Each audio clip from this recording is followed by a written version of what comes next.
Got Thor traveling. Chapter 1, Prologue. Thor. Odin's son. My firstborn. My heir. So long entrusted with the mighty hammer Mjolnir, forged in the heart of a dying star. It's a worthy companion for a king.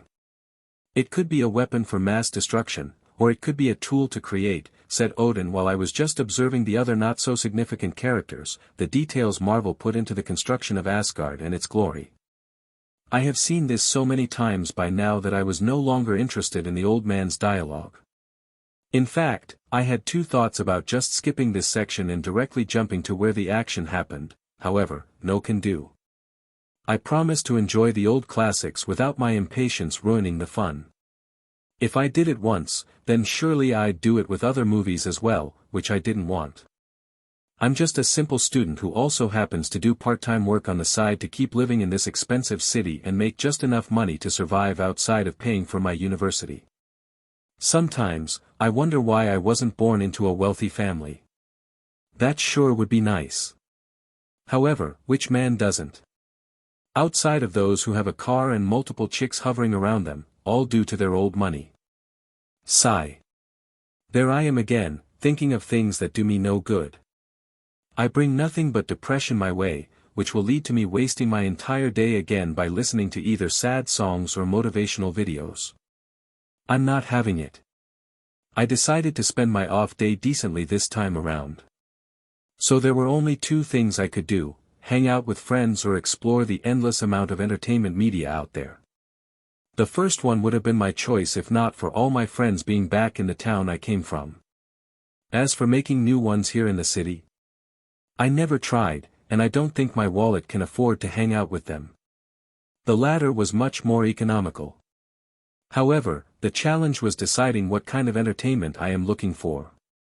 I am already feeling empty, and if I jerked off any more, my dick would fall off. I was tired of those agenda-driven games and movies. So I was surprised when I found an entire collection of things I will watch someday on my computer in some hidden pathway on my drive. If I could, then I surely would like to ask my past self why he downloaded these movies and shows if he wasn't planning on watching them. And even if he did, why hide them so deep? It's not like there was any black material in here he was trying to conceal. I'm afraid I don't know myself. And for my mental peace, I long ago stopped questioning why, even after having 4 terabytes of storage, I usually only have 10 gigabytes free on the best of days. So my decent fun day turned into a hunt for those hidden files my past self hid due to a lack of anything fun to do. That was last weekend. And now I plan to use all that hard work and watch all these old movies and shows. Almost everything was available on OTT platforms, yes, but I just get confused over what to watch there. This was much easier to handle. Not to mention, these old movies and shows were miles better than the garbage they put out nowadays. As expected, I started with Marvel.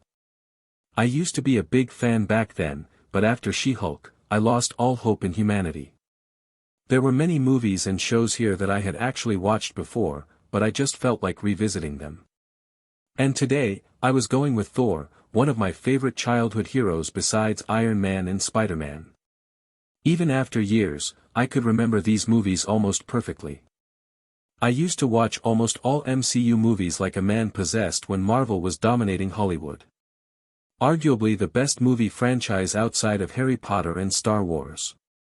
Maybe Fast and Furious is up there somewhere. As the movie continued, I saw Thor attacking the frost giants and then getting banished by Odin, becoming unworthy to lift Mjolnir. Ah, Mjolnir. If there was one thing I wanted besides a girlfriend, only to tease my other single friends back then it had to be this hammer. Sigh, good times. Soon, Loki attacked Earth with the destroyer armor.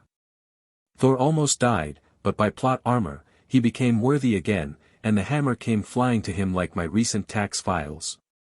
Boom. The hero started kicking the villain's ass. Good movie.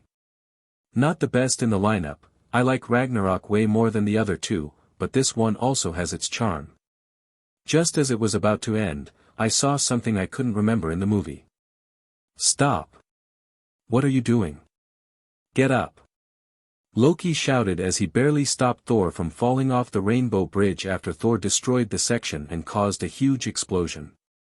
Wait a minute, isn't this the other way around? I paused the movie and pondered whether I remembered it wrong. But just as I was wondering, the video started once again. Huh? Thor, come back up. Odin appeared and tried to pull both Thor and Loki. Yes, I remember this happening, but Thor was holding Loki in the movie, not the other way around. Wait a minute, that doesn't matter. How come the video started again? I pursed my lips and hit the space bar again to pause it, but no luck. Hanged. A scowl appeared on my face. This old computer was another source of frustration in my life. I tried to move the mouse or close the window, but nothing. I was able to open another file, not sure which one it was, expecting to close the current movie when another one started in the player, but to my utter irritation, it started in the background while the current movie was still playing. Great. What music? Wait, is that the Game of Thrones theme? I have that show in here. Game of Thrones theme. So that's why I hit it. Brother, let go. Let go. Thor said to Loki, who was barely holding him from falling into outer space. This was wrong. When did this happen? And if that wasn't enough, the GOT theme was making this unnecessarily epic. I tried to stop the movie, but the computer was completely hanged. Frustrated, I turned to pull out the power. However, what I saw put me in a daze. The switch is off. Narrowing my eyes, I double-checked it, but the same result. This was one of those moments when people start questioning reality. I blinked and, just to make sure, pulled out the cable altogether. However, the music continued. Now a chill ran down my back. Slowly turning to the monitor, I saw sparks thundering out of it and the PC. Eyes wide, I just watched as fire caught my PC, and lightning dazzled around. No. No. Thor. Loki shouted as he saw Thor falling. I, on the other hand, was too stunned to even realize I was back to watching the damn movie when it should have been out of power. On top of that, it almost felt like the entire thing was about to blow up any second now. I assure you, brother, the sun will shine on us again. Thor said, looking right into me from the screen. And then, I heard a blast before everything went blank. Chapter 2, Transmigerated. Ah. Letting out a growl at the uncomfortable place I found myself sleeping, I couldn't help but try to reach out for any warmth I could find. My hands and legs moved around to find the blanket, which I usually had lying somewhere nearby on the bed. This feeling was not new. The cold and chilly air always woke me up. I had a nasty habit of getting myself out of the blanket while sleeping, you see, but today, it felt extraordinarily cold. I moved around but couldn't find any warmth or comfort to prolong my sleep. Finally, though unwillingly, I opened my eyes. I shouldn't have. The first light assaulted me, almost making me blink, not to mention the white sheets of my bed today reflected more light than they ever had in my entire existence. Wait a minute. And that was when my mind caught up to reality. This ain't my bed. This is snow. Where the fuck am I? Where is my room?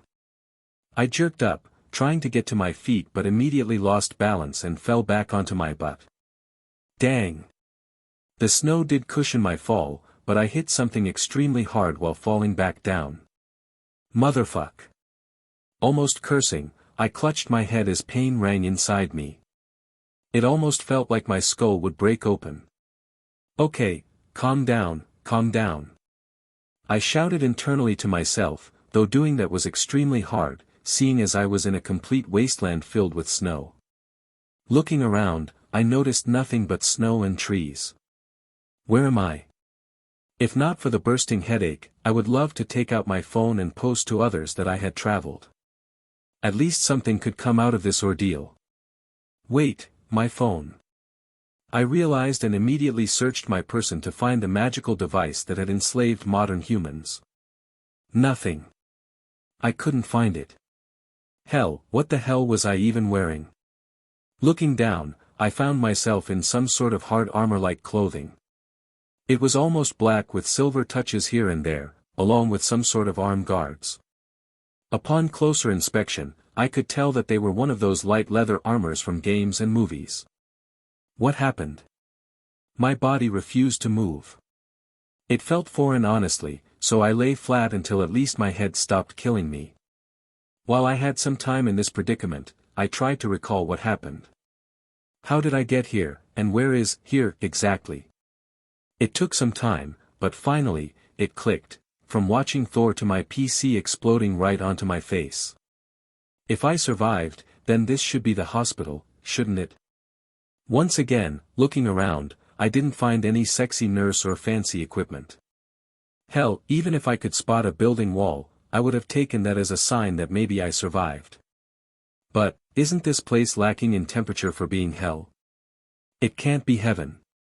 Aside from my personal track history, which makes me doubt that I'd go there, I once again couldn't seem to find those sexy angels most would consider heaven-worthy. I'm probably going mad, talking nonsense when I have to check where the hell I am. Singing, I finally got up, or at least tried to. The foreign feeling came again. I lost balance and almost fell face first, but this time, I was ready. The first thing I noticed was the height difference. I was definitely much taller than I used to be.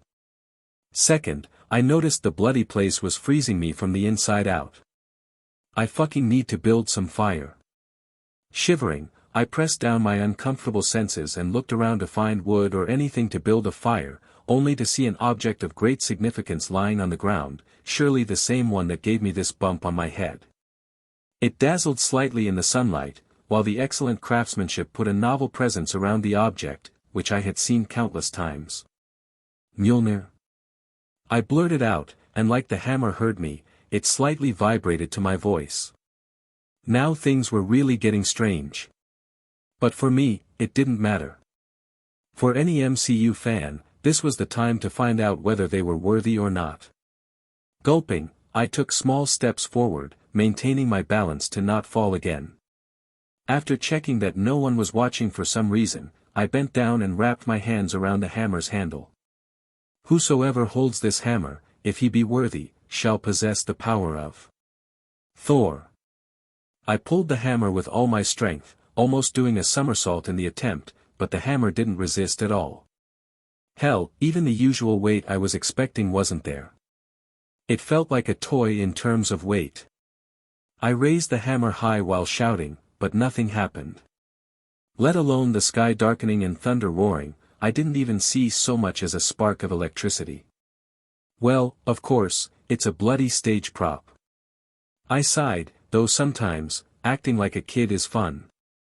Again looking at the hammer, I had to say the thing was surprisingly realistic. It was light, like plastic, but looked very solid, giving me enough confidence that I might even put a dent in my landlord's head the next time he asked for rent. Shaking my head, I let it go. Now wasn't the time to play around. I had to figure out where the hell I was. Letting go of the hammer felt surprisingly hard for some reason. As it fell to the ground, which I have to say again acted like a real dense weapon, I felt like I had lost something. Again shaking my head, I turned around. I had way more important things to do besides debating this sudden unhealthy obsession I had developed with a hammer. However, just as I took a few steps, I realized something. This is a wild jungle, and I'm completely defenseless. This thought immediately made me stop. I once again turned back, looking at the hammer, which also had a magnetic pull effect on me. Maybe not the real deal, but it looks sturdy enough. Better have it than go empty-handed. I muttered. After convincing myself that I wasn't making things up just to get the hammer for myself and letting my inner fanboy win, I moved forward to pick up the hammer again, only to stop suddenly. Gods only know why, but my body betrayed me, and sneakily, my hand opened its palm toward the hammer. Hoping for it to come flying at me. And nothing happened. Stop wasting time and get the damn thing already. I grumbled to myself and took it. Got to find where the hell I am now. Chapter 3, A Different Body. Okay, this might sound crazy, but I think I've become Thor. I know, crazy, right? But how else am I supposed to explain all the changes that have happened to me? At first, I was too overwhelmed to notice.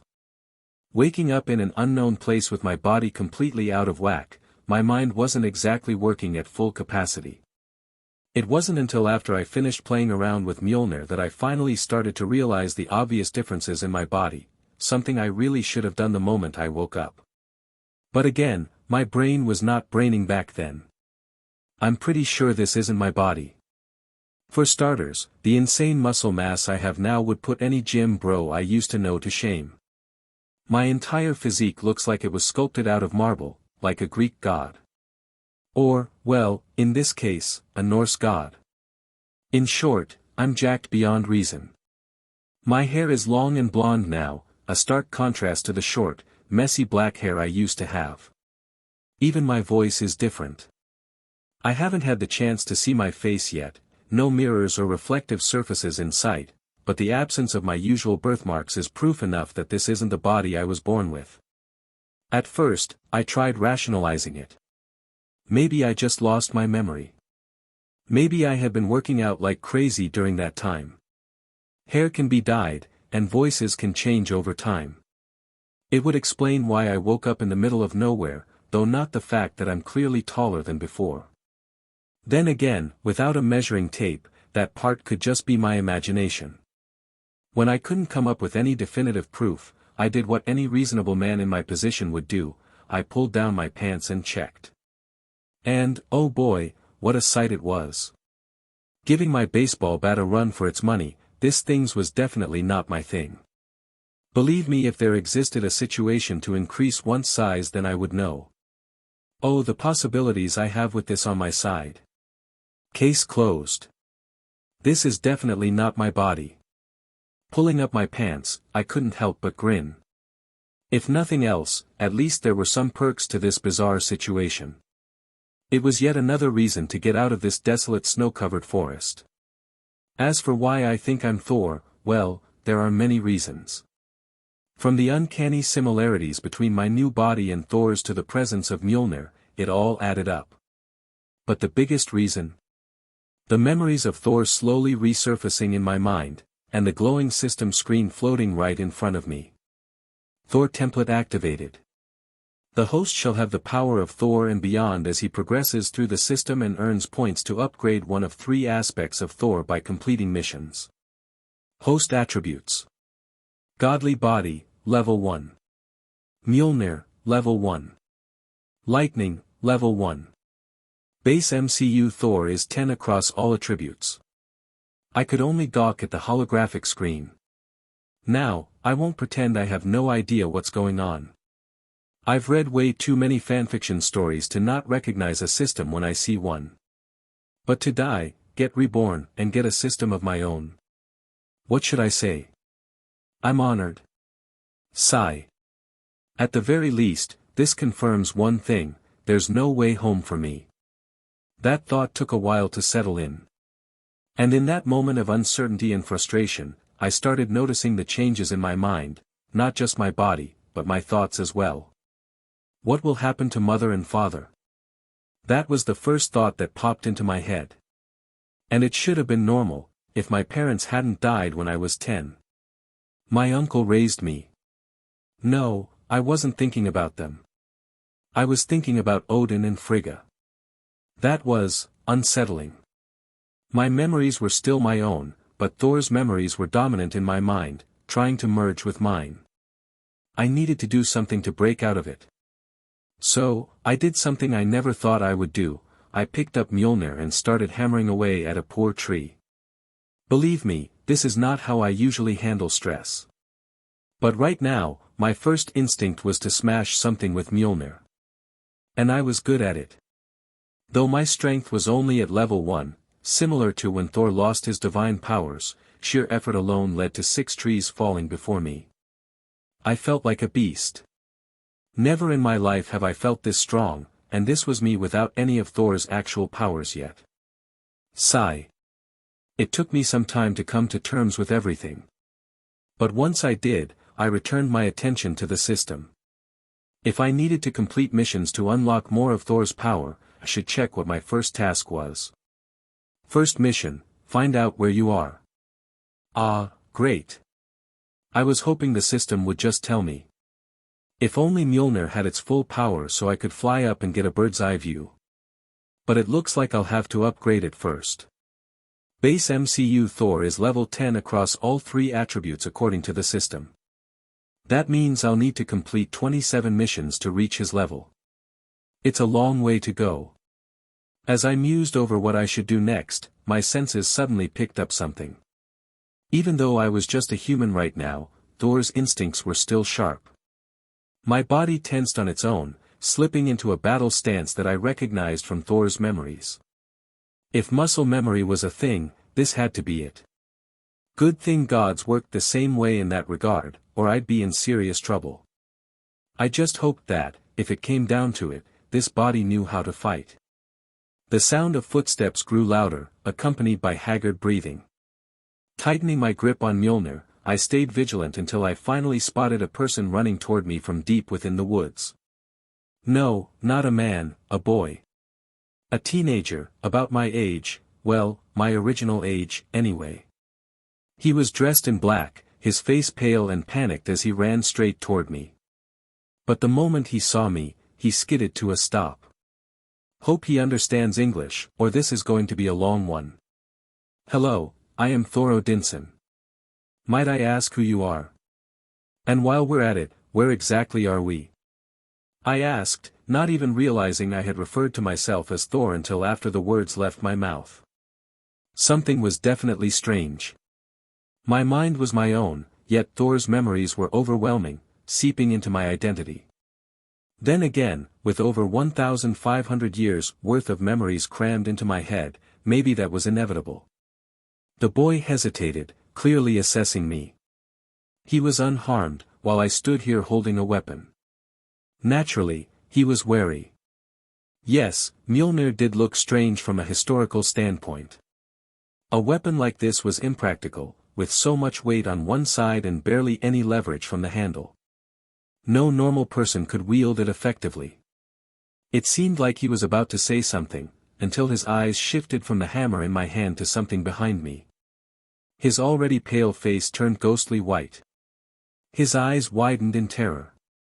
A cold sensation crept over me, and before I could even process what was happening, Thor's instincts flared once more, forcing me to turn around. And when I did, my own eyes widened in shock. Shit. Chapter 4, Winter is Coming.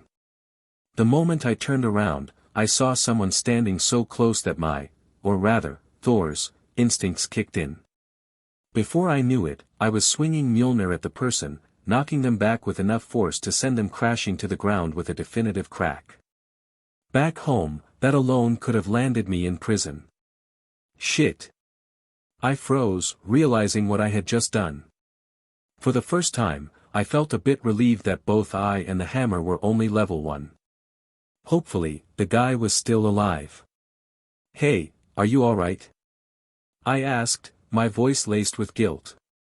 I stood motionless, waiting for any sign of movement from the person I had nearly killed. A low groan finally escaped from them, and I let out a breath I hadn't realized I was holding. At least they weren't dead, that was good.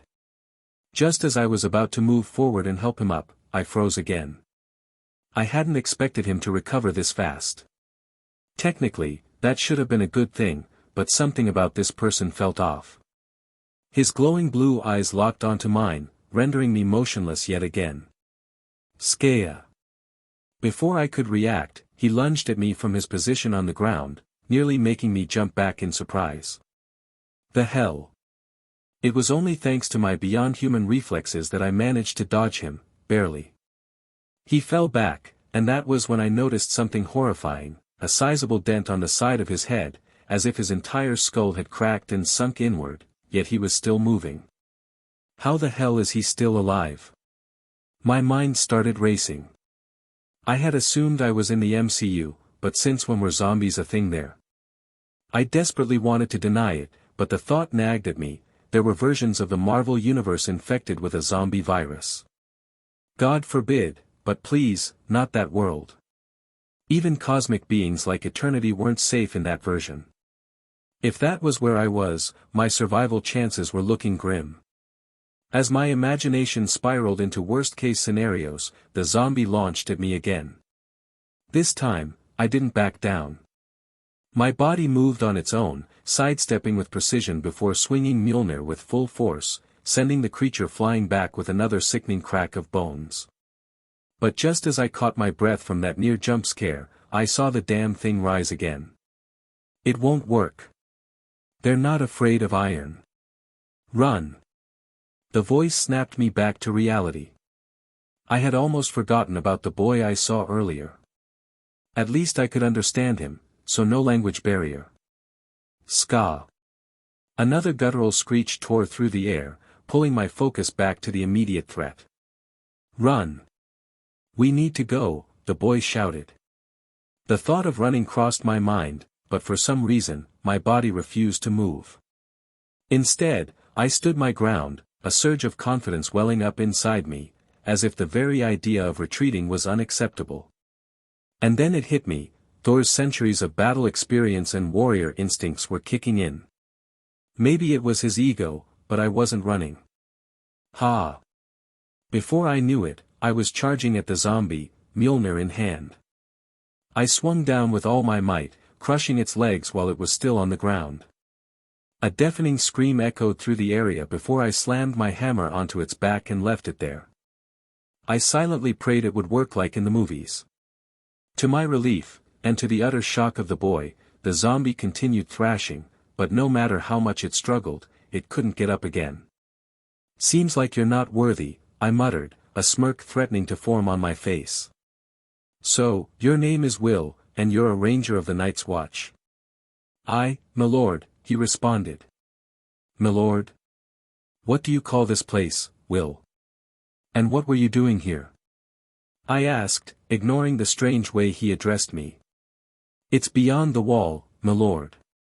I was scouting before they found us. His nervous gaze flickered toward the tied-up zombie, White Walker, he had called it. For a moment, I considered just burying the thing 10 feet under and being done with it, but my instincts told me otherwise. So, leaving Mjolnir atop the unworthy White Walker, I turned back to Will, determined to gather as much information as possible. Do you know how to kill it? I asked. Will shook his head but hesitated, as if there was something he wanted to say but was holding back. All right, tell me about the land beyond that wall of yours. At my question, Will gave me a strange look, almost as if I had asked him whether the sky was blue. It's the north, my lord. One of the 7 kingdoms in Westeros. The land ruled by His Grace, King Robert Baratheon. Westeros. I knew that name. Not from the MCU. Not from Marvel. But from somewhere else. And only now was I beginning to understand where I really was. And I didn't like it. MCU was dangerous, sure, but at least it was modern enough for a 21st century guy like me to settle into. But this? This was Game of Thrones. A series I never even finished watching, let alone read the books for. Were the books even finished? I stood up as the realization hit me, making Will flinch as if he had somehow offended me. Having Thor's memories came in handy here, at least I understood how medieval monarchy worked. But right now, I couldn't care less about Will. I was too busy trying to suppress the bubbling irritation and anxiety inside me. Hacking away at a few trees was starting to sound really appealing. Congratulations on completing your first quest. You now know where you are. An upgrade point has been allocated to the host. The system's notification snapped me out of my daze, momentarily distracting me from the heavier topics I wasn't planning on addressing anytime soon. The system classifies quests into 3 categories. Final quest, completing it unlocks another world, granting full access to the new world. Rewards 3 upgrade points. Main quest, related to story progress, and they are mandatory quests. Reward 2 upgrade points. Side quest, unrelated to story progression, side quests provide upgrade points like all other quests. They are not mandatory, could deny the side quest if he wishes so. Reward 1 upgrade point. Unknown quest, not much known about this quests, they solemn appears and host is advised to take caution before accepting one. Reward unknown. Damn. And here I thought I was stuck in this primitive world. Couldn't the system have told me this earlier? This definitely motivated me to get the hell out of here. Final mission, kill the Night King. Of course. Rolling my eyes, I stood there, fully absorbing my new reality. Milord? Will looked concerned. I had been silent for way too long, just staring at the air. Finally, I sighed and spoke. Take me to the wall. It's time to alert the realm of men. Winter is coming. Chapter 5, The Wall. The journey to the wall and Castle Black was a freezing one. I almost forgot about the cold, too distracted by Thor's memories assaulting my mind, the reality of being reincarnated, ending up in the Game of Thrones world, fighting ice zombies, and, if that wasn't enough, the system now wanted me to kill the endgame boss. Yeah, too much had happened. To keep both mine and Will's attention away from the bitter cold, I kept the conversation going. The poor boy was freezing, thanks to me taking his night's watch cloak and using it to bubble wrap Mr. Zombie here so I could drag it back to Castle Black. He didn't protest, but I could feel his glare drilling into my back. I wasn't sure if he was cursing me for making his balls freeze off or for bringing a literal corpse to the people who were established to fight said corpses. Unlike him, though, I had a clear purpose. I might not have finished the TV show or read a single page of the books, but one thing was certain, the sooner the world learned about the White Walkers, the better. Especially for me. Maybe, just maybe, if they stopped fighting over that damn monstrosity of a chair, they'd send all that manpower where humanity really needed it. That meant I could leave this godforsaken, internet-less, electricity-deprived world just a little faster. If only I had all of Thor's powers from the get-go, I wouldn't have to go through this unite humanity nonsense. I could just fly to the Night King's hideout and crush his head. Sigh. So, while freezing with Will, I kept questioning him, not just to keep us entertained, but also to refresh my knowledge of Westeros and the Game of Thrones world in general. Soon, the forest thinned, and by the gods, I had to admit, HBO's VFX had nothing on what I was seeing. The wall, in all its glory, was more magnificent and enormous than I ever imagined. It was one of those sights that humbled you, making you realize you were nothing more than dust in this infinitely vast and ever-expanding cosmos. That's the wall. Will must have noticed my odd expression, and a small smile appeared on his face. Though I had been the one asking most of the questions, he had also asked a few about my origins. Maybe it was my clothes, practically identical to Thor's, minus the metal armor and red cape.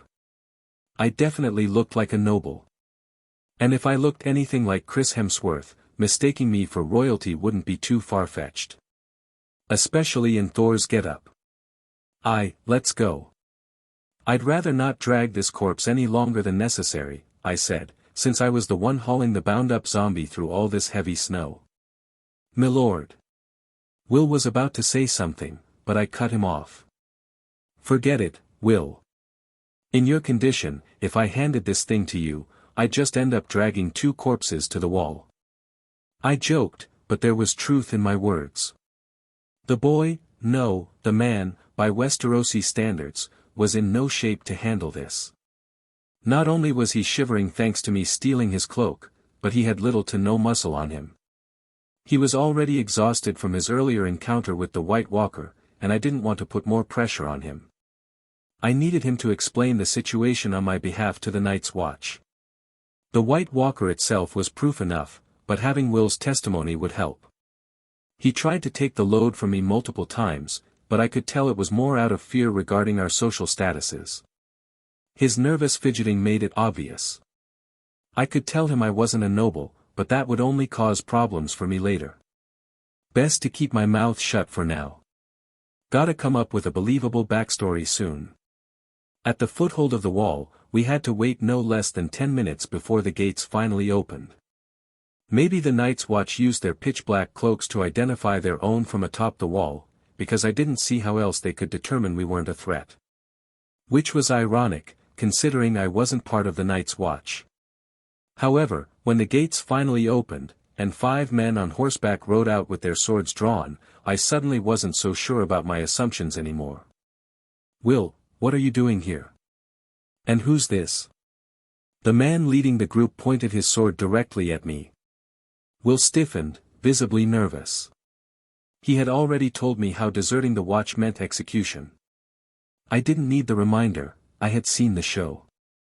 But judging by his fear, whoever had died in his group must have been someone important. Under normal circumstances, it would make sense for Will to be afraid. But we had proof of what happened. I wasn't about to let his panicked stuttering make things worse. "I am Thor Odinson," I declared, stepping forward. "I found this ranger of the Night's Watch while I was lost in the woods. He was attacked by a White Walker. I wish to speak with your Lord Commander." I made sure my tone was firm, this wasn't a request. I was usually a peaceful guy, but people here didn't speak that language. If they mistook me for a noble, I might as well use the misunderstanding to my advantage. And it worked. The leader hesitated, taken aback by how I spoke. The other 4 scrutinized me from head to toe, their gazes lingering on my finely crafted hammer. Mjolnir didn't fit the conventional mold of a weapon, it was too impractical in both shape and weight distribution. But its craftsmanship alone was enough to tell them I wasn't some wildling. "White Walkers. They're nothing but stories," one of the men sneered. I sighed. Then, without a word, I dropped the large, human-sized bundle I had been carrying onto the snow. The impact caused a muffled, inhuman scream to rip through the air. That single sound wiped the smug look off the man's face. The horses whinnied in panic, their riders struggling to control them. "Then why don't you come down and see for yourself?" I said, my voice cold and imposing. The men exchanged uneasy glances. "It must be an animal," one muttered. "No animal sounds like that," another said, shaking his head. "Will, explain yourself. What's in there?" The slightly older member of the group stepped forward and asked this in harsh tone. "Alliser." Will's voice trembled. He speaks the truth. I couldn't save them. I told him to turn back, but he didn't listen. I couldn't do anything, so I ran." He was hyperventilating. The now Alliser narrowed his eyes. I didn't remember him from the TV show, but it's been years since I watched Game of Thrones, so going by my memory wasn't the best idea. "Who is this man?" Seeing Will struggle to respond, I stepped forward. Immediately, their swords were back on me. I simply sighed. "Save it. I'm not the one you should be afraid of." A man scoffed. "No one's afraid of you."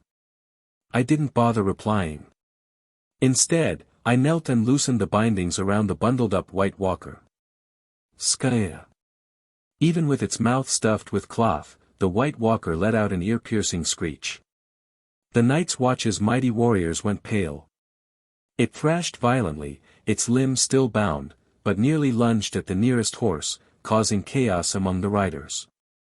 I grabbed it by the head, forcing its face into the open for all to see. "That," I said, my voice like steel, "is who you should be afraid of." A stunned silence fell over them. "By the 7. Someone whispered. Alliser's eyes widened in shock. He glanced at me, then back at the creature, before snapping to his men. "Call Lord Commander Mormont." But he wasn't the only one in shock. His men fared far worse. Seeing their stunned expressions, he barked out. "Didn't you hear me, maggots? Call the Lord Commander now. Tell him winter has come." Chapter 6, At Castle Black. By the old gods, what is that monstrosity? 7 Protect us. Why has this stranger brought this cursed creature here? 7 Hells. Why did the Lord Commander even let that thing inside? Burn it.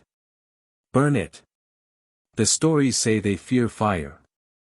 The men of the Night's Watch gathered, horror and trepidation in their eyes as they stared at the creature caged inside the cellar. When fear began to creep into their hearts, humans often decides to strike first. Even though the White Walker was behind bars, completely restrained, people demanded its execution, demanded it be burned. It wasn't them speaking, it was their fear. Yes, burn it. Burn it and burn the last hope for humanity along with it, you half-wits. I shouted, growing annoyed by their cries. My voice immediately brought pin-drop silence to the cellar. No one had expected such an outburst from the new guy, but I wasn't about to let them have any bad ideas about the zombie. It was imperative to safeguard the White Walker until its existence became known to others. Burn it, and no one in the South will believe that the dead are lurking beyond this wall. Burn it, and no men will come to our aid when hundreds of thousands of these things start marching on the wall.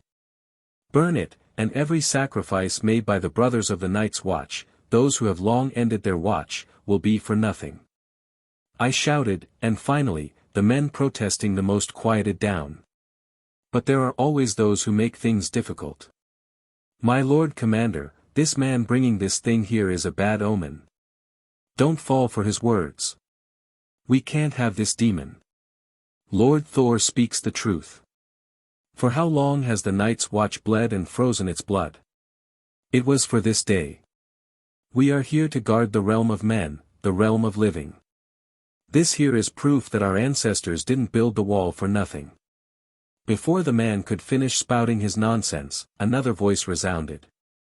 It was none other than the Lord Commander of the Night's Watch, Jeor Mormont. He was an old, burly man with completely white hair, yet he looked as imposing as hell. But Lord Commander, this thing is a sin against the 7, and enough. We are done here. The White Walker will stay in the cellar until all the lords of the North are made aware of it. That is final. The Lord Commander's authoritative voice finally silenced the man who had been protesting. Disperse, all of you. Alliser, Ben-Jen, Will, Maester Aemon, and Lord Thor, please follow me to my cabin, we need to talk, Jeor Mormont ordered before turning to leave. I was reluctant to follow him, though. Seeing the reaction from these Night's Watch members, I was afraid that someone was going to try something really stupid.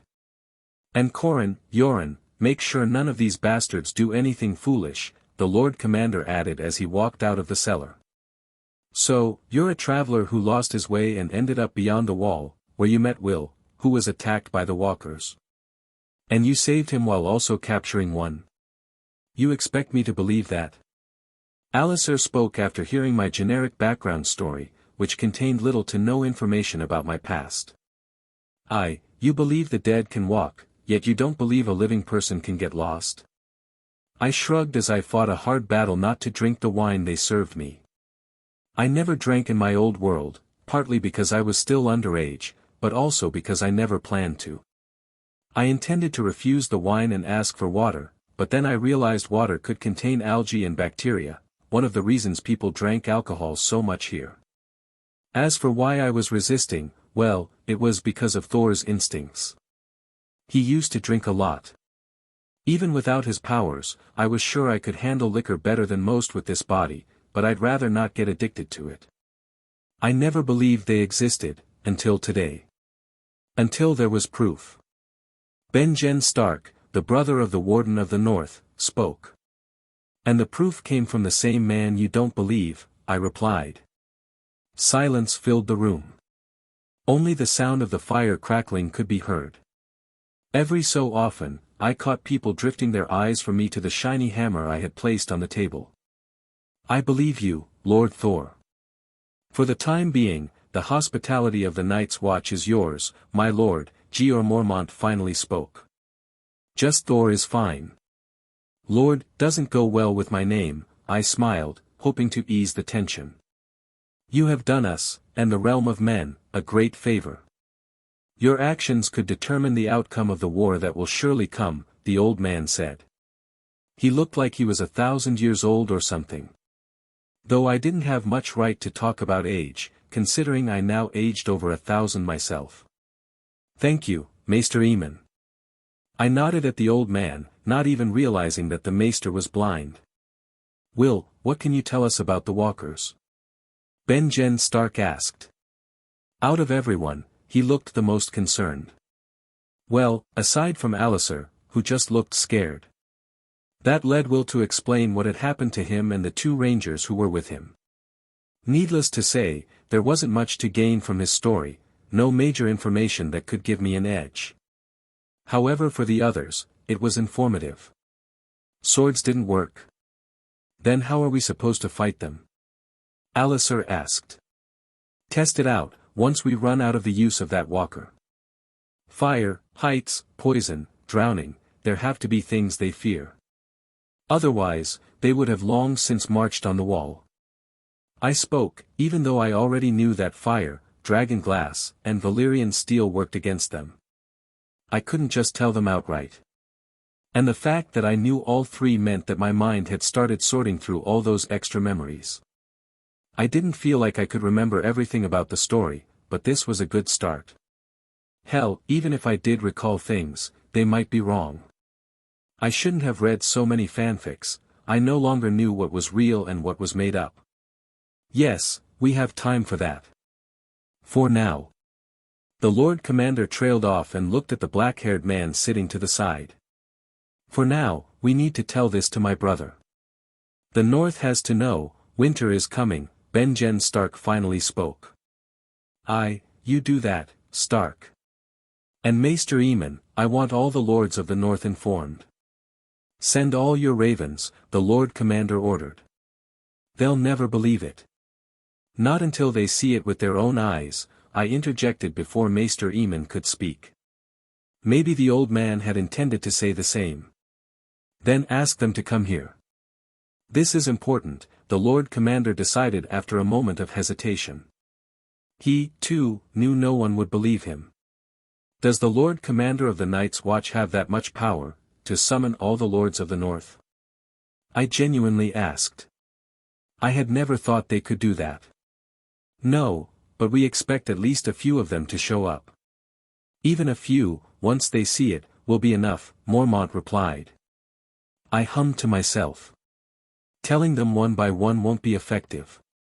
It's not just about informing them, we also need to decide how the North, and by extension, the entire 7 kingdoms, will act against this looming threat.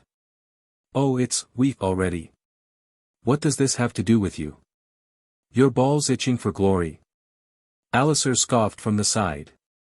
This Lord act wasn't going well with people who actually held power before. And somehow, I didn't even remember this irritating asshole. A character like this should stand out, right? It's weak because when the dead come, it don't differentiate. They won't come after you any sooner than me just because you lack balls, you a hole. I saw the Lord Commander and Benjen Stark about to shut Alliser up, but I beat them to it. The man glared at me, I returned the favor with zeal.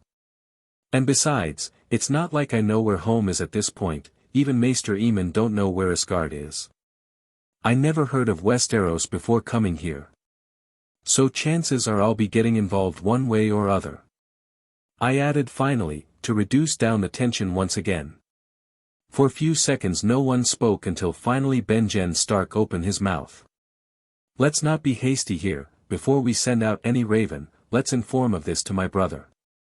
Once this known to him he gonna call all the lords of the North anyway. Agree. You should leave by dawn break. Jeor Mormont agrees. Will he believe you just by your words, to the point of calling his bannermen? Maester Aemon asked with doubt. Yes and no, he mostly likely will believe me but without seeing the thing for himself, he won't be calling his bannermen. Don't tell me you intend to take the walker to Winterfell? Lord Commander asked with narrow eyes. No, gods no.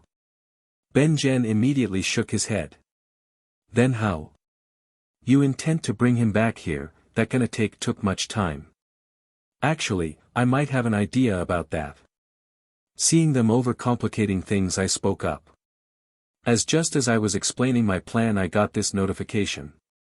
New main mission, winter is coming. Warn North and the rest of the kingdoms about the existence of White Walkers. Chapter 7, Winterfell. Tell me why I'm being dragged to Winterfell again. I couldn't help but whine upon seeing no sight of the ancestral home of House Stark. It had already been 2 days since we left Castle Black for Winterfell, and the journey was taking a toll on my back as well as my mental stability. There's only so much one can stare at the chilly, wide lands of the north before getting tired, after all. Because you're the one who fought the Walker, captured it, and even devised this plan. It's only natural that you come and meet my brother while we discuss this grave matter, Benjen Stark replied. I definitely saw a little smirk on his face. The man was enjoying my misery. As for why I was miserable, well, it's because I had to agree when Benjen Stark asked me to accompany him to Winterfell. In any other case, I wouldn't have, but the new mission demanded that I ensure the North, and by extension, the other kingdoms, knew about the existence of the White Walkers. My butt wasn't liking this journey any better than my dopamine sensors. For the first time in my life, I had to ride a horse. Now, Thor knew how to ride, unlike me, and by extension, I too knew how, but doing it and knowing it were two different things.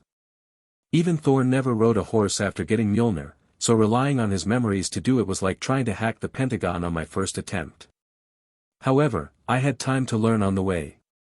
It wasn't like we were drag racing with the horses, it was a peaceful enough journey across a somewhat chilly land. But that time started to weigh on me. It turns out that the boredom that comes with riding a horse for 2 days straight is maddening. I needed something, anything, to pass the time and forget my back pain from sitting in the saddle for so long. For those who have read the books, this was obvious, but not for me. I had just realized how ridiculously big the North was. The TV series never showed the sheer scale of this land, so I assumed the distance between the Wall and Winterfell would be short enough. But nope. It was apparent to Benjen almost immediately that I wasn't used to riding horses for this long. He didn't voice it, but I could see him taking amusement in my plight. At least one of us wasn't bored out of his wits. I had to thank him, though. The man slowed our travel speed so I could keep up. At first, I even doubted I could ride a horse at all. Unlike me, the horse didn't have a system to make it worthy, after all. But to my utter confusion, I could mount it just fine with Mjolnir, as long as I am the one holding on to the hammer and not the horse.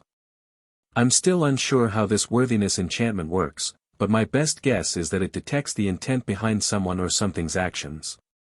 As Captain once said, put the hammer in an elevator, and it will still go up. Here we are. While I was busy decoding the secrets of Allfather's runic magic, Benjen spoke up. A grin broke across my face. Finally, the journey was coming to an end. In the distance, the ancient castle of Winterfell came into view. Said to have been built by Bran the Builder, this castle had lasted over 8,000 years. Nothing back on Earth came close to this feat, and even to this day, it wasn't just standing strong, it was thriving. Magic, no doubt. I can't think of anything else that could achieve this.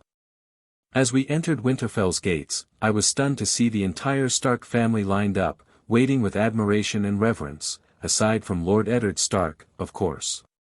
What's going on? You don't get this grand of a welcome every time you come here, do you? I asked Benjen, who also looked taken aback by the scene. But upon hearing me, he shot an annoyed glance. You think I would have joined the Night's Watch if that were the case, he retorted before moving his horse forward with ease. I, on the other hand, had to try 5 different things before my damn horse budged. Then I realized what was happening. They weren't here for us, but for the king. This moment was in the TV show, but I didn't expect our timing to match so perfectly. Good for me, now, not only the North but even the king and, to some extent, the entire 7 kingdoms would know. Maybe I could complete the main mission right here. Benjen, what are you doing here? Is everything all right at the Wall? I didn't receive any raven about your arrival, Ned Stark asked as soon as we dismounted. My back end but silently thanked the old gods. Yes, everything's fine. But I have something important to discuss. I didn't send a raven because the matter is urgent and needed to be discussed with you in person, Benjen replied. What is it? Ned Stark asked, his expression growing serious upon seeing his brother like this. But Benjen just shook his head. He couldn't exactly say they had captured a White Walker out in the open, could he? Later, brother. First, you should receive the king and his family, Benjen said, knowing full well the storm this revelation would bring. It was better to discuss it later in private. While they were talking, I looked around the castle and the Stark family. They were all staring at their uncle in black and, more than anyone, at me.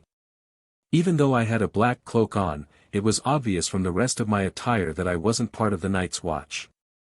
The entire family, and even the servants, broke into murmurs and whispers. I didn't care much. I just looked for a few familiar faces, trying to recognize them from the HBO series. I spotted Catelyn Stark, who was observing me with the poised scrutiny of a highborn lady. She was beautiful, I had to admit, very similar to her actress in the show, but much younger. Robb Stark, Bran Stark, Rickon Stark, and even Sansa Stark, who was practically a little Catelyn at this point, given how much she resembled her mother, all looked strikingly similar to their HBO counterparts. Is it just me, or is she blushing while looking at me? I couldn't help but return a bashful look. I knew she wasn't blushing at me, but at Thor's face. Still, it felt good to be handsome nonetheless. Back at Castle Black, I had finally seen my own face in a mirror, and damn, was I amazed at how I looked now. Almost identical to Chris Hemsworth, but younger. I don't know why, but I looked like I was in my late teens, maybe 17 or 18. I could only assume this was because I had been the same age back on Earth, and the system had given me Thor's teenage form. The only thing I don't get is this strange marking on my back which I only saw in the mirror while posing like those bodybuilders I wanted to look like. No idea what that is, but there was no pain or inflammation. It looked like a tattoo the way it was looking, but I could tell that wasn't it. It's a strange birthmark, that the only way I could describe it for the time being. I wonder how old he was when he looked like this. 500? 700? Shifting my gaze, I started looking for the real stars of the show, Arya and Jon Snow, two of my favorite characters. But that thought didn't last long before Ned Stark turned to me, his face contorting as if he were remembering something. He stared at me for a few seconds, scanning me from head to toe. Was I really that handsome? Or had he caught me staring at his daughter? Your Royal Highness. Huh. Chapter 8, King's Entourage. Handsome. That was the only thing on Sansa's mind when the prince of her dreams entered through the gates of Winterfell. Then and there, she knew, this was the person she had been waiting for all this time. Those muscles, those long golden hair, those striking blue eyes, and by the seven, that dashing face. For a few seconds, Sansa completely forgot that her uncle Benjen stood right beside the prince. Her mind didn't have the luxury to even question why the Prince of the Seven Kingdoms would arrive together with her uncle or where the king and the rest of his family were. No, for Sansa, none of that mattered. She only looked at the man in front of her, feeling her heartbeat rise, so much so that she thought it might burst out of her chest. And she wasn't the only one under this delusion. Her siblings, her mother, and even the Lord of Winterfell assumed that this person was none other than the Crown Prince himself. She was flying on cloud 9, until her Prince Charming spoke. I'm afraid you are mistaken, my lord. I'm not the prince. I hastily corrected them, seeing what kind of misunderstanding was brewing in everyone's mind. Even Benjen, standing beside me, was glaring at me like he had just suffered a heart attack. It's strange calling people my lord even after having Thor's memories, being the crown prince have its perks like not using this silly titles. As for why I call him lord, well that what Benjen told me, and more importantly I like Eddard characters. He's among the very few characters in the story who have my respect. I really feel that if there exists one man in the entire Westeros who deserves this respect, then it him. Back to Benjen though, unlike his brother the Lord of the North, Benjen wasn't accustomed to dealing with many lords outside of the North. So, almost immediately, he believed what his brother had assumed. I could see everyone looking at me with strange expressions, especially Ned Stark, who seemed unable to believe what I had just said. But when I didn't add anything more, he felt a little embarrassed and turned to Benjen, as if silently asking, "Who is this?" "He is Thor. He's the reason I came here in the first place. We have a matter of great importance to discuss with you," Benjen said, now just as confused as the others. I couldn't blame them, though. It must have been my timing, and my looks. With this blonde hair, I definitely looked like a Lannister. I couldn't help but chuckle to myself internally, not even realizing that while I was amused by the misunderstanding, a certain girl stood there, gaping. All her dreams had just plummeted faster than her heartbeat had been racing a second ago. "He's not the prince?" Arya asked, confused. She had never seen a prince before, but even she could tell that this man looked very much like one. She also noticed her sister making that idiotic face, the one she always had when dreaming about an imaginary knight coming to take her away. Robb was thinking the same. If this man isn't the prince. Unconsciously, he had now set a high bar for the real one. Catelyn was now observing the man in front of her even more closely. As a highborn lady, she had met many nobles, but even she had to admit, there was something different about this man. He couldn't be just an ordinary person. "Pardon me, I mistook you for someone else. I'm Ned Stark, Warden of the North," Ned finally spoke, coming back to his senses. "I'm Thor Odinson." "Nice to make your acquaintance," I replied with a smile. I noticed that he was still looking at me keenly, only the old gods knew what those eyes were searching for. I saw him open his mouth again, clearly wanting to say something, but before he could, a horn was blown, drawing everyone's attention back to the gates. This time, it was truly the king's entourage. I quickly nodded at Ned Stark before moving to stand beside Benjen. I knew my looks would make me stand out, but I really should have thought of a way to avoid this earlier. Now, there was nothing I could do about it. As the entire royal entourage entered, a fat man struggled to dismount his horse, needing help from others before making his way directly toward Ned Stark. That was the king himself. Behind him were some of the most iconic figures in this world, the queen, her children, and her brother, the famous Kingslayer. I kept my mouth shut the entire time. To maintain a low profile, I stepped behind Benjen, as he was a Stark and belonged in the front. This also had another advantage, they wouldn't know whether I kneel or not. I wouldn't have mind kneeling down back on earth, but I have seen unusual amount of pride ever since coming here in this body. I just don't feel right kneeling for some reason. Feeling of anger, hesitation and defiance rise inside by just thinking of doing which doesn't befits a royal. Surely an after effect of getting Thor's body and mind. I have to get used to this quick. The king soon began greeting the Stark children, while the queen made her way forward to have her ego stroked, by making Ned Stark kiss her hand. It had been a long time since I had watched the show, but seeing everything play out live refreshed my memory. However, I wasn't doing as good of a job of hiding as I thought. Suddenly, the queen's eyes fell on me, locking me in a tense stare. I quickly broke eye contact, not wanting to give that crazy woman any reason to make trouble for me. But it seemed like trouble was hell-bent on finding me anyway. I saw the queen looking at me intently before making her way toward me. I internally hoped she wasn't coming for me, but all hope was dashed when she stopped right in front of me and raised her hand. It took me a moment to realize what she was doing. "I am not a Stark. The host should have the honor." "I'll allow it," she interrupted. I had been trying to escape the predicament, but Cersei immediately shut me down. Gotta admit, now that she was standing this close, she was beautiful. If only she could do something about that permanent scowl on her face. "I see, but as a guest here, I can't do that to my host, so I'll pass it," I said without hesitation, looking directly at her eyes. I have no idea why I did that, honestly. I could have just ended this with just one kiss, but doing something I didn't want to made me repulsed. Who are you? She asked, narrowing her eyes, surprisingly not taking offense to what I just said. She looked directly into my eyes as she asked, and only the gods knew what was going through her mind.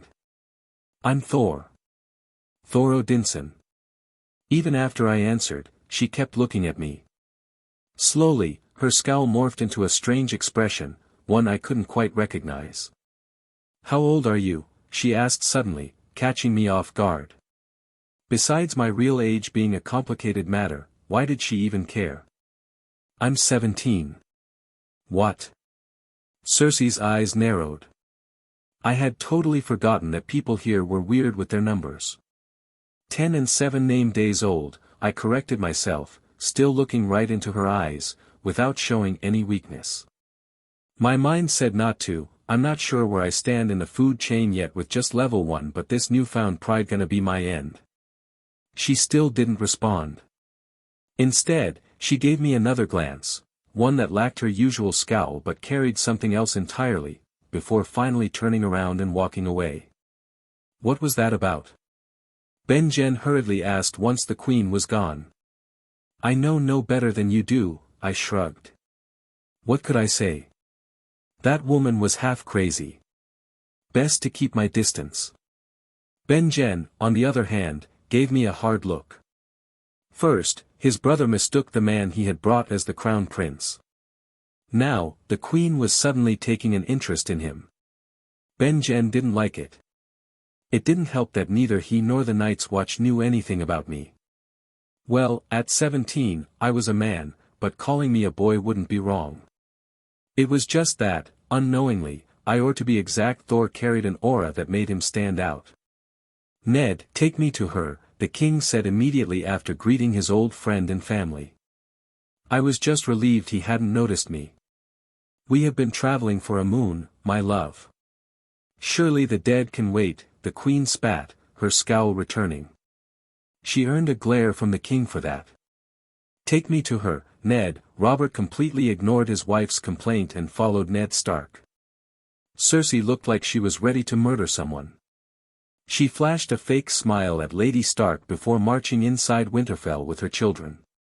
However, just before she disappeared inside, she turned back, almost startling me, and gave me another strange look before finally leaving. I won't lie, I was starting to feel uneasy. Mixing with that woman had never brought anyone good fortune. And in my current state with all stats being level 1, I couldn't afford to get caught up in her schemes. However, if I have no other option then fight I must. No.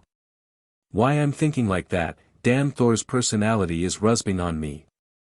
I saw a few more notable people in the entourage, but now that both the king and queen were gone, I just wanted to get away from all these watchful eyes as soon as possible. So I just ended up following Ben-Jen and kept my dead down as much as possible. However, again it turned out that I was unwantedly attracting unnecessary attention towards me by just being there. I saw Jaime Lannister looking at me, and so was the case with Crown Prince. Chapter 9, Feast, Riz and LVL 1 hits. Be my hand, Ned. You belong in the Crownlands by my side, Robert Baratheon, the king of the Seven Kingdoms, finally said, making Eddard Stark's assumption come true. He knew why Robert was here, and he found himself overwhelmed by the proposal. Did he want to be the hand of the king and go south? No. Only the old gods knew how much he hated the south.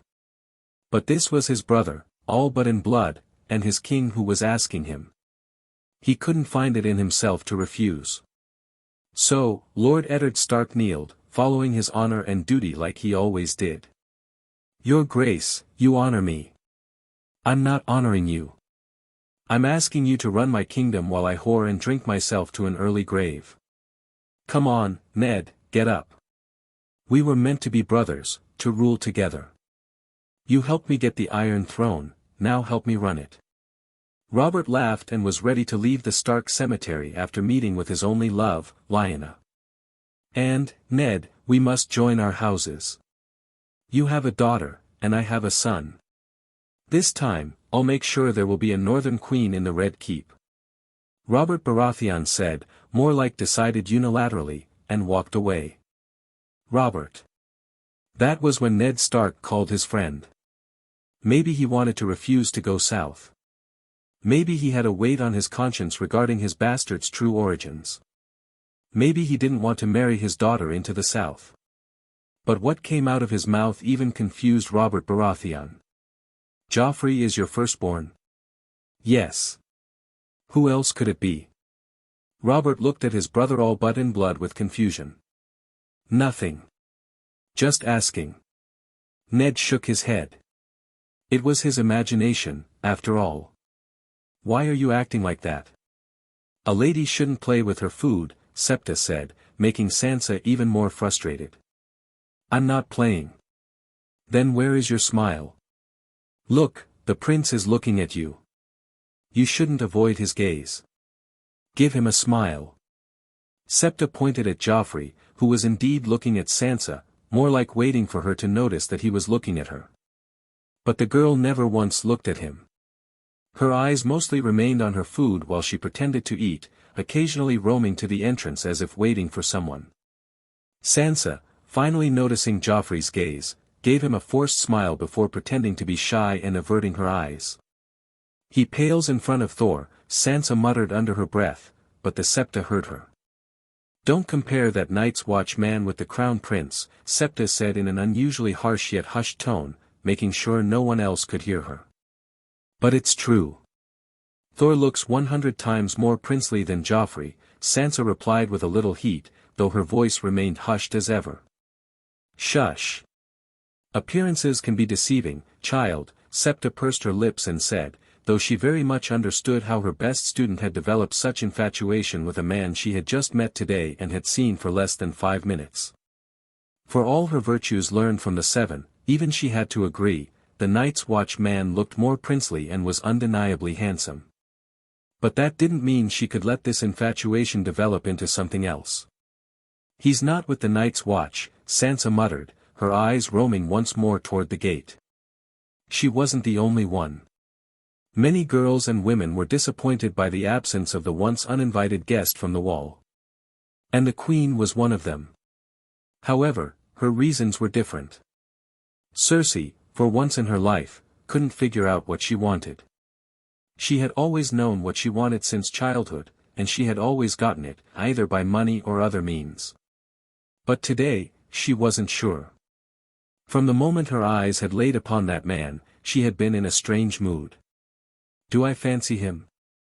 She first asked herself this, and only got a half-hearted response. It wasn't often that she found a man more charming and handsome than her own brother after all.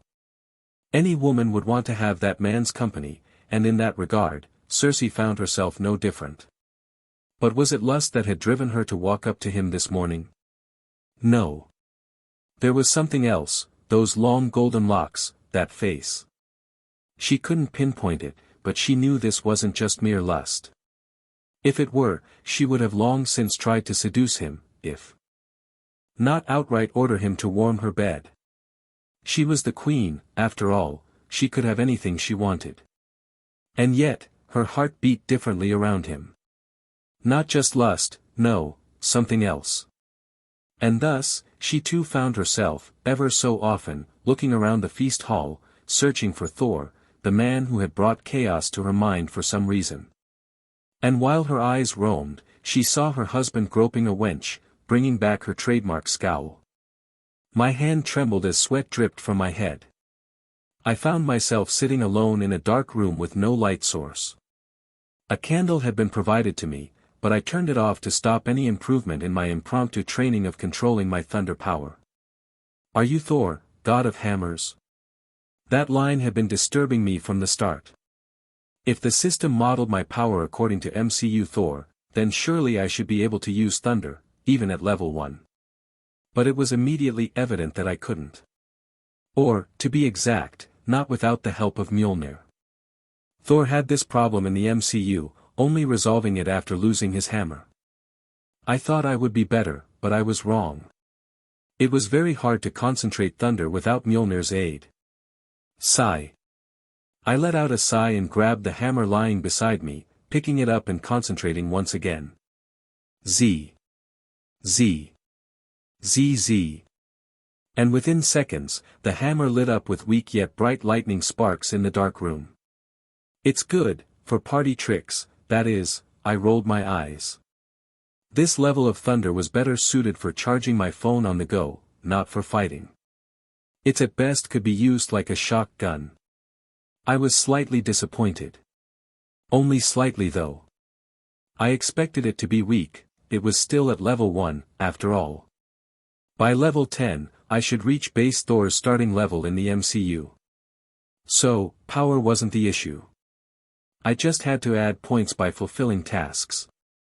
No, my real disappointment came from not being able to use lightning without Mjolnir.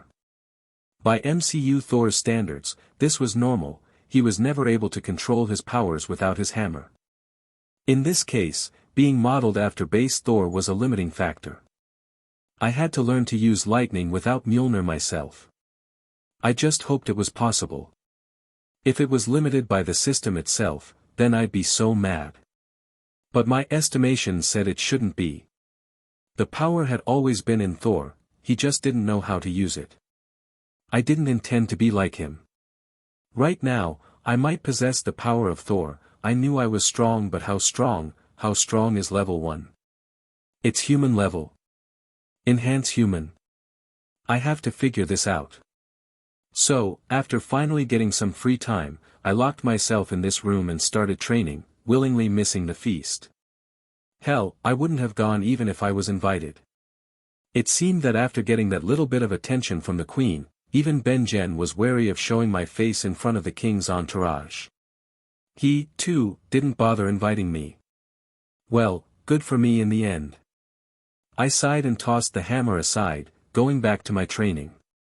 But there was no improvement. Grr. Suddenly my stomach roared. Protecting to get something to eat. I can't help but sigh again. There was no shortage of food in Winterfell for their guests, but it's usually something a modern man with a modern taste palate like me would eat only in the most dire of times. Today was different though, there was a feast going on, I most likely wouldn't get food like this after today for a long time. I guess. With great power comes great hunger as well. Chapter 10, Train and Bets. Ha. Ha. Whoa. How long is he going to continue that? Someone asked. Don't know, he's been at it since morning, another replied. I just tuned out their murmurings. At first, it was disturbing, seeing them all looking at me like I was an animal in a zoo, but after 4 hours of non-stop practicing, I no longer had the energy to think about them anymore. Last night, I tried my best to use lightning without the hammer, but all I could get out was a single spark, and that was only when I was getting angry at my useless attempts. And though anger has always been a source of power for Norse and Greek gods, I do not consider it an improvement. I can't always rely on anger to use lightning like that, and power driven by anger is often uncontrollable and destructive. I felt like banging my head against a wall when my stomach started protesting harder, and sleep was making me dizzy amidst nothing but failure. So, after that one spark of lightning caused by my anger, I just fell back onto the bed, deciding to leave the matter of lightning for the time being. If possible, I'd allocate daily training time for that. It could be a good pastime and definitely a necessary one in this godforsaken era of no entertainment. First thing in the morning, I attacked the Winterfell kitchen, grabbed whatever they gave me, then took my dear hammer and rushed out to train. Last time, Thor's fighting experience and muscle memory saved me. It was good, but only against an unintelligent zombie. Against real seasoned knights and skilled swordsmen, I wouldn't stand a chance even though I'm physically strong than most. Just having raw power won't do me much good if I don't have the skills to wield it properly. So, training was necessary. I'm lucky in this regard as well. Thor has a lot of memories of fighting, and he has developed a distinct style of combat that suits this body very well. I just have to replicate it with his memories. The fact that these muscles are already accustomed to those movements is just the cherry on top. It actually wasn't the body that was the problem, it was the mind. My mind is not used to making battle decisions on the fly. That is one skill I lack right now, and only Thor's battle instinct saved me when I fought the zombie. Thus, I have to iron out both my body and mind before I find myself in another battle. So, here I was, going at it for 4 hours straight, swinging my hammer just as Thor did in his memories. And I have to say, it's all coming very naturally to me. From every swing to the shift in balance, I was getting better. I could visibly see the difference before my eyes. I started with some standard training, running, push-ups, and sit-ups. This alone was eye-catching for others. People here don't train like that. Then, I switched to swinging my hammer and refining the movements until I got used to them. That last part was pretty normal, if not for the fact that I was swinging a completely unconventional and impractical hammer due to its size and mass. If that wasn't enough, I was swinging that exceptionally well-made yet horrid weapon for 4 hours straight. Of course, people were going to talk. Huff. Huff. Huff, again, once again, I muttered to myself, letting the cold northern breeze cool me down while I caught my breath. Clap clap clap clap. Fabulous. Never saw someone swinging a club with such enthusiasm. Do men often train like this on the wall? I looked up to see a golden-haired boy, smugly watching me. Behind him stood a man clad entirely in black armor, his helmet shaped like a dog's head. Prince Joffrey. I had been trying to avoid the Lannisters, but it seemed that was a fool's errand while living in Winterfell alongside them. So, maybe I have to give them a reason to avoid me. I'm not from the wall. I replied offhandedly, not giving him much attention. The Joker will demand more of it if I give even a grain worth of it. Not from the wall. Interesting. So, where are you from? Certainly not from the wall. Huh. Tell me, do people often use this kind of toy to play around in from where you're from, calling themselves warriors? Joffrey asked with a gleam in his eyes. I could see from miles away that he was looking for trouble. Sigh. No, none except me. It shows. Joffrey laughed while looking at me. I have seen this. Characters often tries to do this in Game of Thrones. It's like they are born with a prick in their ass. None except, because there is no one like me, I replied, now getting a little serious as I got closer to him and easily flipped my hammer in the air, something very hard with an object with its weight, and yet I did it effortlessly, making both Clegane and Joffrey shocked, especially Joffrey who was so close to me now. I got the hammer when I was a child. It was indeed a toy to me, until I learned that if I swing it hard enough, it's a toy no more. I slowly got closer to him and glared at him. Being significantly taller and more muscular than him definitely helped me what I was going for here. The bastard slowly stepped back, losing that smirk on his face. But I wasn't done. I slowly lower my head to his level. Only I swing it because only I could. Many tried to lift the hammer, very few could, and none lived to tell the tale. Do you know why? I said with a heavy voice, not even Clegane on the side getting anxious seeing how his hands were almost on his sword. Why? Haha, because none were worthy. I slowly slipped the words into his ears and turned around. I don't like bullying, but that was damn satisfying. Me turning back also seemed to relax Clegane, who was clenching on his sword handle. However, just as I was going back in to fill this raging fire my belly, I heard someone shove his own foot on top of the hammer. I'll do it. Huh. The hammer, I'll lift it. You think that damn piece of junk can tell whether I'm worthy? Give the hammer here. Joffrey all but order. You sure, royal ass? I mean highness. People are watching. You can still take back your words, but once I put the hammer down. I trailed off. Joffrey glared at me, though looking uncertain. He opened his mouth finally. I'll lift that hammer. If I lift it, then it's mine and you would be punished for spreading falsehood in this kingdom and for lying and deceiving. Joffrey shot back, maybe thinking I would be afraid.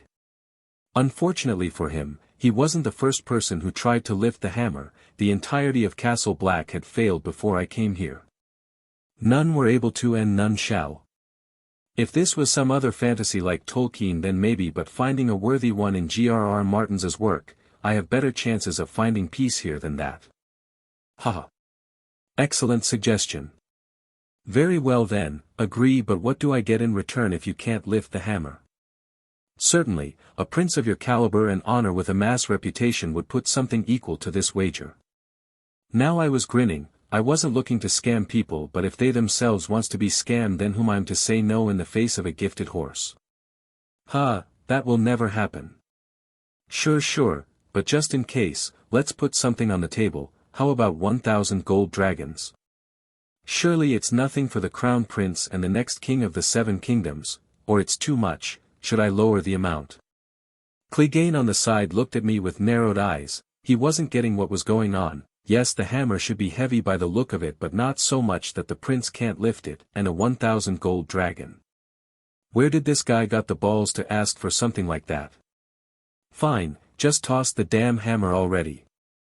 Joffrey was getting annoyed now. Seeing I wasn't playing his game, he now was just looking away to punish me. Fair enough. I shrugged and tossed the hammer at the ground, had two thoughts of directly tossing it at him though. What followed was a show of a whiny child making a fuss. Joffrey bent down and tugged the hammer only for drag himself immediately down at the sudden jerk. He fell down to the ground while I kept on looking at Clegane. Joffrey then went to use two hands and with all his power he attempted to lift the hammer only for the hammer to not budge an inch. Even the hound was surprised at this. People around us started to murmur. Why it won't move?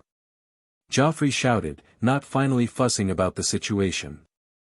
Don't worry, you're not the first one who has tried to move it, and certainly you're not the last one who will fail. I shrugged and bent down just to easily pick up the hammer in front of him, making him confused and looking at me like I was a ghost. 1,000 gold dragon. I reminded him as I waved my have and was ready to take my leave. However, the horrid creature once again started making noise. What did you do? It's not possible. You cheated. Joffrey shouted. Looking around I realized that we have gathered quite a bit of audience here. Sigh. Cheated. How? I already told you that none can lift it beside me. As you see, I didn't lie. So how do I cheat? You did something. There is no way I couldn't lift the... Joffrey started to get frustrated, the usual response when things are not going his way. And just I said you can't lift it, no one can. I didn't lie. I don't see how I cheated. So. I shrugged, seeing Joffrey not having much to say. I was ready to take my depart when finally he said something which stopped me. Stop, this ain't over yet. He glares at me. You want coins, right? Fine, you'll get your coins. Fight him. If you beat him then you get to take your coin. He said with irritation as he pointed at Clegane beside him. Another wager I see. I looked at Clegane and pondered. Though I don't want to do what this spoiled brat tells me, but it's a chance to test out my current level. Thor level 1 is good and all, but how much is that level 1 exactly? 10% of Thor. If base Thor was state to be level 10. My assumptions are good and all, but they don't account to much without testing out my real strength.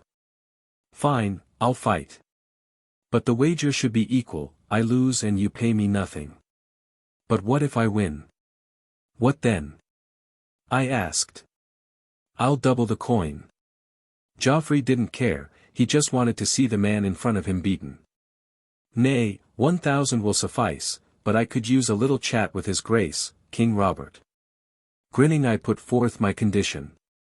Chapter 11, Never Underestimate Level 1. I could use a little chat with his grace, King Robert, I said, waiting for a response. The mention of the king stunned Joffrey. I could see his erratic behavior calming down. Finally, as the murmurs around us grew louder, he felt the pressure and shouted. Very well.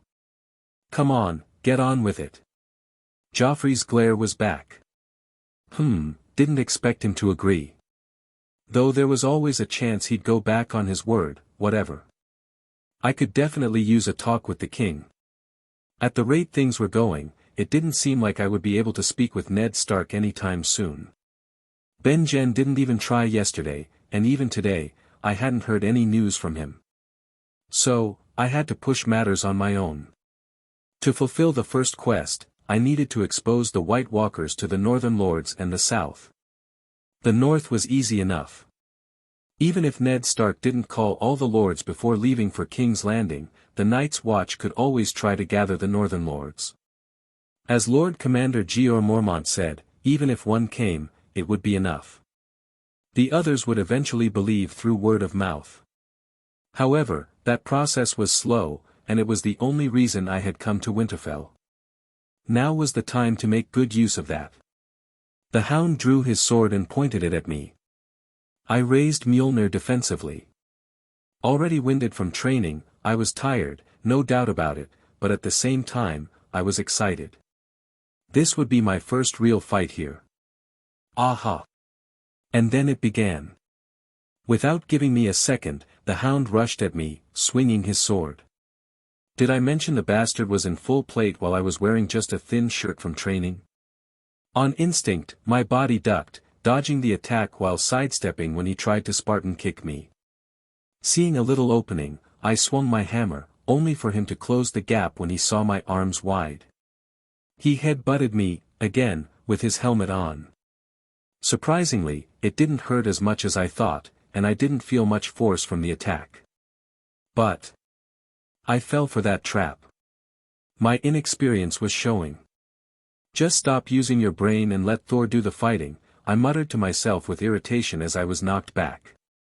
He came again, his sword pointed at my side. Seeing the attack coming, I moved my hammer to block it, only for him to suddenly turn, retract his sword, and use the same motion to strike my extended leg. Fuck.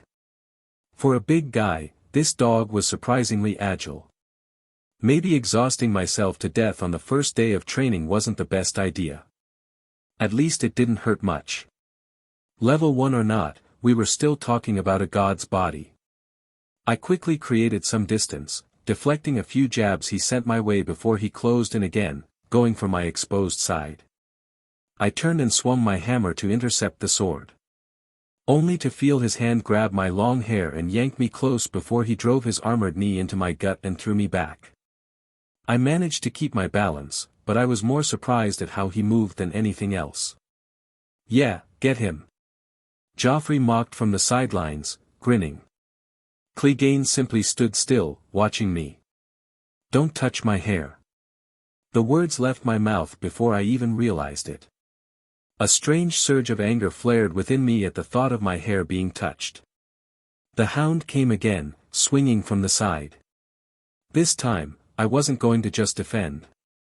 Not holding back, I swung Mjolnir. Zock! A metallic clang rang through the air, and before either of us knew it, Clegane's sword was shattered in two, sent flying out of his hands as he stumbled back, shock clearly written across his face. That should have been where the match ended, but my body moved on its own. With my right swing, I had created the perfect momentum to bring my hammer to the left. Now, gripping Mjolnir with both hands, I followed through with a powerful swing, striking him directly in the chest. Dumb. The entire breastplate crumpled inward as Clegane was lifted a few inches off the ground before crashing down with a thud. His chest plate was crushed, and he immediately lost consciousness. The sheer force of the impact had sent him flying nearly half a meter back before he hit the ground. The murmurs stopped. The prince was gaping at what had just happened. I wasn't any better. Slowly, my eyes shifted from the fallen man to the hammer in my hands. It still felt easy to lift, its weight perfect. But suddenly, it felt like I was holding a mountain. Was it the hammer, or was it my own strength? Perhaps both. I couldn't say for sure, but one thing was clear. From now on, I would never underestimate level 1 again. What are you all looking at? Call for the maester, I spoke before turning to leave, though not before reminding our dear, stupid little prince of our wager and what could possibly go wrong if he didn't deliver. A little healthy dose of threatening never hurts anyone. More importantly, I now had a certain idea of where I stood in terms of power. While I had used my full strength with one hand to break his sword, I had held back when I struck his chest, even with both hands. I didn't want to kill him. Out of all the characters in Game of Thrones, Sandor Clegane was one of the more decent ones. Yeah, he had done bad things, but ultimately, he could be considered good overall. Not to mention, killing him would have overcomplicated things for my plans. It was surprising how easily I thought about killing someone when I had never done so before. But I spoke like this because I had Thor's memories. He had done it so many times that I felt like I could do it just as easily, without hesitation. Is that a good thing, or should I be concerned? I had no idea. For now, I just knew one thing: I had to figure out exactly what my level 1 body was capable of and how much of what had happened was my own strength versus Mjolnir's magic. Chapter 12, Meet the King. I heard he beat the Hound, Arya muttered to her sister as they, along with the others, stood watching what was about to unfold. Be quiet, Sansa chided, worry clear in her eyes upon learning the news. At first, a big smile spread across her face. Hearing how strong the person she liked brought a certain unknown pride to her. But that joy was immediately squashed under the realization that she was already spoken for Joffrey. If that wasn't enough, her sour mood turned to heart-palpitating worry for her knight with the shiny hammer when she learned that Thor had been summoned by the king. Now, she was just praying that nothing bad happened to Thor and that the king would show mercy. Maester Luwin, how is Clegane? Ned Stark asked, a complicated expression on his face. When he first heard that Thor and Sandor had fought, he wasn't overly concerned. As long as the royal family wasn't disturbed, other matters could be sorted out easily. But when he learned that Thor had not only beaten the Hound but had also shattered his chest plate and broken a few of his ribs, he immediately rushed out. He'll live, my lord. He just needs a little time to heal, Luwin replied, his gaze turning toward the man responsible for the injuries. What do you have to say for this? Ned Stark turned to me and asked. Good thing I held back on the last attack, I shrugged. Hearing this, the others were dumbfounded, and Ned was clearly getting angry. Ha ha ha. However, that was when laughter broke out. I saw the poor breastplate. Almost looked like one of my works when I was your age, Robert grinned. Reminds me of what I did to that dragon spawn. My hammer struck true back then, and unlike you, I didn't hold back. The entire armor was crushed in, and his ribs were shattered. Robert grinned wider, reminiscing about what he did to Rhaegar at the Trident. It was clear that he wasn't angry. The way he was drinking said it all. He didn't even want to be here in the first place, he was more or less dragged along. You almost mortally wounded one of the king's entourage. What do you have to say for that? Ned Stark ignored his friend and turned back to me. First, it was a spar, we weren't fighting for real. Second, I wasn't the one who asked for the spar, it was your Prince Joffrey who wanted to bet with me and asked me to fight his dog. And third, I told you I held back. He wouldn't have lived if I hadn't, I replied, looking him straight in the eyes. Lies. He attacked me, and the Hound tried to save me. Joffrey spoke up, opening his dustbin of a mouth again. There were too many witnesses for him to lie, and I was sure Ned Stark already knew what had actually happened. Cersei stood beside her little lion, and by the look of it, she didn't even know what was going on, but she was going to take her son's side anyway. And what reason would I have to attack you? I looked at him with slight irritation. His expression showed he had a million excuses lined up, but I didn't let him speak. And let's say I did want to attack you. Do you really think you would be standing here, breathing, completely safe and unscratched, if someone like me, who put your dog in the nursing room, was after you? A silence spread across the room. My gaze locked onto Joffrey, and he didn't dare to say another word. Don't try to twist the facts, you, Cersei started, stepping in to defend her son. Enough, woman. We all know what happened there. Half of Winterfell was watching the fight, for God's sake, Robert interrupted. Like Ned, he already knew the truth, it wasn't hard to figure out. "Tell me, what were the terms of the fight, and what led to it?" Robert finally asked, glaring at me. "Your son couldn't lift my hammer." I told him no one could besides me, but he didn't listen. He challenged me, claiming he could, only to fail just like everyone else. I saw a chance to make some profit, so now the crown owes me 1,000 gold dragons, I said with a smile. Robert's eyes moved to the hammer I was holding. This was the first time he had actually looked at it. When he heard that someone from the wall had beaten the hound, he was intrigued, so he came along. But the moment he laid eyes on Thor, he felt something strange. For starters, the boy, just turned man, was incredibly handsome. More than that, Robert saw his own past in him. He wasn't that handsome back then, no, but the powerful build, the hammer at my side, it certainly didn't help that teenager even resembled him to some degree, with almost the exact same blue eyes. No wonder Ned asked me about my firstborn. He mused. But there was more than just appearance. Even the nonchalant attitude he had reminded Robert of his younger self. Now, he was quite interested in the strange hammer.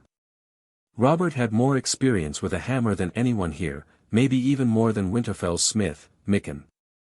He could see it was exceptionally made, but at the same time, it looked impractical. However, the deformed iron breastplate before him said otherwise. Now he was really intrigued to see the boy, know the man used the hammer in a real fight. He wanted to ask more about it but restrained himself. As I explained the situation, Robert became more and more amused. "Wait a minute, you mean to say that the hound is lying in bed with half his ribs broken just because he messed with your hair?" Robert asked, raising an eyebrow. "I don't like people touching my hair," I shrugged. "Ha ha ha. You're a funny lad." "Fine, the matter is settled," Robert announced. "But father," Joffrey immediately protested, only to shut up when Robert glared at him. Cersei, standing beside him, also wanted to speak up, but she restrained herself. Earlier, she had merely been trying to support Joffrey, not going directly against Thor. Even she didn't know why, but she didn't want to take any hasty actions. She had strange emotions regarding the handsome teenager with long blonde hair just like her family and piercing blue eyes like his pig of a husband. This reminded her of something which she didn't want to remember. "So, what did you want me for?" Robert finally asked when most of the people had left. "Just to see what we brought from the wall," I said, turning to Ben-Jen, who was now glaring daggers at me. Of course, before coming here, he had given me an earful that almost turned into full-blown shouting when I told him why I had done all this in the first place, to meet the king. "From the wall?" Robert looked at the cage placed in front of him by Ben-Jen. Even Ned seemed confused, giving his brother an inquisitive glance, but Ben-Jen just looked at him as if to say, "You'll know soon." "What is it?" "A proof that winter is coming." Chapter 13, Threat Beyond the Wall. "By the seven, what have you put in my drink, Ned?" Robert all but choked as Ben-Jen carefully placed the item he had brought and finally lifted the cloth covering it. "Ha! I swear by my hammer, it's not the drink." I, for some reason, had a smile on my face, seeing two of the strongest people on this continent gawking at the thing in front of them. The two of them surely resembled real brothers by how they looked right now. Though I knew better than to take this as a laughing matter.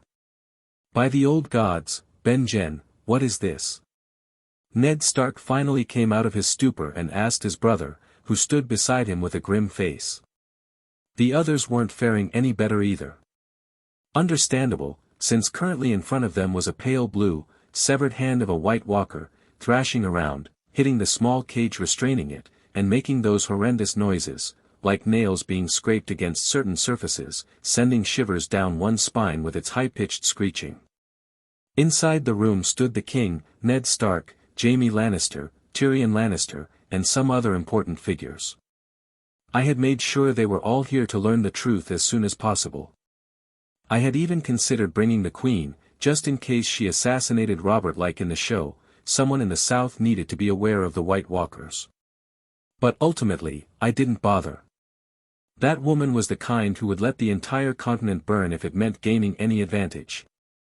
Her brothers were much more suited to attend this meeting. This is what I've been meaning to talk to you about, brother. I would have brought it up immediately if not for the sudden arrival of the king's entourage. I told Thor to wait a little while, but it seems like he made all that fuss just to get your attention, your majesty. Benjen sighed, particularly giving me a glare. And waste this excellent opportunity to make the Seven Kingdoms aware of the looming threat beyond the wall? Not on my watch. I replied, speaking to no one in particular. Seven hells, now's not the time for this. Explain, what is this sorcery? Robert Baratheon looked at the hand thrashing inside the small iron cage meant for ravens, and a chill went through his spine. He had a very bad feeling about what he was seeing. Yes, forget about other things and just explain. Ned Stark asked his brother again. He had an idea of what this could be, but by old God and the new he didn't dare believe it. A few days ago, a small ranger party left Castle Black to investigate wildling activities. We didn't hear from them for days. Then one of the lads returned with Thor, carrying that thing wrapped and tied up on his shoulders. Benjen paused. And it's not just the hand I brought. The entire dead body is still kept in the cellars of Castle Black, roaring and eager to eat anyone foolish enough to unbind it and step inside the cellar. I added, making the others take a sharp breath. For confirmation, they looked at Benjen, who only nodded. When they reached the wildling camp, they found all the wildlings slaughtered, torn to pieces. Though I believe Thor could explain better, as I wasn't there myself. Benjen looked at me, prompting the others to do the same. Well, I wasn't there at the start either, to be precise. I just happened to meet the only survivor of the ranger party while I was lost beyond the wall. He was running from something, and I needed his help to find my way. By now, you all should know I'm not from Westeros. Before I could ask him anything, behind me stood the owner of this hand. I have to say, I have fought many battles, but I had never seen anything like that before. It was unnatural, the stench of death, the glowing blue eyes. It was as if the thing had crawled out of the stories adults used to scare children.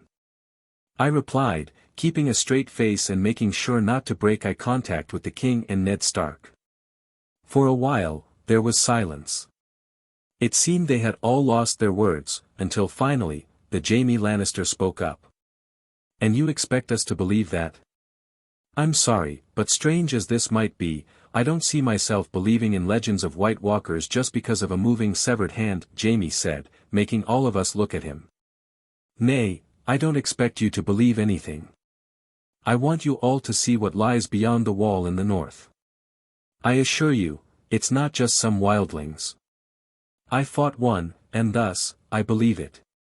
Will, the ranger, saw two of his fellow Night's Watch brothers die to these things, and thus, he believes it. The Night's Watch saw this monstrosity when I brought it there, when I caged it inside the cellar, when I severed its hand to bring here, only for the hand to keep moving. They saw the body of that thing still moving even after I crushed half of its skull, after it lost a leg, after it had been without water or food for days. And yet, it still makes noise. It still moves. That is when the Night's Watch believed. If you find yourself unable to believe, then by all means swordsmen, you are welcome to visit the wall and see this new wonder for yourselves. Perhaps then, you will believe. I said, with a little heat in my tone. Lately, I had found myself quick to anger, and this man insinuating that I was lying only stoked that fire. Jaime quieted down. He wasn't someone to believe in fairy tales, but the proof was in front of him. Still, he didn't want to believe it. However, if the man who defeated Sandor claimed to have fought and defeated one of these creatures, and if it was imprisoned in Castle Black, then... Did you try killing it? Robert finally spoke after my outburst had silenced Jaime and the others. No one else dared speak after that. While fighting it, I dealt enough damage to kill a man 10 times over. It did nothing. Part of the reason I brought it to the wall was that I had no way to kill it. As for whether it is possible to kill, if that's what you're asking, we are not sure. We didn't touch it further, since we needed proof to convince the rest of the northern lords, and if possible, the south, if we could get any help from there. I replied before Benjen could. At this point, he was probably wondering why he was even here. Who was the first ranger again? Are you telling us that there are more of these things beyond the wall and we don't have a way to kill them? Tyrion asked, finally making his presence known. It was easy to forget he was even there. Hearing Tyrion say that made everyone panic slightly. Their minds rebooted, and they finally started to grasp the reality of the situation, now eager to know what defense the Night's Watch had against this threat. I'm afraid I have no answer for you, Master Dwarf. I'm just as much in the dark as any of you. I only know that there are more of these things out there, since it's impossible for a single undead to have slaughtered an entire wildling camp. And even if they are not many yet, they will be soon enough, because the corpse this hand belonged to, was a wildling from that same camp. That was like a bomb going off. Only a few failed to grasp the implications, but those who did went pale. How many wildlings are beyond the wall currently? The king asked, his eyes wide, as if he had connected the dots. For once, the alcohol didn't dull his wits. Unfortunately, he was asking the wrong person. I had no idea. So, even I turned to Benjen for answers. We don't know, but if we count all of them, hundreds of thousands. Benjen replied grimly. Gods help us. Chapter 14, Hunting. I did my job. Now the North, and by extension the South, knew about the looming threat of the White Walkers. So, where is my upgrade point in Odin's name? I expected to get it as soon as I showed Ned Stark that hand. Things often don't go as planned though. So here I am, stuck with no progress, wanting to knock my head against Mjolnir. I must be missing something, I pondered as I mindlessly followed the king on his hunting trip. He said this helped clear his mind. The fool didn't realize that, aside from sleeping, this was the only activity where he wasn't drunk enough to forget his own name. The only explanation for the system's silence about this quest could be that I hadn't completed it yet.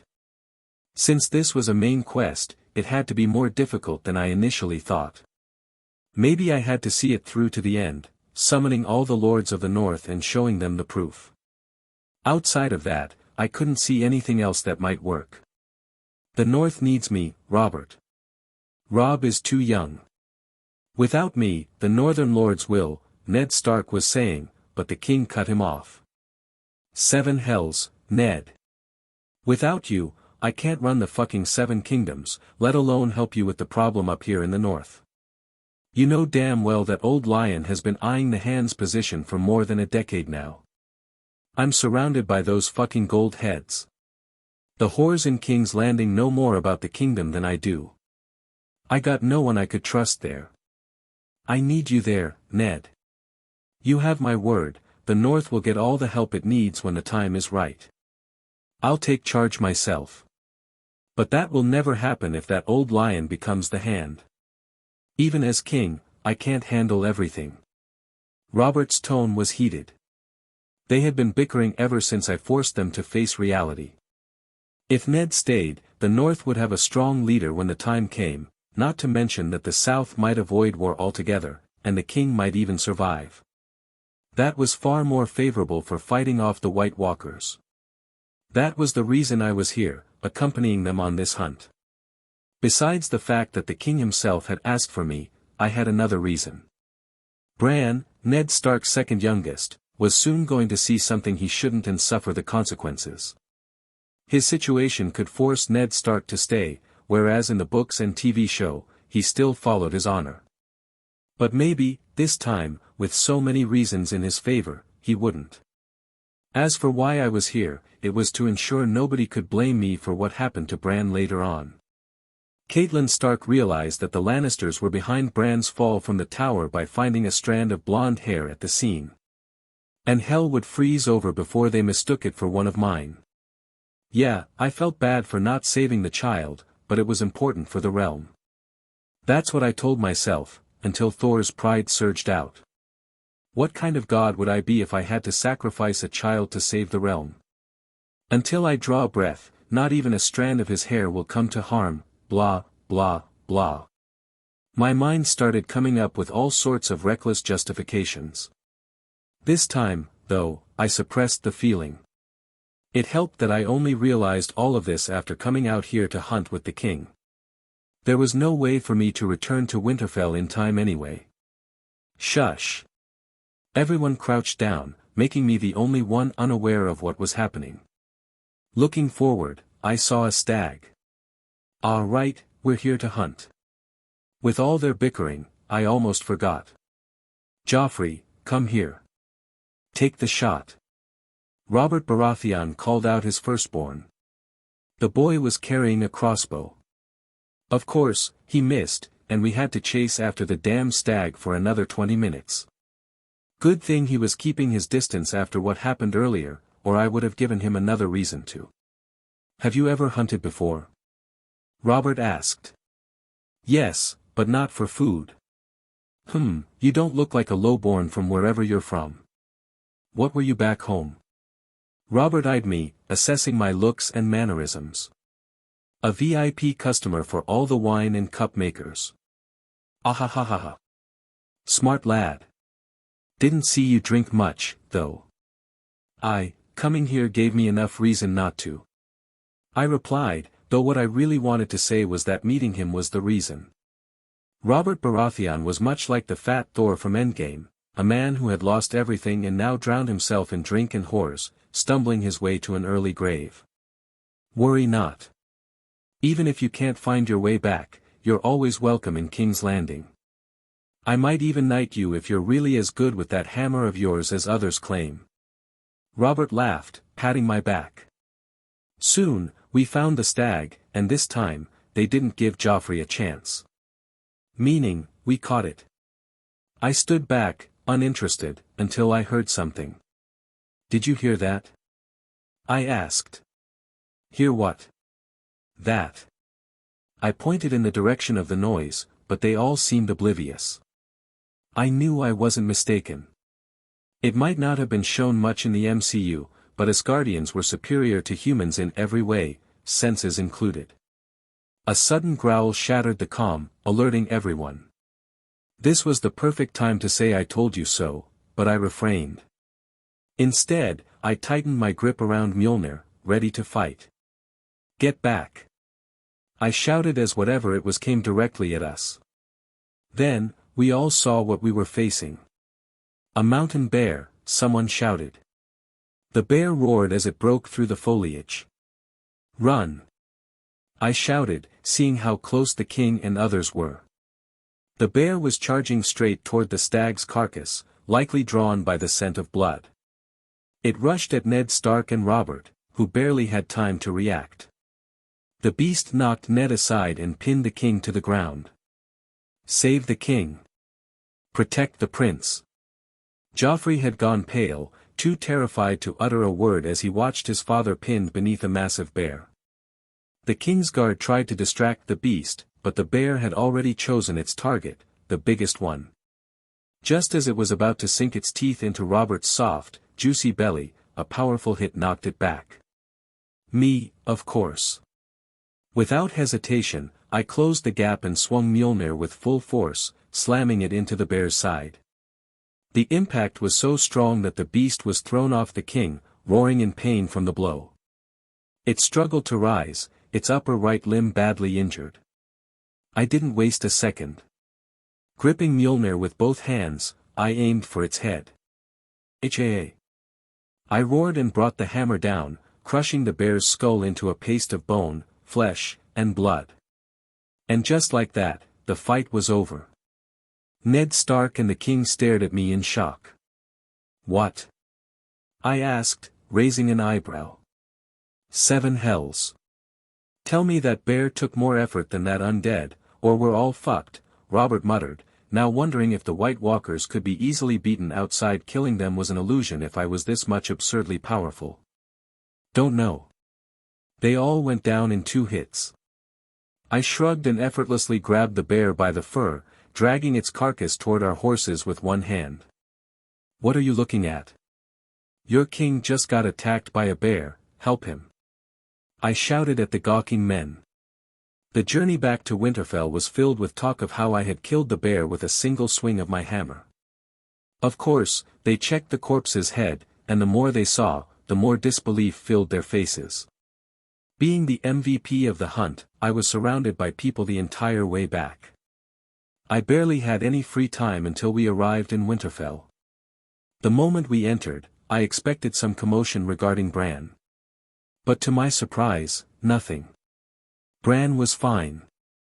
The Stark family was fine. And that's when it hit me. Did I miss something? Chapter 15, A Request. What did you say to Jaime? Cersei stormed into Tyrion's room, her voice so heated it could melt a dragon. That a man has another sword that isn't made of steel and shouldn't be shy about using it. Maybe give our dear father some heirs of Casterly Rock, bastards though they may be. Something is better than nothing, right? Tyrion was startled to see his sister there. He had been drinking and almost choked, though that was still better than her catching him doing other things he was infamous for. Cersei restrained herself from walking up and slapping the imp. "What did you say to him that made him agree to go to the wall with you?" she asked again. She was frustrated. Once Robert went out to hunt, she finally had a chance to spend quality time with her brother, only to find that Jaime wasn't in the mood. What about her mood? Before she knew it, Jaime had taken his sword and gone out to train. What was that about? She had tried to seduce him, but nothing. He had been disturbed for a few days, but only now did she realize how much. Then, out of nowhere, he announced that he would be going to the wall, with Tyrion, of all people. Really? This is the first time I'm hearing of this. Tyrion understood what was going on but had no intention of telling his sister. The Seven only knew what kind of drama she'd raise after learning the truth. Cersei doubted Tyrion. He was the first to bring up the topic, it had to be the imp who convinced her Jaime to go with him. Cersei narrowed her eyes, irritation building. She hadn't had it for over a month, and it was getting on her nerves.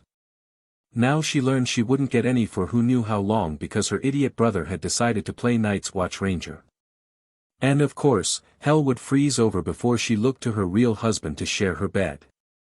"Dear sister, if I could weaponize that fiery gaze of yours, maybe I could have saved humanity by now," Tyrion mused to himself. "I have my eyes on you." Cersei gritted her teeth. But knowing she wouldn't get anything out of the monster she had to call her brother, she spat and turned around. "By all means, do that. If the old stories are to be believed, the Seven know we could use all that heat up at the wall." MCPOV. I missed something. I knew it but didn't realize it until now. Will was the reason the Starks found their dire wolves in the story, they had to go out to execute him. I hadn't seen any wolves here. The butterfly effect. I didn't think it would be apparent this soon. Unlike some fanfics I read, where no matter what happens, the canon stays intact for the MC to reap the benefits, here it was immediately evident that things were changing, and there was no greater power holding the plot together. No dire wolves. Bran didn't fall. Will survived. And Odin only knew what else I had already changed. This was proof that as I went further, I couldn't rely on the meager amount of canon I remembered. However, that was a problem for future me. My current problem was that Ned Stark had ultimately agreed to be the king's hand. I had hoped Bran's fall would stop him, but I guess that wasn't happening now. Thor. Suddenly, a voice broke my concentration. Looking up, I saw Benjen calling me. "My brother has called for you," Benjen said as he readied his saddle. "You're going somewhere?" I looked around and noticed Benjen wasn't the only one. Many people were preparing to depart, even two of the Queen's brothers were in the group. "We're leaving for Castle Black," Benjen replied, looking a bit apologetic. "What? When was this decided? Why wasn't I told? I haven't even readied my damn horse yet." "You." Sigh, you should talk to my brother before doing that. Believe me. Benjen said and left, making me wonder what in Odin's name was going on. So, I made my way directly to Ned Stark's solar. As soon as I entered, I noticed he was completely alone, most likely waiting for me. Lord Stark, you called for me? I asked. Yes, Thor. Come, sit, he said, and I did just that. Ned Stark didn't immediately speak. He took his time before finally opening his mouth. I still haven't shown my appreciation for what you did for the North. Without you, we might not have known about the threat of the White Walkers until they had grown much stronger. For that, the entire North is in your debt, Ned Stark said, making me nod unconsciously. Think nothing of it, Lord Stark. Surely you called me here for more than just gratitude. I have a request for you. You must have heard that I'll be going south soon to take the position of Hand of the King. Yes. I replied, already thinking about what he could ask for. Only one thing fit the bill. I want you to accompany us there, Ned Stark requested. There it was. I knew it. But why would he suddenly ask a stranger like me? May I ask why you want me to accompany you? Sigh. Starks don't fare well in the south. I will take a few of my men with me, but I still worry about my children's safety. Sansa, Arya, and even Bran will be going with me. I want you to look after them there, Ned Stark said, looking at me with an earnest expression. To me, this reason sounded weak. If he needed protection for his children, why not take more guards, or simply just not take the children? At least he could avoid taking both Arya and Bran. There was something else he wasn't telling me. Is that all? I asked firmly, looking him directly in the eyes. No, that's just one part of it. The reason I asked for you is that I don't have anyone there to help me. Forgive me, but I cannot disclose certain information as it could be dangerous for the source. However, I need someone to run some special errands for me. Someone strong and sharp. You are the best person for the job. Ned Stark's words made me wonder what he was talking about. Since when did he have any errands to run? Then I remembered, he must have received that note from Lisa Arryn about Jon Arryn's murder. Of course, I knew the truth about who really killed Jon Arryn. And you choose me over any of your trusted men because? Because you're an honorable person, I can tell. Not to mention, you seem well aware of how to deal with highborn lords and ladies, Ned Stark replied, taking me by surprise.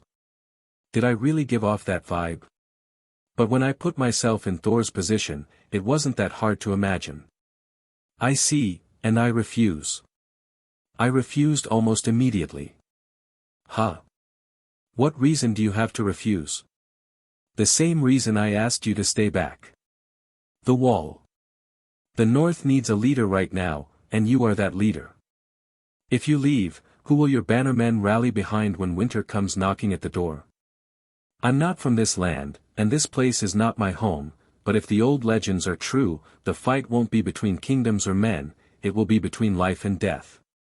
I have to take part. By staying behind, I might be able to help the Night's Watch somehow. And that's exactly why I believe you, Ned Stark said. Benjen told me you wish to fight the White Walkers despite having no ties to them or this land. That is exactly why I need you in the south. I don't wish to go south more than you do, however I have to. Why? Because you king commands so? I asked with a hint of distaste. Yes. He nodded. Well, he's not my king. I shrugged. For a second Ned Stark narrowed his eyes, but seeing my eyes no wavering he sighed. It's not just king's order, North alone can't hold on if winter truly comes. It's not just fighting the White Walkers, North has to be ready for a long winter. Maesters in Citadel claims that this is the longest summer lasting 9 years, and after a long summer comes a lasting winter. North can hold on to few years of summer, but any longer and we will starve. We can't fight the undead when empty stomach. Ned Stark said. And for all purpose I have to say that I almost forgot about the condition of North in this all ordeal. He was right, just massing fighting power won't do.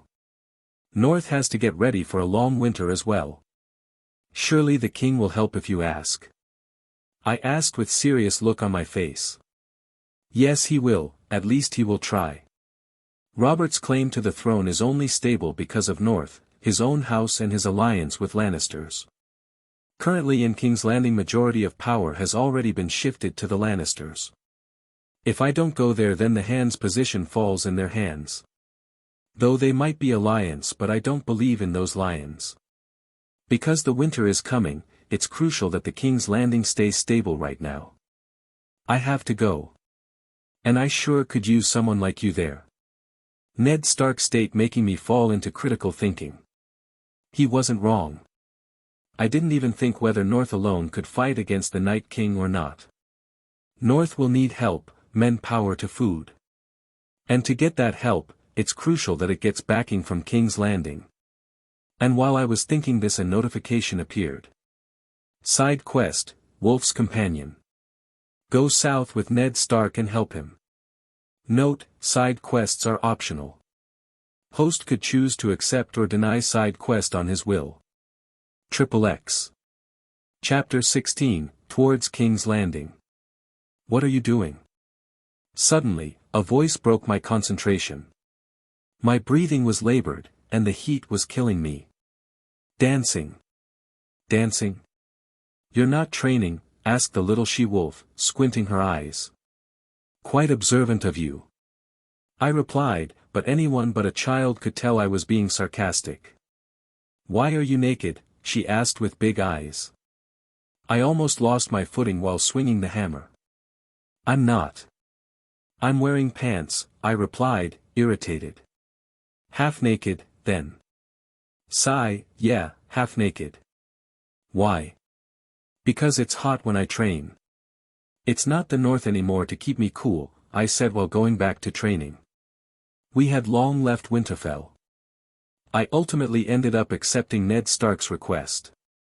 I'm getting paid for it, of course, but I didn't want to do it initially. The South, especially King's Landing, is full of deceitful unmen. Not my words, Ben-Jen told me. Surely, those words came from experience. If it were my father and brother who the Mad King burned, I'd feel the same, after killing the damn dragon myself, that is. There was only one reason I decided to go along. The North needed help to counter what was coming. We were unaware of how strong the Night King was, how many undead he commanded, when he would attack. What were his weaknesses, and what was he truly after? If I knew that, I could shorten the war that was sure to come. If only I had watched the later seasons of Game of Thrones, then I would have known how they killed the Night King. However, as it stood, when the war came, it would be a prolonged one until I found answers to those questions. The North alone wouldn't stand that long. Ned Stark was right, we needed help. Thor, she suddenly spoke, breaking me out of my daze. Pardon? Did the bear do that? Bear? They call you Bear Slayer now. Arya smiled as she said this. Do they? Quite an improvement from Hammer Lord, I rolled my eyes. Those at Castle Black started calling me that behind my back.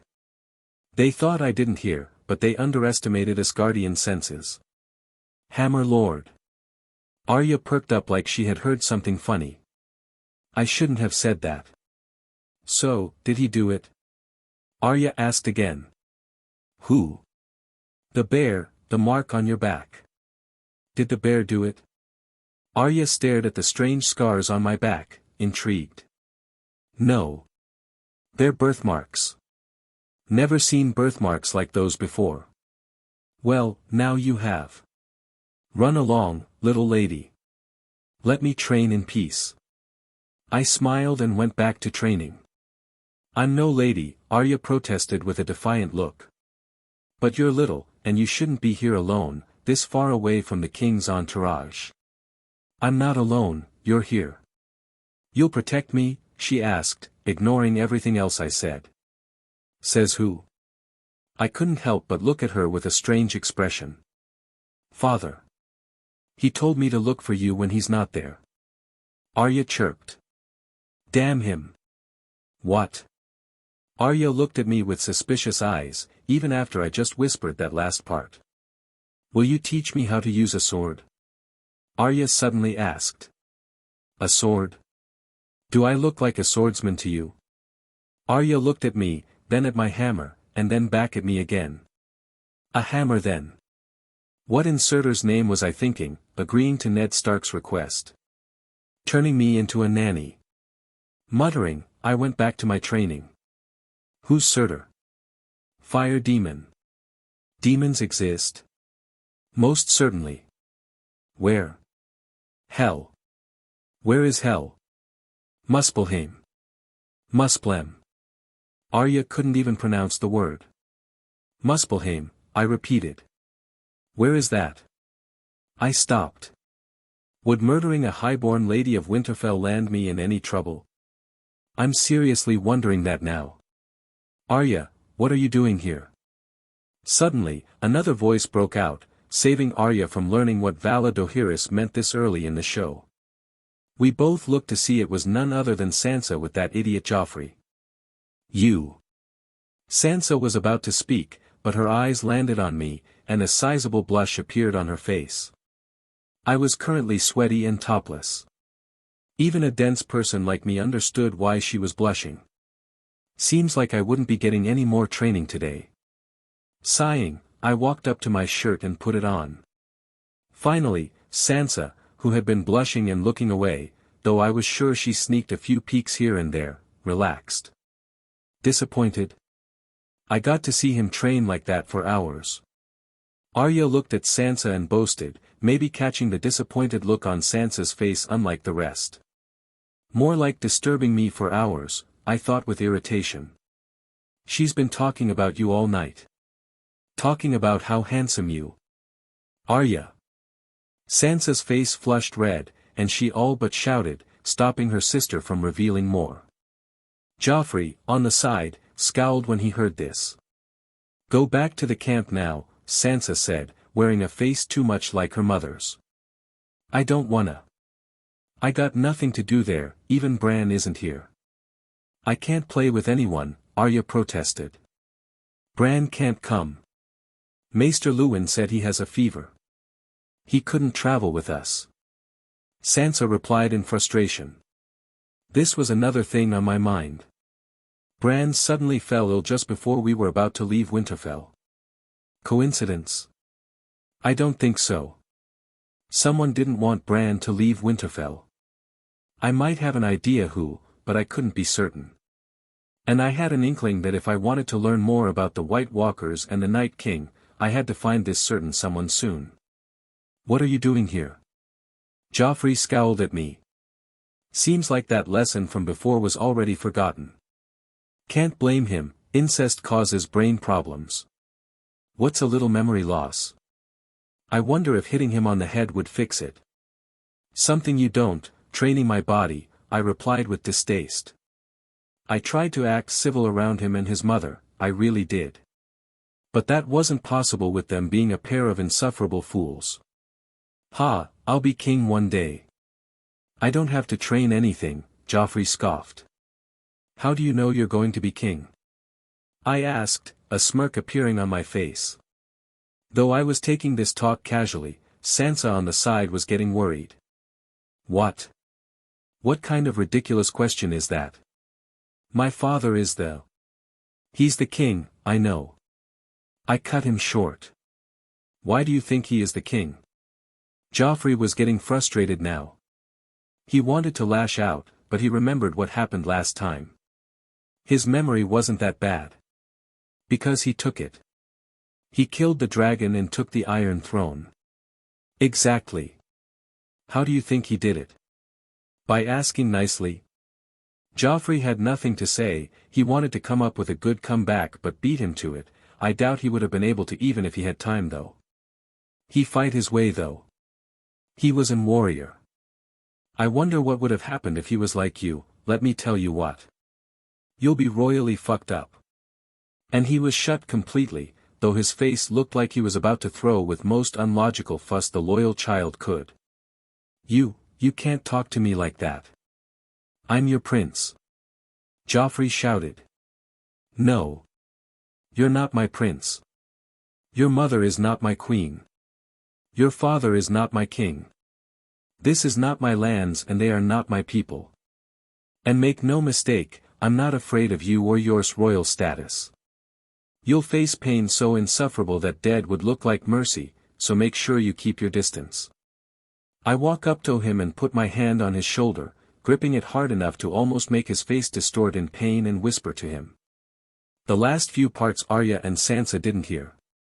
XXX. Chapter 17, New Recruits and Lannister Brothers. Jon stood there as he observed his new brothers in the Night's Watch. All his ideals of serving an honorable order that guarded the realm of men were shattered the moment he saw them. Murderers, rapists, thieves, he saw only them. No honor, no valor. It's a mistake. Jon muttered to himself as he dodged an attack from one of his fellow Night's Watch recruits. He didn't let his thoughts dull his movements and immediately parried, following up with a punch to the man's face. They didn't get much rest, as all new recruits were thrown into training immediately. The one conducting it was Alliser Thorne, and if the others were to be believed, this time, the training for new recruits had been made stricter manyfold. Jon was able to handle the recruits easily enough. It wasn't hard for someone who had learned swordsmanship in a castle. However, he could feel it, something was wrong here. Unlike in the TV series or the books, here, Alliser wasn't breathing down Jon's neck from the start. Perhaps it had something to do with what was inside the cellar within Castle Black. Even after Thor had caused quite a commotion upon his arrival, many within Castle Black had yet to lay eyes on the White Walker. Mere word of mouth wasn't enough for these lowlifes to believe their sworn brothers. This was especially true for the new recruits. The Lord Commander didn't want word to spread too far, fearing more defections. There had already been many after Thor brought the undead. The new recruits were the most likely to flee. Thus, the cellar was off limits to almost everyone. No one was allowed near it, and for good reason. Those with sharp ears could hear it at night, alongside the howling wind, a voice so unnatural it kept them awake. Jon could feel it, there was tension in the castle. He wasn't an idiot. He knew something was going on. Both his father and Uncle Benjen hadn't wanted him to join the watch, but he had come nonetheless.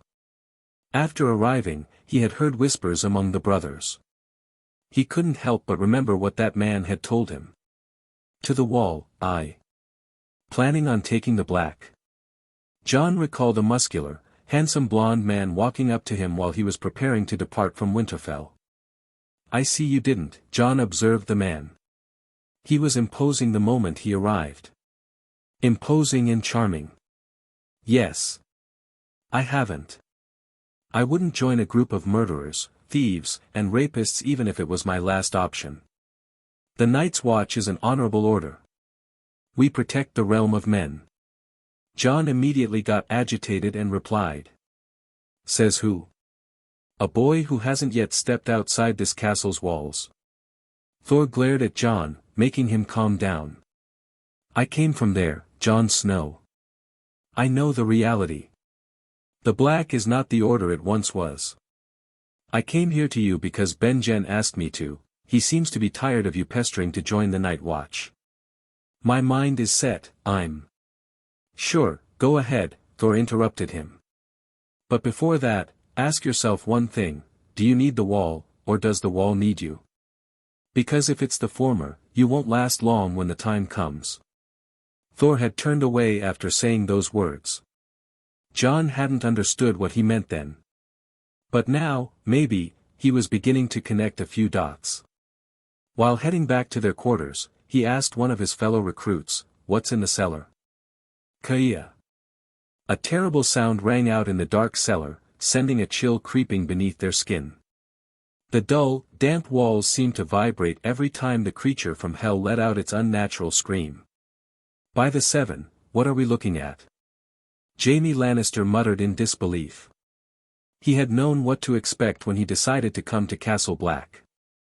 He hadn't believed the old stories, even after seeing a severed hand move on its own. However, now, he had no choice but to accept the truth. He had never claimed to be a man of knowledge. He wasn't well studied, nor was he always right. He couldn't call himself wise. But for once in his life, he was disappointed to realize he had been wrong. In front of him stood a spawn from hell itself, just as described by that man. Thor had warned them, but Jaime hadn't believed him, until now. Cersei hadn't been happy when he announced his trip to Castle Black, but at least now, he had a good reason to justify his actions. That's a White Walker. The first of its kind seen in thousands of years. They were the reason the wall was built and why the Night's Watch exists.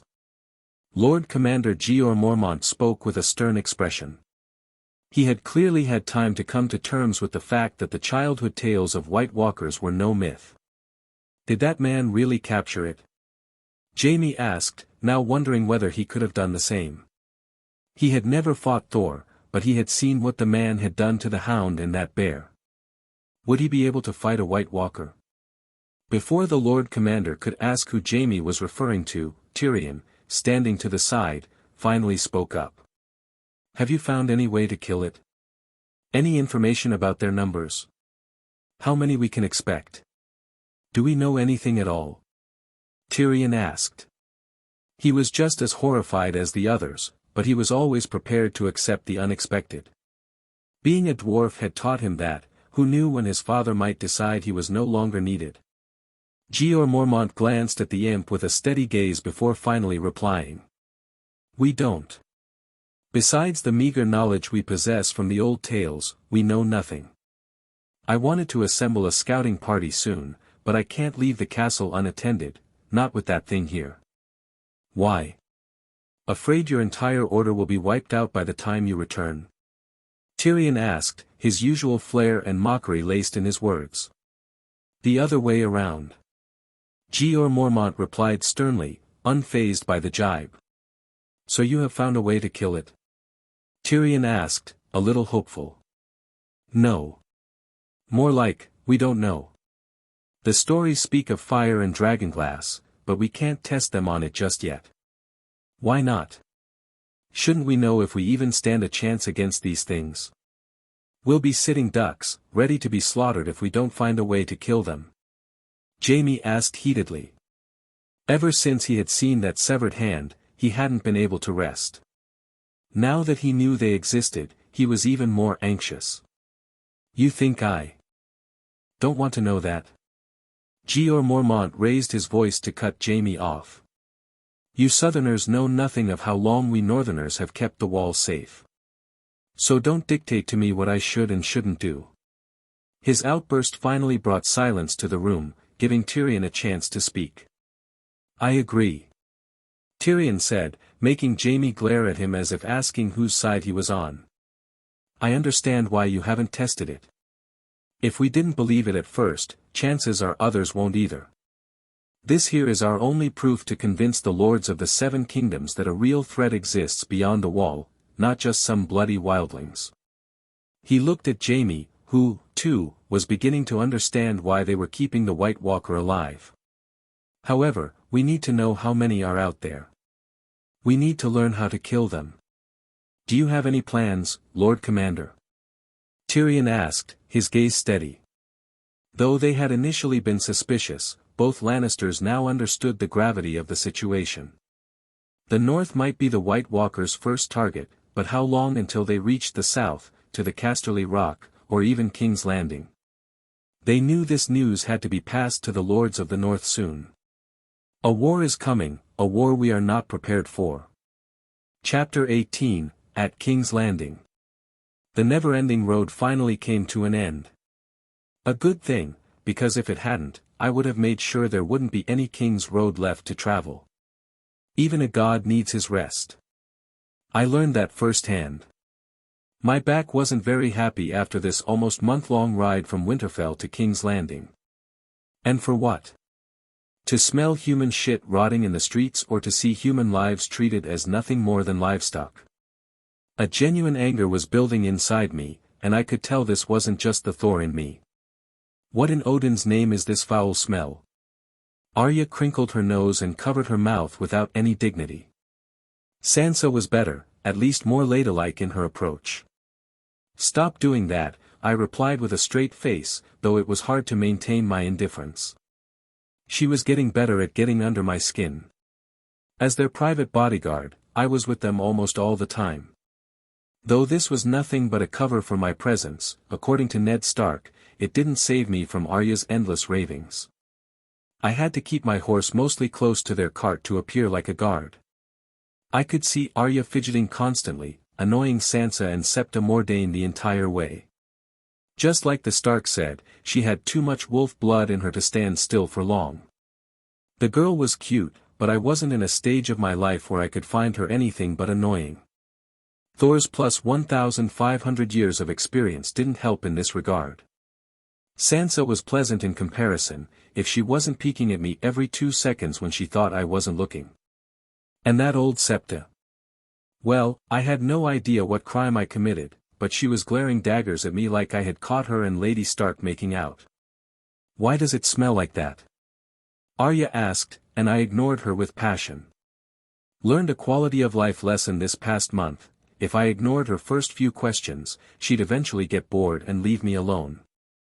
I turned my head away and saw the gates of King's Landing as we passed through them. Inside, the smell hit even harder. Come on, settle them in. Ned Stark got up and instructed the girls to come out of the cart and get settled. But before that could even happen, I saw a noble-looking man approaching him with a paper in hand. Looks like the game has already started. I immediately dismounted my horse and made my way over, abandoning my fake guard duty the first chance I got. Lord Stark, there has been a small council meeting called. Your presence is requested, the man said, handing Ned the paper. Ned Stark frowned. After a month of traveling, this was the last thing he wanted to deal with. But duty called. Lead the way. I'll join. No, you won't. Just as Ned Stark spoke, he heard a voice from behind. That was me, of course. The messenger turned to see a tall, muscular man with blonde hair approaching. He had an imposing presence and carried a short hammer in his hands, unlike any weapon the messenger had ever seen. Excuse me. Ned Stark sent a glare my way. High lords, no matter how honorable, like Ned Stark here, don't like being defied. But upon seeing that I wasn't backing down, staring him straight in the eye, Ned hesitated for a moment, and that when I responded. The hand of the king is tired. It's a long way from Winterfell to King's Landing. Tell the council he'll join them once he's rested a little, I said directly to the messenger, much to his disbelief. Well. Go tell them, I deepened my voice and spoke with authority, nearly startling the man. Even Ned looked momentarily taken aback. The messenger immediately nodded and sped away. What are you doing? Ned Stark's anger flared, but I had no intention of backing off. Exactly what you asked me to do, help you play the game. Here's the first rule, play it on your own terms. Don't listen to a damn thing others say, most of it will be lies. Get some rest and prepare your mind before heading to the council. You're going to need it. I held my gaze firm. Ned had to admit that what I said was true, but making them wait like this didn't feel right. He was about to argue, but I was done here. Come on, girls, get up. Finding a decent smelling room is not going to be any easier than the journey from Winterfell to here. I turned and started helping them. Ned was stunned to see me outright ignoring him. Shaking his head, he just accepted it. He was quite tired himself, and the messenger had already gone. Resting for a bit wouldn't hurt. Just as he was about to leave, he heard me speak from behind. And one more thing, in King's Landing, don't watch the mouths, Lord Stark. Watch the hands. What you hear will be vastly different from what really happens. Are you telling me the crown is 3 million in debt? Ned Stark was shocked upon learning of the extravagant tourney his friend was planning in his name. But what shook him more was the actual state of the kingdom's finances. I'm telling you the crown is 6 million in debt, Peter Baelish corrected with his usual smirk. How did this happen? Ned asked, disbelief evident on his face. Only now did he realize how he would have reacted if he had gone to the small council meeting without taking a moment to rest first. It's the king's job to spend the money, while the hand arranges it, Baelish replied. I refuse to believe Jon Arryn would have let this happen. Ned immediately defended the man who had been a father to him in all but blood. Lord Arryn gave wise and prudent advice, but I'm afraid his grace doesn't always listen, Grand Maester Pycelle said with a weary tone. Counting coppers he calls it, Renly added with irritation. Eddard Stark sighed.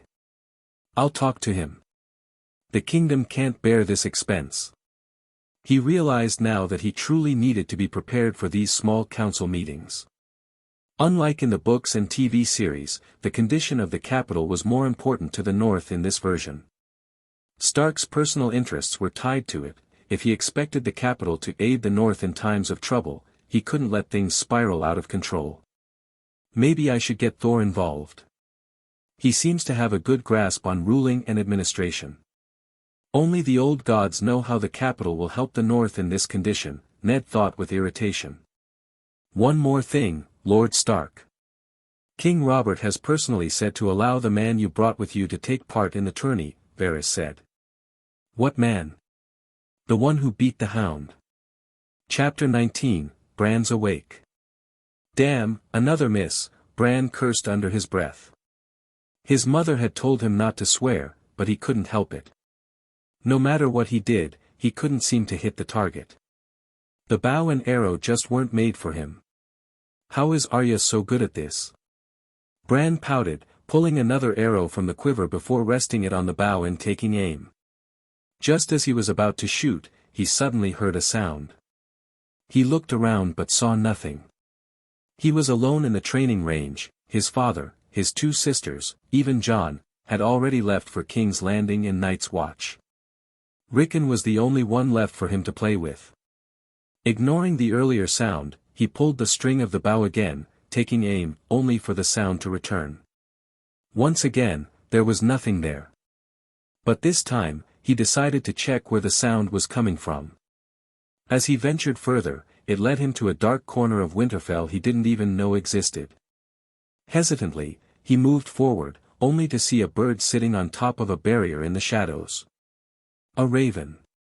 A three-eyed raven. The moment Bran looked into the raven's eyes, he felt his consciousness fading. Lightheadedness assaulted him. What's happening to me? Wait, who are you? No, wait. Wait. Bran shouted, and that was when his eyes shot open. He jolted upright, his breathing ragged, and found himself in his bed, surrounded by two people. He looked into the face of his mother, who had been sleeping next to his bed but suddenly awoke with a start at his outburst. Bran. The moment she realized who had made the noise, her eyes widened in shock at seeing her son awake. How are you? Are you feeling any pain? Do you need food? Wait a minute, let me call Maester Luwin. She almost stumbled, too overwhelmed by the sight of her son waking up. Even Maester Luwin had been unable to determine what kind of fever Bran was suffering from. At one point, his body had started heating up uncontrollably, and he no longer woke up after falling asleep. At first, they thought it was just a normal fever, but after her husband left, Bran's condition had worsened. She had prayed to the Seven for hours to protect her son, sitting beside him day and night. Gods be good, she whispered, checking his temperature. He was normal now. Wait here, I'll call Maester Luwin. She hurriedly stood up and rushed out. Bran was still struggling to process what had just happened. Once Maester Luwin checked him and declared him healthy, Catelyn Stark finally sighed in relief. Just as Maester Luwin was about to leave and complete his sleep, Bran, lost in thought, suddenly spoke. Maester Luwin. Yes. Luwin responded. Catelyn tensed, fearing that her son was in pain. Are there any books about the history and faiths of Westeros? History and faiths. Why do you suddenly need that? Both Luwin and Catelyn looked at Bran with puzzled expressions. "I just want to learn a bit about history, that's all," Bran replied. Both Catelyn and Luwin exchanged looks, their expressions tinged with concern before Luwin nodded. "I'll have someone bring you the Gospel of the Seven." "No." Bran's sudden response startled both of them. "Pardon? Not just the seven. Bring me all the books about history and faiths, all faiths from Westeros and Essos too." Bran's tone was firm, making the two adults exchange concerned glances again. "Do we have them?" Bran asked again, his urgency growing. "Yes, but it's a ponderous read. You won't find it to your taste. I'll bring you." But before Luwin could finish, Bran interrupted him. "No, I want to read it." "What's the name of the book?" "The Lineage and History of Great Houses of the Seven Kingdoms," Grand Maester Pycelle said as he pulled out an old, dusty book from his study, placing it on the table with some difficulty. "Why did Jon Arryn want to read this book?" Ned Stark asked as he flipped it open, only to find tedious descriptions of noble houses and their members. The book contained detailed records of the members of all the great houses, their appearances, birth dates, parentage, and even places of birth. Seeing its contents, Ned Stark already felt repulsed. He turned to the Grand Maester. "Did Jon Arryn say why he wanted to read this book?" "No, my Lord Hand. And I never thought to ask him." Pycelle shrugged, clearly unbothered by it all. Unlike in the main story, where Ned Stark was bogged down by council duties, delaying his investigation into Jon Arryn's death, here, he had begun investigating immediately. He wouldn't voice it, but he knew he wouldn't have been able to do this if he had followed the council's calls all the time. Thor's advice had been valuable. So, after the very first council meeting, he had gone straight to Pycelle and obtained the book. "Did Jon say anything more? Any last words before his passing?" Ned Stark asked, already resigning himself to reading the book despite his reluctance. He kept saying one thing. He repeated it over and over. He said, 'The seed is strong. The seed is strong.' What does that mean?" "I'm afraid I know no better than you do, Lord Stark," Pycelle said with another shrug. Ned Stark wanted to voice his suspicions about Jon Arryn's murder. However, remembering Thor's warning to trust no one, he held his tongue and took his leave. As he walked to his chambers, 1,000 thoughts clouded his mind. The most pressing was whether he was wasting his time. Should he focus on preparing the North for winter instead of chasing a dead man's secrets? But he couldn't shake the feeling that he owed it to Jon Arryn. That man had been like a father to him. He had chosen to protect both him and Robert when they were mere wards. When the Mad King demanded their heads, Jon Arryn had gone to war to protect them. If there was any truth in Lysa's letter, then he would find out who had killed his father in all but blood, and get him the justice he deserved. 1, 2, 3, 4. Thor's deep, resonant voice echoed in the open balcony. "Keep the rhythm in mind. Remember, you don't have to move on every beat, but the beat will help you track your footwork initially." Ned Stark saw Thor training his youngest daughter, Arya, in swordsmanship. "Why am I not swinging the sword?" "It's not swordsplay if all I'm doing is moving around," Arya complained. "Foolish child. Half of swordsmanship isn't in the sword but in how you move. A stationary target is a dead target. You have to be nimble on your feet, keep your balance, and shift your weight properly to deliver strong and true strikes," Thor said firmly. "Exactly, I couldn't have said it better myself." Suddenly both of them heard Ned Stark spoke from the side. Thor already knew someone was there but he just didn't know who. "Oh, not you too?" Arya whined. "Thor's teaching you true Arya. One must learn how to crawl before walking. Foot and pawsaying is the foundation of swordsmanship. Listen to him." Ned Stark said, making Arya grumble but back to his training. She was holding the sword but only for show, her current job was nothing but move around and get used to that while holding a sword. "I thought you don't do swords." Ned Stark suddenly looked at Thor with intrigue.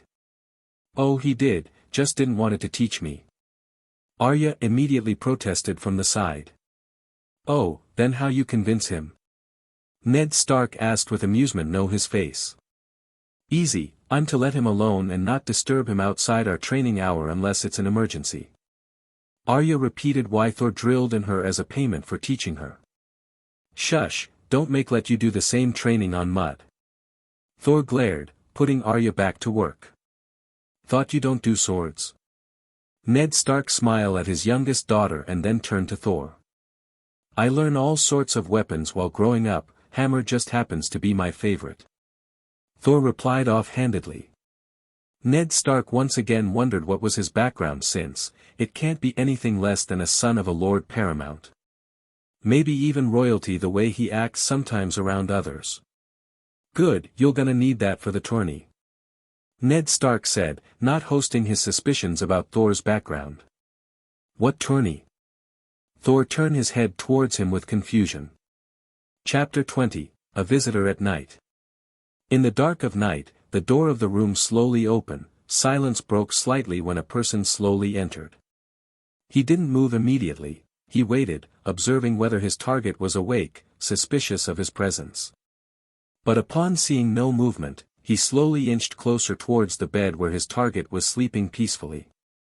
Without making any noise, the man took out a dagger from his backside and unsheathed it, looking to end this in a single strike. But just as he was about to strike, he felt someone catch his hand.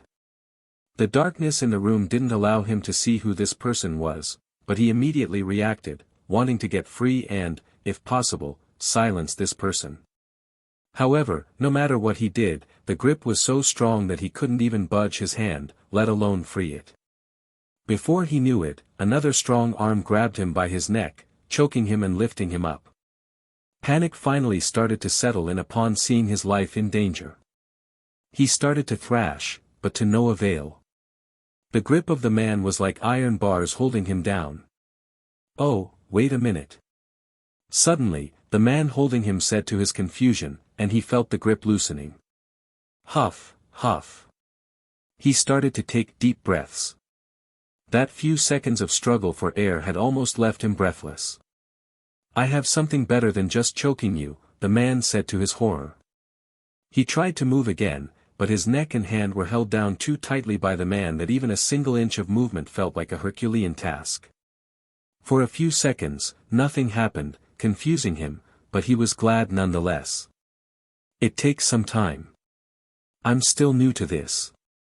He heard the man say, confusing him even more, until he felt a sharp pulsing sensation in his entire body.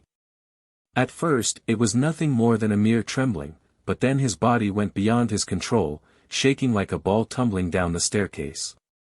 Pain so unimaginable ran inside him that he lost the little voice he had while his mind went numb.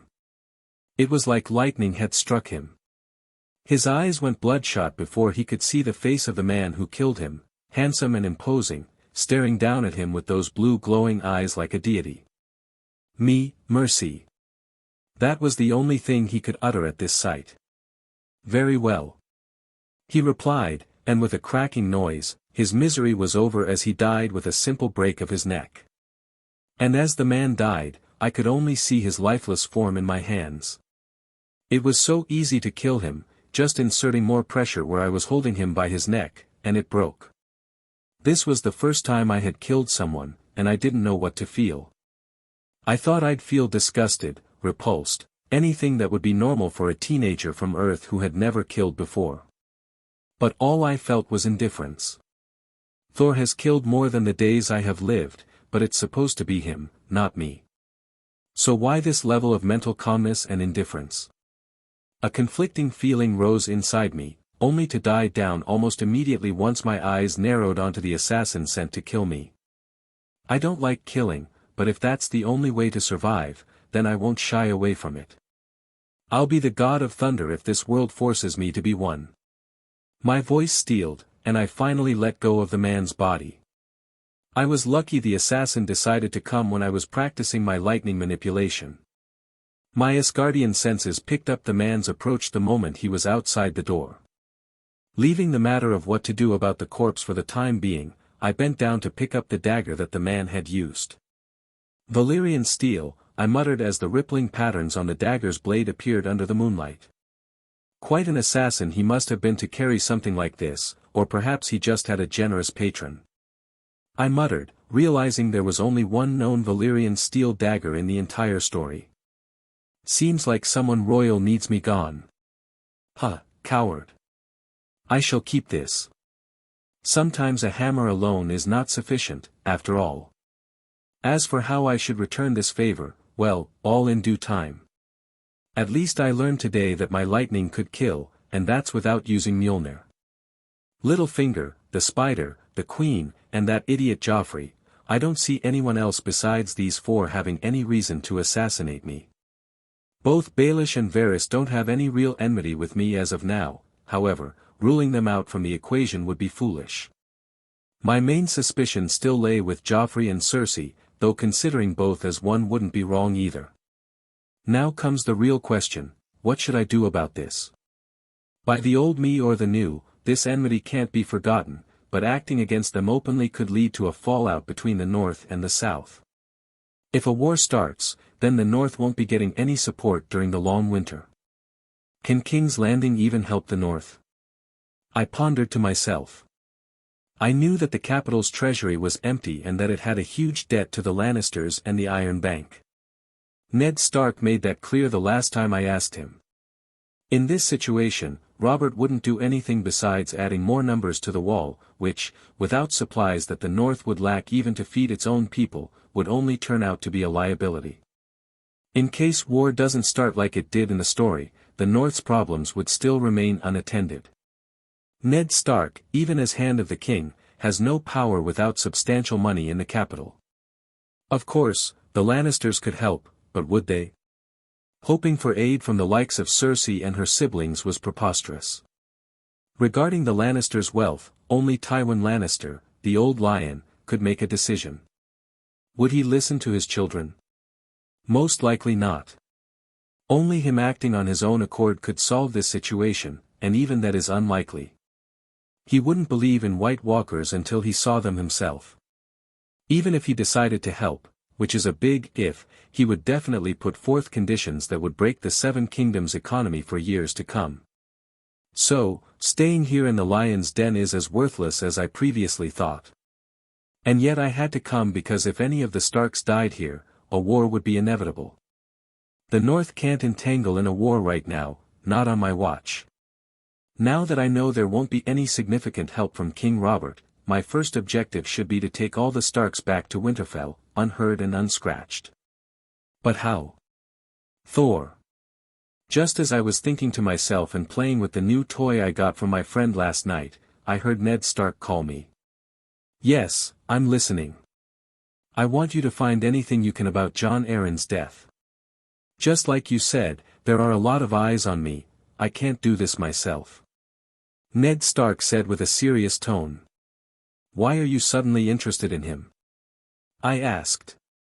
I didn't like where this was going. Because I feel there was foul play in his death.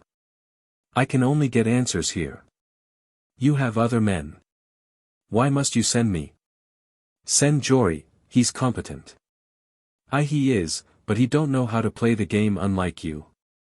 Part of the reason I brought you is because I knew you can handle it.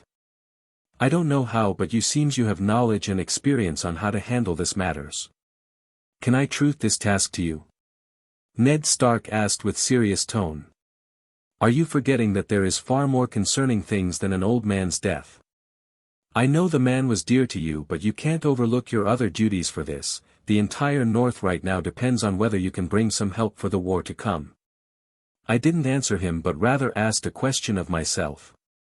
Sigh, I'm looking into it, Robert haven't given me much to work with here. The treasure is empty, in this condition even the king can't provide much assistance to North. Ned Stark frowned, he too soon realized that he might not get any help from the south at this rate. Now he found himself caged, not sure where to go. I so much wanted to yell at this fool to just go back but I restrained myself, there was no reason for violence. Knowing Ned Stark's personality he won't listen me. I have to create a situation where he is forced to go back.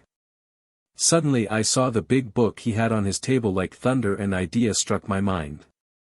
Thousands of thoughts ran in my mind, and I knew that this was the best answer to my troubles. Very well. I'll find about his death, though Arya might not like me stopping her training this soon.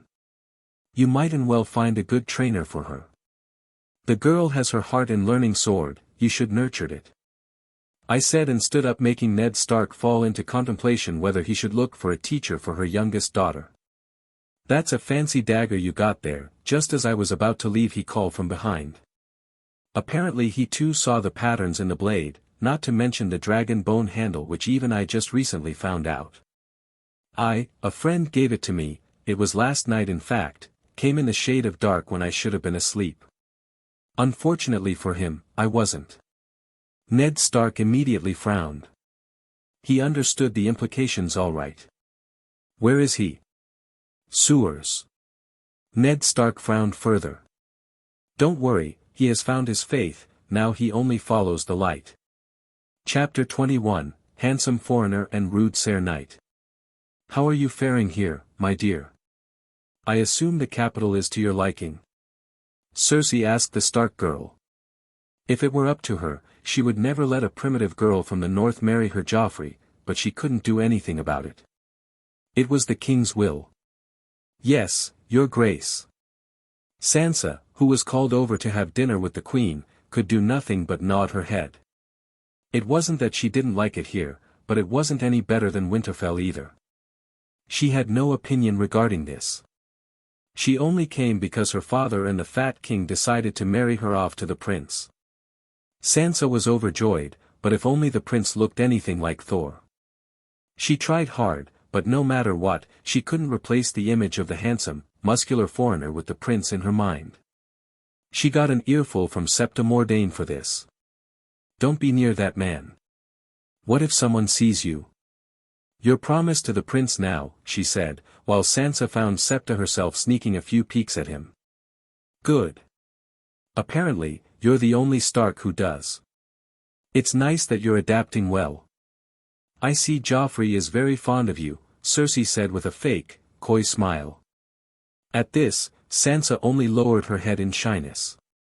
Tell me about that foreigner. He's been your guard all this time, has he not? Cersei suddenly asked, taking Sansa by surprise. Your grace. Sansa stuttered. I heard from Joffrey you blushed seeing him train. Cersei's tone changed, her eyes now glaring at Sansa, making her almost shake in place. It's not like that, your grace. He was bare-chested while training when both the prince and I got there, that's why, believe me. Sansa stuttered to say anything. Of course, I believe you, dear. And within seconds, her tone changed again. Cersei returned to her fake smile. Sansa visibly relaxed at this. Her face had almost gone pale earlier. The poor girl was being played with like a toy in the queen's hands. I was once your age too. I know the allure of strong, handsome men. The queen narrowed her eyes, her words now teasing Sansa like an adult seeing through a junior's mind. Sansa stiffened again. She tried hard to suppress her upcoming blush but failed miserably as the queen reminded her how handsome Thor was. How was he? Cersei asked suddenly. Your grace. Sansa looked at her with a confused face. That man. How was he, bare-chested? Cersei asked while taking a sip of her wine. Sansa's blush deepened. She felt like she was talking with one of her friends about boys back in Winterfell. It was a dangerous thought, even considering Cersei Lannister as a friend, but ignorance is bliss. At first, she hesitated, but seeing the queen looking at her intently, she finally spoke. He's handsome. Has strong muscles, Sansa said in a small voice. She had no idea why the queen of all people was asking her this, but she didn't want to continue this talk any longer. He's tall, and there is no fat anywhere on his body, Sansa said, thinking maybe this much was fine. I see. What more? Cersei clearly didn't think so. He has a deep voice, long blonde hair, and blue eyes. Broad shoulders with well-defined muscles. At this point, Sansa felt like she was repeating herself, already out of things to say about the prince of her dreams. What more? The queen took another sip while slowly caressing the glass like it was her lover, her eyes in a daze, but she was listening to Sansa with concentration. He has a mark on his back. Men like him often have those. They described their victories in wars, Cersei replied while still looking at the glass in her hand. She had seen a few on Jaime too. He didn't have many, but the few he did, he often showed with pride. They were a sign of his skill in battle and his victories. Oh, how desperate she was to be in her brother's embrace now. More than 2 months, and she was almost on the verge of madness. These urges her body brought her, a woman's need. She could have any man she wanted, but not just any man was worthy of her. So she waited for the man she loved to return. But it was a hard-fought struggle as time passed. Jaime will pay when he comes back, for leaving his queen like this. No, it wasn't a wound. It was more like a birthmark. It was strange, like a spider's web or a tree's branches spreading out. Tree's branches? Cersei, who had been in a daze, suddenly looked at Sansa with confusion, like she had heard a joke. But then, her dazed expression cleared up. Sansa, my dear, could you explain that mark in more detail? Cersei asked. MCPOV. You're Ser Hugh? I asked a blonde man who seemed to be preparing for the upcoming tourney. He was currently at the jousting field, measuring the field distance with his foot. Hugh didn't even look at me, just waved his hand before moving forward. I saw the man who ignored me with a little resentment, but since I was here to ask a question, I calmed myself down. Anger wouldn't do me any good here. I have some questions I want answers to. I walked up to him again and spoke, finally making him stop and look at me for the first time. I could see a little surprise on his face upon seeing me, then his eyes went to the hammer I carried. I'm sorry, you're Ser, he asked, maybe thinking I was someone important. Only now did I realize that looking good had several advantages. I'm no knight. I want to ask you some questions about, I started, but he cut me off midway. Oh, well, you see, I am one. And I'm busy, so later. He ignored me again and kept moving. Maybe a little rashness is needed to deal with his kind. I hadn't even realized my hands clenched at Mjolnir. A smile appeared on my face for some vile reason. This man here was Jon Arryn's squire and a recently promoted knight. Maybe that where his haughty attitude comes from. Knowing the plot has its advantages, I didn't need Littlefinger's help to find him. Even after not remembering his name or his looks, I found him by just looking for Jon Arryn's squire. Ned Stark wanted to know what happened to Jon Arryn. Well, he'll get to know it, but on my terms. I'll have my revenge with whoever sent this dagger to me, but not right now. Besides, I'm not certainly who exactly sent the assassin outright, having some very strong presumptions. My main concern is about convincing Ned Stark to go back south, and perhaps the canon is not altered enough still now for me to use it for my goal. I heard you were participating in the tourney. I can't wait to see your skills in action. It's been a while since I fought someone worthy. I smiled and walked up to him once again, attracting his attention. You're in the tourney? He asked with a suspicious look on his face. I'll be taking part in both jousting and fighting after that. Though I have to say I got not much experience with jousting before, would you mind helping me out? I asked with a big smile. Just as he was about to retort and refuse, Ser Hugh felt a powerful blow at his back which almost threw him to the ground.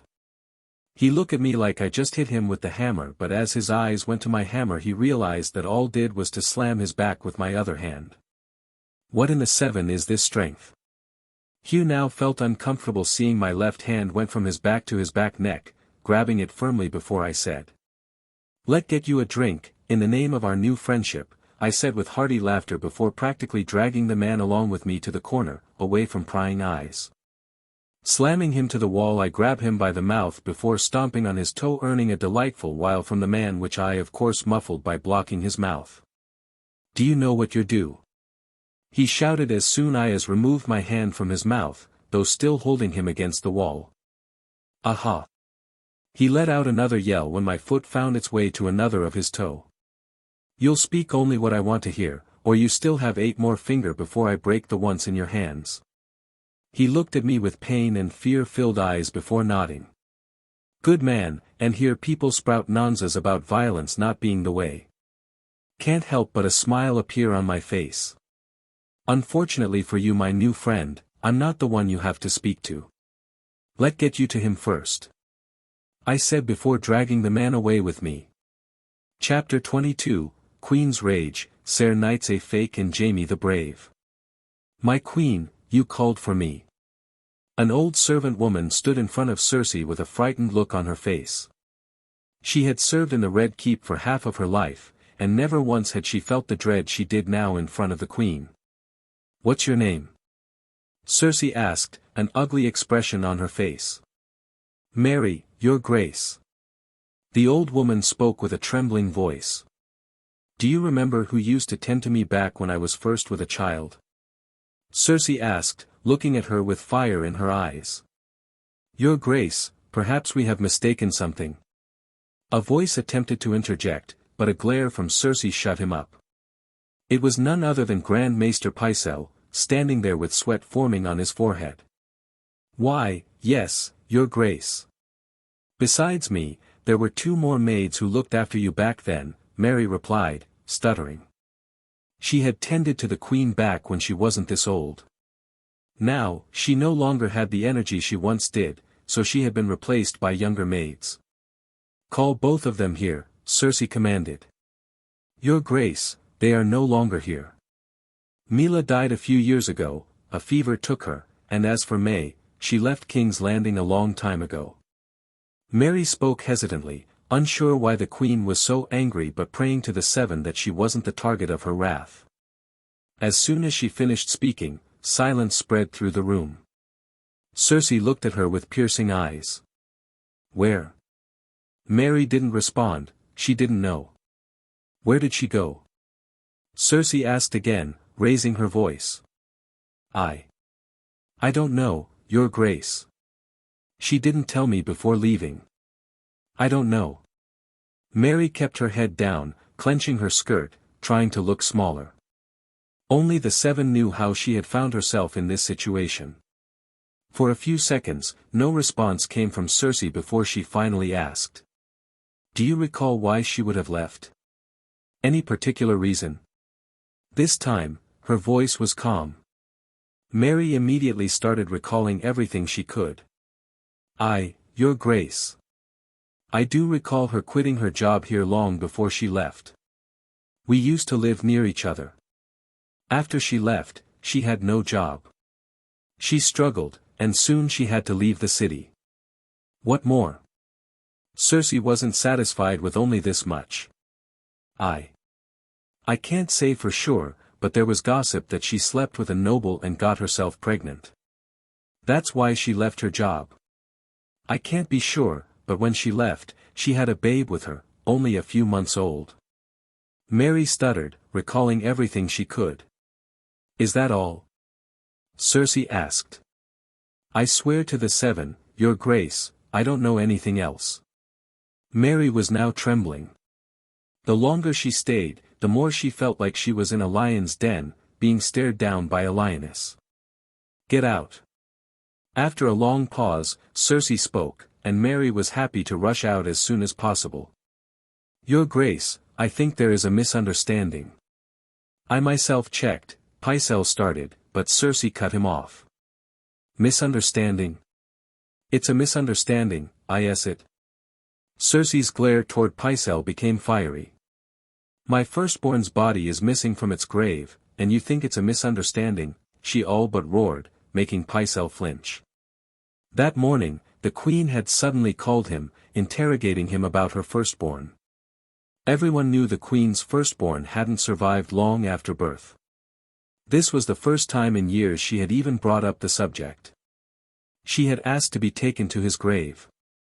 She had never done that before, never even knew where her firstborn was buried. So they had taken her. Then, strangely enough, she had wanted to dig up the grave. Even for a woman like her, this was too much. But it was the Queen's order, so they had done it, only to find the grave empty. You gave the body of my dead child to that bloody whore to bury. I want her. I don't care how, you bring her before me. If you don't, I swear, Pycelle, I'll have your head on a pike and everyone in this damn castle if I don't find out what happened to his corpse. What are you looking at? Go find out. Where is my child? Here he is. Ned Stark was startled when his study room's door opened without a prior knock, and he saw Thor drag a man in, his face covered. Who's he? Ned Stark looked at the man. Not recognizing him, he turned to Thor. Jon Arryn's squire. Recently knighted just after his death. The Seven have been kind to him, he just acquired a full-plate steel armor, castle-forged. Fits him like he was born for it. Lovely craftsmanship. Thor spoke with his usual smile, but Ned understood the implication. You were Jon's squire? Ned asked Hugh, who remained silent. He knew who stood before him, but if he opened his mouth, things would turn out badly for him. Speak. We are all friends here. No need to be shy, Thor encouraged while placing his hand behind the man's neck. Ned saw Hugh visibly flinch. He wondered what Thor had done to the man. Maybe putting him on this task wasn't the right decision, Ned thought, but soon shook his head. This was necessary, and he knew it. Tell me, what do you know about Jon's death? Ned Stark asked in a calm tone, while Thor sat a little further away, playing with his newly acquired dagger in front of Ser Hugh, just to apply more pressure. I don't know anything. He was fine that morning, and then suddenly, the fever attacked him. It all happened so fast that, Hugh was speaking when Thor threw the dagger. It missed Hugh by only a hair's length and dug into the wall. Apologies. Been a while since I used a dagger. Thought I could use some practice. What do you say, Ser Hugh? Mind helping me out? I'm sure you'd be pretty good at it. Ned Stark was about to interject, but Hugh spoke. I didn't do it. It wasn't me. It had nothing to do with me. Hugh sputtered. Nothing to do with what? Ned Stark seized the opportunity. The poison. I don't know how he consumed the poison. I swear to the Seven, my lord, I am innocent. Hugh stuttered, and Thor smiled, retrieved his dagger, and left. Make sure no one sees him here. He'll be targeted soon enough. As a friend, it's my responsibility to find him safe passage out of here. Castle Black. This is madness, what are you thinking? Tyrion all but shouted, seeing his brother and probably the only family he cherished going out to give away his life. Not if it's works. Jaime shrugged with a charming smile. You'll be freezing your balls off beyond the walls, searching for those things while not even knowing how to kill them. Works or not, this is maddest. If father knew this. Tyrion trailed of as he figured that if his father knew, then it's most likely all the blame will be shifted onto him. Jaime Lannister in all his wisdoms one day woke up and decided to go to North and capture a White Walker of his own. What if he knew? He won't do nothing. In fact, this is the reason why I'm going out there, little brother. Father won't believe this children's tale until he has a proof, and that old bear is guarding that cellar like it was a gold mine. Let alone a body part we can't even get fart from that white. Jaime said, making Tyrion shut up. Sigh, we both know Jeor Mormont not gonna let us take any part of that undead to show father. Without proof father won't believe even if it's me telling him. Ned Stark is a fool, he thinks that the king could help him. He should have learned by now that capital is in debt, there won't be any help from the capital. The only three places which help North right now are Hightower, Reach and us Lannisters. If can't convince father, then Sevens know when those undead fuckers will show up. If the wall falls, then we all are doomed. Jaime said with a little heat. You can't, we don't even know how to. Tyrion after a little while tried to convince his brother again, but Jaime shook his head. That foreigner captured one, do you think I can't do it? Since when it's competition? Tyrion said with frustration. Do you know what will happen to me if our dear father and sister learn that I didn't do anything while you go out there to alone to die? Tyrion said with irritation. I'm not gonna die, and I'm not alone either. I got professional help. Jaime said. He was actually going out there with Benjen and few more ranger to shout the area. As for our sister and father. Here, give them this, they won't cause you any trouble. He said as he tossed 2 letters at Tyrion. Sometimes I appreciate 7 choose to give me a bigger head than longer legs. Chapter 23, Another Night Visitor. After a long day of hard work, sleep is the best. It's not just me, but Thor thinks the same, or else I wouldn't have kept enjoying sleep this much as I did back on Earth. The more time went on, the more I found myself becoming like Thor. I had this constant urge to smash something with my hammer. Strange? Maybe, but I can't deny it, I like doing it. It was very obvious that I was changing bit by bit, becoming more like Thor. In many ways, it was a good thing. To survive here, I had to be more like him, but I didn't want to be completely like him. It's already strange how I'm not making a fuss about another entity taking control of my mind, making me like him. Maybe because I have already started to consider myself like Thor. Who knows? I just hope that there is still a little bit of me left by the end. Just as sleep was very close to claiming me, I suddenly felt a presence. It was very faint, but my senses picked it up. I all but shot open my eyes and bolted up, my hands instinctively finding my hammer before I turned toward the person who was standing in the shadows, coming into my room at night. Who are you? Another royal assassin? I bolted out of bed and pointed Mjolnir at the man hiding his face in the shadows. Just 2 days ago, an assassin had come to kill me, and now here we are, another one. Cowards, all of them, killing a man in his sleep while hiding behind the shadows. I tried to control it, but my anger slightly leaked out in the way I was glaring at the man. A man has not come to grant you the blessing of the many-faced god, replied the man as he stepped out from the shadows. He looked ordinary, but if what he said was anything to go by, then no one could tell how exactly he looked. Many-faced god. Out of all the faiths in both Westeros and Essos, this one was the most dangerous. All its followers were assassins who could change faces and kill anyone for the right price. A gift is what they call it, they say it's a blessing from their god. An annoyed look appeared on my face. I didn't like this kind of underhanded way, or maybe it was Thor's influence. Only demons call killing a blessing. Yours is no god, I said with anger. A man does not question the many-faced god. A man only follows what the many-faced god asks of him, he replied in a calm tone. That was another thing annoying about them, they talked funny like this for some reason. I just shook my head and glared at him, looking around but finding no one else but him. There was no need to talk sense to him. These followers of their faith don't listen to reason. Why are you here if not to give your so-called god's gift? A request. A man is imprisoned and needs freeing. Our God lead us to you, O champion of the storm god. Assist a man, and a man shall return a life for a life. Alright, that was even harder to understand than his earlier annoying talk. I pondered for a little before it finally clicked, he was talking about Jaqen Hagar.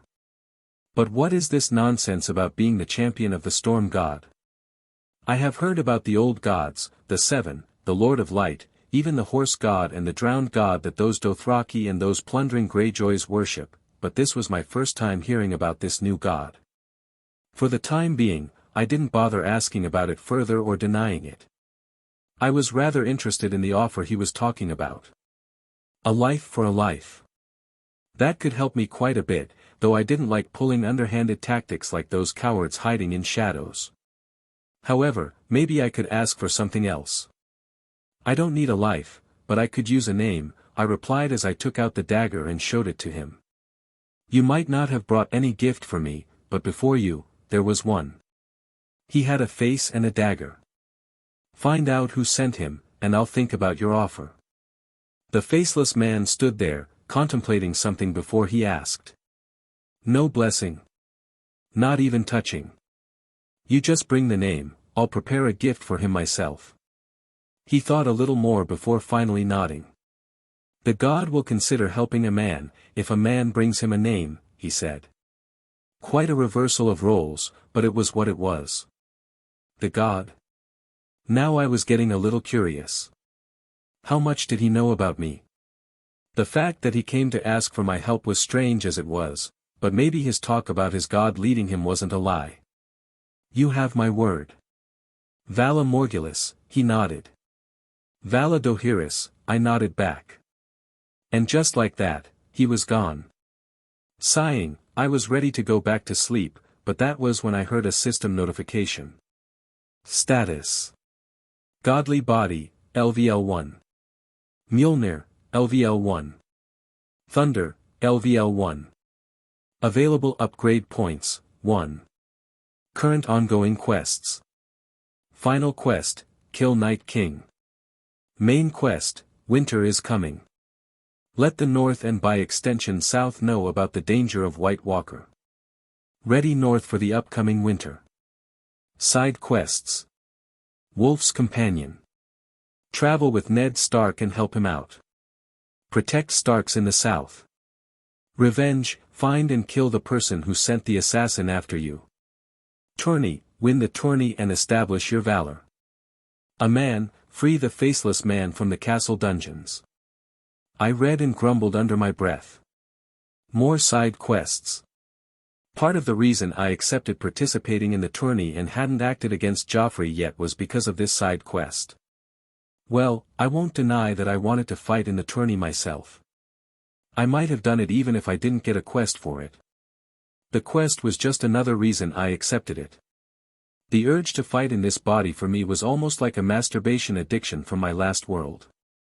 It's hard to control, so if I get to crack some skulls and get paid for it, then it's a welcome change. The upgrade point just made it a sweeter deal.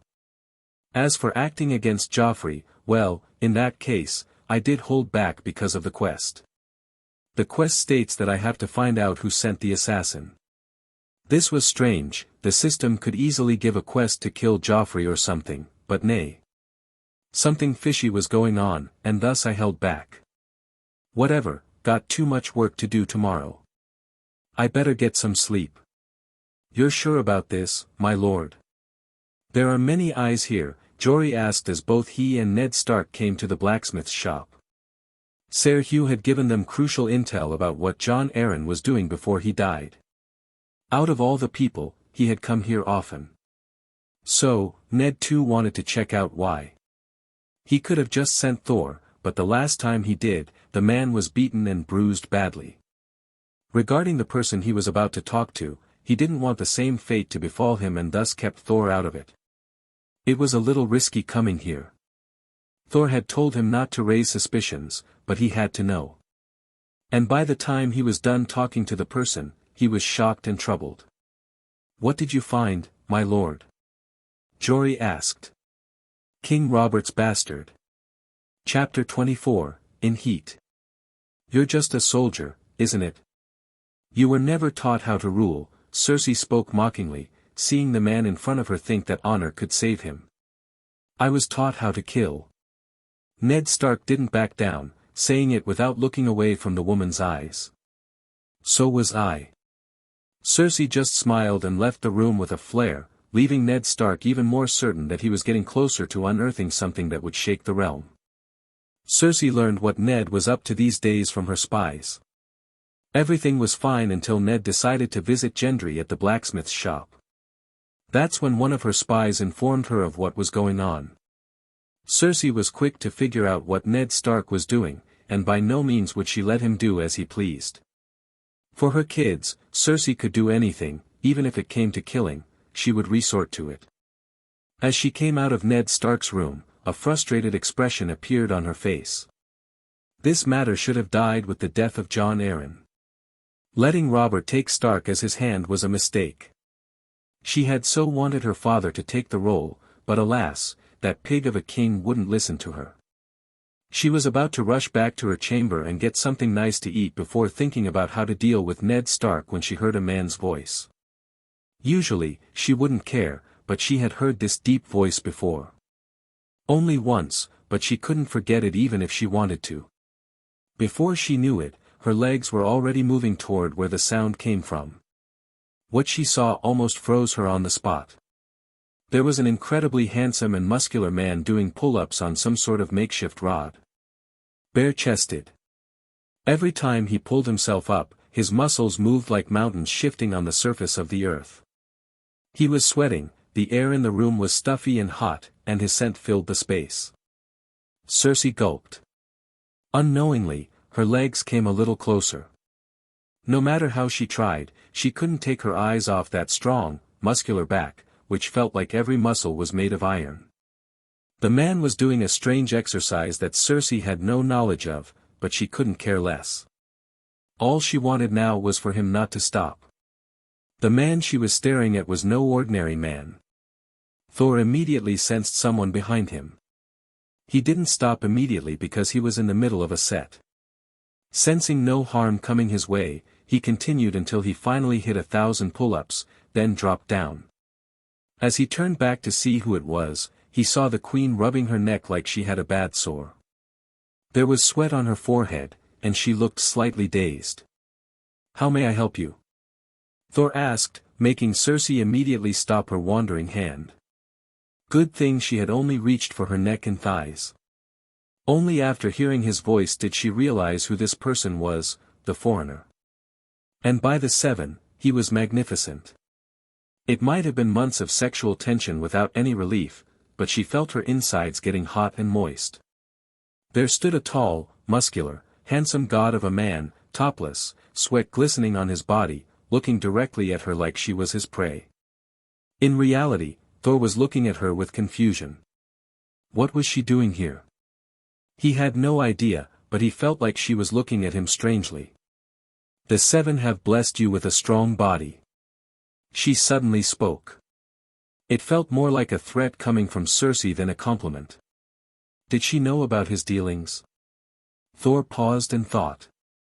Not as much as they have given you beauty. Which, in Thor's eyes, meant none, as the seven had nothing to do with his powers. "Do people often train like that where you come from?" she asked as she slowly walked closer, her face slightly tilted to the side, staring at him. Thor just nodded, trying to figure out what she was after. If she was here, there had to be a reason. They say strong warriors have marks, while exceptional ones have none. Cersei slowly raised her hand and stroked his arm. Thor, for his part, just stood there, keeping his eyes on her, still trying to decipher her intentions. She roamed around him, looking at every inch of him until her eyes fell on something she had almost forgotten. Her mind, high on lust, settled down upon seeing the mark that had concerned her so much in recent days. Wounds are indeed a warrior's pride, a mark that they lived to tell the tale while their opponent did not. "So, you're one of those exceptions, I presume?"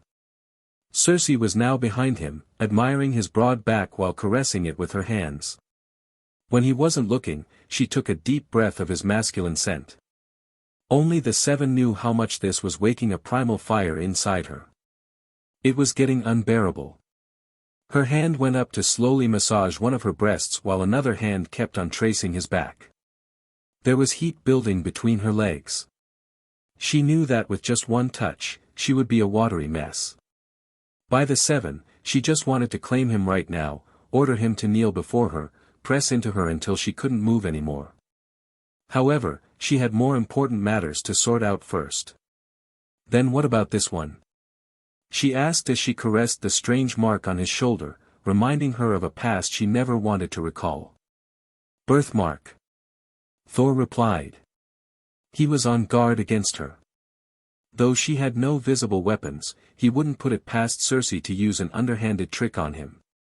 At his reply, Cersei paused, hesitant to ask another question. Her mind was in turmoil, constantly putting her in conflict. She had more questions, about his origins, his parents, that mark. Was there any chance that he was her son? Impossible as it may have sounded, that mark, she couldn't get it out of her mind. And yet, her body had a mind of its own. Her hands were massaging her breast while her breathing grew ragged.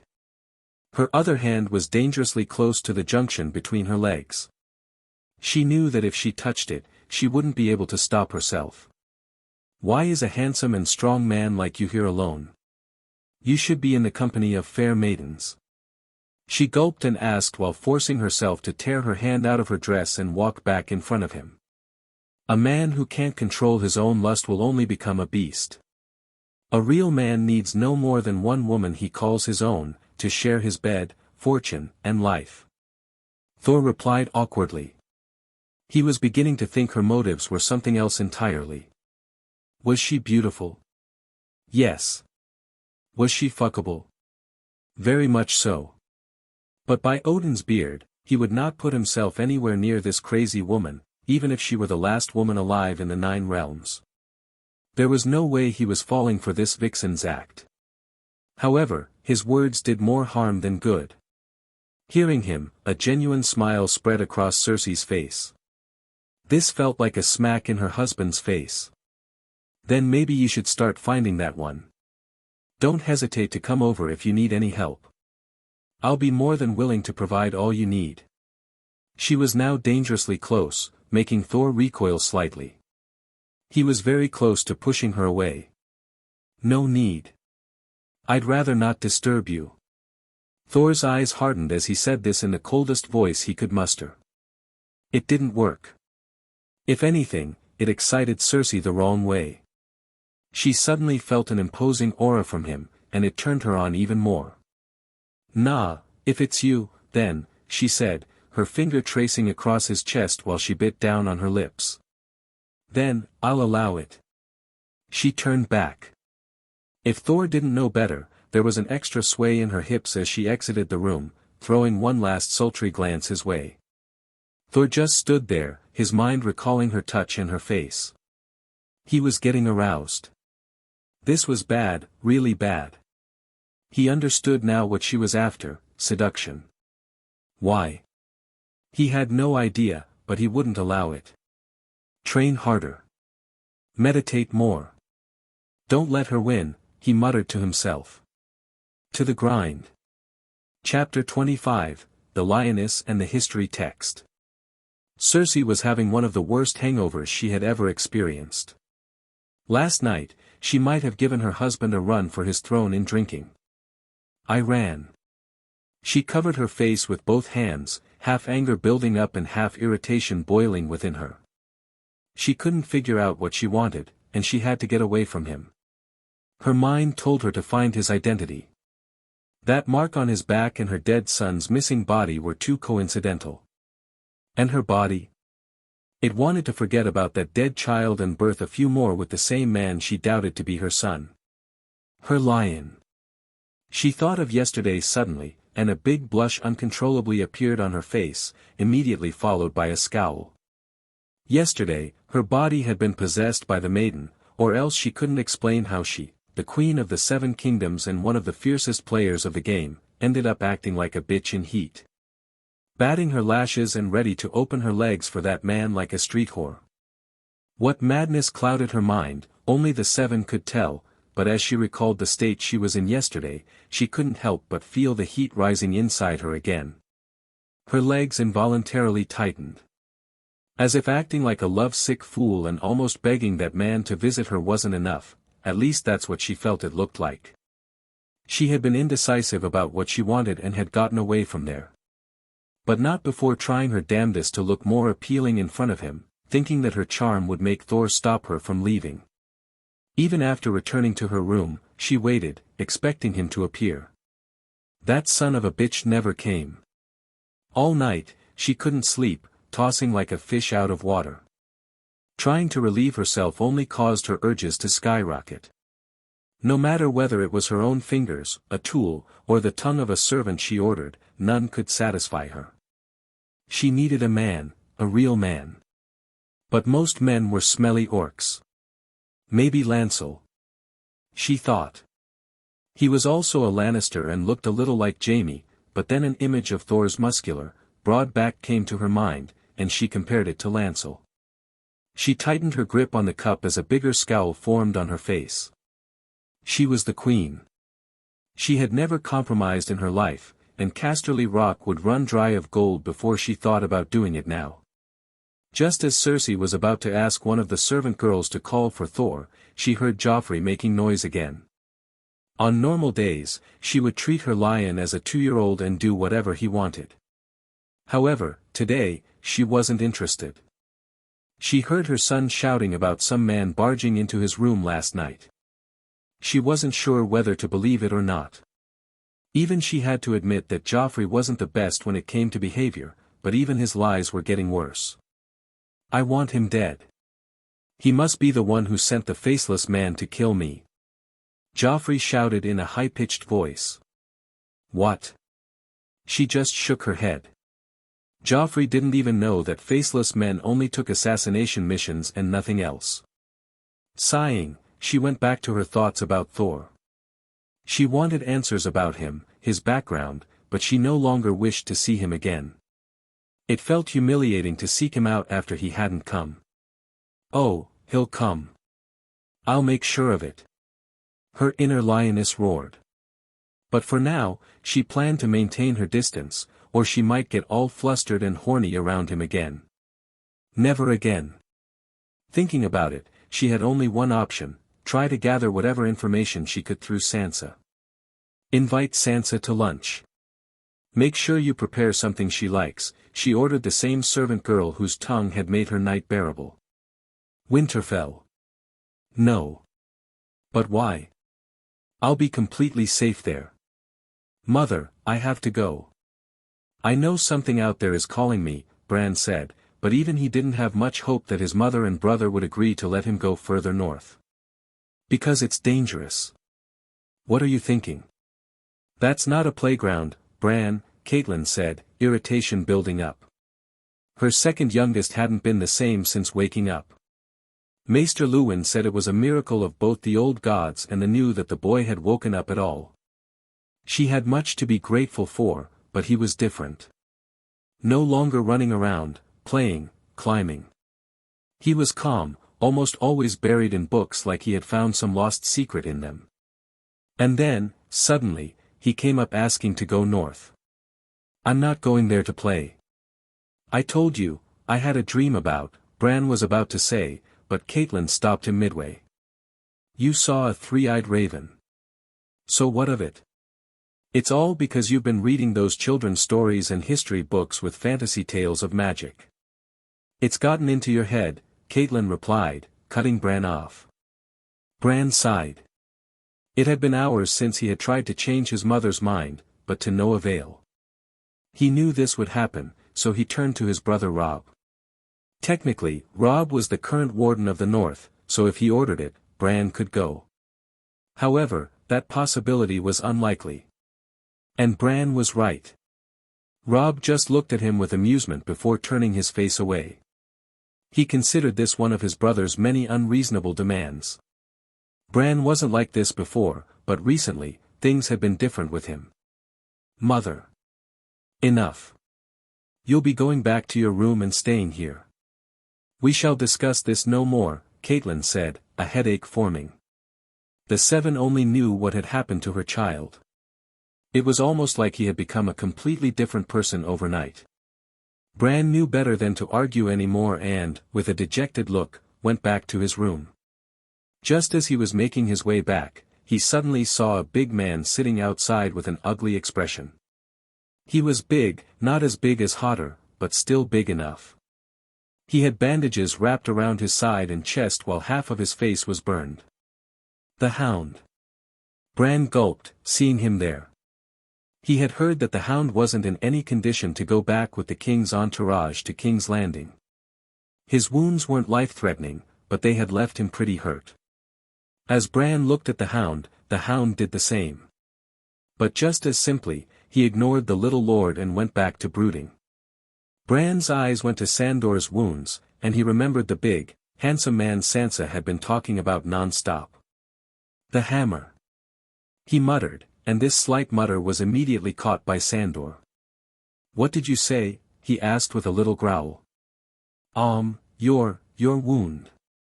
Thor did it, right? Bran gulped but asked nonetheless. He had to know. So what of it? Sandor growled even more. He didn't want to be reminded of that cursed hammer. That hammer, and the one who wielded it, both. It had put him in bed with pain and no wine for a month. All he wanted to do right now was stay away from that man. Sandor knew, from the damage his body had suffered even with armor on, that man was no less of a monster than his older brother. He might have looked like one of those pretty rich knights, with a face prettier than most women in the Seven Kingdoms, but he was a monster. Do you remember that hammer? How it felt? Bran suddenly asked, making him even more irritated. Why do you care? Sandor asked with irritation. Bran, upon getting this question, took out the book he was carrying and started turning the pages frantically before opening one and showing it to the Hound. That's the hammer. The Hound at first just wanted to avoid the sort of kid, but seeing the almost same-looking hammer in that book his heartbeat quickened. I found it while reading about the faiths of the Westeros and Essos. It doesn't explain much, but it say. When the sea chirped and the sky crackled, that when the champion of the storm descended to slew the kraken, he called forth thunder from heavens, his hammer crack earth. He flew off one day and then. Bran read the passage with a strange look on his face. And what? The Hound, still glaring daggers at the image of the hammer, asked. A little interested at what this story was about. Bran pursed his lips, and continue. Then the dance begin. Chapter 26, Jousting. Thor, here. Came a familiar voice, and I saw Sansa, beautifully dressed, waving her hands to call me. Ah, my lady, you shouldn't smile so graciously. What if some lord falls for that charm? The realm can't withstand another Harrenhal. I said, giving her and the scowling Septa beside her a smile before sitting beside her. Sansa's face turned bright red. The poor girl failed hard to counter the blush creeping up to her face. It's always fun to tease others, especially beautiful girls. Why should I fear anyone? I have a strong, handsome knight to protect me. You'll protect me, right, Ser Thor? Sansa pushed her blush down and asked with a coy smile. At least she tried to act like a confident young woman.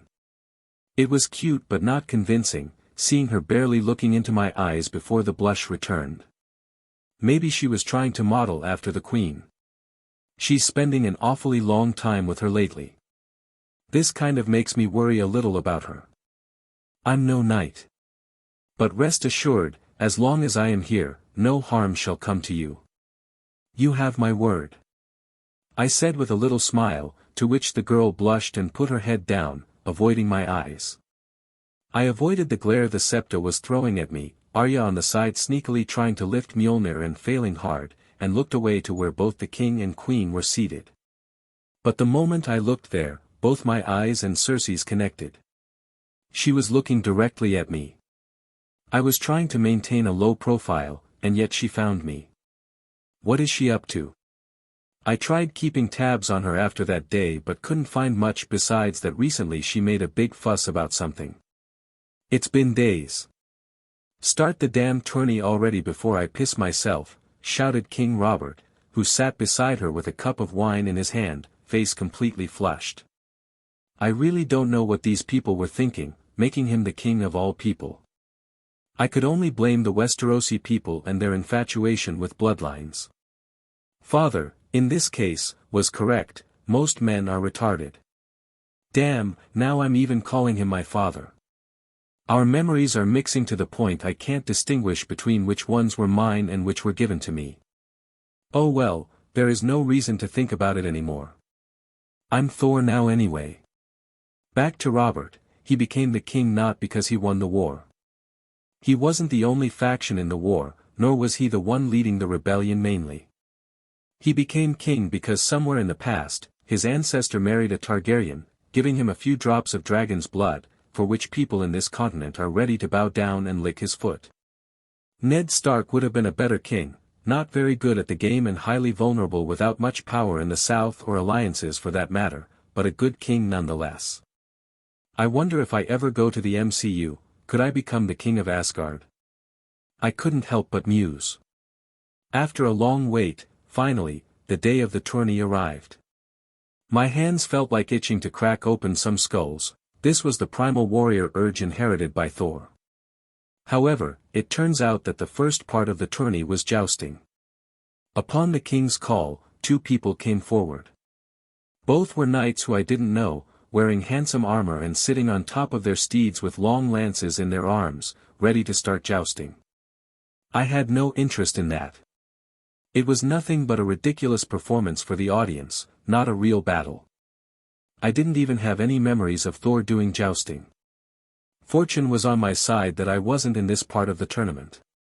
Earlier, I said I was taking part in jousting to Ser Hugh just because I wanted to grab his attention, but no, I wouldn't have done it even if that fat king ordered me to do it.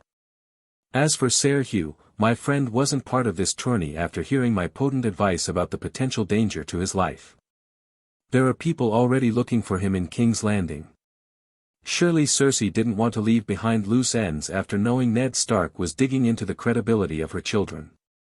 I told that fool not to expose himself, but Honorable Eddard Stark doesn't fear anything. He went behind my back and let Cersei know what he was up to. Now he was a target. I had Hugh hidden for the time being. I can't say whether the mountain killing Hugh in the show was an accident or a planned assassination, but I didn't want to take any chances. I still have a use for my friend after all. As I thought about Cersei, I slowly tilted my head to see she was still looking in my direction. Odin knows what was going on inside the head of that vile woman now. Seduction didn't work on me, so what's she gonna do next, huh? While I was distracted, the first jousting match ended. One of the knights was dismounted on the first run. I still don't see the appeal of these games, but hearing the claps from others, I'd say this world seriously needs some entertainment options. A new pair of knights came forward, and finally, I knew this one. A man in white armor rode on his horse, holding a red rose, which he carried all the way towards us and gave to Sansa. Flower Knight. That's what they call them here, a term mostly used for knights who have never seen real war and mostly show off. This identity has long been attached to the Knights of the Reach. The man gave me a look. I couldn't recall who this person was, but I saw him staring at me a little longer than I was comfortable with before he turned back. What is that? Arya suddenly pointed in the other direction. I saw a big man riding a horse in complete black armor. He was big, even bigger than me, and I was 6 feet 2 inches. He looked almost 7 foot.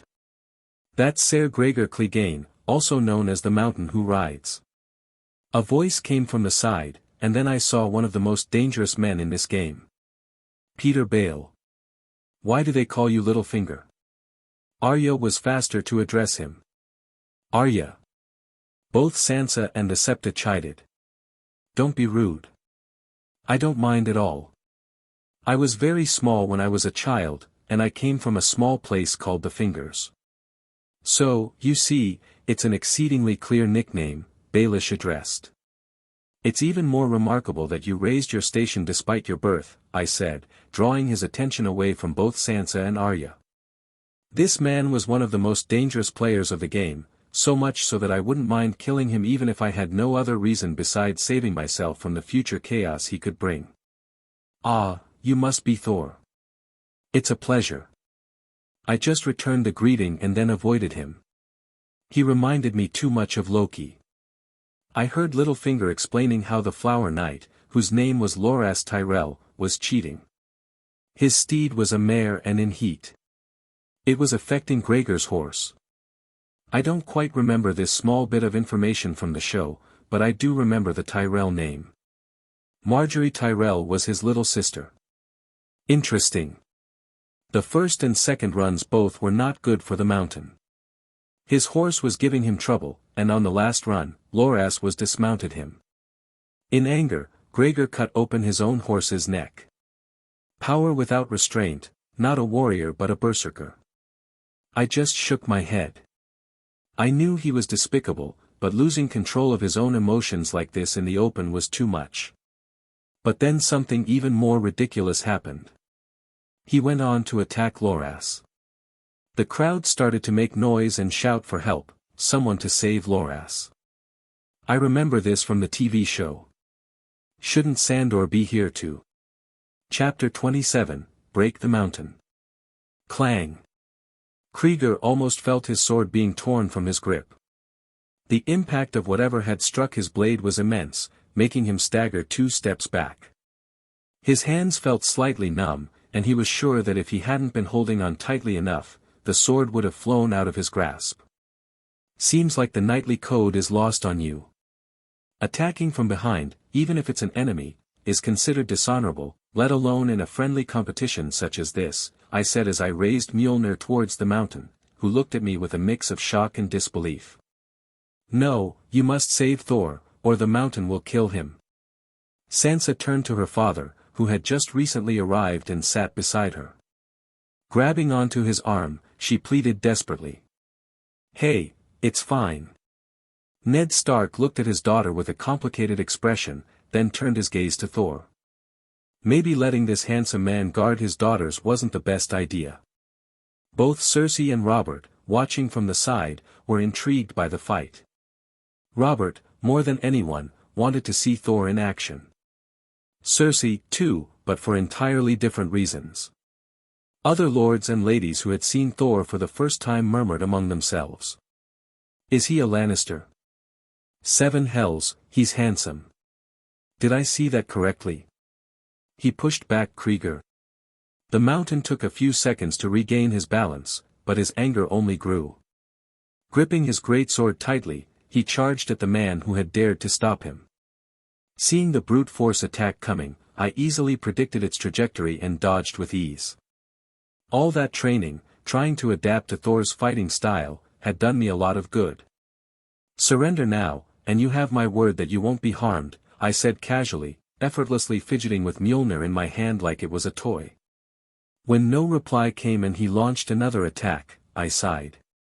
Very well, you don't have my word. Honestly, I had been hoping for this outcome. Get out of here, I told the Flower Knight before turning back to Kreegyr, who was already swinging at me. Kreegyr was strong, but he lacked the agility of other knights. As his greatsword came down, I swung Mjolnir back, colliding the hammer directly against his blade once again. Clang! The sound of iron striking iron rang out, sparks flew, and just like that, Kreegyr's attack was not only blocked but he was once again thrown off balance by the sheer force of the impact. I, on the other hand, barely felt the blow, holding the heavier weapon. Taking advantage of the opening when his front was mostly exposed, I moved in with lightning-fast reflexes and raised my leg.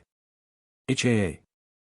A powerful Spartan kick sent Kreegyr tumbling backward until he lost his balance entirely and fell to the ground. A slight dent was visible on his armor where I had struck him. I'd advise you to stay down.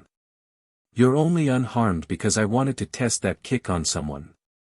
Or perhaps you're still alive because you're wearing armor. I said with a little smile. I had really wanted to try that out after last time, when the Hound had wanted to do the same to him. He had dodged, of course, but the Hound's brother wasn't as lucky. By the 7, did you see that? Who is that man? He looks like a Lannister. But even for Lannister standards, he's handsome. Ned Stark watched with a complicated look on his face. He didn't mind Thor being that strong, in fact, he was relieved to have someone that capable guarding his daughters. However, there was also the fact that Thor was the only person to have fought an undead. He had said it was easy enough, and now Ned was beginning to understand why, and that wasn't good for the realm. Not everyone is Thor after all. Will North survive? Ha ha ha ha. I knew that lad was a warrior. Oh, you should have seen me when I was his age, cracking skulls and fucking whores. I would have broken that mountain with a single strike. Ha ha ha. King Robert, instead of stopping the fight, ended up laughing heartily. Cersei, on the side, kept her eyes locked on Thor, refusing to blink. Her mouth was slightly parted, and her lower lip slipped between her teeth. Good, no one was paying attention to her. It was becoming unbearable to suppress these urges now. Once again, the crowd broke into murmurs at the incredible feat Thor had accomplished.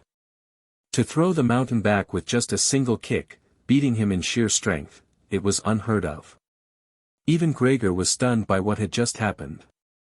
Since childhood, this was the first time he had lost in terms of strength. Anger spread across his face, and he struggled to get up under the weight of his armor. "Kill him," shouted someone. I had no idea who, but the whiny, high-pitched voice was familiar. From the side, Cersei glanced at her son in confusion. Why did her lion want Thor dead? She had no idea. But this was one wish he couldn't have. That man was hers. I simply waited.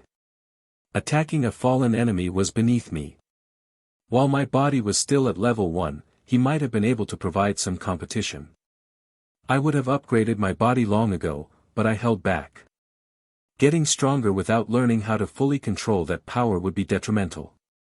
After mastering the full extent of level 1, I knew that very few could challenge me. With my current strength, it was apparent that either I didn't know my MCU well or those Marvel guys underestimated Thor's real power. Then again, what could you expect from a company that turns someone like the Hulk into comedic relief? Sigh. Anyway, I'd stay at level 1 for the time being and learn the ropes. I had a feeling that once I leveled up, it would be pretty hard to find a real challenge to test myself. Krieger got up and immediately rushed at me, sword raised high. I simply sidestepped the obvious attack, pivoting my body to the right. Then, forcefully stopping my rotation, I twisted my body back to the left, gripping Mjolnir tightly with both hands. With a strong swing, I smashed my hammer against his sword once again. Though this time, I couldn't put much strength into the attack due to the lack of proper leverage in that quick swing. A loud sound rang throughout the jousting ring, and everyone watched as the mountain's great sword shattered in half. He staggered back once more. By the 7, who is this man? I heard he's from the north. Since when did northerners start looking like that? A maiden said, dazed. I knew he'd win. Thor is strong. Arya puffed her chest out proudly as if she had predicted the outcome. Sansa, meanwhile, only saw the mountain's downed figure for a second before her eyes found Thor again, another blush creeping onto her face. I, on the other hand, sighed as I looked at the broken sword in Krieger's hands. I had hoped to prolong the fight to test out Thor's different combat moves, but alas, all good things must come to an end. There is no honor in fighting an unarmed opponent, I said, slowly tossing Mjolnir aside, surprising everyone, including Krieger, who looked at me in confusion. Though, I wouldn't mind settling this man-to-man. I had been meaning to punch someone so badly. XXX. Chapter 28, Escape from Winterfell. I was expecting the fight to continue with the mountain. Fighting was fun, even more than I anticipated it to be. Though, maybe because I was winning. However, the king stopped the fighting after that. You'll get all the skulls to crack tomorrow. Gosh, I feel my blood rushing, seeing finally someone using a hammer in a tourney. The king laughed and patted my shoulder, to which I just remained indifferent. After that, we took our leave from the jousting. Good, because I wasn't looking forward to meeting those highborn lords coming to socialize with me. Bunch of leeches, all of them. If they were expecting me to lick their arses just like everyone else, then forget about 7, even 70 of those gods wouldn't prevent those asses from lighting up in a fight. Why can't I use a hammer like you? I can't even lift it. Arya asked with a pouty face as I escorted the girls back to their rooms. Believe me, child, you're not the only one incapable of lifting it, I said, but saw Arya looking at Mjolnir with hot eyes. Apparently, she too wanted to break swords with a hammer. You're learning the sword dance from your new dancing teacher, right? Focus on that, it will serve you well. I sighed. Never seen a more headstrong girl than her. Even Sif back in Asgard was better. Sif had to work extra hard to get recognized as a warrior, being a girl and all, but she did it. I'm sure Arya would find her path soon enough as well. She might be the only Stark in the entire pack whom I wasn't worried about. Others, though, they were a troublesome bunch. I looked at Sansa, who was walking a little behind us with Septa, occasionally glancing at me. The girl was too green for this place, and so was Ned Stark. Can I use a hammer when I grow up? Arya asked with hopeful eyes. Sure. As long as you grow up big and strong. For that, you have to eat more, train well, and rest plenty. Remember the turtle hermit way. Turtle hermit? Arya was confused. Ha, never mind. Just make sure you focus on your dancing lessons. I laughed and kept going. The king has called me to dinner tonight for some reason. I have to find something good to wear. I thought of skipping it. However, there is one person whom I wish to meet at this gathering. Winterfell. The room door opened, and a small foot stepped out into the darkness of night. It would be very soon that dawn would break, and then he'd have enough light to travel. However, if he wished to leave Winterfell successfully, then he had to leave now. Bran looked at his room and then at the castle entirely. Hesitation was inside him, but he knew that he had to do this. No one believed him when he told them he saw things. He saw the wall and what was beyond it. He saw a three-eyed raven and found himself trapped inside some animal every time he dreamed. But no one believed him. Bran himself had no proof to show them. However, he knew that these things he saw were not just dreams. Only by going north could he get answers to his questions. However, it was obvious that no one would let him, so he had no other option but to act on his own. Leaving Winterfell under the cover of night was his only way out. He was ready, from enough food to a small weapon in case the need arose. He packed everything. He even stole a pony for himself from Winterfell so he wouldn't have to walk all the way to the wall. But hesitation was stopping his legs from taking another step out of the castle. Closing his eyes, he took a deep breath, and with a determined look, finally took the step out. Going north alone would be very dangerous, and Bran knew that, but he had to go. Soon, dawn broke, and there was enough light for him to continue his journey. It will be a while before everyone in Winterfell finds out. I should hurry. Pressing his lips together, he increased his speed. This time around, the effect of the three-eyed raven was much stronger on Bran for some reason. Maybe it was partly because Bran wasn't hurt, so he was strong enough that the three-eyed raven showed him more, or just the simple fact that the three-eyed raven saw the future changing into something he couldn't seem to control, and thus he needed his successor with him as soon as possible. Bran, though, only knew one thing: he had to hurry. The reason was unknown, but the voice in his mind told him that he had to hurry. Things had changed. What things and how they had changed, he had no idea, but those few words from the dreams didn't let him sleep easy. He had to go. Find out what called him and why. However, just as he was making his way north, he heard movement around him. Sounds that startled him. Who's there? Bran asked. The sun wasn't high enough to completely light up the forest. In the darkness, he heard many voices, and he knew one thing: no animal up here in the north made that sound. He put more pressure on the pony to walk faster. However, that was when he saw the bushes moving, and his eyes widened. He saw a bunch of people with ragged clothing closing in on him with weapons in their hands. Wildlings. Bran recognized them in an instant. Only the wildlings dressed like that up in the north. But how come they are here, this close to Winterfell? His heart suddenly set in panic before he gave the pony's reins a hard tug, making it start galloping the other way around. After him. Don't let him escape. One of the wildlings shouted. Bran was already bolting out of the forest the other way around. He was going in the opposite direction from where he was supposed to be, but he had no option. If he were to fall into the wildlings' hands, only the old gods knew what would happen to him. So he pushed his pony even more. The pony wasn't fast enough, but the people chasing him were on foot, so Bran was still in a better situation. But not for long.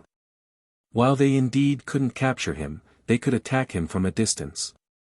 They didn't care about some lord's son dying more than their own presence being known to the said lord. One of them notched an arrow and hit the poor pony, making Bran fall down, and the pony let out a painful scream. No. Bran was hurt but still rose to his feet to run. He knew he couldn't let them catch him. This would not only endanger his life but also involve his family if those wildlings knew who he was. Minutes of running felt like hours for the little boy before he was out of breath. The wildlings were closing in on him, and he couldn't hide with his ragged breathing in hopes that they wouldn't find him. So, behind a tree, he hid from them. He felt them coming closer and was just trying to keep his breathing under control so they wouldn't hear him. "Find the boy. He has to be here," shouted one of the men. Chapter 29, Little Feast. "I'm Thor Odinson. It's a pleasure to meet you." I smiled as I took the hand of the little princess who approached me with a big smile on her face. "I'm Myrcella. I saw you fighting the mountain. How did you do that?" Myrcella asked, her expression full of curiosity. "Can I get strong like you?" Beside her, I saw the little boy, Tommen, who would be king after Robert Baratheon, because the 9 realms would burn before I let that monster Joffrey sit on the throne. They were Cersei's children, but unlike Joffrey, they turned out to be pretty decent. More than anything, they were innocent children, and I wanted no harm to come to them. "Of course, you can get strong. Just make sure to eat your fill and train every day." I smiled and turned around. Currently, I was sitting at a small feast the king had thrown, inviting only some of the most important figures in the capital. Heimdall may know why the children were here when their supposed father was getting his hands full with beer and a whore's breast. I swear, this age wasn't very good at child protection, or child raising, for that matter. "Ha ha ha, where is he? Thor, get in here!" The king shouted, his voice booming, his face flushed. No idea what he wanted now, but I wasn't very interested in talking with anyone here. No, actually, there was one. He was the reason I even bothered to show up. "Ha ha ha, here's our warrior." Robert laughed as I approached, and for the first time since I'd been here, I saw him pull away from the swollen ass of the girl beside him. "I see you're enjoying yourself." Drinking and fucking are the only joys I have left in life. "But you just reminded me there used to be another one." "Gods bless your hammer, boy. Seeing you break down the mountain today almost made me feel like the day I crushed that dragonspawn's chest. So you better believe I'm enjoying this." Robert laughed again. "But what about you? Why is there no drink in your hands?" "I don't like drinking before a fight." "Why? Can't handle your liquor, boy." "I used to complete barrels before I even considered entering a battlefield." I did that once. An entire army later, I remembered I was supposed to wait for my own. "Ha ha ha, you know your words. Here, forget about fighting and enjoy, drink." Robert grabbed another cup with the same hand he'd had inside that servant's skirt just now and shoved it toward me. "Nah, I don't think so." I shook my head. Not that I hated drinking, but I was trying not to get addicted, and by Odin, it was the toughest fight I had faced since I came here. "Drink. Your king commands it." Robert's earlier smile faded as he spoke with authority. I looked at the cup, then back at Robert with a smile before placing the cup back down. "You're not my king." I stepped closer to him, lowering my voice. "What did you say?" Robert's voice rose, and suddenly, the atmosphere changed as everyone looked our way. I also saw a few of the guards from earlier tensing. Did I stutter? I glared at him, locking eyes. The tension grew until Robert finally broke eye contact. "Ha ha ha ha ha. I like you, a real man, not like those arse-licking cunts. Ha ha ha. Fine, no drinks before fighting. But what about getting yourself a good lass? When I was your age, I had fucked girls from the north to Dorne. Robert grinned, taking another sip. Ha ha ha, women here don't suit my taste much. Back home, I've got a few, goddesses, all of them I tell you. They keep me away from enjoying my fights too much. At least that's how people know I'll be back, eventually. I smirked. Or you're too enchanted by that hammer of yours. Bloody never seen you walking without it. Don't tell me you take it to take a shit too. Robert laughed, but my smile stiffened. This wasn't the first time Thor had heard this, and I didn't like the teasing others gave him in his younger years. His infatuation with the hammer really was a little too much. I kind of inherited that feeling and memory. It wasn't all Thor either, I was a big fan of Mjolnir back on Earth. But at least my case was far better than Thor's. I just carried it everywhere because, at level 1, it couldn't fly up to me and I'm the only one who can lift it. And you can't expect it to fly to me, can you? I'd be 6 feet under by now if I didn't take it everywhere I go. A warrior should be ready at all times, a weapon should be an extension of their body. Ha! Horseshit. You think my boy, who doesn't even have a hint of muscle in him, failed to lift that thing, and you can trick me? Put the hammer down, let me show you how to lift a hammer. Robert slammed his cup down and smirked. Seemed like he had wanted to try using Mjolnir for a long time but hadn't gotten a chance until now. You sure? Your subjects might not appreciate their king sprawled on the ground, unable to lift a hammer. I smiled. Nonsense.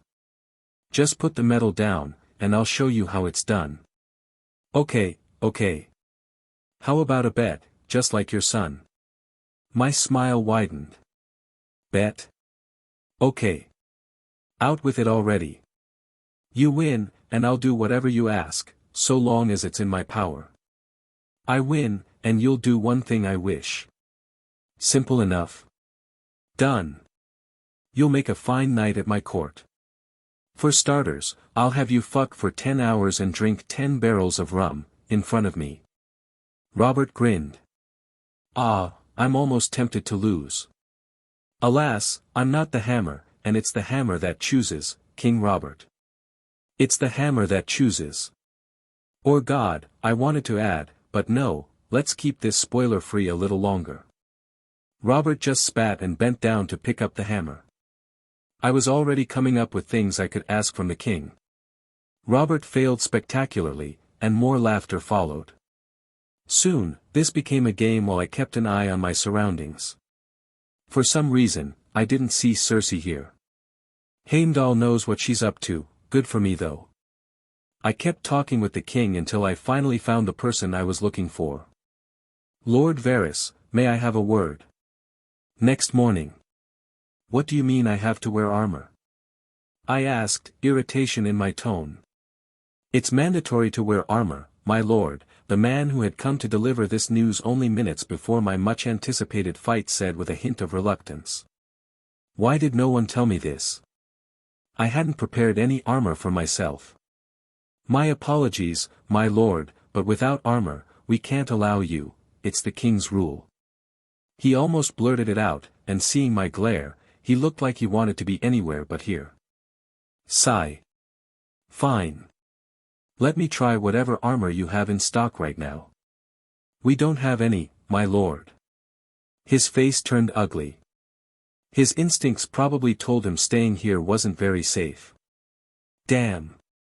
I sat down, irritation boiling inside me, until my eyes fell on Mjolnir, all shiny and majestic looking. Then something clicked. Well, I might as well give it a try. Chapter 30, Armor Up. Crackle. The sky crackled, and strong winds blew, putting a damper on everyone's mood who came to see good fighting in this tourney. This was the second day of the tourney, and a battle royale was about to take place today.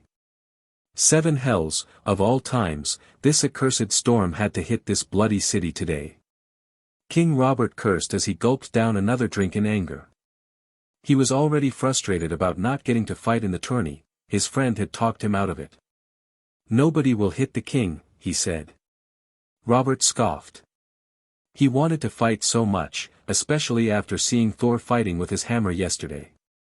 But there was truth in his friend's words, there were not many who would dare to hit him. So, he reluctantly gave up fighting. But if that wasn't enough, suddenly the climate changed. It was bright and sunny just a few minutes ago, and now it felt like a storm was about to hit King's Landing. Shizum! Suddenly, a lightning bolt fell somewhere far in the nearby woods, making everyone waiting for the tourney to start flinch, now having second thoughts about staying there any longer. But the king wasn't having it, he announced the fighting to start. And just as time went on, the black clouds in the sky lightened up, only slightly, but it was an improvement. In a big gladiator-style ring, knights and fighters from all over the 7 kingdoms who had come to participate in the tourney entered. There were many knights with their handsome faces and shiny armor, but many waited for one face to appear. A particular blonde whom many expected to win them big gold. After learning that he was participating, many high lords and ladies placed their bets on Thor. However, the person they were waiting for was nowhere to be seen. Almost all the participants had entered the fighting ring, but Thor wasn't there. Where is he? Did you see him? Arya stood up in her chair to find her favorite blonde, thinking that it was her height preventing her from seeing him. Arya, come down from there. He'll be here. Ned Stark sighed, seeing his younger daughter being troublesome again. Looking at his older one, he found she was no better either, the lass was biting down on her teeth like she hadn't eaten anything in years. Where is Thor? King Robert grumbled, not seeing the person he was waiting to see fight in the ring. Cersei, on the side, was the same. She usually came for appearance's sake and quickly took her leave from any tourney unless her brother was involved, but today was different. She was here to see Thor's fight. She had learned that last night her pig of a husband had invited the man to his small feast. She wished she could have been there, but alas, she had to tie up some loose ends. Pycelle had finally found something about that whore's location, the one who had taken her child. The merchant who had helped her out of the city in his cart was brought in by Pycelle and other guards. He confirmed that the boy she had with her had blonde hair and blue eyes. Though how much of what he said was truth and how much was just to save his own head from being on a pike the next morning was unsure. However, she would find out soon enough. She immediately sent men to the small village where that woman had taken her child. Soon, the truth would be in front of her. The crowd was starting to get bored from waiting when suddenly a strong wind blew, almost making everyone cover their eyes. The wind rushed directly to the entrance of the circle, where many finally saw someone coming out. Just as the first step of the man they had been waiting for came out, a thunderous sound shook the sky, as if the heavens were welcoming the person who had just arrived. Then the sky lit up, bathing the man in light that some might even call holy. What is he wearing? Ned Stark's eyes narrowed, and others did the same. They saw Thor step out in an armor they had never seen in Westeros. It was an intricate design between leather and metal. Multiple metal plates were attached to his armor. But what made both Ned and Robert even more astonished was the mail he was wearing. It was no normal chainmail, it was like the iron was engraved into his skin itself. Even with the armor, they could see the contours of his big arms. His long blonde hair was tied up this time, letting only a few strands flow, giving him an almost princely look. And if that wasn't enough to grab attention, he had a big red cape behind him that floated in the strong wind, making his physique, combined with that armor and handsome face, almost godlike. Apologies, my armor needed cleaning. He said with a brilliant smile, and Ned heard his daughter next to him gasp. Is she blushing? Well, he couldn't blame her. Let alone her, he doubted even her mother would blush seeing this man like this here. And he was right. Almost all the girls present felt their hearts leap out of their chests when they saw the charming prince in such handsome armor, which seemed like it was specially made for him. Ah, Thor is so handsome. Little Myrcella blushed slightly before turning to her mother to share her thoughts. Right, mother? However, no response came. She found her mother was in a daze. Mother. Mother! Myrcella shouted, finally bringing Cersei out of her dazed state. What? She looked at her daughter with a glare. You're drooling. Myrcella pointed at her mother's face with a giggle. What? Robert Baratheon saw the handsome, godlike face of the teenager in front of him with slight irritation. The boy reminded him of himself too much. 7, he even looked a little like him, to the point where he might have mistaken him for one of his bastards. Then how come he's so handsome? He remembered himself not having a face like that when he was young. An irritated glare was shot at Thor right then. He wasn't alone, though. Many sent envious looks at him. If I had this bastard's face, would I ever have had to pay for whores? Women from all 7 kingdoms would have flown with their legs open like wings to land on my cock. He muttered under his breath. He wasn't in the best of moods, seeing how he lost the bet with Thor yesterday. He swore to the 7, the force he applied yesterday to lift that hammer was enough to unplug a dragon's tail, but that hammer didn't budge an inch. Not only he, but none were able to lift it, none other than the owner himself. He had the gall to flaunt it by tossing the hammer in the air and effortlessly catching it with his fingers. With bloody fingers. Sorcery, he was sure of it. But he lost nonetheless. The 7 only knew what the boy wanted to ask of him, he hadn't voiced it yet. Still seeing women and men alike gushing over the boy, he shouted in irritation. Enough of it. Have none of you seen a pretty boy before? Start the damn fight already before I put him in a whorehouse for you all to test out. He would be disappointed to know that there were some who might actually like that idea. I hated to use the upgrade point this early before figuring out which attribute would be best to upgrade, but seeing their reactions, I believe it was worth it. I really like Mjolnir for this reason. Besides all its fighting capabilities, the hammer also gives its user armor when necessary. Good for me that level 2 Mjolnir was able to do so. This was the same armor Thor had in the second money. I believe out of all the armor that was the best. I had to go out of the crowded area to bring down the lightning, though, or else it wouldn't work. That's why I got late. It's a bummer not being able to test how strong I would be at level 1 across all attributes, but this is also good. I looked at the knights in their full plate armor, staring at me with strange expressions. It wasn't just my different armor, it was the cape they were looking at. I thought the cape was a little too much, but why not? Come on, please don't disappoint me too bad.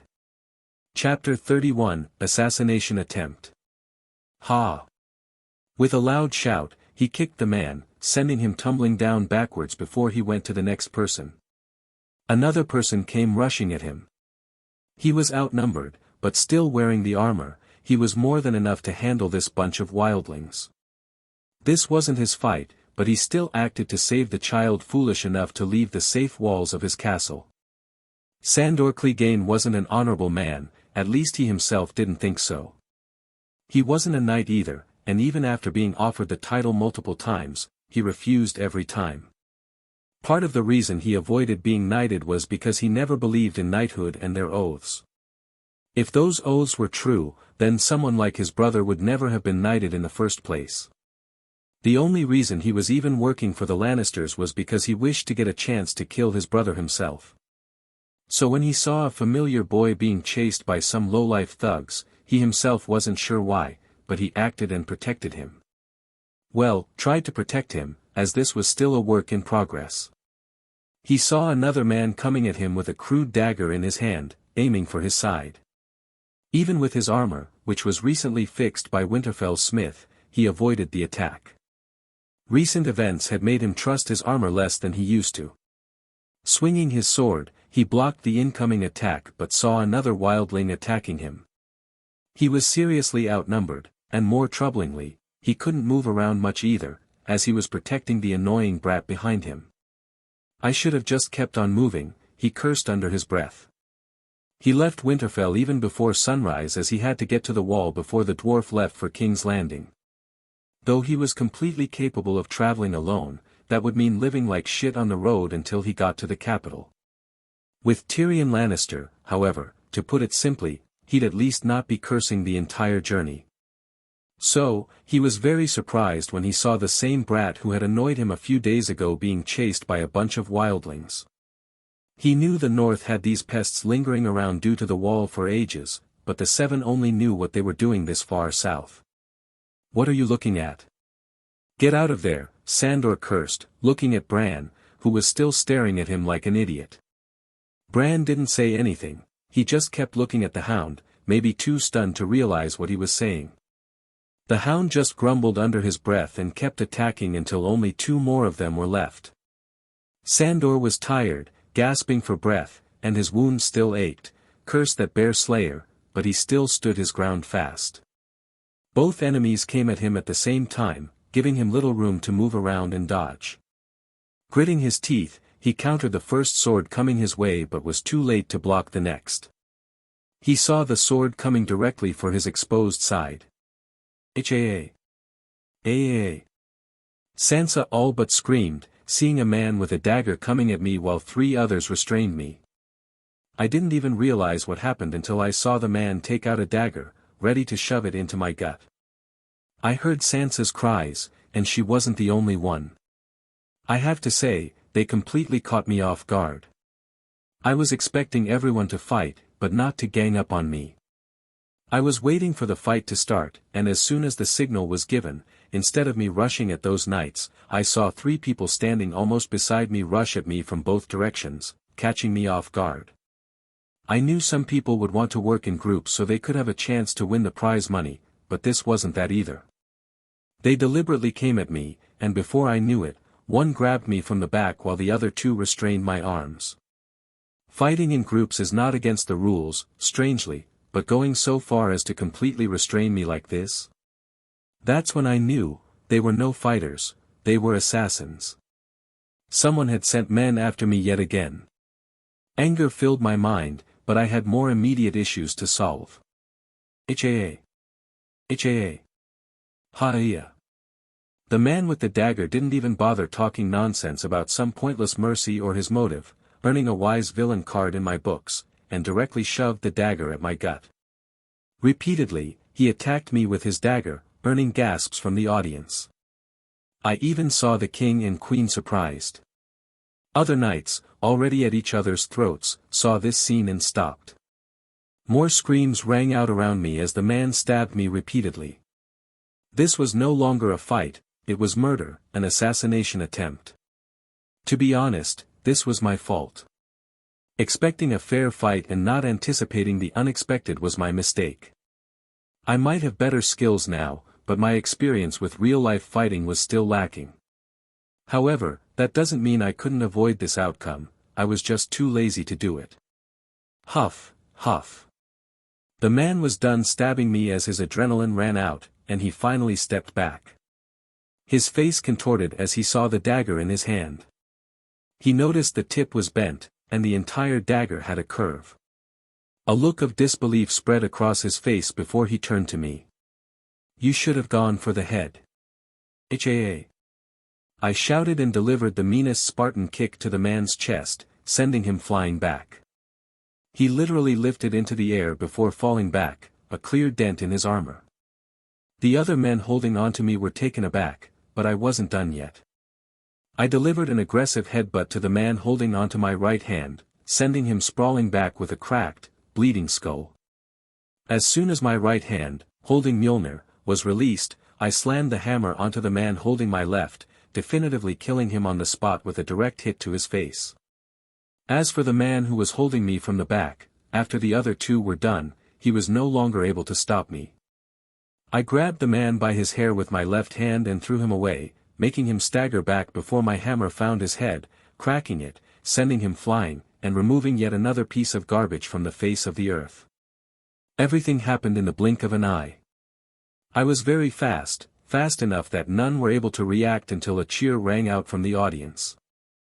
I saw Sansa and Arya cheering for me. Many of the girls, in fact, were doing that, even the queen, to my utter amazement. But the loudest was none other than the king. Letting those men get the drop on me was my oversight. Won't happen again. As for testing out the armor like that, only now did I realize how foolish it was. What if the armor was only at level 1 or 2? Yeah, I would be finding my way to Valhalla right now. Thor's personality is kind of rubbing off on me, making me a little reckless and prone to taking risks. And yet, I liked it. The thrill it gave me almost made me smile. This was the life and death thrill that gives a warrior a kick he can't ever get from wine or women. So, I embraced this newfound madness and only said one thing. Next. Chapter 32, Tourney Fight, 1. Ned Stark was worried when he saw Thor getting grabbed by a few men in armor and getting stabbed. He knew that someone had targeted him, tried to assassinate him earlier. He didn't know why, but he should have stopped him from taking part in the tourney. He only held back because it was Robert who wanted Thor to fight in the tourney. However, seeing Thor getting stabbed in front of him, he felt that his death would be on him. Sansa all but started crying while Arya wanted to rush into the ring to kill the man who had sneaked an attack on Thor. They had no honor, ganging up on him 4-1 like that. He heard the king shouting about capturing those men, putting their heads on spikes or whatever.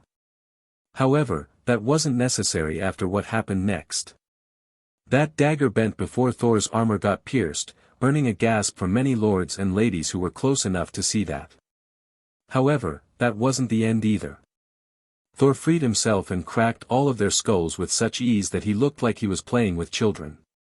Kicking the first person, sinking the low-quality armor he was wearing, sending the man back while he headbutted another, almost killing the man. While his enemy's head burst open from the headbutt, Thor himself was completely unscathed. If there was a small chance that the first 2 men somehow survived against this absolute brute of a man, then the latter 2 were dead the moment Thor had his hammer-wielding hand freed. King Robert saw the boy making short work of those motherfucking cowards who dared to gang up on him. By the way they acted, it was clear that they weren't just here for fighting. Robert wanted to detain them at once and cut their cocks off before knowing who ordered them, but he didn't think that would be possible after what Thor did to them. Ha ha ha ha, ha ha ha ha ha ha. That's it. Fuck those cunts, lad. Robert laughed, his stomach ripping with laughter, filled with wine. Sansa and Arya, on the side, seeing Thor was fine, sighed in relief, and later, seeing him making short work of everyone else had them hyped like 5-year-olds on a sugar rush. Sansa was less vocal about it than Arya, but she was cheering hard enough to draw her father's look from the side, making him shake his head in contemplation. The only person who didn't look pleased was Joffrey, who was scowling, seeing that he couldn't watch the bastard die. Crash. A man was sent flying towards where some of the audience were watching the match, his head bursting open. Following him was another who had his sword twisted and his armor sunken in.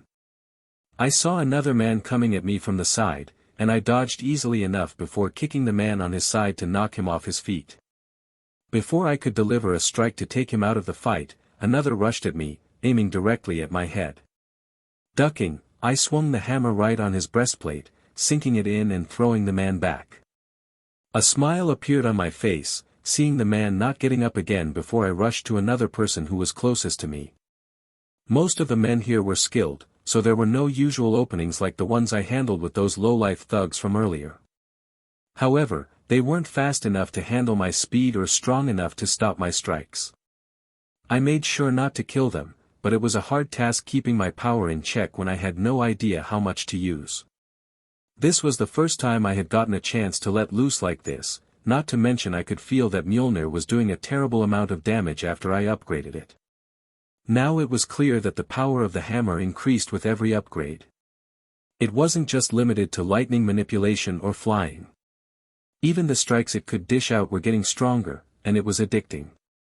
After putting down 3 more opponents, I saw competition, whatever insignificant amount of it existed anyway, getting wary of me. 10 or so people were left, and none were getting closer to me. Both of our weapons collided, and the power of that clash alone was enough to make his weapon blow out of his hand before I grabbed him by his armor and slammed my head on his, knocking him out completely before letting him fall. That's brutal. Sansa put her hand over her mouth, acting like a proper lady. Though she liked Thor prevailing above everyone else, she just wasn't voicing it out. I like it. Arya grinned. I don't know what his head is made of, but if I see you doing that, you're going back to Winterfell to your mother. Ned narrowed his eyes at his youngest daughter. Seeing me taking down people like flies, some fighters around decided to gang up on me. They surrounded me from all sides, not giving me a chance to charge at them recklessly. This was yet another downside I had to overcome. Though I trained enough to fight anyone one-on-one, fighting multiple enemies with the limited reach of my hammer was an issue.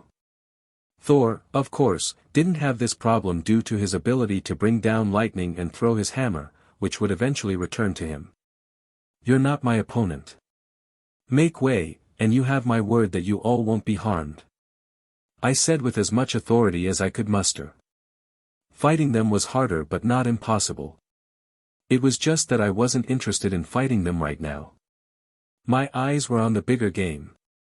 I glanced to the side and saw a huge man in black armor with a great sword making short work of knights around him.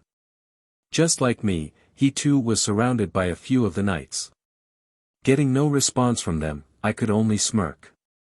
I presume peace is not an option, then. HAA. All of them shouted and charged at me at the same time. All of them came at me at once, making me grit my teeth. I needed at least some sort of window to dodge right, so the only option I had was to swing my hand back and throw the hammer with all my power toward one of the knights charging at me. Mjolnir couldn't fly even at level 2, but I could throw it at anything close enough, and it would do the job just as intended. Here, it was the same. The hammer hit the knight charging at me right on his head. He was completely caught off guard and fell down, giving me the exact opening I was looking for. I saw Mjolnir a little further from me, no chance to get to the hammer, so I dived for the sword the fallen knight had dropped, dodging the other three at the same time. A barrel roll later, I had the knight's sword in hand, which I immediately had to use to guard against another attack coming at my side. At least that move put all the enemies on one side, making it easier to handle them. Thor knew how to use a sword, but he wasn't the best at it, let alone me, who had hardly trained in swordsmanship. I just dodged and blocked the blows coming at me with the unfamiliar weapon until I reached my hammer. But apparently, those knights knew what I was trying to do, and they tried to keep the pressure on me. Gritting my teeth in frustration, I pivoted against the upcoming attack while turning the sword in my hand, getting it into a reverse grip before throwing it at a knight like it was a spear. Even with my full power, it didn't do much since my aim was abysmal, and swords are not meant for throwing. But that impromptu move gave me enough leeway to make a dodge for Mjolnir. Just as the hammer came into my hand, I grabbed it by the leather strap at the end and started to rotate it. I'll try not to kill any of you, but don't take my word for it. Chapter 33, Tourney Fight 2. What madness led you to come here alone? Sandor asked, anger clear in his voice. He wasn't exactly as angry at the boy whose life he had saved as he was at himself. What madness had led him to take this impulsive action to save the boy from those wildlings? He himself would like to know.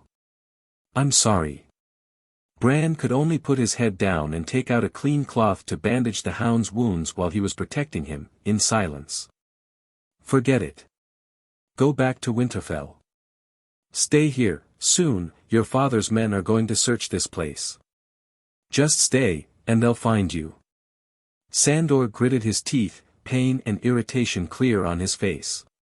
No, I can't do that. I.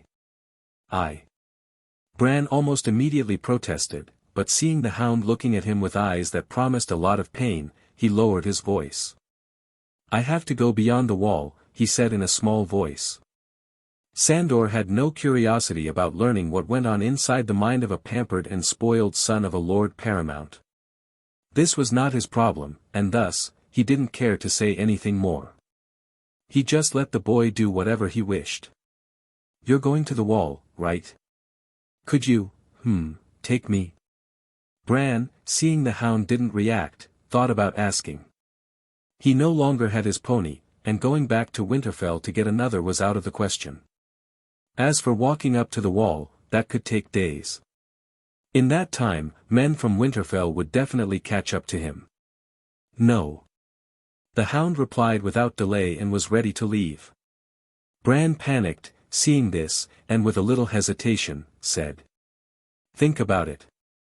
We both left Winterfell at the same time. What do you think my brother or mother would think happened to me when I went missing the same day you left Winterfell? Bran said as he gulped. Agitating this man could cost him his life, but he had no other option. Alone, he could really die or never reach the wall at all. Sandor narrowed his eyes, looking at Bran with a dangerous glint now. If you take me to the wall and leave me there before my brother catches up to me. If you hand me over to the wall, then they'll really believe you didn't kidnap me but found me here in the open and saved me. Bran said hesitantly. And what if I just kill you right here and be done with it? Sandor didn't like how the boy was blackmailing him. Then they'll definitely think it was you. You're going there anyway. Just take me. Bran shrugged, trying not to show he was nervous. Sandor, for a long time, didn't say anything, but he knew he'd be fucked either way. Fuck.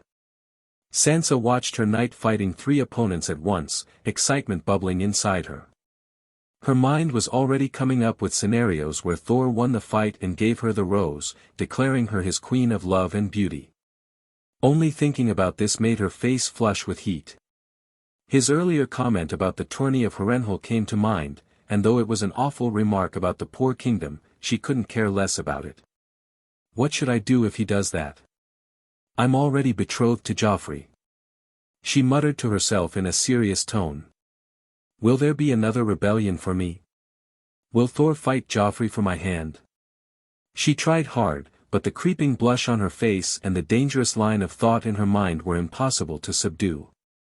Arya, who was mostly avoiding her sister, also felt that something was wrong with Sansa. Instead of watching Thor fight, she was muttering something to herself with a serious face. I could never understand this proper lady. Arya sighed and almost rolled her eyes at the anomaly of this world, which was her sister, before going back to cheering for Thor, who was fighting 3 knights alone. Other lords and ladies were the same. Out of all the knights fighting, the one who attracted the most attention was Thor. Put another 1,000 gold dragons on the mountain crusher. Put my gold as well. Where did the Lord Hand get someone like him? Since when did the North start producing warriors this strong and handsome? One of the ladies asked with dreamy eyes. TCH, don't you know? He's a foreigner. He went to the North by mistake. Servants are saying that he has good relations with even the king. Do you think he'll stay? Maybe he'd like my company at night as well. Chattering grew among the audience as the fighting became more intense. Clang, clang, clang. Again and again, metal clashed, and the fight continued. Unlike the earlier thugs, these knights were miles better. Even after significantly surpassing them in both speed and power, they were holding their own, although barely, against me. I commended their determination, but honestly speaking, they didn't stand a chance. The only reason I wasn't putting more force behind my strikes was that I was getting free experience with them. Fighting multiple people in this controlled environment, where I knew they wouldn't directly go for a killing strike, was rare, and thus, I kept my hands steady, getting used to fighting multiple opponents at once. However, soon it became quite tiring. Their skill level was average at best, so ultimately, I didn't learn too much while fighting them, a little disappointing, but what could you expect from mortals? Ready to give up yet? Don't be ashamed. You'll be losing to the best warrior of Asgard. I smiled, seeing all 3 of them huffing. I too was a little tired, of holding back, that is, but no more. I didn't wish to continue this battle pointlessly. Upon not getting any response from the 3 knights, who were desperately attacking me while I matched their attacks with equal ferocity, I made up my mind. Well then, it was nice fighting with you good sirs. But I have a prize to win, so this is goodbye for now. That said, I rushed at them quicker this time, taking them by surprise as I broke the earlier rhythm we had.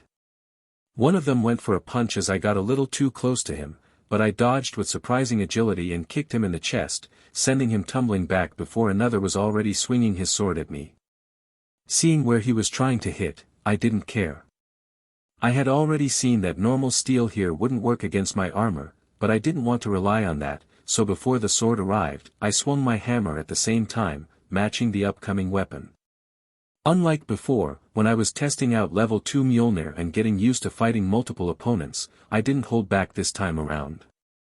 Upon contact, the sword shattered into pieces, staggering the knight back. Normal steel in this world couldn't stand against something like you. Maybe Valyrian steel could, but again, there weren't many Valyrian steel weapons in this world. Just destroying his weapon wasn't enough now, there were a lot of weapons lying around here. He could continue the fight. On the side, I noticed that the last knight was ready to deliver a quick jab to distract me. I couldn't let the disarmed opponent grab a weapon again, so without delay, I threw my hammer at the charging knight. The throw wasn't that strong as I didn't get enough leverage to put more power into it. Mjolnir hit the third knight in the chest, he only staggered slightly, the lack of power from that throw didn't even leave a good mark on his armor, but that gave me enough time to rush up to the disarmed knight and punch him right in the head to make him dizzy. Then I grabbed him from his shoulder and waist and put all my muscles into action. With all my power, I lifted the man up like some WWE wrestler. Actually, I stole the move from there, with his armor on, and then with all my strength, I threw the man at the other knight, making him unable to dodge or block as almost 200 kilograms of man and iron crashed onto him, earning gasps from the audience. By the 7, is he even a man? Can the mountain do that? Chattering broke out once again as I made quick work of the 3 knights. Huff. Okay, that one move really felt like a strain on this level 1 body. Lifting a man with armor sideways is probably not the best idea. I saw Sansa and Arya pointing at me. Sighing, I was ready to go take my hammer before rejoining the battle when my senses screamed bloody murder at me. No. Chapter 34, Tourney Fight, 3. My eyes widened, and I immediately turned back only to find a giant sword coming directly at my face. Having no time to dodge, I could only use the new armor I got and tank the attack. I brought my armed guard in front of my face. A huge force impacted me, making me tumble back, falling to the ground before I finally got a good look at who did this. I saw a big black armored man coming at me with a great sword in his hand. It was the mountain. Still attacking from behind. Coward. HAA. He shouted, raising his great sword and bringing it down directly on me.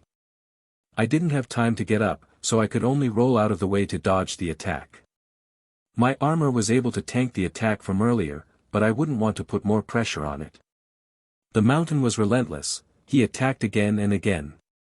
I was barely able to dodge the attacks 2 more times before the mountain put one of his legs on mine, stopping me from moving around. Stop him, he'll kill Thor, someone shouted, but I didn't have time to see who. The mountain raised his sword and, with both hands, brought it down vertically at me. Gritting my teeth, I could only use my bare hands to catch the blade mid-air by slamming my palms on both sides of it. Ha-yeah. No matter how much strength I used, the sword kept inching toward my neck. The bastard put all of his weight on the sword to pierce me. Ha-yeah. I shouted again, but the sword didn't stop. The blade tip was almost at my neck at this point. Anger filled me at this moment. I was still lacking in fighting experience, letting my guard down like that. And with anger came lightning. Unconsciously, my anger, which was the prominent emotion I used to practice channeling lightning without Mjolnir, brought forth the lightning from within me. Suddenly, the mountain saw my eyes glowing slightly before his body started to shake as if thousands of volts of electricity went through him. His body suddenly went limp at this sudden change, and that was when I had my chance. I targeted my other leg at the man's unstable leg, kicking him with all the power I could muster while still being stepped on by him on one leg and lying down. Apparently, that was enough to make him stumble back due to the effect of the thunder still coursing through him. I got up and immediately dived for my hammer, which was only a few steps away from me. By the time I got there, I could already see the mountain regaining his balance and ready to swing his sword at me. I barely dodged the sword by turning around, and my instincts, in the same turning motion, threw the hammer in my hand directly at the mountain's head. A point-blank hammer throw hit him before he staggered back and lost his helmet. Only after throwing the hammer did I realize that I shouldn't have done that. That was Thor's natural reaction, which happened, but unlike Thor, I couldn't summon Mjolnir back. For Asgard. Having nothing else, I charged mindlessly directly at the mountain with my fist knocked back. Jumping as high as I could, I soared even above the mountain's height before delivering the strongest punch I could muster at the staggered enemy before he recovered. A satisfying snapping sound echoed before the monster of a man was thrown back, completely knocked out. For a second, there was silence in the entire stadium. All the remaining knights stopped fighting while the audience halted their idle chatter. I felt all eyes on me. Huffing, I looked around, not even glancing at those highborn lords and ladies. My eyes were only on the leftover knights who were still standing. Only 3 left. I knew none of them. I slowly moved towards my fallen hammer before gently picking it up and looking at the last 3 knights, observing my movements. I saw their eyes shuffling between me and the now fallen body of the mountain. Gregor's head was split open with that last punch of mine. He was bleeding, and if that snapping sound was any indication, I could tell that if this brute, by the grace of the World Tree, survived, then he'd be another hotter at best. Surrender, and you have my word. I was repeating the same dialogue from earlier. However, even before I completed my words, the sound of steel falling to the ground resounded. Gasps spread as everyone saw those knights dropping their swords before raising their hands and yielding before me. And then, an ear-splitting applause followed. I heard claps, whistles, and even shouts from the audience as I was the last man/god standing in the ring.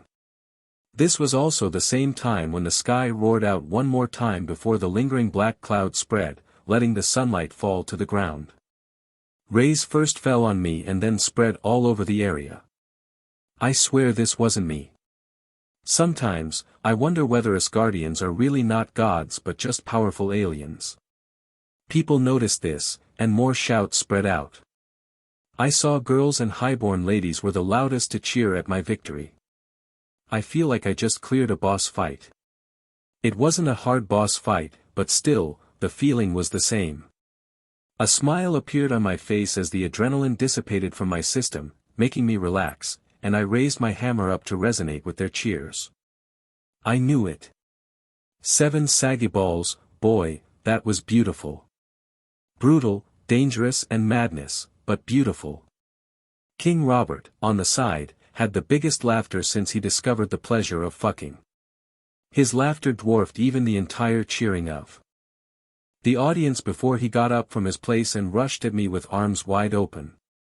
I knew the day I saw you beat that bear that you could give a dragon a run for his money. Ha ha ha.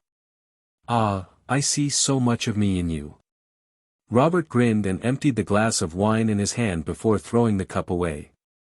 Ned Stark also came forward alongside Robert to congratulate Thor. Technically, Thor was his vassal until he was playing bodyguard for his daughters, so it was his duty to come forward and reward him. However, when he heard what Robert just said, his mind suddenly clicked, like thunder struck him at that instance. He turned around in a daze, looking at where the king's children were. Tell me what you want. I would have knighted you, but I know you'll not kneel, you bloody bastard. So ask anything you desire. Robert laughed widely, looking very happy. Can't come up with anything right this instance. How about we think it over with the drink I promised to share with you? I smiled and replied with a shrug. Robert was more than happy to agree. I told him I'd drink with him after the fighting, gave him my word, and thus, I'm gonna fulfill it. I was done here. Now was the time to go back and think about what all I did wrong in this fight. Made too many mistakes that could have been life-threatening for a mortal. Where the fuck are you going? Robert, seeing me making my way to the audience stands, asked in puzzlement. My quarters. 7 hells, not a single day passes where you fail to remind us you ain't from the 7 kingdoms. Lancel, bring the flour. Robert just shook his head and shouted. Lancel was his squire, more like a cupbearer, seeing as it had been ages since this oversized turkey swung his hammer. The Lannister boy came hurriedly with a flower in his hand, which he handed over to me. "Choose your queen of love and beauty. You won the tourney, you have that right." Seeing me still confused, Ned Stark sighed and came to me and explained what this is about. I actually knew it but forgot all about it in the battle heat. Do I have to? I sounded more annoyed than I should have. Seeing Robert grinning, a glint in his eyes, he definitely having fun. I don't know and don't give two flying fucks what happened from where you came from, but here a warrior should have a lady. Go on, it's you, Glory. Robert clapped my back with enough power to break my back if it was the old me from Earth. Sigh, I unwillingly looked around and only found 3 females I could have given this flower to. Sansa, Arya, and the little Princess Myrcella. With Sansa's personality I very well is proposing if I gave this to her. Arya wouldn't like being called a lady, so the only left was the little princess. There was also Cersei. I wonder what madness had to infest within me to choose that mad woman. Fortunately, by the grace of Yggdrasil, my mind is still sound, and no disease has claimed my reasoning. XXX. Chapter 35, Revelations. Winterfell. The halls of Winterfell were filled with panic. Servants ran through the corridors, searching every corner. Guards hurried to and fro, checking the walls, the gates, and even the crypts. But Bran was nowhere to be found. Lady Catelyn sat in the great hall, her hands trembling. Her face was pale, her mind racing with fear. Robb stood beside her, his jaw clenched, trying to stay calm. Ser Roderick Castle and Theon stood across from them, their expressions grim. "We have searched every room, every tower, even the gods would, my lady," Ser Roderick said, shaking his head. "The boy is not here." "Then where is he?" she asked with a trembling voice. "He wouldn't leave on his own. Someone must have taken him." Catelyn knew that Bran was much different after that fever than she remembered, but no matter what, he wouldn't leave the castle on his own. At least that much Catelyn believed in. Robb turned to Theon. "The gates, was there any sign of someone leaving?" Theon frowned. "The guards say they saw no one leave, but—" He hesitated. "But what?" Catelyn pressed. Theon glanced at Ser Roderick before speaking. "The Hound. He left Winterfell last night. His horse is missing, and the stables are also 1 pony less." Silence filled the room. Robb's eyes narrowed in confusion. "The Hound?" Ser Roderick stroked his beard. "Aye. He said he was heading for the wall. Been frustrated staying here. His wound wasn't completely healed, but he said he'd be leaving anyway. Seems like he did, without a word to anyone, just rode out before dawn." Catelyn's face twisted with anger and fear. "Then he took Bran with him," she whispered. Robb shook his head, still uncertain. "Why would he take Bran? He's got no reason to. Does it matter?" Catelyn snapped. "He was in Winterfell. He left the same night Bran disappeared. What more is needed to be said?" she all but shouted, definitely not thinking straight right now. Ser Roderick nodded slowly. "It does look suspicious, my lord. We have no other leads." Robb clenched his fists. "Then we ride. If he took Bran, then the possibility is that he won't go to the wall but send someone anyway. The rest will move south. We'll find Bran and bring him home," Robb said after a little silence, knowing that his mother was too emotional to think soundly right now. He'd have to act as the Lord of the North. Catelyn grabbed his arm. "You must be careful. If the Lannisters are behind this, then this could be a trap." She remembered the letter she got from her sister, making her believe that the Lannisters were behind this. Robb's face hardened. "Trap or not, we must act. I will not sit here while my brother is missing." He turned to Theon. "Gather the men. We'll ride immediately." Catelyn closed her eyes, praying that they were not too late. And what if the Hound really took him? What if the Lannisters are really behind this? Theon asked with anticipation. Then they should be careful, because winter is coming for them. Sandor let out a frustrated sigh. 7 bloody hells, should have just let those wildlings rip you apart, sigh. Fine. I'll take you to the wall, he grumbled, though he didn't want to do this brat's bidding. But he was truly cornered. Even taking the brat to Winterfell might not work since he could open his horse mouth and lie about being kidnapped. He had no other option but to take him to the wall. But don't think for a second that I'll carry you if you can't keep up. Bran let out a breath of relief. Thank you, he said. The Hound rolled his eyes. Don't thank me, boy. You just blackmailed me into this mess. Once we reach the wall, you don't know me, and I don't know you. Is that understood? He kicked at the snow, then glanced at Bran, to which the boy nodded with vigor. Now tell me, why in the 7 hells would you leave a warm castle to wander into the frozen wasteland? Bran hesitated. He had told others about his dreams before, but none believed him, not even his family. But Sandor had saved his life. Maybe he'd believe. I see things, Bran admitted. The Hound raised an eyebrow. See things? In my dreams, Bran explained. A 3-eyed raven comes to me. It wants me to follow it. I don't know why, but I feel like I have to. Sandor scoffed. You ran away because of a damn bird in your dreams? Now he was wondering whether taking the boy was even a wise decision. It's more than that, Bran insisted. I've read about the White Walkers. The dead rising, the long night. I think it's real. I think they're coming back. The Hound snorted. Again with those books. They are stories, you bloody brat. Bran shook his head. I don't think so. You didn't see. Back home, people are keeping this matter a secret, but I heard them. Heard what? The White Walkers, they exist, Bran responded. Sandor was silent for a moment, then shook his head. You Starks are all mad. He climbed onto his horse and motioned for Bran to follow. Come on, then. Before I change my mind. Bran climbed up behind him. The road to the wall was long, but his journey had finally begun. King's Landing. Lord Horus Baratheon. Black of hair. Axel Baratheon.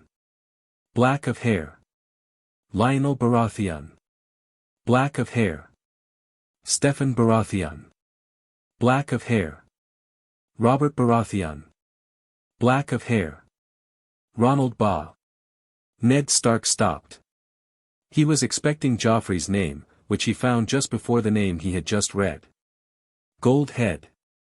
He read Joffrey's description and finally pieced things together. None of the Queen's children were legitimate heirs to the throne. All of them were bastards.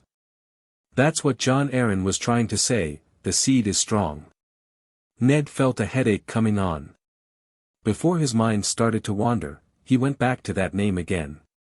Ronald Baratheon, stillborn. He couldn't help but mutter to himself in incredulity. He didn't even know Robert had another child, let alone a stillborn. Whatever it was, though, now he knew what was going on. He had to act. He had to tell Robert. However, his honor said that he should not harm the Queen's bastard children. The children were innocent, after all. But at the same time, he wondered whether he should even do it. After all, this could cause a war that the 7 kingdoms, and the North especially, could not afford right now. Chapter 36, The Game Has Began. Ahaya. Who sent you? Ahaya. Who sent you? Haya. Huff huff. I had to give it to him, this one was one tough son of a bitch. That was the 3rd finger I cut, and yet he kept his mouth shut. You know what? I understand now. You do not value your own fingers as much as I thought you would. It's fine. There are other things in your body that I could cut. I smiled and used the same Valyrian steel dagger I got from the first assassin to cut open the pants of the second assassin I encountered. The man seemed to understand my intentions and started to thrash around more. No good for him, I had him tied up well. One word to the king, and I got custody of the man who attacked me in the fighting ring. I deliberately left 2 alive for later questioning. 1 man was more than enough for me to find out the culprit behind this. I can't say I'm impressed. Oh well, this just means that you'll notice no difference once that's gone. No, wait. I'll speak. Finally, seeing the bloodied knife getting closer to his manhood, he couldn't take it any longer and spoke out. I didn't expect this level of tight-mouthness from an assassin in King's Landing. Now I'm way more relaxed about killing the first one. If he was anything like this one, then chances are I wouldn't have gotten anything out of him anyway. A wise man you are. At the very least, better than not being a man at all, right? I smiled and removed the blade digging at his balls before going back to sit down. For hours I had been at this. I had no experience in torturing and wouldn't say I did any good job here. Even Thor had no experience in torturing in his memories. But I had to do it myself if I wanted to know who sent this one after me. If my suspicions were right, then those interrogators in the castle wouldn't reveal the name behind this incident. After having some drinks with Robert, which he practically dragged me to, I came directly here to gather some much-needed intel. And it was a good thing I hurried because when I went to get to him, I found 2 guards inside his cell. Odin knows what they were doing there, but I had my suspicions. If I had been even a minute late, then this lead 2 would have been dead before I could even interrogate him. And just as I thought, the name was indeed someone who would want me dead and would use this kind of underhanded tactic. Alas, I just learned that this assassin didn't have the same patronage as the one I dealt with before. One enemy at a time. First, let's go and meet a gracious friend who sent me this beautiful dagger. It's finally time to return the favor for his generosity. Grand Maester Pycelle entered the Queen's solar, his steps slow, though much of it was an act. In his wrinkled hands, which were trembling, again, an act, he held a sealed letter, freshly arrived from the wall. A raven, your grace, he wheezed, bowing as he extended the parchment. From your brother. Cersei, seated by the window with a goblet of wine, snatched the letter from his hands with zeal, thinking that this was from Jaime. However, Tyrion, she muttered with a scowl when she read the name on the letter. A deliberate little mischief done by the imp to annoy his dear sister. Knowing that his name would sour her mood, he put his name on it while sending Jaime's letter. While he was going to deliver the one his brother had given him for their dear father himself when he went back to Casterly Rock, he put a raven on duty to deliver the letter meant for Cersei. As for whether Cersei would even read the letter, mistaking it was from him, he wasn't worried. If anything, he was hoping that his dear sister would do just that and later regret not reading it. Alas, that was not his fortune. Breaking the wax seal, Cersei's emerald eyes scanned the page, her expression shifting from curiosity to anger. The goblet hit the floor with a loud clank, spilling red wine like blood across the stone. That fool, she hissed, gripping the parchment so tightly it nearly tore. Pycelle cleared his throat. Your Grace, what news does the imp bring? Cersei's fingers curled around the letter as if strangling it. Out. My queen. I said out, all of you. Cersei shouted, almost startling the Grand Maester and the other servants. Not willing to be the target of this thirsty lioness's anger, all of them rushed out of the chamber immediately. Cersei's jaw clenched as she read the letter once again. What in the 7 bloody hells was Jaime thinking, going beyond that bloody wall, she growled through clenched teeth. Besides the fact that she was genuinely worried about her brother now, there were 2 other emotions rampaging inside her. First was, of course, anger, and the other was even more primal in nature. Her mind telling her that she wouldn't be satisfied for a long time. That she'd have to suffer this loneliness alone. That she'd have no one to share her bed with now. All the mental defenses she had built up all this time to hold herself back until her brother came back shattered at this moment, and a wild, womanly urge started to cloud her mind. Fuck. Just as she was getting in the mood to destroy things around her to relieve her anger, a call came for her. Your Grace. Lord Hand is asking for you. A servant announced. The poor girl didn't have it in her to even step inside the room while saying this. Who knew if she would survive if she did against this hungry lioness? Hearing this name, her anger once again reached its zenith. My brother. Cersei began, but Ned Stark cut her off. You mean your lover? Cersei's green eyes flashed with anger, but she said nothing. Her silence was enough for Ned to know the answer. Ned sighed, his expression grim. I do not wish to hurt your children. They are innocent in this. But I will not keep this secret from Robert. He has a right to know the truth. Cersei lifted her chin. And what truth is that, Lord Stark? She asked coldly. That Joffrey, Tommen, and Myrcella are not his children, Ned said firmly. That they are Jaime's. Cersei's lips curled into a mocking smile. The Targaryens wed brother and sister for 300 years to keep their bloodline pure. Jaime and I are more than brother and sister, we share a womb, came into this world together, we belong together. Now you know the truth. What will you do with it? She asked almost challengingly, the anger from the earlier letter influencing her. Ned did not get impulsive at this response. He asked calmly, your firstborn, was that child Robert's? For the first time, Cersei's expression shifted at this sudden change in topic. Yes, she admitted. Ned's brows furrowed. What happened to him? What about him? Cersei's eyes narrowed. She didn't like what this man was insinuating. Did you kill him? Ned asked bluntly. The queen shot to her feet, fury burning in her gaze. How dare you, she spat. I could have your head for this. Ned met her glare, unshaken. Not afraid at all. After some time he finally gave up, whatever it was, it didn't matter now.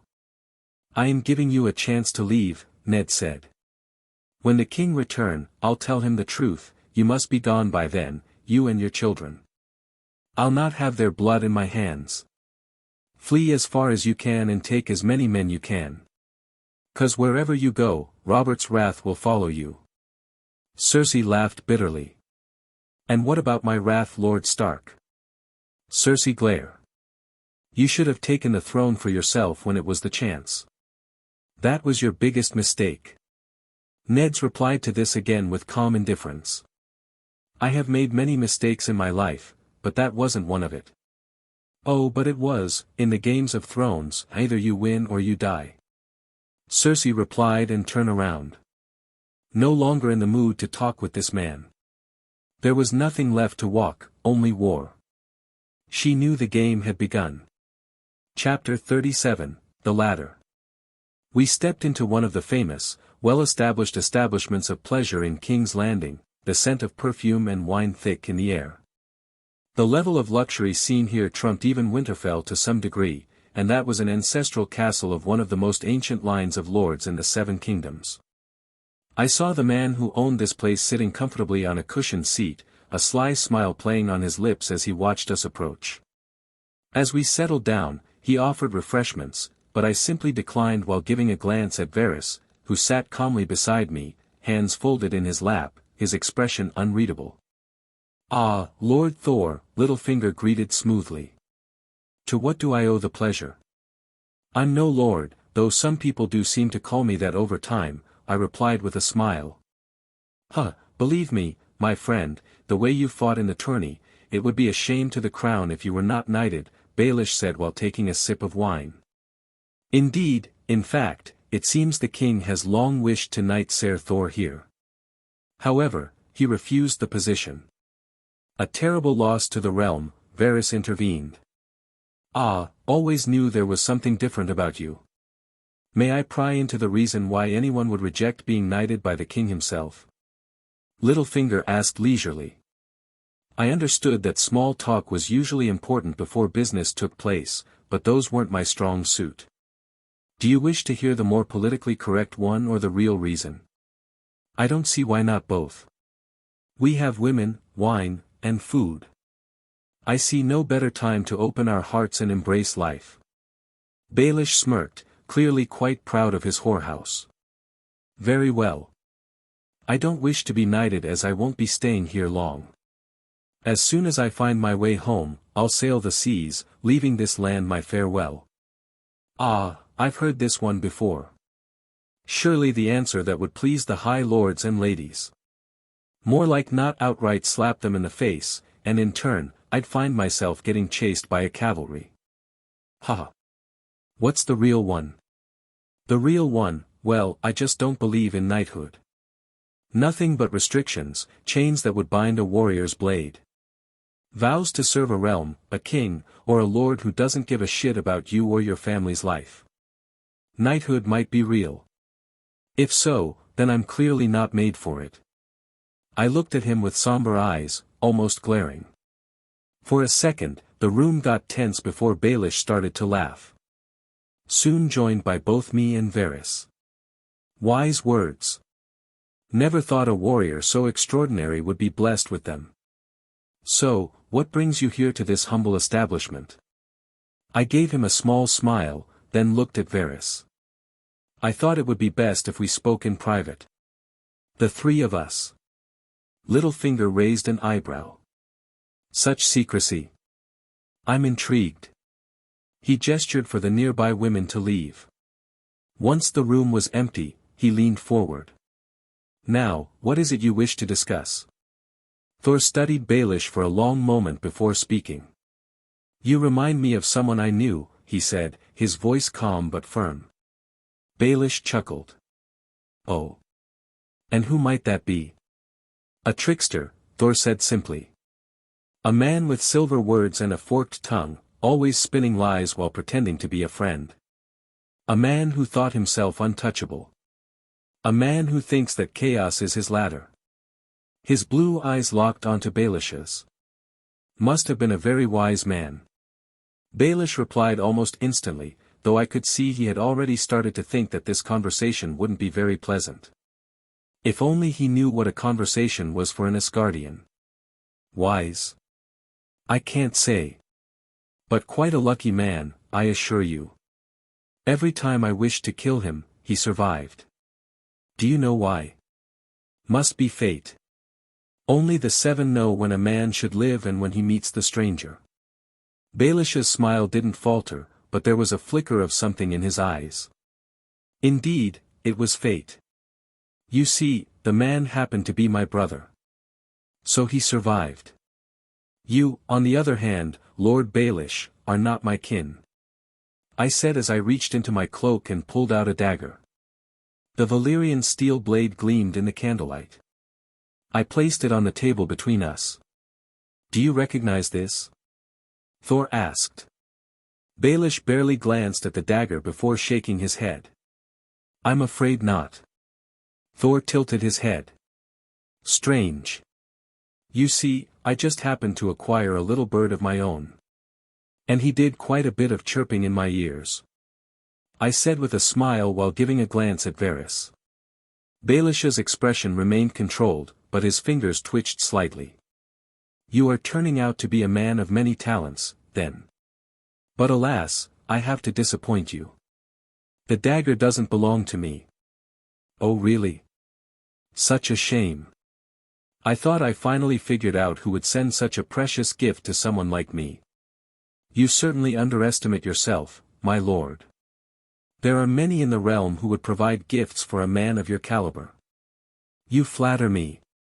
However, I do believe that this one wasn't intended for me. I replied while looking at Baelish with keen eyes. Varys, who had remained silent until now, let out a quiet hum. A curious accusation, he mused.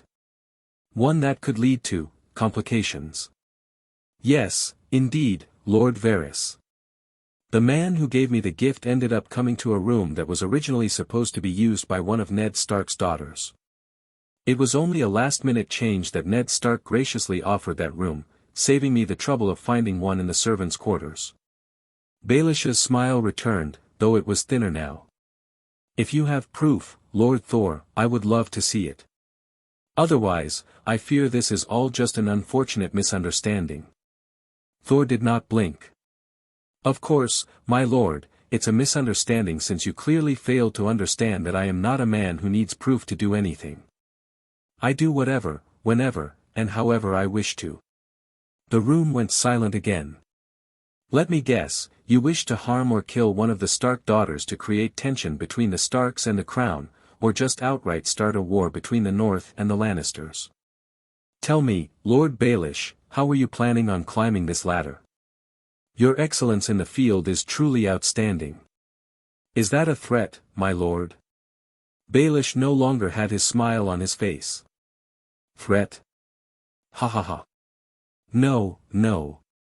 I don't do threats. In fact, I particularly pride myself on being a man of action. And if I offended you in any way, then forgive me. I ask because I was truly intrigued. After all, I too agree with your assessment. What assessment? This. I said, and with lightning reflexes, threw the dagger at Baelish. I had practiced enough before coming here that the dagger found its way exactly to Baelish's forehead. It was sharp enough to dig a hole and completely insert itself there. For insurance that our esteemed treasurer didn't suffer much, I added lightning into the dagger for a clean cut. Everything happened within seconds, to the point that neither understood what had just happened. Thud. Only when Baelish's body fell did Varys finally recognize what had happened, his eyes wide. Yo, you. What did you do? But of course, sort chaos and climb the ladder. Just like Lord Baelish wished to do. Rejoice, Lord Varys. Now we are playing on my terms. The realm is officially at war. Chapter 38, 5 Names, 5 Lives. What did you do? Varys asked, holding his breath. Start a war. You see, I'm good at it. I could see my reply left him even more stunned. The room was deathly silent. Littlefinger's lifeless body slumped against the chair, his throat sliced clean. Blood pooled beneath him, staining the fine carpet. Varys sat frozen, his breath shallow. His fingers clenched tightly around the dagger hidden beneath his robes. His instincts screamed at him to run. Then, just as he tensed to move, my voice stopped him. You are a madman. Aren't we all? I shrugged. Do you think Ned Stark will protect you after what you've done? Varys said. He was more worried about his own life than the dead Peter Baelish. Of course. The honorable fool can't protect himself and his kids, let alone me or this realm. I replied, a little frustration leaking out at Ned Stark's actions, even after repeatedly warning him from doing anything foolish. What do you want? Seeing that he wasn't dead yet, Varys asked hesitantly. War. I wish for a war. 7 hells, you're mad. Varys, realizing that talking sense with this person would only cost him his life, bolted, ready to escape. However, just as he was very close to the gate, he heard me say this. Illyrio Mopatis. Varys stiffened. His eyes darted back to me, who now stared at him with an unsettling calm. Who is that? He didn't lose his composure and asked.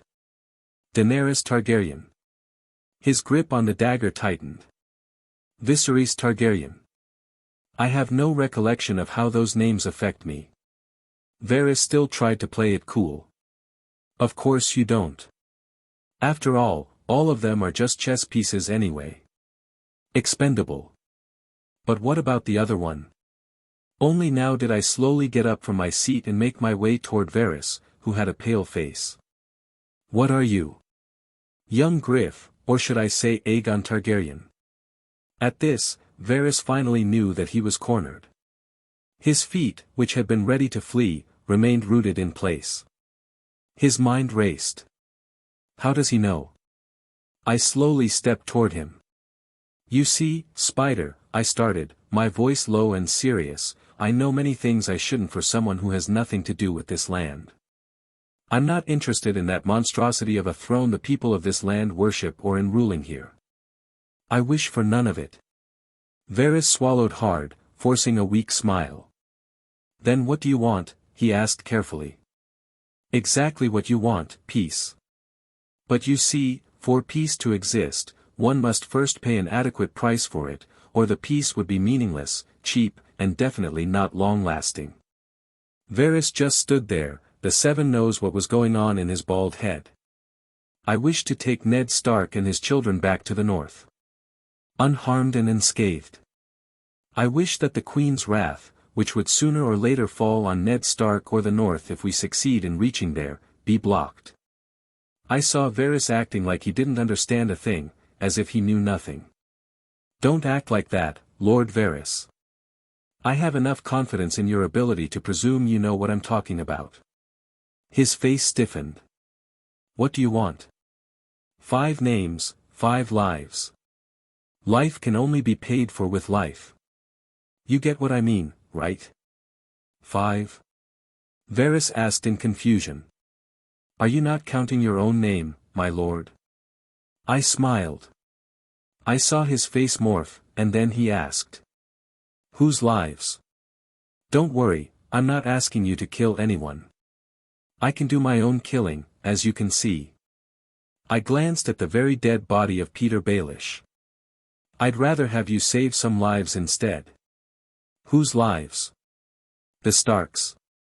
No, no. Leave them for later.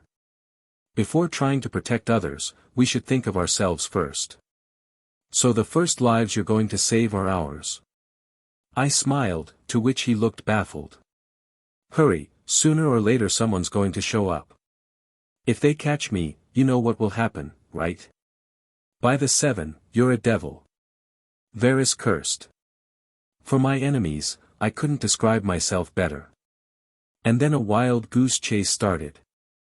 I saw Varys trying to shut those whores' mouths and get us out of the brothel undetected.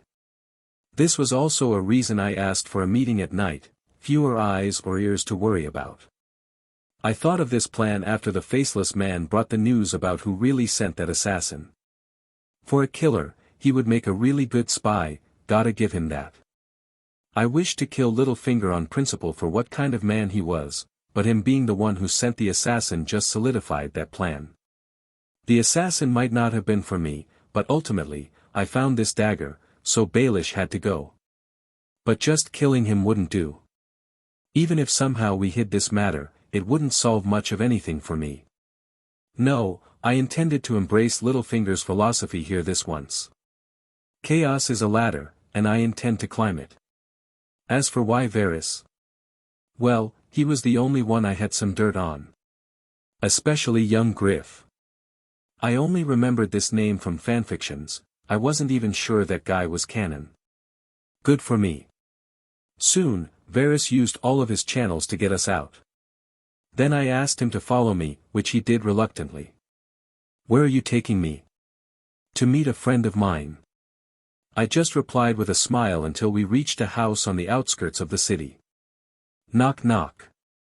Who is it? Strongest Avenger. And then the gate opened, revealing the face of one Ser Hugh, the same one who used to be Lord Arryn's squire and should have been dead long ago. I would have introduced both of you, but you're a famous man, Lord Varys, and due to your trade, I presume you already know who this is. Varys nodded. What's going on? We are saving your life, friend. Lord Varys, this is the third person you have to save. Take him out of King's Landing and make sure he reaches the Vale unharmed. Varys looked like he was contemplating something before he finally nodded. Great, that only leaves 2 more names. Do yourself a favor and visit the castle dungeon one of these days. Name's Jaqen Hagar. Tell him the God of Thunder sends his regards. I smiled before showing the baffled man a way out. Seeing Varys looking like his entire world had shifted was amusing before I finally looked back at Hugh. Thor, what's going on? Hugh asked. After learning the queen had really sent people to kill him, he became more obedient. I'm sending you back to the Vale, my friend. You'll be safe there. Hearing this, he sighed in relief. But there is one more thing I wish you could do for me. For our friendship. I asked with a knowing smile, to which he looked at me with hesitation. That smile hadn't brought good news to him all this time. What? Here, go back to the Vale and tell Lisa Arryn, the Lannisters always pay their debts. She'll understand. I said as I tossed the bloody dagger to him. Now, I'm officially a player in this game. XXX. Chapter 39, Regrets of a King. By the time I returned to the Red Keep in morning after taking care of all the loose ends which could affect my plan, the castle was in chaos. Servants ran through the halls, their faces pale with fear. Guards stood tense at every corner, whispering amongst themselves. I didn't get it, did they learn about Littlefinger's dead this early? Not possible. Varys set up that the entire thing would look like an assassin's work and his dead wouldn't reveal for few weeks if their contingencies worked. Stopping one of the passing guards, I asked. What's happening in the keep? The man swallowed. The king, my lord, he's been wounded. Wounded? My mind almost did a somersault at this. In the original story this happened most likely because Cersei arranged it. No clear evidence was given, but there could not be a greater coincidence that this incident happened almost immediately after Ned Stark confronted Cersei about. Damn you, Stark. By the time it hit me what might have happened, a surge of irritation rose in me. Before I could ask more, we heard hurried footsteps. Renly Baratheon came rushing toward us, his face grim. Thor, you're back, Renly said, barely stopping. Robert is hurt. He was brought in just hours ago. How? I asked with part irritation and part resentment. Though he wasn't a good king, far from it, but he was a good man. Sort of. At least he was a good drinking buddy. A hunting accident, Renly said quickly. At least, that's what they're calling it. Ned Stark and the others have been summoned.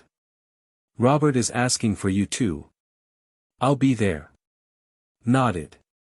Now only wishing that this was really as Renly said, an accident. Because if not then I have to speed up my plans. Suddenly helping that wolf doesn't sound like a good idea to me. Maybe I should just let him die. He might be a good man but he is causing too much trouble. Sigh. If not his death would involve North in the upcoming battle then I wouldn't have even bothered about coming here in the first place. If I wish to get to a more modern world with proper electricity and internet then I can't let North involve in this pointless wars. North need to solely focus on what's beyond the wall.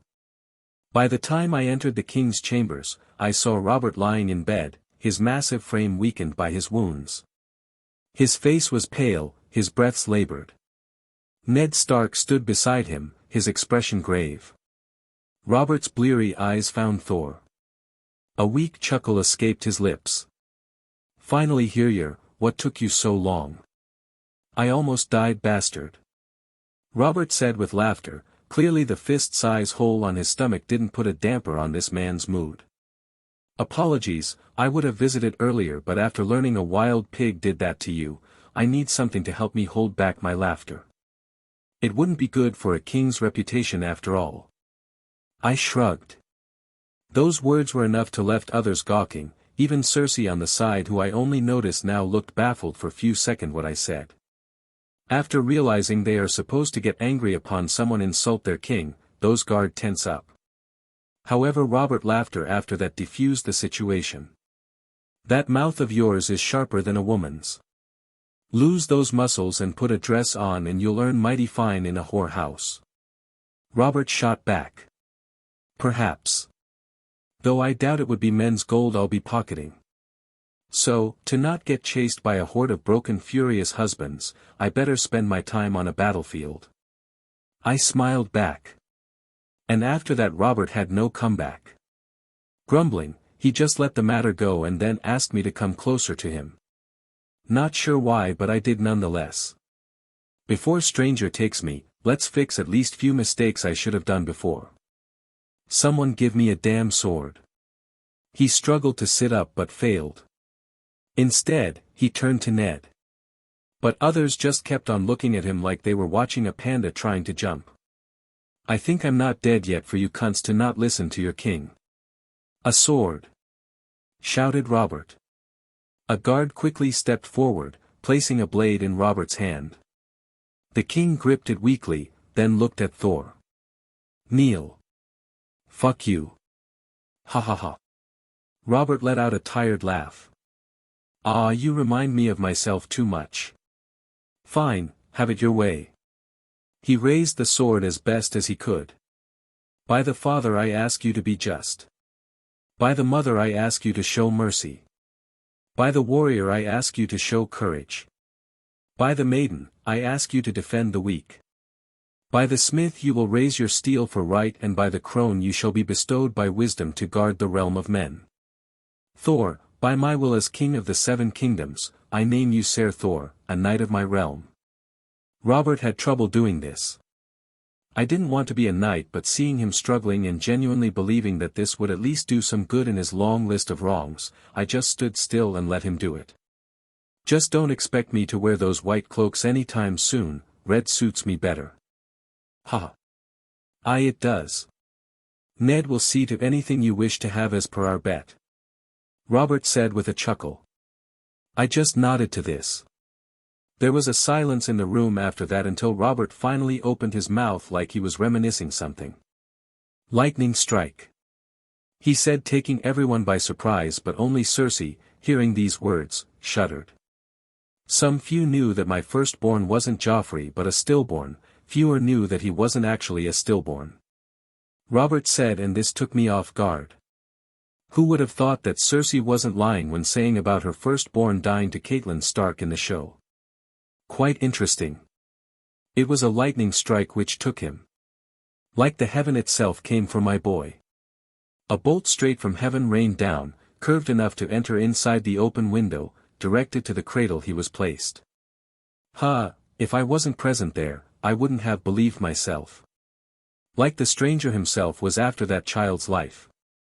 Robert said, for the first time I saw real pain in his eyes. For a man who got a hole in his stomach and could laugh knowing he got not much time. That is telling something. But more than anything, lightning strike. This sounds too close for comfort. I secretly glanced at Cersei on the side, and to my shock she had tears in her eyes. Can't say whether they were real or she learned crocodile no tear jutsu, but it looked real enough. Another golden head to my utter dismay, I thought when I first saw him. But his eyes, they were like a stag. Like yours. Robert said, making me stiff for a second. It's not like this possibility never crossed my mind. I have no recollection of the memories of this body I am in. I thought that I was in Thor's body, but I looked too young for that. Even if Thor really looked like that, it doesn't make sense why I have to play hard to get a power this body already possesses. System also said that it was a Thor template. Thus that means that I'm not in Thor's body. I'm not sure.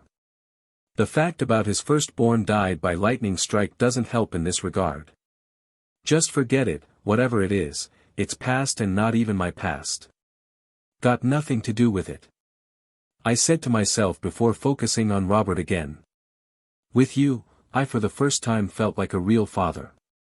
Robert said with misty eyes, can't believe a man like him was showing tears in front of others. I wasn't a good father to Joffrey or Myrcella or Tommen. He trailed off. Someone really said the truth. Dying without regrets is better than keep on living with them. Did I have any regret before I died? Forget what he did. He said, making me come out of my daze. He knows.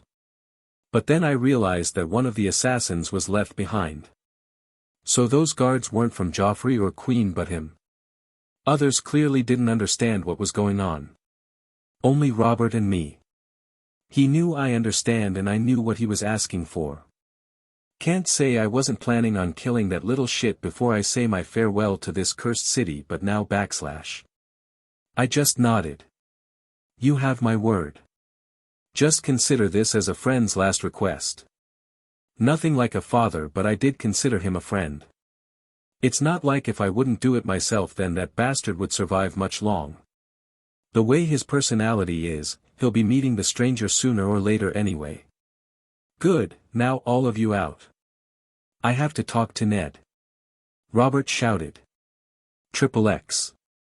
Chapter 40, A Raven Arrived. The Wall. Sandor groaned as he stirred awake, his body aching and stiff. A sharp chill bit at his skin, and he shivered violently. He blinked, trying to gather his thoughts. At first, everything was a blur. There was nothing but darkness and cold. His eyes took time to adjust to the darkness of the place. Where in the seven hells am I?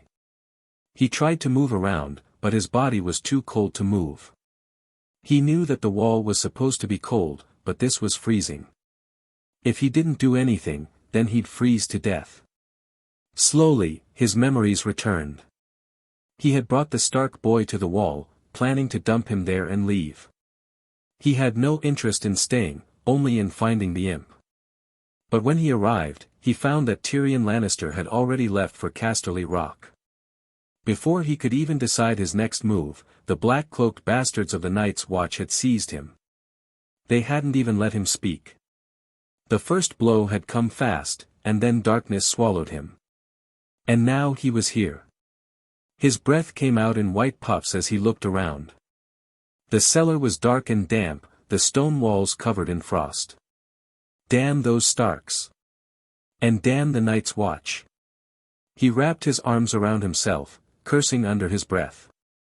If they planned to leave him here, he'd freeze to death before sunrise. Oi, he called out, his voice rough. Anyone there? Silence. He shouted again, but nothing. No response. Apparently, he was alone in the cellar. Meaning he can't even explain his side of the story.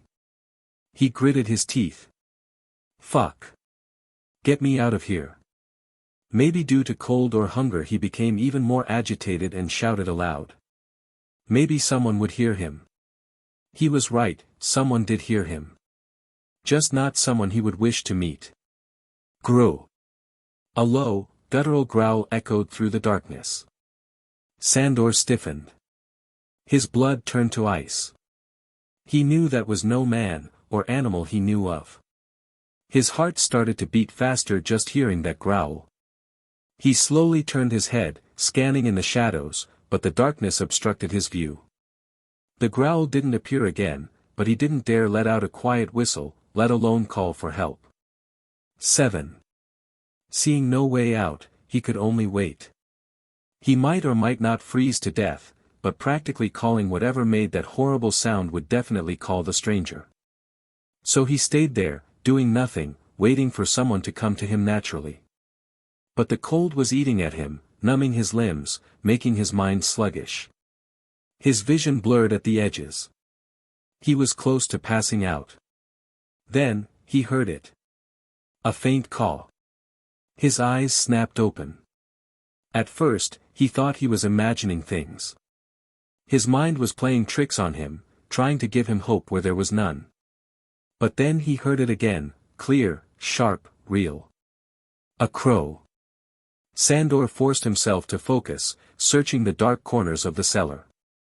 The dim torchlight barely illuminated anything, but he scanned the shadows carefully. There. It took a moment, but he finally spotted it. A raven, perched high on an old wooden beam.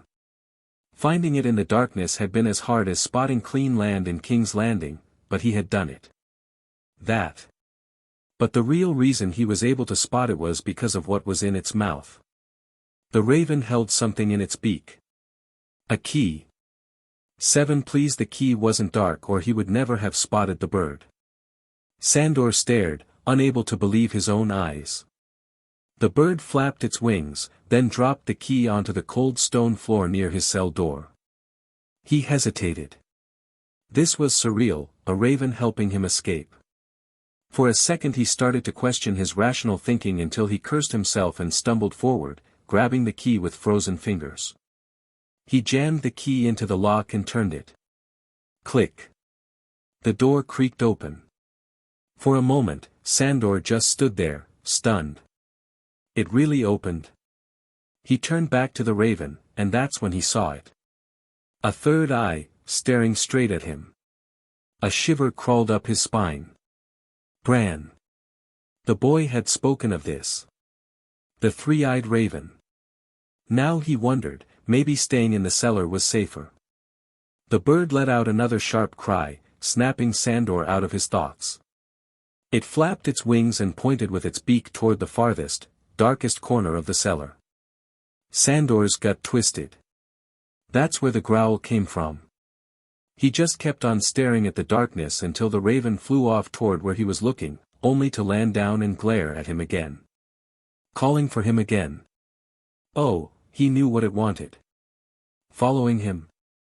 But why? Does this raven is a demon trying to lure him to his nest? Hound never believed in things like this, but he had to when a raven was helping him break out of prison. Sandor clenched his jaw. His instincts screamed at him to run, but something else, something deep inside him, made him take a step toward the shadows. Ever since that boy has talked to him, this has been in his mind. He didn't believe in those things, but after fighting with that hammer bastard, he had to say that his perspective was changing. That day he firsthand realized power which mortal flesh can't fight against. Then there was that champion of the storm god thing that boy told him. How could a book possibly written a century ago have the same hammer drawn on it that almost killed him? He had to know. And so, Sandor, with steady breath, took a step towards the darkness. King Robert Baratheon was dead. An inevitable outcome seeing how he used to fuck and drink, but to everyone's amazement, that wasn't the cause why he's gone. The news spread through the Red Keep like wildfire, and the castle was already shifting. From fake tears to genuine laughter, all in hushed silence. However, the news of the king's death wasn't as big of a deal as what happened after that. Who's gonna be the next king? Robert Baratheon's heir hasn't come of age yet. Robert's will had yet to be read and lay with Ned Stark. As for Ned Stark, as soon as he left the king's chamber after seeing his brother all but in blood die, Renly Baratheon caught up to him. "We must strike tonight, Lord Stark," Renly said without preamble. "Strike? At whom?" "Joffrey. We should take Joffrey under our custody. We have to take action now before the Queen acts." Ned frowned. "There won't be any strike or blood in this castle, Renly. Tomorrow I'll read Robert's will and whatever he said will happen. And let Joffrey rule the 7 kingdoms. Ned, even you should know what kind of." Renly was saying, but Ned stopped him midway. "I will not dishonor Robert's final wishes by shedding blood in his halls." Renly let out a frustrated breath. "You are too honorable, Lord Stark. Honor won't save you when Cersei makes her move." "I will do what is right," Ned said firmly. Renly studied him for a long moment, then sighed. "Do as you wish." Without another word, he turned and left. Ned exhaled slowly. He knew what was coming. Cersei would not sit idle. The city would soon turn into a battlefield. He could not risk his daughters getting caught in it. Sansa and Arya can't stay here anymore. Chapter 41, Honorable Fool. What madness has fallen on you to think of doing something like that? I all but shouted, barely holding back the anger which would definitely release the thunder that I still don't have much control over when Mjolnir is not around. I don't talk in air, Thor. I have proof. Queen's children are all bastards. They are. Ned Stark replied with a calm but authoritative tone and was continuing when I interrupted him. Odin's beard, not that. I couldn't care less about whose children those are. I'm talking about why in the 9 realms you told that to the Queen, I asked with exasperation in my tone. I knew I was losing my cool, but this idiot wolf was testing my patience now. It was the right thing to do. Those children, bastards they may be, are innocent. If I had told this to Robert, he would have had their heads. The only way to protect those children was to have the Queen get them out of King's Landing before Robert returns, Ned replied. And what about your children? Just see what happened to your friend, he's dead instead of the Queen and her children. Don't you think your estimations are not on point? I chided, trying to show this fool some light. Robert's death has nothing to do with this.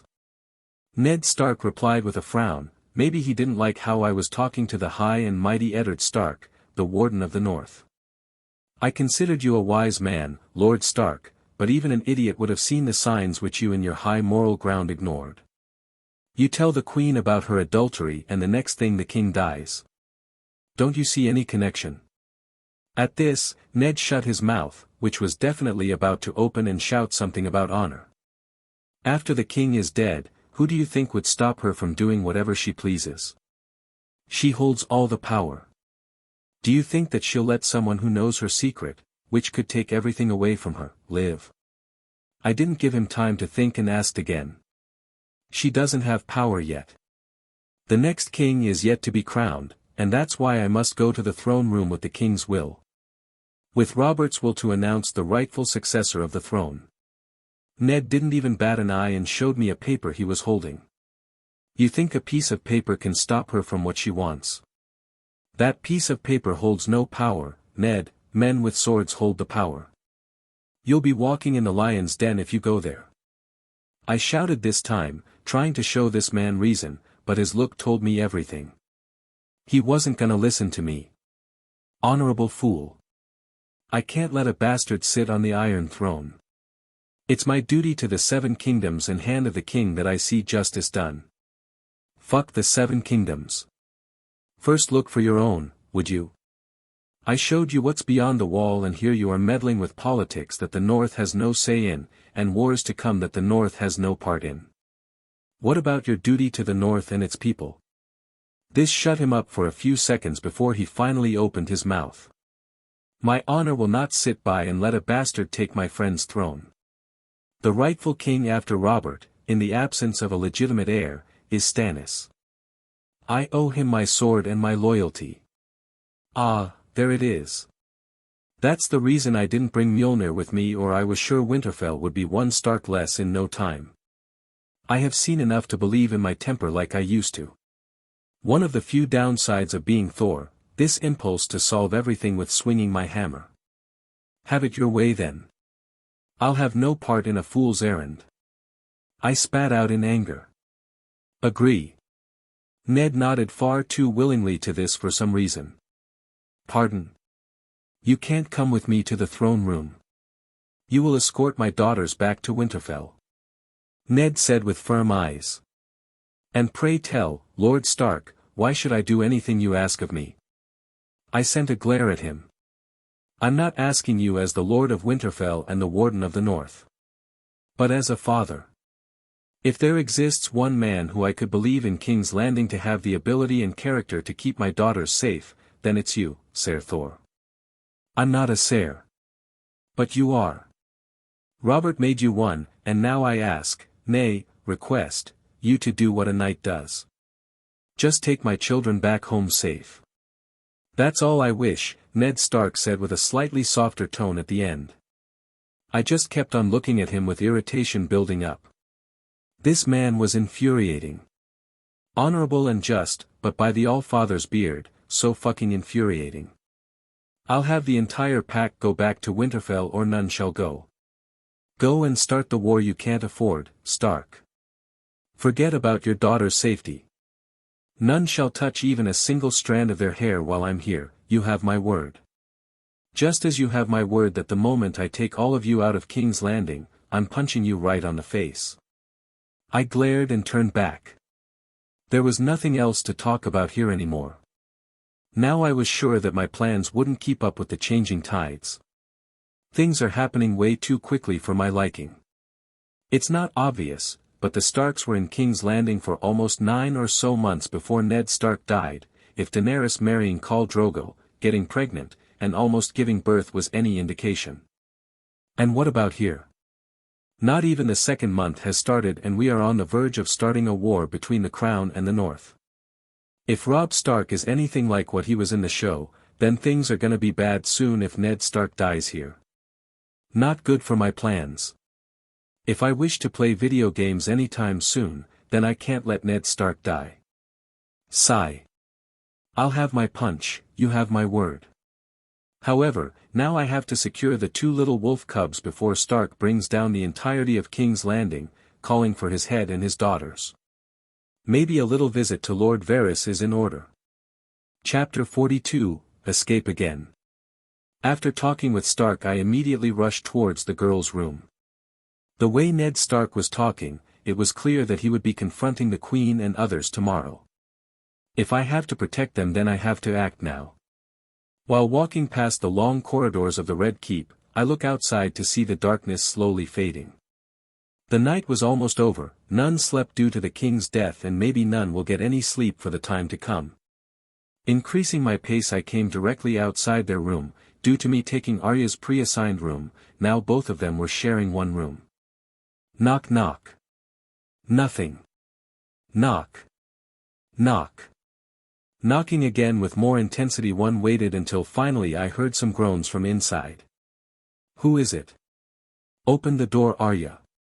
It's. I was saying, but even before that I heard a clang sound and the door swung open, only to be followed by a muffled yelp.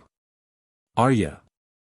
Sansa glared daggers at the little girl who was grinning at me.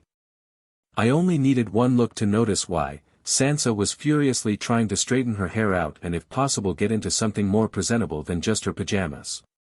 Apologies for disturbing you this early, girls, but it's an emergency.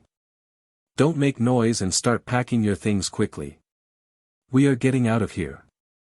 I first look around to check if anyone was eavesdropping before getting inside and closing the door behind. We are going on an adventure. Arya's eyes, which didn't have a hint of sleep on them for some reason, lit up. Candles were utterly useless in this room with her around. I'm afraid not, child. Your father thinks that the city is soon going to be dangerous for either of you to stay here. He asked me to take you back to Winterfell. I replied with a sigh. Of course I didn't plan to take them back immediately. I had to wait until that fool lands himself in the dungeons before rescuing him out of there. Even one Stark less and the North will be at war. Not gonna happen under my watch. What? But what about father? Arya's face immediately fell. Meaning we both gonna travel back to Winterfell? Sansa broke in while still hiding away in the darkness, trying to fix herself. Not sure what's going on in her mind early this morning. She has woken up, yes. All 3 of us, yes. Though I do have a slightly different plan, and if it works then maybe we could take your father with us as well. Okay then, let's do that. Arya immediately said, not even waiting for the other option. Shaking my head, I just ignored her and turned to Sansa. Please be ready to depart within an hour. I'll be here before the sun's out. Make haste and make sure to cover your faces. We don't want anyone seeing you too. I said and was ready to get out when suddenly I heard this.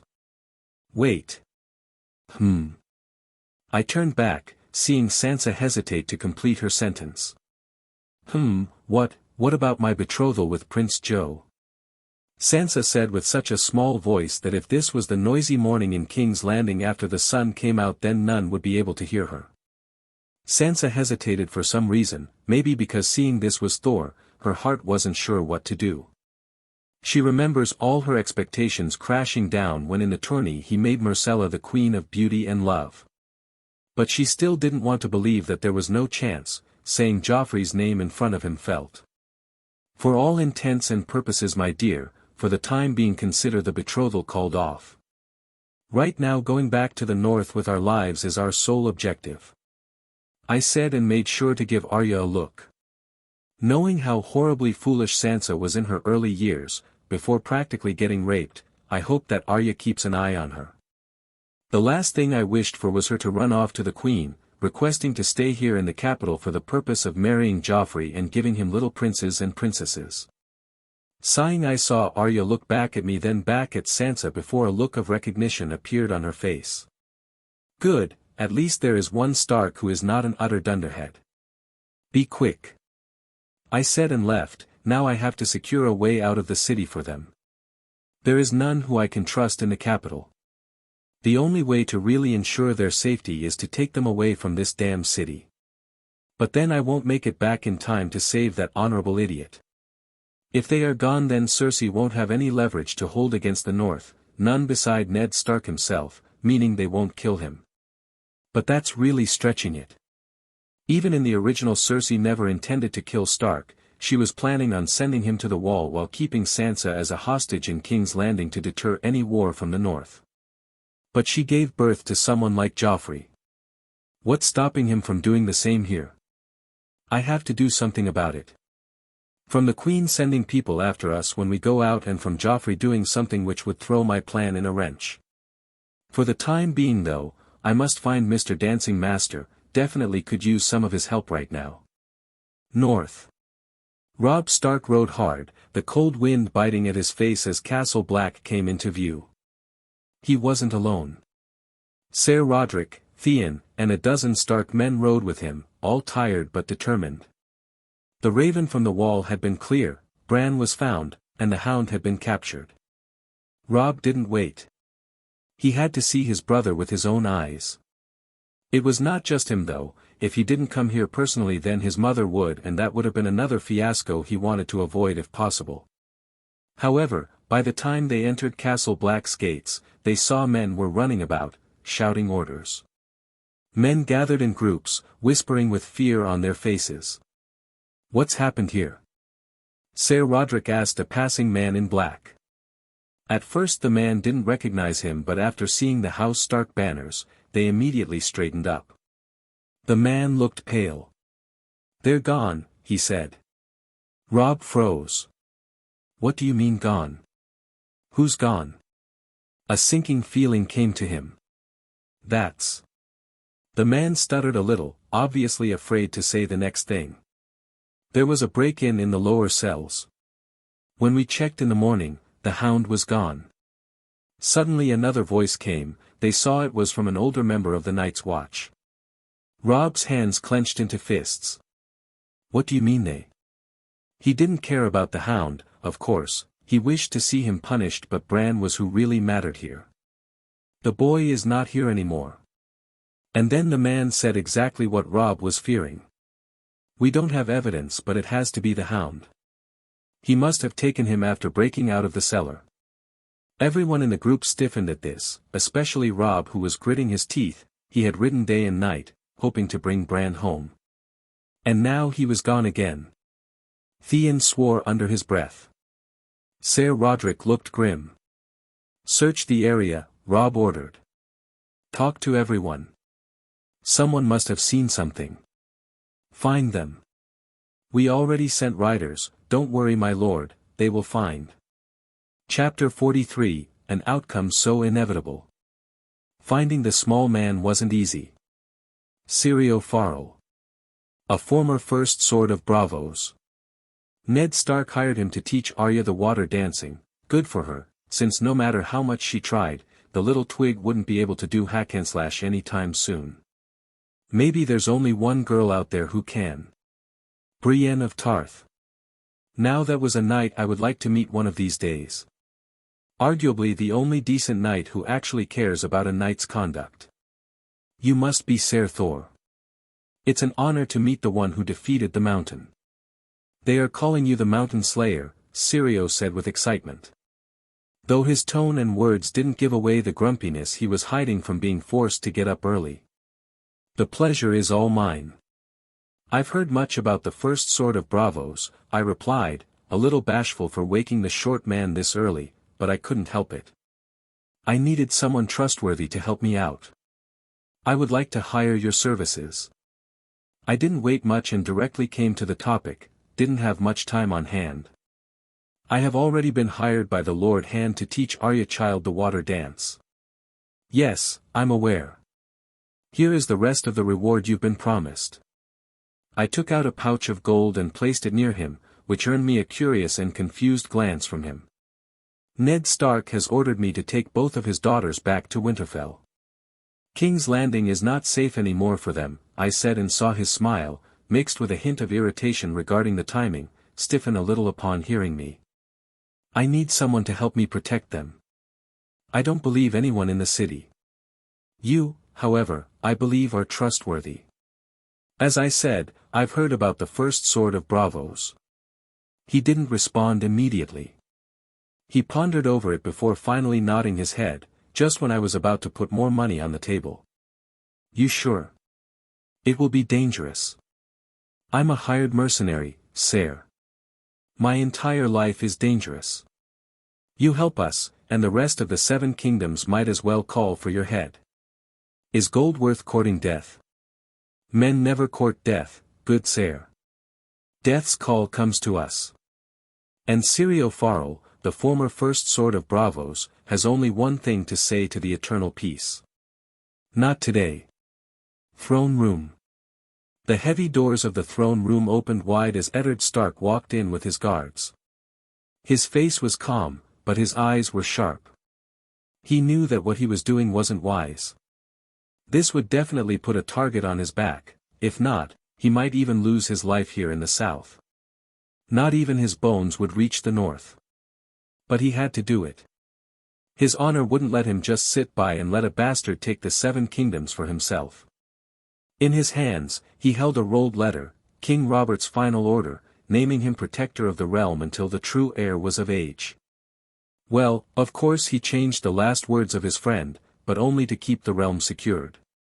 On the Iron Throne sat Joffrey Baratheon, dressed in royal colors, a smug look on his young face. The Queen stood proudly beside him. Lords and knights lined the hall, many unsure of what was about to unfold. Ned didn't bow. He walked straight to the center of the room. I come with the last command of King Robert Baratheon, Ned said loudly so all could hear. His final words, sealed by his hand. Ned looked at Ser Barristan Selmy, the Lord Commander of the King's Guard. I believe no one could question your honor in this room, Ser Barristan. I ask you to read the letter. Barristan stepped forward, took the letter, and broke the seal. He read the words aloud, his voice clear and steady. When he reached the part naming Ned as protector of the realm, the hall fell silent. Cersei's face hardened. She stepped forward, her eyes cold. Give me that letter, she demanded. Barristan hesitated but handed it over. Without blinking, Cersei tore it in half. Then again. But those were the king's last words, Ned Stark said with a little stunned face. The king is dead, she said. We have a new king now. Ned took a step forward. I won't let that happen. Then you are a traitor, Cersei replied without any emotion in her words. The queen kept on staring at Ned, but he didn't back down and went on to tell the truth about Joffrey's real parentage. Of course, this led to Joffrey asking for his head. Tension rose in the room. With a single motion, the queen signaled. Swords were drawn. The white cloaks of the Kingsguard turned on Ned. His northern men raised their blades in response. Steel clashed. The throne room erupted into chaos. Ned fought to protect himself, but he saw that they were outnumbered. One by one, his men fell. Now that he thinks about it, maybe Thor being here would have really helped. But for him, his daughter's safety was more important than his own life. Knowing that with Thor on their side, they would be safe, he was relieved. He didn't wish this to happen, but the fight was inevitable. The war coming would have been inevitable. His heart was still in conflict, however. Ned Stark still did what he has been doing his entire life, do what his honor tells him is just. He saw his men dying. He brought them to their death. A sense of guilt spread onto him. He knew that even if he won, the outcome would be bloodied, and winning was unlikely. He brought all his men, northern men, to their deaths. Capture him. I'll have his head.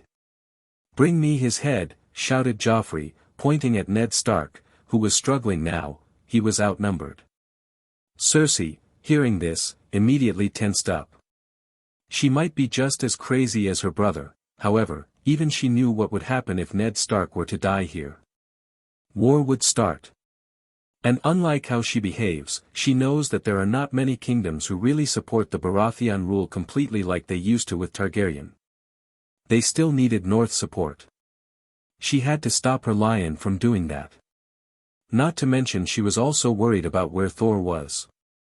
By now, even the entire King's Landing knew that Thor might as well be the mightiest warrior the Seven Kingdoms has ever seen. She definitely wasn't over-exaggerating because she got hot for him. So, him not being here unnerves her.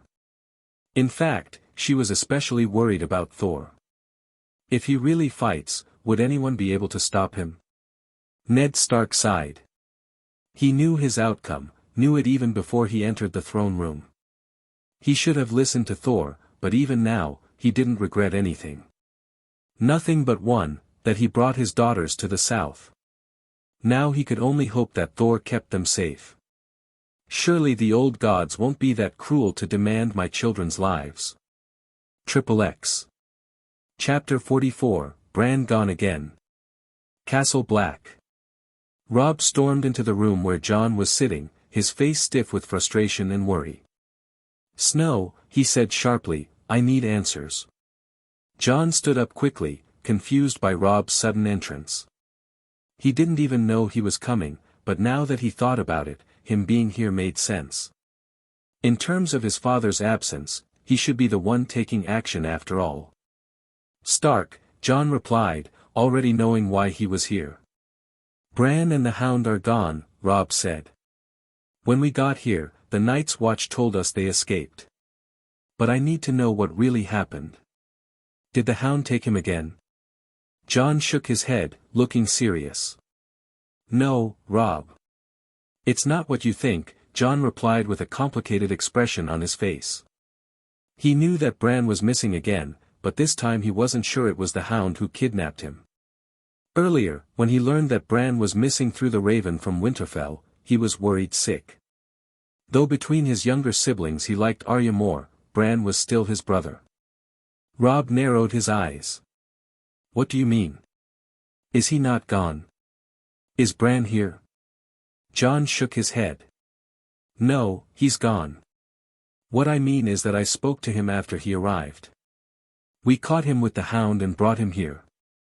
I was so relieved to see him safe, but it wasn't exactly what I expected it to be," Jon replied while thinking of the conversation he had with Bran before he ran away. Robb stared at him, silent. Jon continued, "I asked him what had happened. Turns out the Hound didn't take him out of Winterfell. He willingly left." "What?" Flashback. Jon sat at the edge of Bran's cot in the infirmary. Bran looked up at him, his face scrunched up with frustration. "They put him here even though he was completely unharmed. Bran. I thought you were taken. Everyone did. What happened?" Jon asked softly, for the time being not talking about their small argument about the medical checkup from Maester Aemon. Bran looked down at his hands, then slowly said, "You have it wrong, Jon. Those men didn't even listen to what we had to say before they captured the Hound. I wasn't taken. I left Winterfell on my own."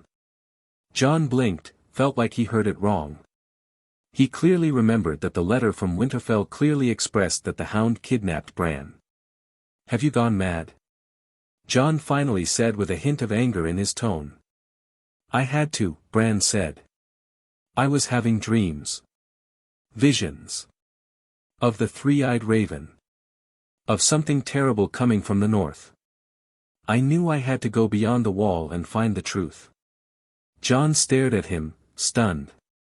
"What dreams?" "Bran, last time I saw you, you were fighting a fever. Do you understand how worried everyone in Winterfell would be?" Jon said but got interrupted by Bran. "They wouldn't have let me go. Not Mother. Not Robb. Not anyone. They'd think I was mad. This is madness." Jon chided. "Jon," Bran wanted to explain.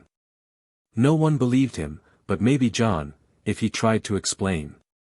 However, Jon wasn't in the mood to listen to excuses. "And the Hound?" he asked. Bran pursed his lips. I ran into him on the way. I lost my pony.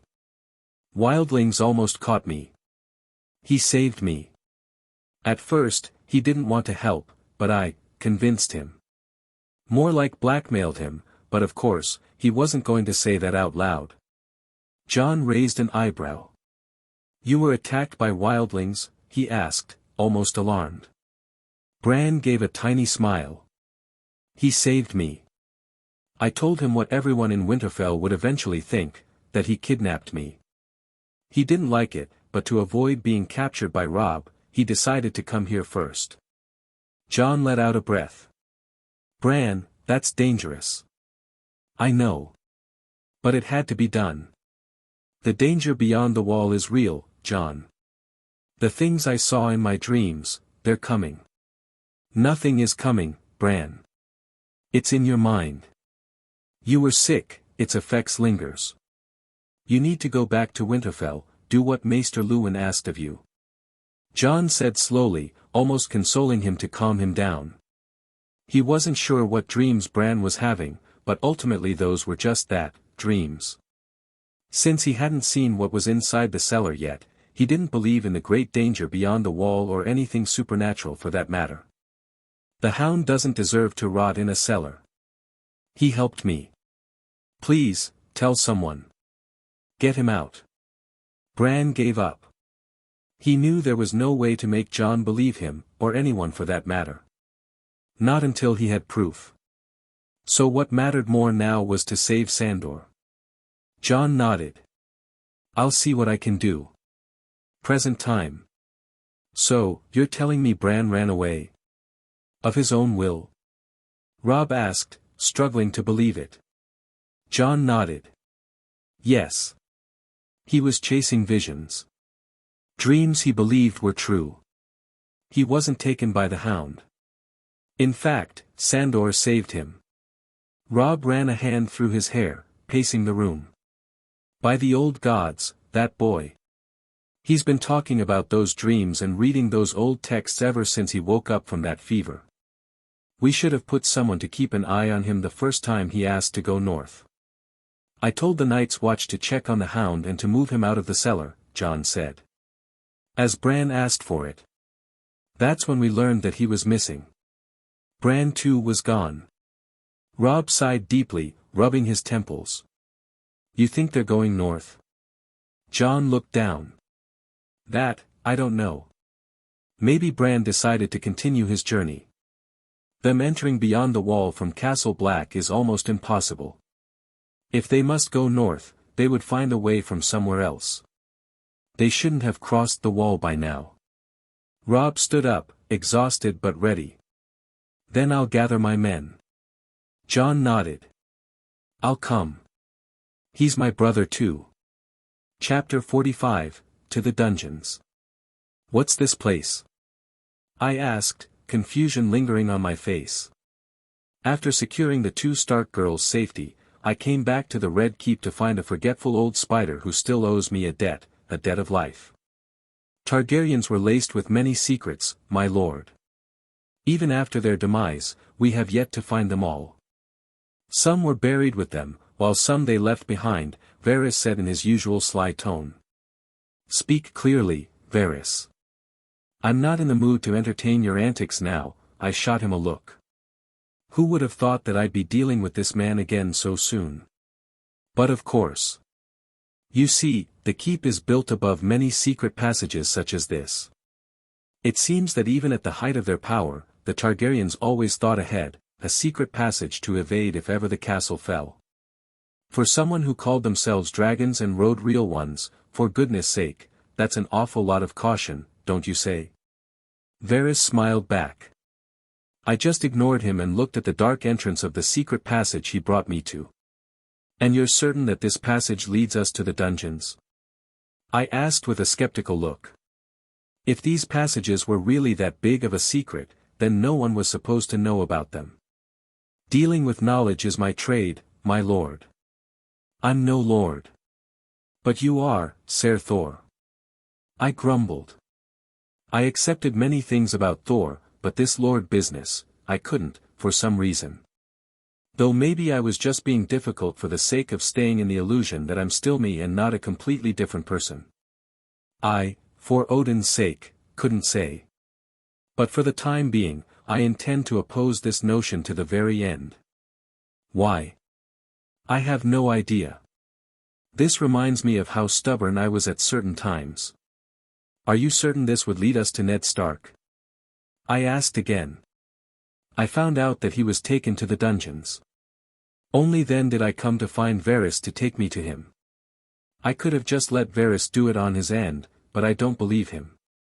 I am. He nodded. He looked serious enough. Very well then. Lead the way. He took out a fire torch, lit it up, and motioned for me to follow. This was one of those long wooden sticks with a flammable head attached to its top. I've seen many of these in games and movies. Another dose of motivation to work hard and get out of this world, at least until the time lightbulbs are invented.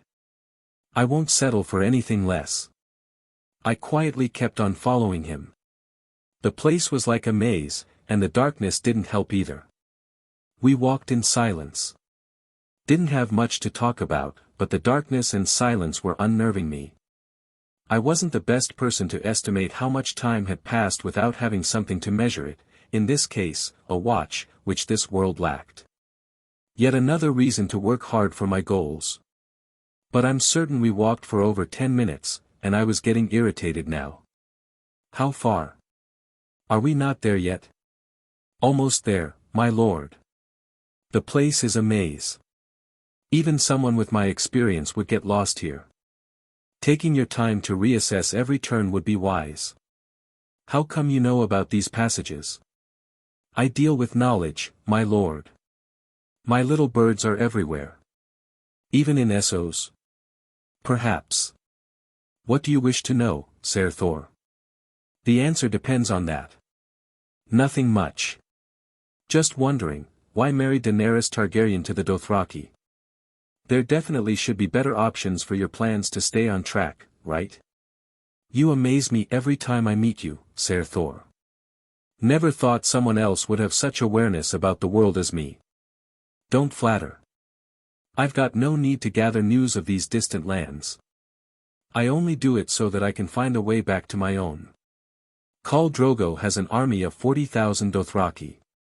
A force needed to retake the throne for the young dragons. And what if she really did it? I know you never intended for those siblings to actually make it to the western shore. They are nothing but distractions. But what if she really does it? Then she'll be my queen. Just like that. Just like anyone in the Seven Kingdoms. What if she's like her father? Then the realm will burn. And you'll let that happen, watch it burn. I'm but a humble man, Ser Thor. Neither a warrior like you nor a noble of any great significance. And yet you, a man from Essos, became one of the biggest players in this Westerosi Game of Thrones. We all play our part, my lord. Mine is that of a humble servant. For a man with so many eyes and ears, you sure sell yourself short. So do you, Ser Thor. He smiled and kept on walking again. I didn't bother asking anything more. There was no point. I knew he's better than me in this game. I wasn't getting anything worthwhile until I started threatening him, which I neither had time nor energy to do at this moment. Another few minutes passed, and finally he stopped. Here. I don't see a brooding Northman with a big long honorable stick up his arse. Ah, Ser Thor the Mountain Slayer actually knows how to jest. The wonders of this world never cease to amaze me. Where is he? I asked with annoyance. I could only see a wall in front of us. Behind the wall, of course. The dungeons are directly connected to this place. Now how do you intend to get past that wall, Varys? I asked with a dark face. Indeed, quite the predicament we find ourselves in. If only one of us was strong enough to break the wall down. Sigh, such a shame, when we were so close to Lord Eddard Stark. He said with a mock sigh. Irritation flared within me, but I reined in my anger. My mind repeatedly suggested Stark wasn't worth this much, which he wasn't. But video games, internet, and fucking standard clean toilets, yeah, they kept me going. Back off. I walked forth and clenched Mjolnir tighter in my hands. Varys did just as I said, he backed off and refrained from talking. HAA. With a mighty swing, I slammed the hammer at the wall, earning a crack and a reverberating sound. Sturdier than I thought it would be. Another strike and the wall almost felt like it was on the verge of collapsing. One more hit would suffice. So with that in mind, I gripped Mjolnir in both hands and twisted my body to get the best leverage before hitting the wall hard enough to finally destroy it. But just as the wall collapsed, the entire area felt like it was shaking. I didn't like this one bit. Don't tell me.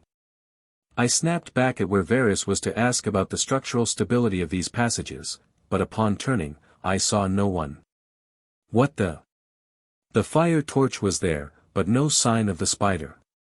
However, I didn't have time to contemplate his absence, as I felt the entire place shake. Just before I knew it, things went blank.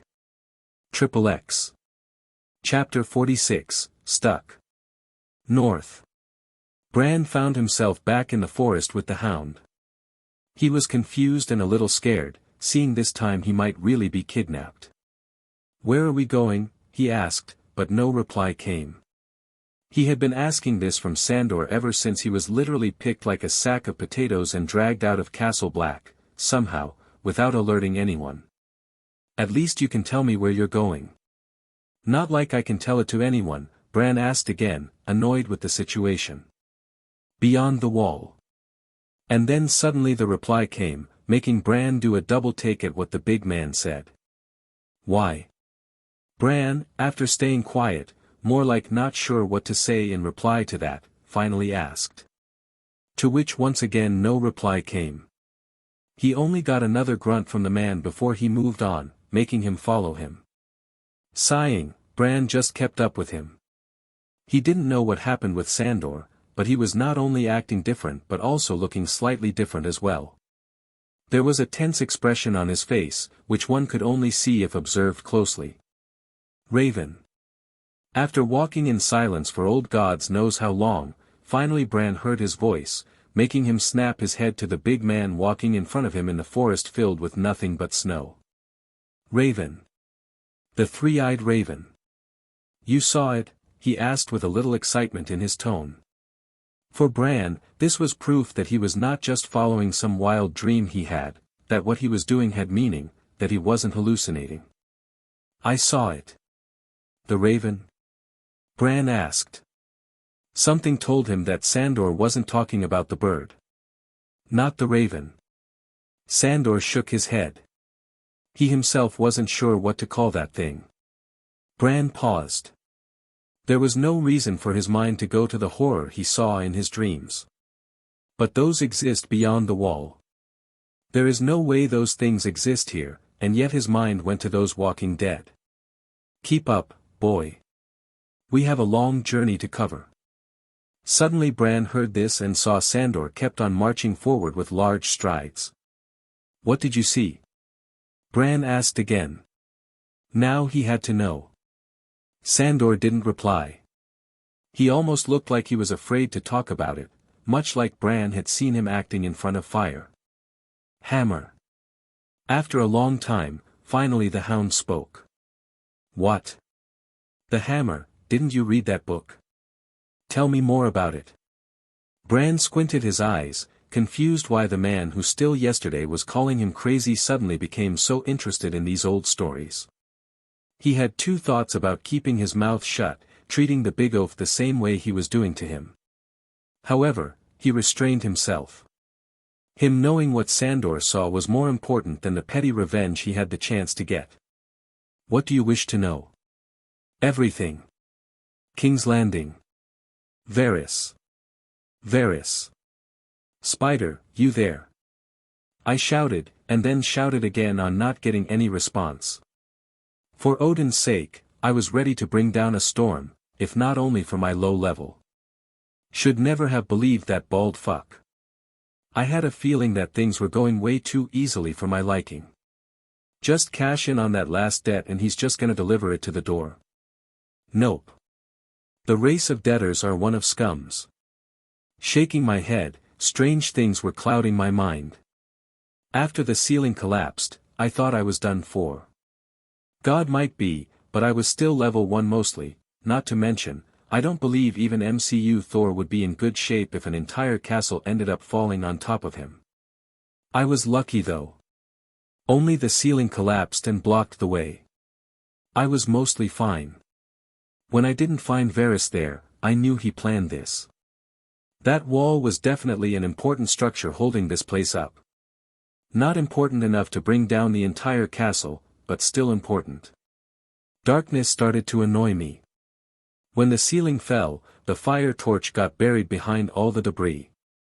I tightened my grip around Mjolnir and raised the hammer, only for it to give out a slight hum before it lit up.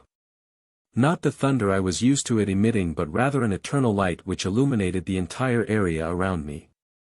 It felt like the hammer itself was completely the same, but the light came out of it nonetheless. It's hard to explain honestly. This was one of the many little spells imbued inside Mjolnir which the MCU failed to show. There are many smaller things like this that Mjolnir could do. The hammer was much more than just for flying and smashing. In this regard, I do believe the MCU failed Thor in many ways. Thor is supposed to be more than a dumb fighter. Having his memories, I know him now enough to tell that at his peak, calling him a god wasn't that far-fetched. I had a pretty good notion that real base Thor level power is higher than the Thor we saw in MCU. At least my memories say so. So, it's either that this Thor template wasn't from MCU or the MCU's power scaling is off. Though I digress, I believe that the power scaling is right, it just doesn't stay consistent throughout. MCU must have nerfed him just like they did with Hulk. Sigh. Can't wait to level up. Back to the situation at hand though, the way I came from was completely blocked. I can certainly smash my way through, but I'd rather not tempt fate. Turning around, I could only see the unknown dark paths. I had a feeling that if I entered any of those, it would be almost impossible for me to find this place again. Odin's beard. With irritation, I brought forth all my Asgardian knuckleheadness to pause my rational mind and walk forth, not pondering over what will happen after that. XXX. Chapter 47, Treasure. Okay, I'm officially lost. For hours I tried to find a way out of this labyrinth. Swear to All-Father that when I get out of this dungeon, I'm gonna squash that spider. Should never have believed him. This is all happening because of Stark. I better put more muscle behind that punch I promised him. Though for all that, I first have to get out of here. Another groan let out of my mouth before I got up again, ready to get further lost in this bottomless darkness. At least Mjolnir's with me.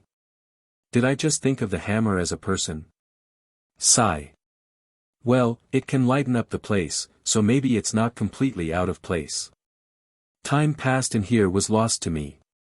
Thor's natural sense of time wasn't very good, and I have learned it firsthand. Makes sense when years would be hours for them, 100 years is nothing for someone who's gonna live for 5,000 years or so. As time went on, my anxiety was getting the better of me. Not the fact that I'll be lost in here forever, if nothing else, I could always try to break my way out of here. The anxiety was about Stark. If I don't find a way out of here, then he's done for. And so is my chance of getting to a more civilized time, at least without going through a pointless war which has nothing to do with me. For hours, I just kept on following the narrow dark routes, repeatedly hitting dead ends and suppressing myself from solving this problem like Thor would, with a lot of smashing involved. Until I smelled something. The place was smelly to begin with, trapped air and all, but this smell was different. It's like rotting flesh. I pondered, but that wasn't right either. Still, it was something, better than nothing. So for the first time, I decided not to use my eyes and gave my other senses a try to save the day. After another 3 dead ends, I finally found the place. And I could say that because this place smelled the most. However, after seeing what my nose found, I wasn't that motivated anymore. It was a skeleton. Not just one, but many. Lying here, Odin knows for how long. Were they trapped here as well? I sighed. After giving them another glance, I was ready to move on when I noticed something interesting. Something I might have never given a second thought before coming here. I noticed the clothes those skeletons wore, at least what was left of them, were not rags or poor-quality fabrics which most of the lowborn wear in the city. Curious, I got closer to examine the skeleton. I was not Lara Croft, but I could tell that these people would have been important in their time. So the question is, how did these important people end up getting trapped here? My knowledge of Game of Thrones was only up to the first few seasons, so I'm certainly not lighting up any bulbs inside my head from there. However, it's worth checking out what I'm dealing with here just in case. With that in mind, I looked around the area, trying to figure out who these people were. Maybe I could find a way out, at least a clue. Most of the skeletons were mere guards. The armor they wore and the clothes they had were enough evidence for that. So I skipped them all for the sake of finding the one they must have been protecting, or came down here to kill. And I found it. A relatively smaller skeleton with tattered clothing, no armor, which meant this person could be a woman. I searched and found an expensive-looking dagger. Not like the last one I had, so I was happy to pocket this one free of charge. But then I saw something the skeleton had in its robes that almost made me freeze on the spot. This. An oval object with a scale-like pattern on it. It looked like a rock if I didn't know better. Odin's beard. A dragon egg. Well, I shouldn't be surprised. This is, after all, the castle where Targaryens used to rule. It would be suspicious if there weren't dragon eggs around, right? It's sized almost similar to an ostrich egg, however, the patterns on it obviously told me that it was no egg of an ordinary bird. If it's really a dragon egg, then I certainly got something of a treasure here. As long as I can hatch this thing, that is. The red comet hasn't appeared till now, so maybe I got a chance, however, I've got no idea when. Sighing, I placed the rock-like egg aside and searched around a little more. Got nothing, but I did find something interesting. These skeletons, they had many of their bones broken. At first, I thought it just happened over time. Then I noticed a strange trend, it was their legs. All of their legs were broken. This definitely took me by surprise when I noticed the similarity. So, what could break all their legs together? Falling from a high enough place, I muttered to myself and looked up. Only now did I notice that the ceiling here was much higher than in those narrow lanes. Could it be? I shook Mjolnir a little and immediately the light it was emitting was gone. It took some time for my eyes to adapt to the absolute darkness of this place until my Asgardian eyes spotted an almost negligible hint of light up at the ceiling. The light wasn't much, but in the complete darkness, when knowing where to look, I caught it just fine. And that apparently was enough for me to break out in a big grin. Seems like it was fate for me to find you, my friend. I looked at the dragon egg in my hands and gave my best grin to it. But that grin didn't last long. When I brought back Mjolnir's light and measured just how high that ceiling was. I might have been saying this way too many times nowadays, but, Odin's beard. XXX. Chapter 48, Back in Red Keep. Red Keep.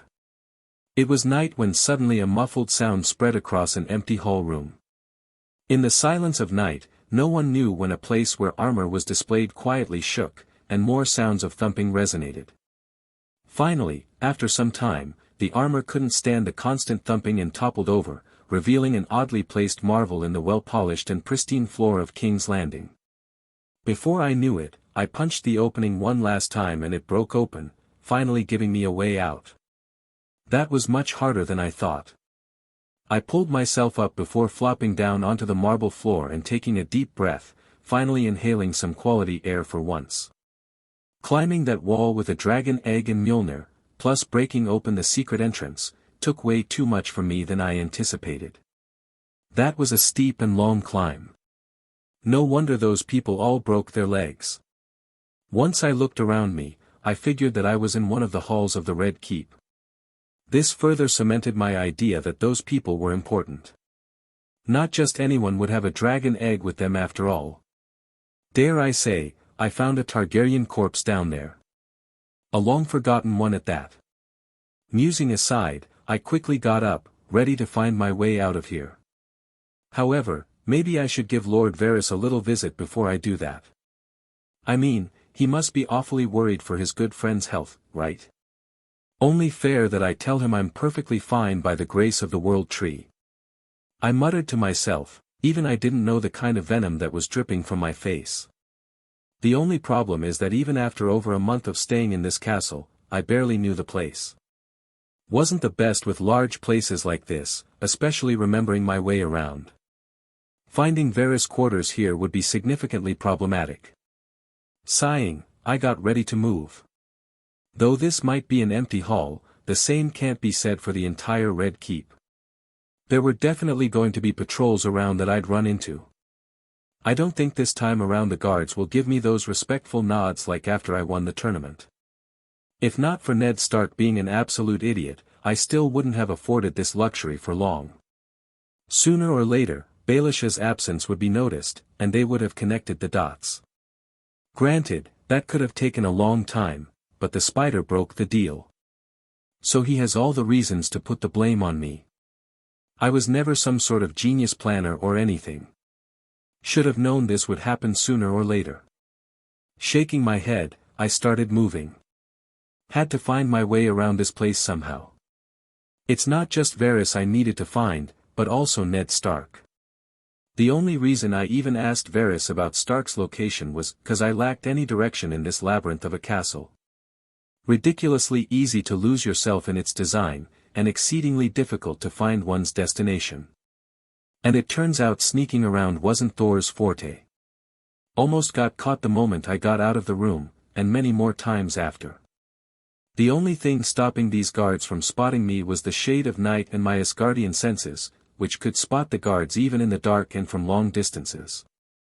After 30 or so minutes of futile attempts, saying I was kind of lost wouldn't be wrong. I wasn't, I knew that, I still knew how to get out of the castle. What I failed to locate was Varys' quarters.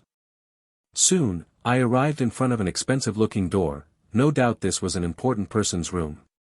Most likely the king's or queen's. Probably their children. A dangerous place to be. If someone found me here, then calling me out as an assassin wouldn't be far-fetched. Quietly, I just wished to leave the darn place when I heard a peculiar noise from inside. Part of me just wished to get out of here, but my more logical side told me to at least hear what this was. I've seen far too many clichés in movies to avoid this kind of situation where I could miraculously get some heaven-defying secret. Ah. What the? I snapped my ear away from the gate and pursed my lips. There, right there. Harder. Okay, no heaven-defying secret, but still something I wished I didn't want to see, and yet couldn't help myself. Thor's body reacted much stronger to these urges. The door wasn't completely closed, so maybe, a little peek. For academic reasons, of course. But then, surprisingly, I stopped myself. Whether it was me or Thor, we weren't some peeping Tom. I would either just let the lady have her fill, and Thor would graciously join her to help out. But not a peeping Tom. That's not something I'd do. Thor. The fuck? Just when I convinced myself to get going, I heard this, making me go stiff. For a second, I thought I was found out, but the continuous moaning from behind the door proved that wasn't the case. That voice. I saw the gate wasn't completely closed, and gulped. Since this is somewhat related to me, then maybe I should check it out. Never felt this conflicted before. One part of me was kind of hesitant to go in, and the other wished to just ram in with my cock out. I'm confident that the latter was the Thor part in me talking. Ultimately, I decided to just get a quick look. Slowly sneaking inside, making sure not to make any noise, I saw a woman, naked, playing with herself in the most obscene way possible. Doing wonders to my blood, which decided to redirect itself from my head to somewhere else. And if the visual feast wasn't enough, then the moans just drove me crazy. I hadn't masturbated ever since I came here, and in Thor's case, not having a woman to share my bed in 4 months was unheard of. Gulping, I restrained myself and at least bothered to see who this woman was. And not just stare at her long, beautiful legs, and what was between them, of course. And when I saw her face, still calling out my name while pleasuring herself, I stiffened. A chilling feeling spread through my spine when the face of the woman was revealed. Cersei. Chapter 49, Confusing Ordeals. The queen was beautiful, there was no doubt about that, probably one of the most beautiful women in the entire 7 kingdoms. Maybe only the likes of the Flower of Highgarden and the Mother of Dragons could compete with someone like her. She competed with them while being significantly older, in an era where makeup didn't exist. Yes, she could make any man hard with her allure, if only the said man didn't know her reality, that is. I though knew, and felt nothing but dread building up when I heard her calling out my name. Gulping, I slowly took a few steps back and backed off. If getting out of this darned city was important before, then now it had become a necessity. I'm not afraid of her or what she could do. I hardly believe she or anything her father has could hurt me, but... I looked down near my pants and saw a bulge. Sighing, I pursed my lips and suppressed the overwhelming urge to just take the woman for myself. I did that because even gods know, don't put your dick in crazy. Getting out of there, although with dejection and a promise to myself to get myself a woman after I'm out of this city. Thor might have experience with hundreds of women over his thousands of years of lifespan, but those are nothing but memories for me. I, on the other hand, was still a virgin. Once again the hunt to find Varys' chamber started, which lasted until the sky started to light up slightly. Dawn was about to break, and this wasn't good. Even after hours of searching, I couldn't find Varys. I did find his chamber, but the spider wasn't there. Lucky man. But now the question arises that if he wasn't here, then where could he be? Could it be that what happened in the underground passages wasn't exactly his doing, and the spider himself had been crushed in that collapse? Well, that would be a very naive way of thinking on my part. Even if the man had no part in what happened, I must put the blame on him. Only then will I be cautious enough to deal with him next time. However, another question arose inside me, do I really need him in the first place? I get it, I promised myself not to go around killing people without good reason or before they target me. However, this was, after all, Spider we're talking about. If there are a few people who I would like to get rid of in this world, then his name would definitely be up there alongside Baelish. That man is no worse than Baelish in many regards. Maybe taking him out from the game would be wise. I muttered, still kind of baffled how even my talking style changes when I open my mouth. Thor's influence, of course. Sighing, I just shook my head. I didn't have the luxury to ponder over this question any longer. Dawn had broken, and today comes the judgment of one Lord Honorable Fool Stark. Odin knows I just wish the man to die and be out of this irksome ordeal. However, the man doesn't deserve to die. He so far has been kind to me in most regards, putting so much faith in a stranger. Sigh, honor really is an irksome thing. Follow it and one must face grave ordeals. If you so choose to ignore it, then only regret and guilt follow for only those who had honor once in them. I too find myself conflicted now. Saving Ned Stark from the dungeons would have been easy, but still miles better than intruding in an execution. Can I do without Stark? That was the first question in my mind. After all, the root of why I even came here was that. Not only will I be losing an upgrade point from Wolf Companion Quest, but I might even have trouble completing the main quest, Winter is Coming. That's 2 bloody upgrade points alone. 3 with both quests combined. Not to mention the war that comes after Ned Stark's death. Uniting the North against the White Walkers shouldn't be that hard after those lords see the living, or to be exact, dead, proof of the enemy which they would eventually face. No, the real trouble will come in the War of the Five Kings. Robb Stark was one of the kings, and here too the same fate might follow if anything were to happen to either his sisters or father. Perhaps I should have let him go to the throne room because of his stupid honor, but how was I to stop a Lord Paramount from acting anyway? Of course, I would knock him out, and let's say I don't hold back and take care of his 100 northern guards as well. Take the girls and escape the Red Keep. Even if I were to take that stubborn Northman to Winterfell on my back, he would have just ridden back to the south with his honor still intact. All. A low growl escaped my mouth. Thor was good for fighting but not for this political thinking and planning. My last life didn't prepare me for situations like this either. For Asgard's sake, get a grip. There is no way to change the past, and the future is unknown, meaning it could be shaped. I only know I wish to go back to a better era, and I'll do whatever it takes to achieve that goal, even if it means fighting off the entirety of Westeros, for goodness sake, I said to myself, finally finalizing my mind over one particular concrete goal. Taking a deep breath, I started to move. Time to get out of the castle. As for Ned Stark, he'll live. He still owes me a punch to the face. I gave him my word. If for nothing else, I have my reputation to keep. Syrio should be far enough that even if someone sent men after him and the girls, they wouldn't be able to catch them. Though for how long is the real question. I must hurry and escape the city with Stark. Reuniting with the girls takes precedence over everything else. Chapter 50, Unexpected Rescue. North. The cold wind howled through the dark trees as Bran and Sandor crouched behind a thick patch of snow-covered brush. They had been hiding for time more than enough to freeze their blood by now, and yet they couldn't move because ever since they escaped Castle Black, the men from the Night's Watch were looking for them, and they had to stay hidden. And they were everywhere, searching for them in every bush and every pile of snow which mildly looked high enough to cover a human. Without food, water, and most importantly warm shelter, they were at the edge of breaking down. Bran sat close to Sandor, wrapped in a heavy cloak, trying not to shiver. Even with his powers growing the closer he went north, he found that they didn't come with cold resistance.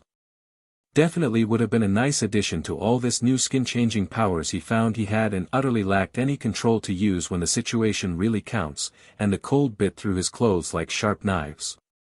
Hound was no different in this regard, though better than Bran, still he was no Northman. Born in the rocky lands of Westerly Hills and spent the better half of his life there before moving to King's Landing, this bone-chilling cold was just as hard on him as on anyone else. However, he still had to look out for those men in black searching for them. Ever since they left, those men were on their tails like hungry hyenas. Especially after Robb Stark visited the Wall. Sandor saw men with Winterfell emblems among those who wielded black. "We can't go back," Bran said softly. Maybe because he saw the Hound looking more and more grim lately. He couldn't say whether this was due to their currently chilly situation while on the run or it was whatever he saw back in Castle Black and refused to talk about. Sandor grunted. "Didn't plan on it. The first thing your brother does when he catches me is to cut my dick off and feed it to his dire wolf.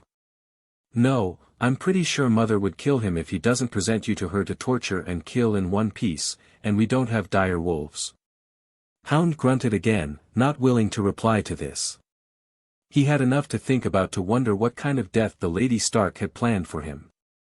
They both knew the truth, crossing the wall through Castle Black was no longer an option. The Watch was watching every path, and if they were caught, it would be over. "We go northeast," Sandor said finally. "There's a river that runs through the Shadow Tower lands. Besides some other narrow passages around the wall, that is our only option to cross the wall." Bran nodded, wondering how the Hound even knew this all for a southerner but tactfully kept his mouth shut. He wasn't the only one who was out of his wits due to all the snow and cold. He'd rather not provoke the man who can kill him and bury him 6 feet under snow and no one would be wiser. He didn't know much about rivers or secret paths, but he trusted Sandor to some degree, maybe only because he had a faint feeling that Sandor too now believed in the three-eyed raven. The hound might be rough and angry most of the time, but he had saved his life more than once as well, so that also counted. At least he's not an outright bad man who kills for enjoyment. Over the next few days, they traveled through the thick woods, careful to avoid open roads or signs of people. Heating snow for water and hunting whatever small animals they could get their hands on. They moved mostly at night and rested during the day. It was slow and cold, but they had no other choice. Bran tried to use his warg powers to scout ahead, slipping into the mind of a raven or a wolf when he could. He was getting better at it, though it still made him feel tired afterward. That was also how they were escaping the men in black. So, just like usual, he was back to his daydreaming, possessing one of the birds and looking over the sky to spot anything or anyone. And that's when Bran's eyes snapped open, his breath coming out in sharp gasps. He had just returned from the mind of a nearby bird, and what he saw made his heart pound.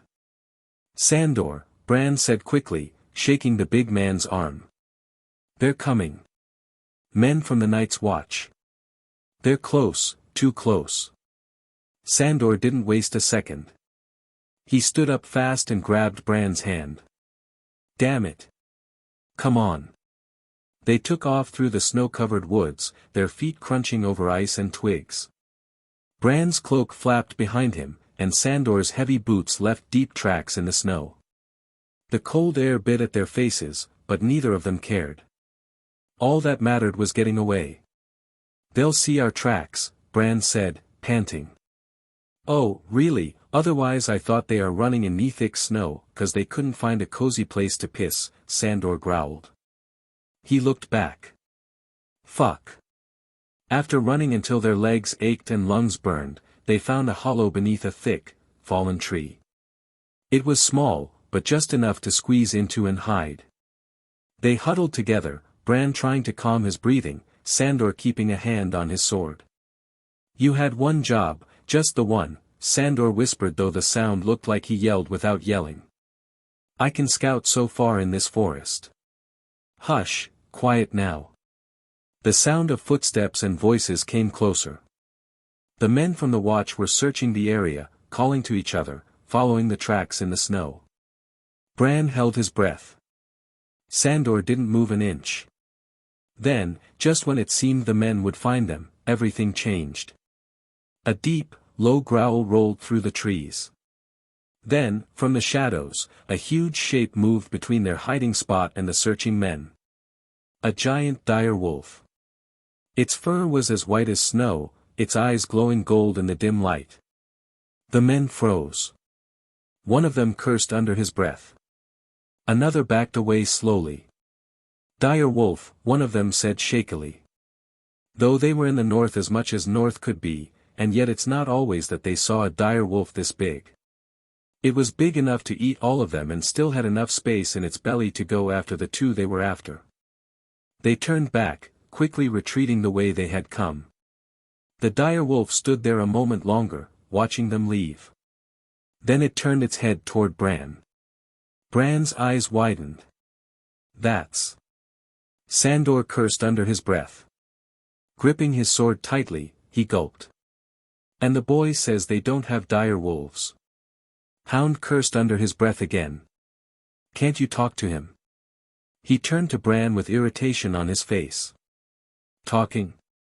I might, though I hardly believe he'll listen." Bran gulped, seeing the giant dire wolf coming at them. As for talking, he can't, he was just too used to replying with sarcasm by this point. "He might if you ask nicely." And that's when suddenly both heard this voice, making both of them stiffen. "Stop, boy, we need them conscious." Again the voice came, and this time the man who said it revealed his face.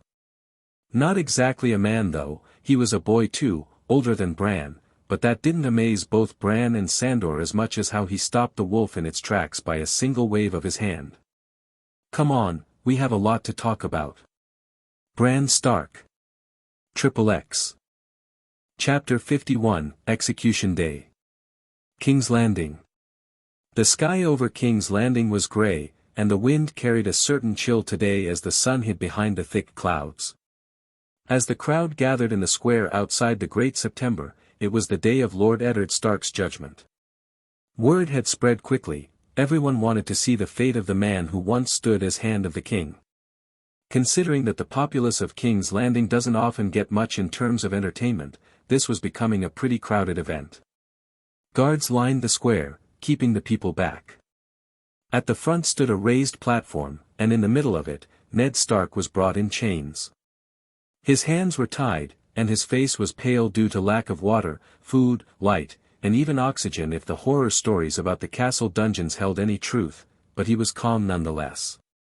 He looked around, searching the crowd, hoping to not see his daughters anywhere near King's Landing. A faint smile appeared on his face when he couldn't spot his daughters or the man he entrusted them with. Only the angry, curious faces of the people of King's Landing stared back at him. And if dying here like a traitor meant that his daughters could be saved, then he had no regrets before he met the stranger. Well, maybe that might be one little grievance he had. He'd rather be buried alongside his kin under the shadow of the old gods, not here, where a stranger in all name and religion would take him. He was brought out here to be judged and given the final sentence by none other than the bastard king himself, Joffrey Waters. He dressed in gold and red, a smug look on his young face. That incestuous queen stood close behind him, her face like someone had stolen her dildo right under her nose before she was about to show some self-love. It was surprisingly talented of her to make herself look ugly with that perfectly practiced scowl, even after those legendary Lannister genes made her one of the most desirable females in the Seven Kingdoms. She had already spoken to Joffrey, told him to spare Ned Stark, not what she wished, but a necessary step to make sure the realm didn't immediately break out in war. They needed him alive. They no longer had Arya or Sansa. If they killed Eddard, the North would rise in rebellion. But Joffrey was not listening. Or more like the power was getting to his head, to the point that he wasn't listening to anyone. A knight stepped forward and called out loudly, "Lord Eddard Stark is charged with treason. He lied to the realm and spread false claims that King Joffrey Baratheon is not the true heir. He tried to steal the throne through lies and deceit." The crowd murmured, some booing, others whispering in confusion.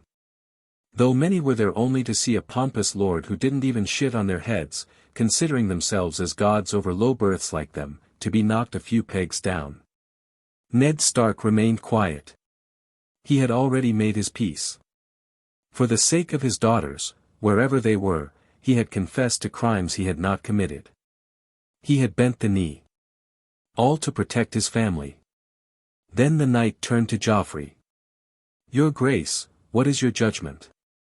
Cersei leaned in, whispering urgently to Joffrey. "Keep him alive. We need him." But Joffrey, with a cruel smile, stood tall and raised his hand. "My mother wishes to show mercy," he said loudly so all could hear. "But that is the heart of a soft woman. I am the king. Under my rule, I can't allow any treason. Treason must be punished." Cersei's eyes widened, and her lips pursed up with tenseness. "No. I command Ser Island Pain to bring me his head," Joffrey declared. A gasp swept through the crowd. Cersei stepped forward, trying to stop him. She by no means feared a war, her father would win pretty much any war by simply throwing gold at the problem. However, there would be much to pay for her if she depended on him. A very long and nasty lecture about letting a war break out would be one of them. But it was too late. The guards held her back. I saw all this while being bent in among the countless numbers of watchers looking for a good medieval-style execution. I wouldn't lie that I too wouldn't mind seeing some heads roll. Not so much on pikes though, that's just creepy. Do Asgardians do beheadings? I suddenly got curious and started searching through Thor's memories. Strange how it works when it comes to two different sets of memories.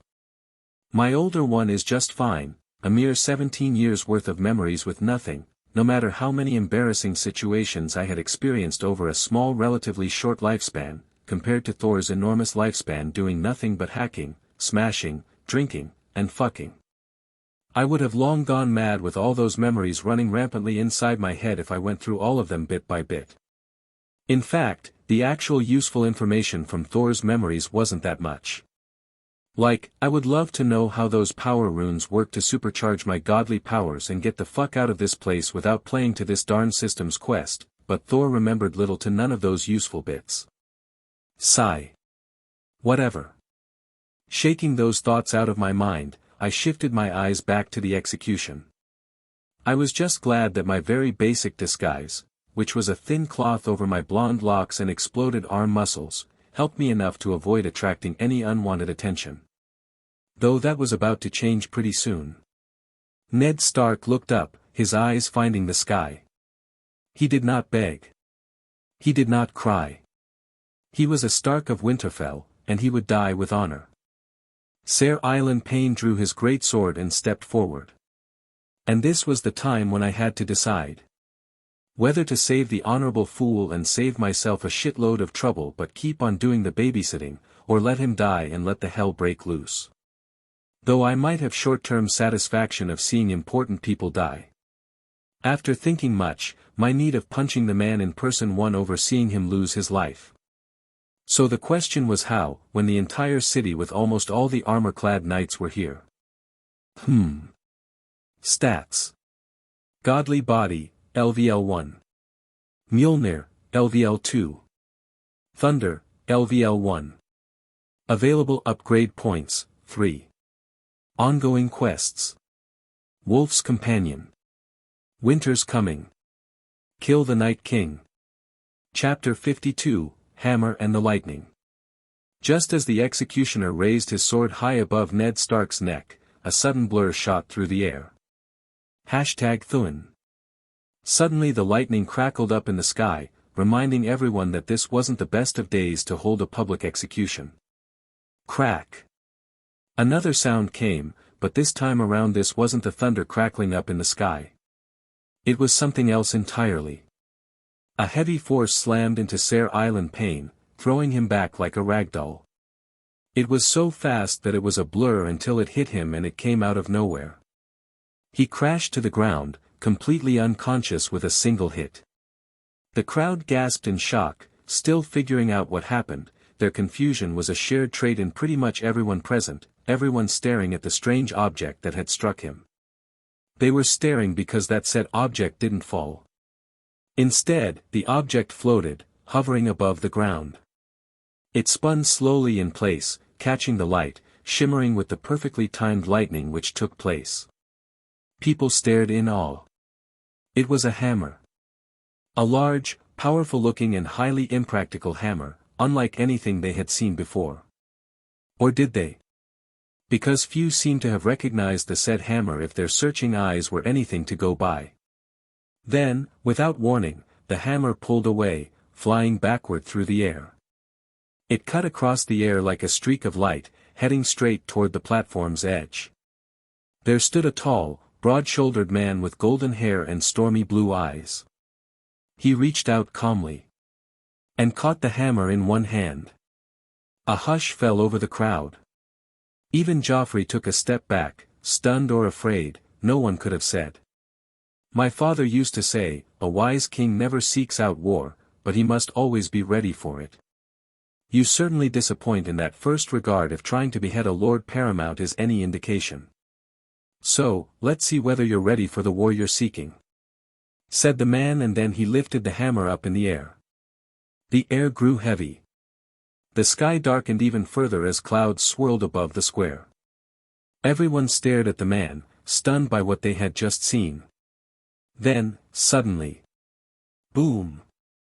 A bolt of lightning cracked down from the sky, striking the hammer with a roar that shook the ground. People screamed and stumbled back, shielding their eyes. The light was blinding, the thunder deafening.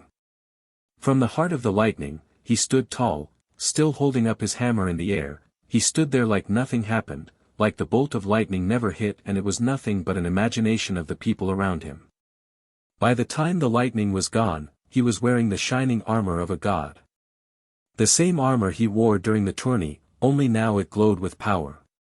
His chestplate sparkled like steel forged by the stars, and his red cloak whipped behind him as the wind howled through the square. That. Some who knew this figure were left wide-mouthed. Eyes glowed with stormlight, and Mjolnir hummed with power in his grip. Ned Stark, who saw this, was gaping by this point. He knew the man. Beside the fact that he wasn't supposed to be here, Ned was wondering what just happened. He knew that the man had his secrets. He was way too powerful or good or handsome or many more things he cared to agree to think the man was not someone important. So yeah, he knew the man had secrets, but what kind of secrets would let the man bring down lightning from the heavens themselves? Cersei on the side was wide-mouthed, a very complicated expression was plastered on her face. Her mouth was open and gone was the condescending look she often had. Joffrey, for all that it's worth, was the same if not worse. And to all this, I just stood there with power coursing through my body. Godly body at LVL2, thunder at LVL2 and Mjolnir at LVL3. Who would have thought that with just this much I would feel like Thanos adding the last Infinity Stone onto his gauntlet? For some reason, a smile broke out on my face. Part of the reason could be because I kind of enjoy all those gobsmacked looks I was getting, but that was just a very small part of it. The main reason would definitely be the power I was feeling right now. I feel like I could destroy the entire castle with just one punch. Like I could stop a train in its tracks. Part of my mind, which still held a semblance of logical thinking, spoke out that it was just me imagining things. Yeah, I was strong and Thor at his peak could definitely do those things, albeit with a slight trouble on his part. However, I was still lacking. Or at least that's what I think. So to figure out the new limits of this body, I rotated the hammer around my grip before clenching it with an ironclad grip. Come on, at least make it a challenge for me, I said and rushed forward. But apparently, others still hadn't come out of their daze until I rushed toward the closest knight near me and swung the hammer in my hand with all the force I could muster with a single hand. And the outcome of the action was glorious if I have seen any. The knight with pretty hefty armor went flying back, raised 5 or so meters high from the ground, only to be slammed to the ground with a loud thud. The armor was shattered to the point that the fall completely broke it and blood poured out from all the corners upon his fall. The man was dead, there was no doubt about it. Then the chaos began. Screams began. Shouting began. Seize him!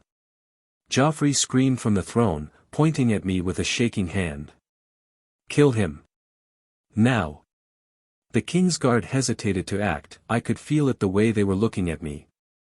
But after some motivational threats from Joffrey, they had to rush forward, swords drawn. Lannister soldiers joined them, though unwillingly, surrounding the platform. Good, because I had a feeling I'll be needing some more punching bags if I wish to see the limit of my current level. However, before anything I had to reach the Stark. Or if they threatened me with his life, then things could go bad really quickly. With all my speed I sped up towards Stark, who was still gawking at me if him forgetting to blink or close his mouth was any indication. Raising Mjolnir, I slammed it down directly at the chain binding him, restricting his movements. Freeing him, and I just happened to be carrying another sword which I just happened to get my hands on while I was inside the castle. I tossed him a very familiar looking greatsword, making him finally come out of his daze, and even though I knew he had as many questions as there are stars in the night sky, he still composed himself and got up with the sword, although with a little difficulty. Maybe the dungeons didn't serve him well. The only thing he asked was, "Where are my daughters?" "They are safe." That was the only bit he was gonna get from me before I get that punch I promised him. "Focus on getting out of here. I'll hold them back and come after you. Go," I said, and then lightly shoved him towards the crowd, asking him to just blend in while I distract others and get the hell out of here. He by all means looked like he wanted to argue, but another thunder crackle shut him up. Maybe he remembered what just happened a few minutes ago, and he nodded. With that out of the way, I roared, something which I learned from Thor's memories, and charged towards the knights lined up. Chapter 53, Hold My Thunder. The moment I saw Stark moving, I knew it was time to make my ancestors proud, if that makes any sense. For Asgard. With a shout, I charged forward. Mjolnir in hand, I smashed the first row of knights, sending bodies flying like broken dolls. I spun, letting the hammer tear through shields and armor. Sparks flew with every blow. They tried to surround me. However, I had learned my lesson from the last time about getting surrounded by enemies. Mjolnir had already started to rotate in my hands like a propeller, so fast that it began to disturb the wind around me before I swung the rotating mass of godly metal around at anyone daring to come near me. Many were just blown away by the sheer power of the strike, while a few died on the spot when the extremely fast rotating hammer hit something vital. It was clear that coming close to me was sheer death with how easily I was able to handle multiple knights effortlessly. An archer loosed an arrow from a balcony. I barely caught sight of him before I dodged the upcoming arrow. Though I doubted those arrows could penetrate Thor's armor, dodge I must, if for nothing else than for the sake of learning proper fighting movements and actions and ingraining them in my head. I didn't give him another chance to notch his bow though. With power and anger boiling in my body, I tossed Mjolnir at him, sending the hammer flying straight at the man, who didn't see the meteor-like object coming before he was completely knocked out, or in fact killed, if Mjolnir hitting his head directly was any indication. More guards came, shouting for reinforcements. Gold cloaks, Lannister knights, even a few King's Guard. I didn't care who they were. They stood in my way. I once again raised my hand, and like a lover, I found the hammer getting attracted to me. It tore through all the lineup of knights and obstacles to return to my hand. A knight tried to flank me. I grabbed him by the breastplate and threw him into a wall. Another came from behind. I turned and hit him with Mjolnir so hard his armor bent inwards like tin.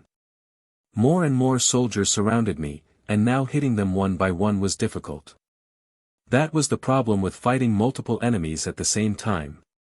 No matter how mighty, numbers hold a might of their own. However, I wished to test out just a move with Mjolnir in this particular situation. I once again rotated the hammer with the leather straps at the end of its handle before releasing it, making the hammer fly around me in an orbit, hitting any and all who came near me. Making a barrier to stop the enemies from inching closer while I tested out the newfound physical strength I got with Godly Body at LVL2. Any enemies who got past the circling Mjolnir I hit hard with strong punches and kicks. Found that I needed no hammer to bend armor if I so desired. Though it was still not as effective. Through the chaos, I saw Ned reach the alley. He turned back to look at me. I nodded. He was close enough to the exit now, meaning I should too finish this battle at the earliest. Another wave of knights came rushing at me. Never knew the soldiers of King's Landing were so diligent at their work. How come they don't act like this when women are getting raped? When children are getting killed? Perhaps because half the time it was their own men doing the said horrid actions, or perhaps this time was an oddity because a certain wannabe king was hurling insults and threats at them to bring my head. Whatever the case, there were more knights this time around, not only just knights but even normal soldiers pointing their swords and spears at me. I saw multiple other archers gunning for me, and I knew that fighting all of them one-on-one would be difficult.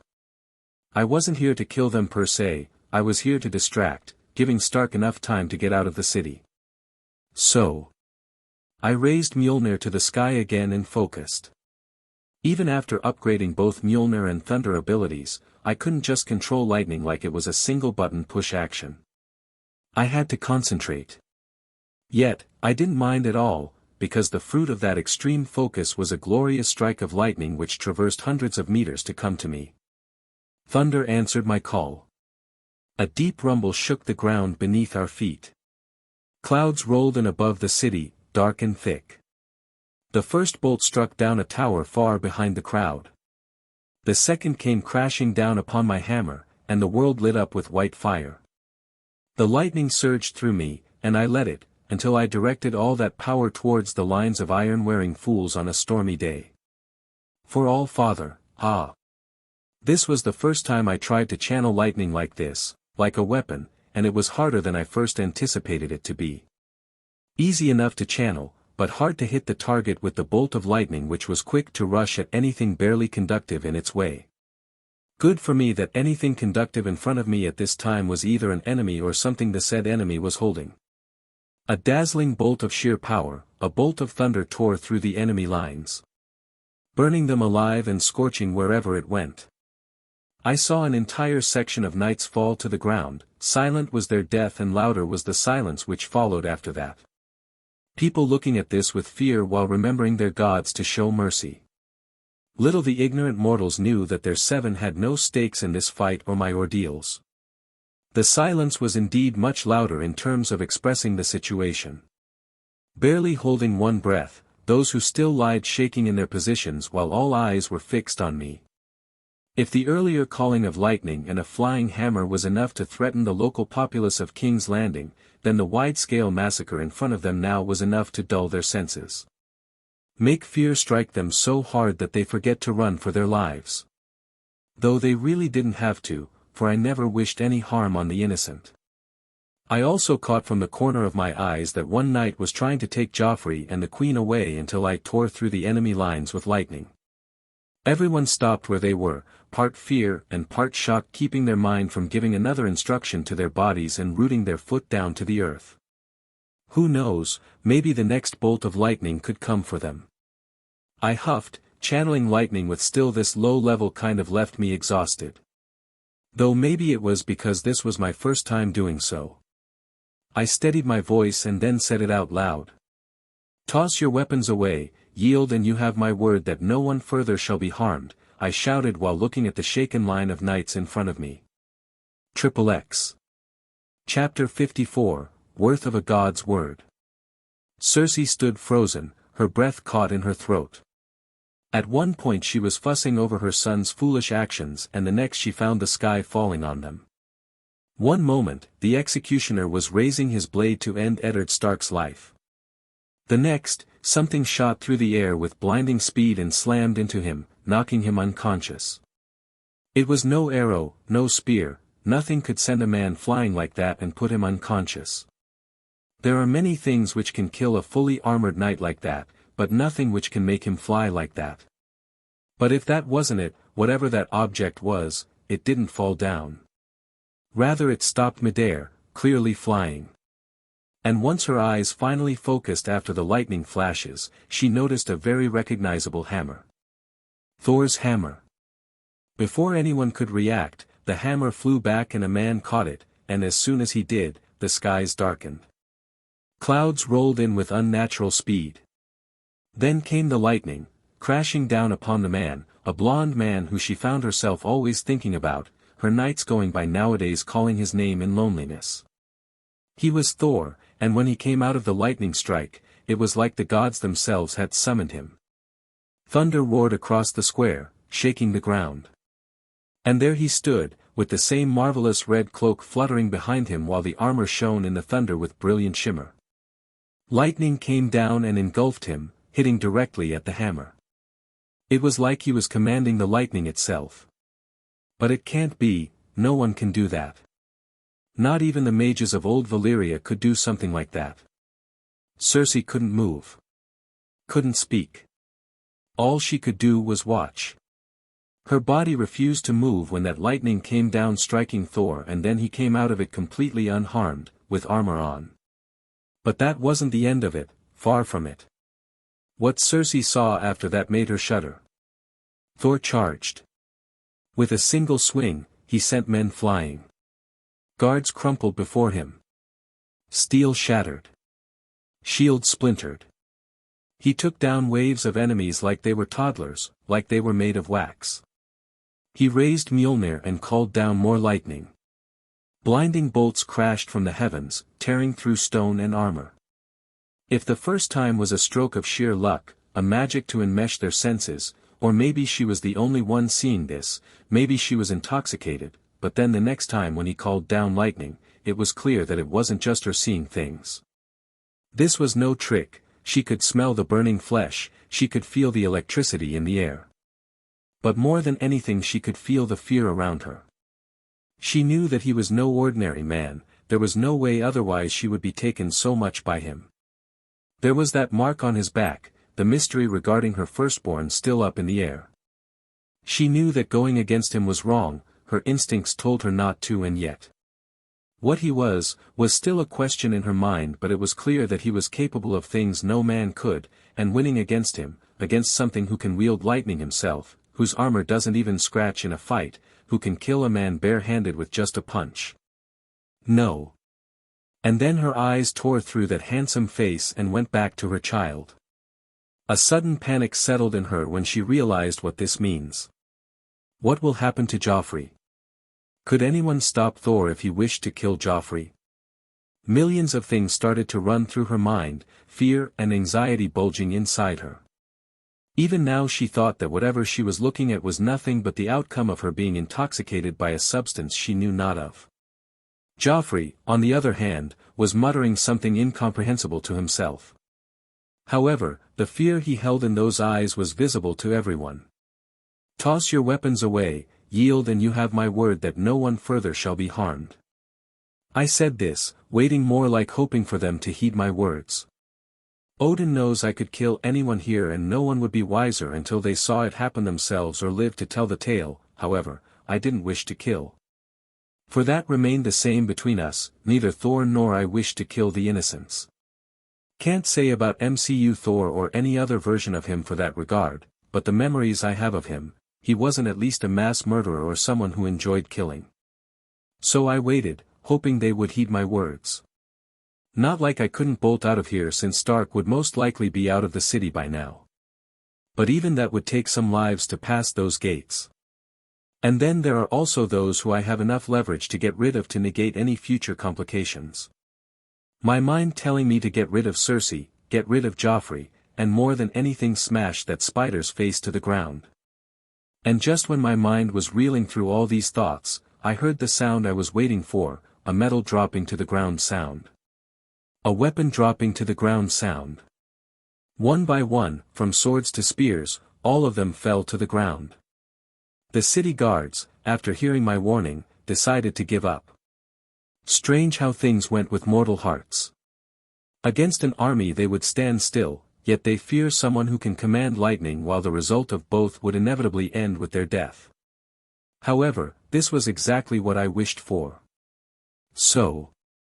A wise move. Heed my word, there is no disgrace in dropping your weapon in times when one's heart wavers to recognize right from wrong. It's time to question one's morale and be the man you once wished others could have been to you. As you have my word. None shall be harmed. I said, especially the last part, while looking at Cersei, who was still looking at me like I was a stranger reincarnated. I know I should take care of them right here and right now, even the 17-year-old me would have done that. However, surprisingly it was the Thor in me who conflicted from taking any action. Strange as the world is, it was Thor's honor and his value to his tongue which made me hesitate. I obviously gave my word to Robert I wouldn't act against Joffrey. Now I feel that maybe I should be more cautious about whom I promise what. At the time I couldn't care less, but when I have to respect those words, I can feel it, my mind and soul start to tear itself. Like an internal conflict about what should have been done and what I should do. I have no right to call Ned Stark a fool if I act like him. But again, this wasn't exactly honor which stopped me, it was more like pride. Thor's pride to stand up to his words. To not act against a defenseless woman even after knowing the said woman was a bloodthirsty lioness. I still gripped my hammer harder, to move and just throw the hammer at Cersei's or Joffrey's head even after I was conflicted. Even after my entire being was telling me not to. However, just as I was about to do that, a burning sensation appeared at my back. An intense pain tore through my body. I could feel it, it originated exactly where I had that mark on my back. Something's not right here. This can't be just me hesitating. What is this pain and this uncomfortable feeling like it's getting harder to breathe? And then I felt something which almost trembled my heart. I felt the hammer in my hand getting heavier. The Asgardian rune of worthiness emerged from it, making my breath hitch. You gave your word. That is the word of the future king of Asgard. My ear rang, a heavy voice rang in my ears, almost taking me by surprise. A tingling sensation passed through my back. A chill crept up my spine. Gulping, I took one step back by instinct, and as soon as I did that, I felt the heavy oppressive feeling disappear. The hammer in my hand went light as a feather and my breathing came back to order. By all Father, what was that? Chapter 55, Do Words Hold Power? Cersei stood frozen in place, her heart racing as chaos unfolded before her eyes. Thor stood tall in the center, his red cloak fluttering in the wind, Mjolnir crackling with leftover lightning in his grip. He brought forth the lightning from the sky and burned half of the city guards alive. By the seven, this was the first time she saw something like this, and her heart was almost ready to beat out of her chest. No one dared move. The guards left standing had dropped their weapons. Fear had gripped their hearts. Thor didn't move after that, but even his gaze was making their backs crawl and tense up. Then, he spoke. His voice rang loud and clear over the silence. "Lay down your weapons," he said, "and you have my word that no harm will come to anyone here." Some guards dropped their swords immediately. Others hesitated only a moment before following. No one wanted to face the wrath of a man who could summon the sky itself. Cersei watched him scan the crowd, like he was looking for someone. While defended by guards, both she and Joffrey were still easily visible for him to notice, and thus he was looking for someone else. But who? However, her breath caught as his eyes landed on Joffrey after he seemed not to find whoever he was looking for. For a moment, she feared he might strike. Her body tensed. This fear was far greater than when she saw thunder strike from the sky when he burned those city guards alive. She was ready to scream, do anything to save her boy, but Thor didn't move toward her son. Instead, he turned his gaze to her suddenly. His stare was cold. Piercing. Like a predator eyeing its prey. For a heartbeat, Cersei felt as if her life hung by a thread. She stiffened. She was sure that he would bring down thunder on her head any time. His eyes told her so. However, that didn't happen either. In fact, without a word, he turned away. Thor began to walk toward the gates, leaving behind stunned silence and a city too afraid to stop him. Cersei could only stand there, her heart pounding in her chest, shaken and confused. Half disbelieving what just happened and half numb to her own breathing, to the fact that she lived. She saw him go away, just like that, without any demands, no more bloodshed, no words. Little did she know that words have power. Can't blame her though, I learned about it today myself. She, in fact, should be grateful that those words I said in my ignorance saved them, they saved her and her bastard son.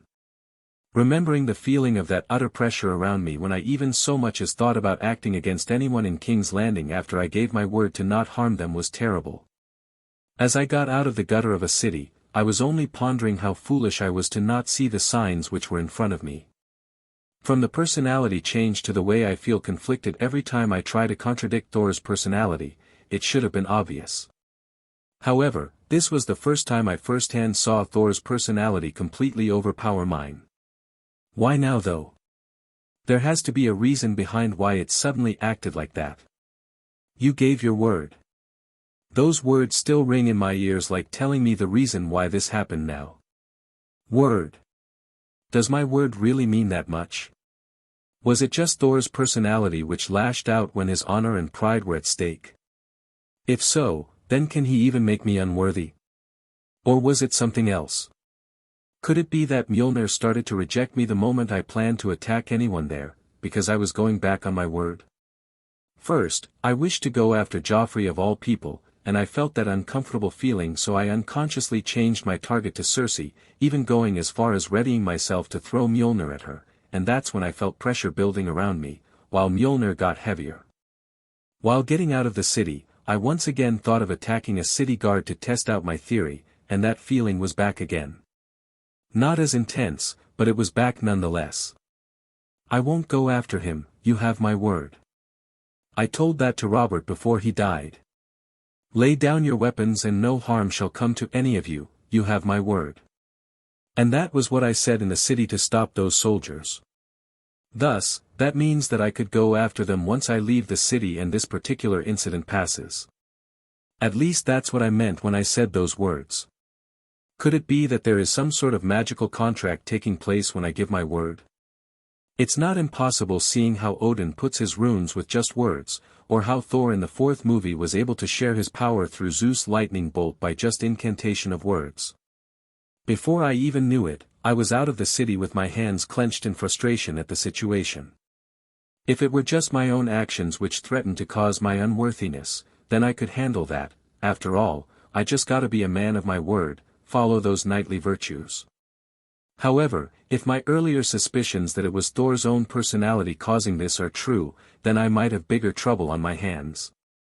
I just hope that if it's indeed Thor, then it's MCU Thor post his first movie, at least he'll be easy to deal with.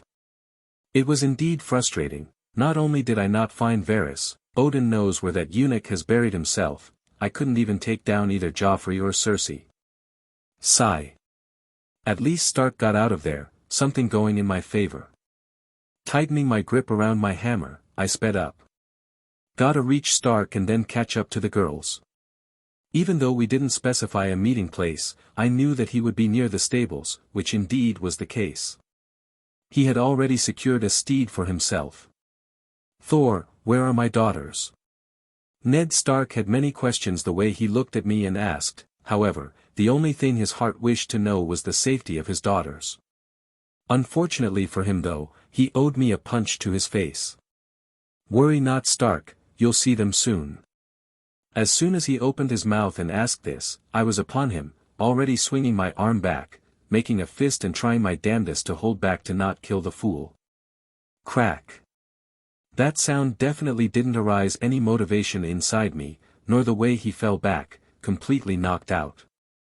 However, his still breathing form ensured that all that effort to save him wasn't for nothing. Though he might be out for a good while. And that's when I realized that maybe hitting him on his face once we met the girls and got further away from here would have been better. Now, I have to carry his body all the way to them. Sigh. At least by the time he wakes up, he'll indeed see his daughters, so I didn't lie there. Chapter 56, Small Man Big Shadow. Casterly Rock. The great halls of Casterly Rock echoed with the measured step of one Tyrion Lannister. A rather small man with big grievances with life.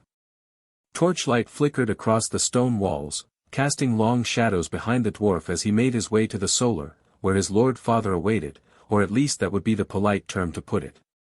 In reality, he knew that man never waited for him, never considered him as his son, and even at times would not even acknowledge his existence if not to uphold the name of his family, his house, and his future glory. The so-called legacy behind which Tywin Lannister worked all his life, did unspeakable profanities and would do the same if reason arose which would so cause his house even a grain of shame or blood. Tywin Lannister sat behind a long oaken table, fingers steepled, gaze cold as the northern winds. He did not rise, nor offer a greeting. His eyes, sharp as daggers, followed Tyrion's approach with veiled contempt. "You've returned," Tywin said, his voice devoid of warmth. North gals were a little too cold for my cock, I'm afraid I can't lose more in the size department as it is already," Tyrion replied, the corner of his mouth twitching with a smirk. Tywin, for his credit, didn't even bat an eye at this despicable talk. He kept on just glaring at his youngest with the same intensity which would be suitable for a lion ready to hunt prey. "Your prodigal son, back from his travels and no feast, no gals from the whorehouses of Lys, not very befitting for our esteemed house and its glory, wouldn't you say?" Tywin said nothing, just kept on glaring at his youngest like sizing him up. A show of power, building pressure, authority, and more than anything, his silent way to show that he doesn't care. Not about Tyrion's return or his escapades. "I bring a letter," Tyrion finally sighed and said, knowing fully well that any more and he might be dismissed in a rather demeaning manner. He stopped. It wasn't good for his health angering his lord father, especially when he knew what kind of news he brought. So he quietly reached within his cloak and retrieved a folded parchment sealed with the lion's sigil of House Lannister. "From Jaime. He sends his regards. And, oddly enough, an apology." Tywin wasn't expecting this. He thought this monster spawn was here to waste his time as usual. He showed the slightest of disdain before he reached out for the letter, broke the seal, and began to read. At first, his expression was unmoved. But as his eyes scanned the contents, his brow furrowed. Tyrion watched, enjoying the rare sight of his father's composure slipping. "White Walkers," Tywin said, almost spat like he was mocking or looking down on thoughts of creatures biologically inferior to his. And yet this was his sons. "Aye," Tyrion said, pouring himself a cup of wine uninvited. "Dead men walking. Not the kind Cersei keeps in her bedchamber either. The real sort. Cold, silent, and more persuasive than septas in terms of changing our affiliations. Though this particular one might cost our lives. Small price to pay for crawling beyond the free world existing beyond the wall for eternity, if anyone asks me." Tywin looked up sharply. "You seem quite taken with the proposition. Should have taken it. Or this Walker wasn't interested in a man of your stature," Tywin replied, not even acknowledging what he read, like he knew it was full of cow dung. Tyrion smiled, a forceful one, but smile indeed he did. "Not quite, in fact, the one I encountered didn't seem to distinguish a man or any form of life in that regard. As long as they are living, they were most pleased to take them. I, however, couldn't find it in me to leave behind the company of our dear little family. I have yet to burn half of the gold in Casterly Rock on whores and wines, if that's even possible, and make my dear father proud." Again, Tywin didn't respond to this. He just turned back to the letter. "And what about this? Thor?" "Yes," Tyrion said, sipping his wine. "A man with the strength of 10 and a hammer he treats like lesser men treat their own cock, in his hand all the time. Though I assure you this was no lesser man. He, after all, was the one who caught the white." Tywin's jaw clenched. It was not like this was the first time he was hearing about Thor. News from King's Landing comes to Casterly Rock much faster than anyone could imagine. Ravens have told this Hammer Lord's tales. Not more than a day passes and half of Westeros knows how he beat one of Tywin's strongest cards in the deck. The Mountain's defeat was like a slap on Tywin's reputation. He had two thoughts about taking action against Thor, however, the fight was done in a tourney and no foul play was involved. Even if he took his revenge against this man, he couldn't recover the loss of reputation which was lost in front of many lords and ladies of various houses. He could only remove a powerful pawn from the chessboard. Which he previously intended to do. However, this pawn was placed by a new player, one who hardly played the game and more importantly was in alliance with him by co-affiliation. Ned Stark, after all, was the hand of the king now. He can be moved, but moving against him would cost much, especially when Robert was still on the throne while the North gave support to his rule. The very same throne which his grandson would sit on soon. That, however, changes now since Robert was dead and Joffrey was king. Though he doubted he had to move himself, just a little push to his daughter should suffice to bring those northerners to pikes. He is considering Thor as a northerner here. And finally, Tyrion waited, and ultimately added, Jaime has gone beyond the wall. To seek out this threat himself. What? Tywin asked in a jolt, his eyes back on the letter, eyes moving miles a second before he slammed the parchment down. My son goes chasing fairy tales while my house stands on the edge of war. War. Tyrion narrowed his eyes. It seems in his absence much has happened in the realm which he's unaware of. Not knowing what was happening, he decided to crack another one of his annoying jokes to poke for information, in his own way. Well, I did hear one of the whores in the north plan to venture south, but to wage war over her cunt is. Enough, Tywin growled. You think your jests can shield you from consequences. I have lived through many consequences as you can already see. They began the moment you decided to use your cock once more after making my dear siblings. However, I fail to see how me being born has anything to relate to this. You should have stopped him, Tywin growled, now really getting angry. Yes, Tyrion said, setting his cup down, his voice hardening slightly. I should have, in fact, I did. But did you really expect me to succeed? What is one more failure? Tywin stood, towering over Tyrion. I'll not be lectured in my own hall by the creature that killed his own mother. Tyrion's smile faded. And yet here I am, father. The only child who's still listening to you. They stood in silence, the fire crackling between them. At last, Tywin turned away. You are dismissed. Tyrion bowed with mock flourish. As always, a pleasure. And with that, he turned and walked away, leaving Tywin to stare at the letter, the flicker of unease now burning like a slow flame in his chest. XXX. Chapter 57, Reunited. The fire crackled low in the hearth of the crumbling cottage where Syrio had taken shelter with the two Stark girls.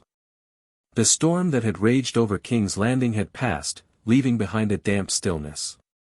Even from this far away they would have seen the massive storm brewing on top of King's Landing.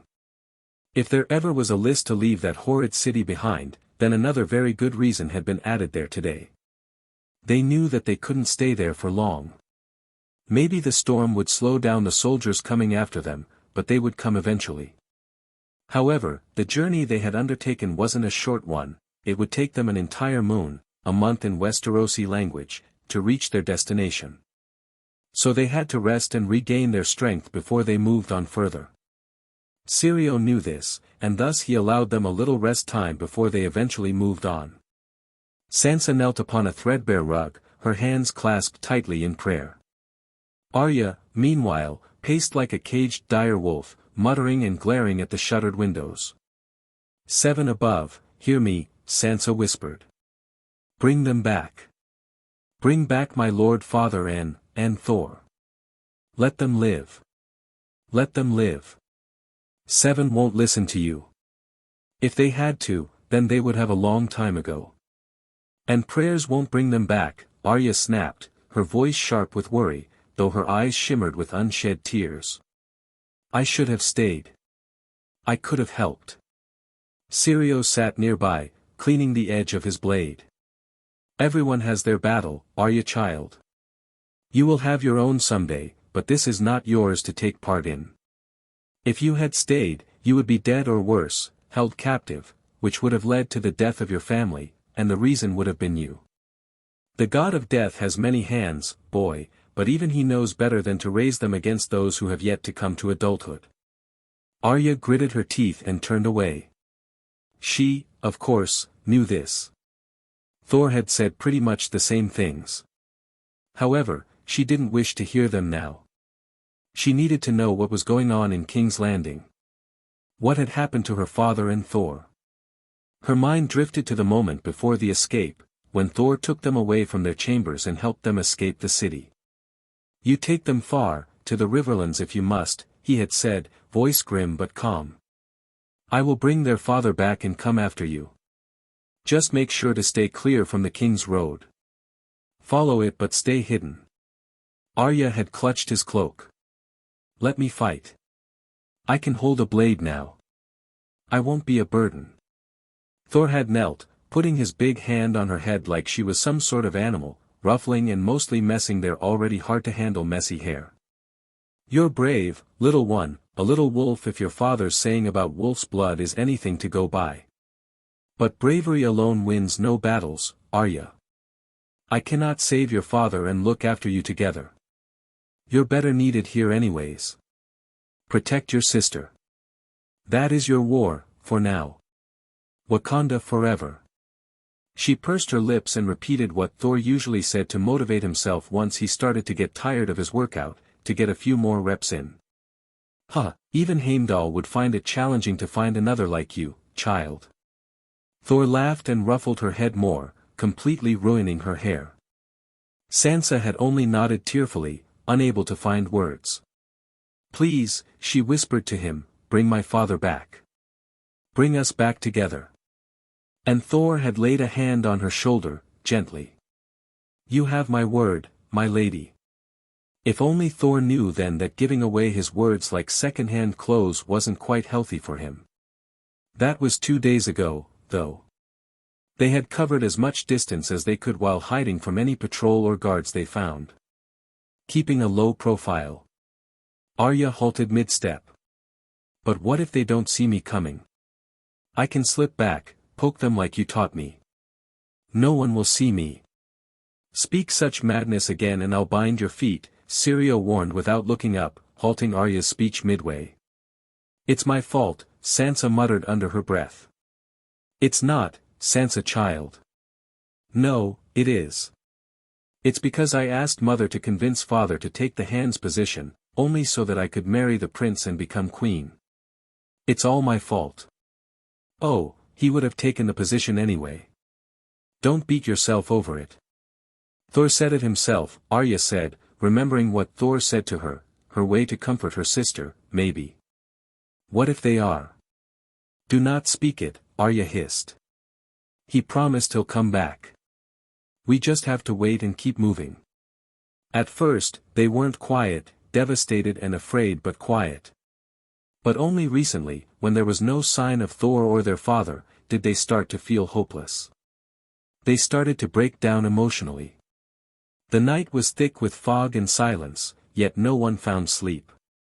If later they could have, then those chances too got lost when the silence was broken only by a sound coming from a distance, coming towards them. Sirio's hand shot to his blade, and in a breath, he stood before the hearth, sword gleaming in the firelight. Behind me, he hissed low, eyes sharp as a cat's in the dark. Arya pulled Sansa close, her breath caught in her throat.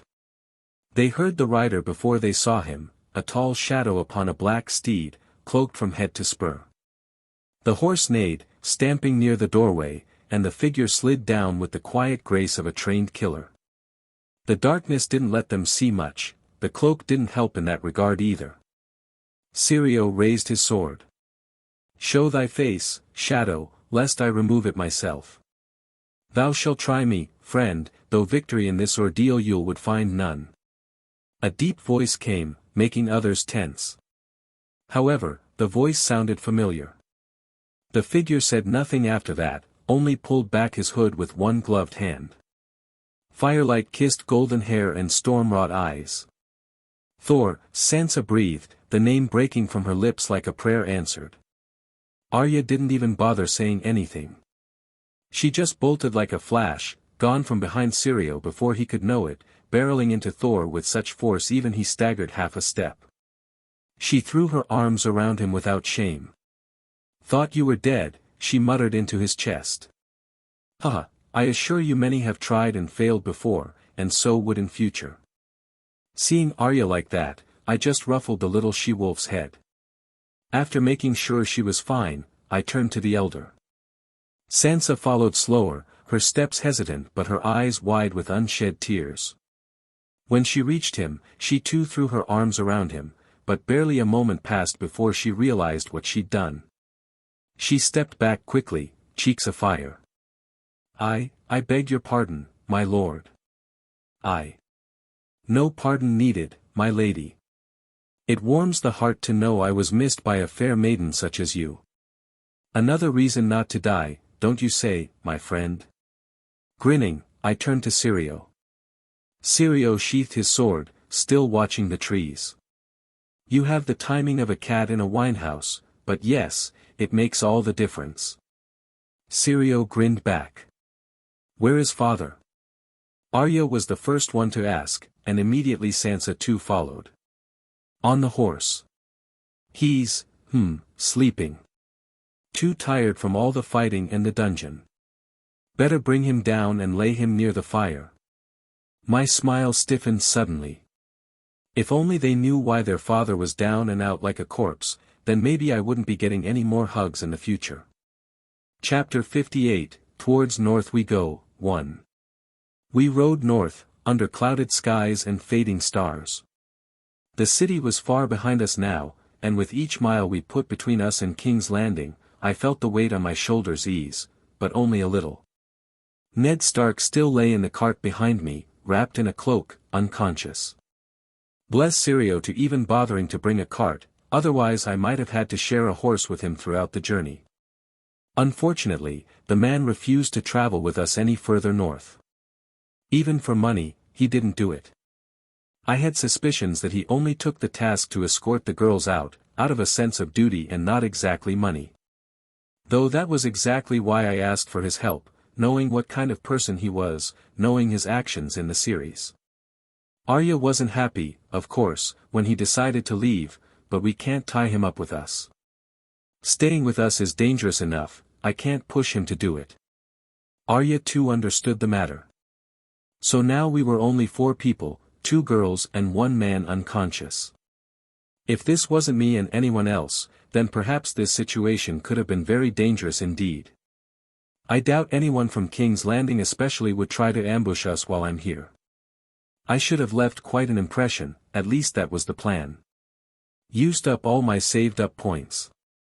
Had 3 upgrade points left after winning the tourney, killing Baelish, and finally using Varys to free that faceless man, and ended up using all of them to upgrade all 3 attributes. Godly Body at LVL2 and Thunder at LVL2 didn't show that much difference to me. Of course, I got strong physically and channeling lightning got easier for me. However, the massive lightning bolt I used wasn't the lightning which I generated, that is still not strong enough. It was the thunder brought down from the sky with the combined effort of my LVL2 Thunder stats and LVL3 Mjolnir. Mjolnir, though, there I finally saw a big upgrade. The hammer can fly now. I can't fly yet, it's still lacking much power for me to soar through the skies, but still, now I can throw the bloody hammer for some sort of long-range attack and summon it back. A critical part of Thor's fighting style which I was lacking. Out of all the upgrades, Mjolnir was the best. I'm still a little skeptical whether all this trouble was worth going through for the old wolf. Though now I at least know why I was so focused on saving him. It again comes back to my word. I promised to save him.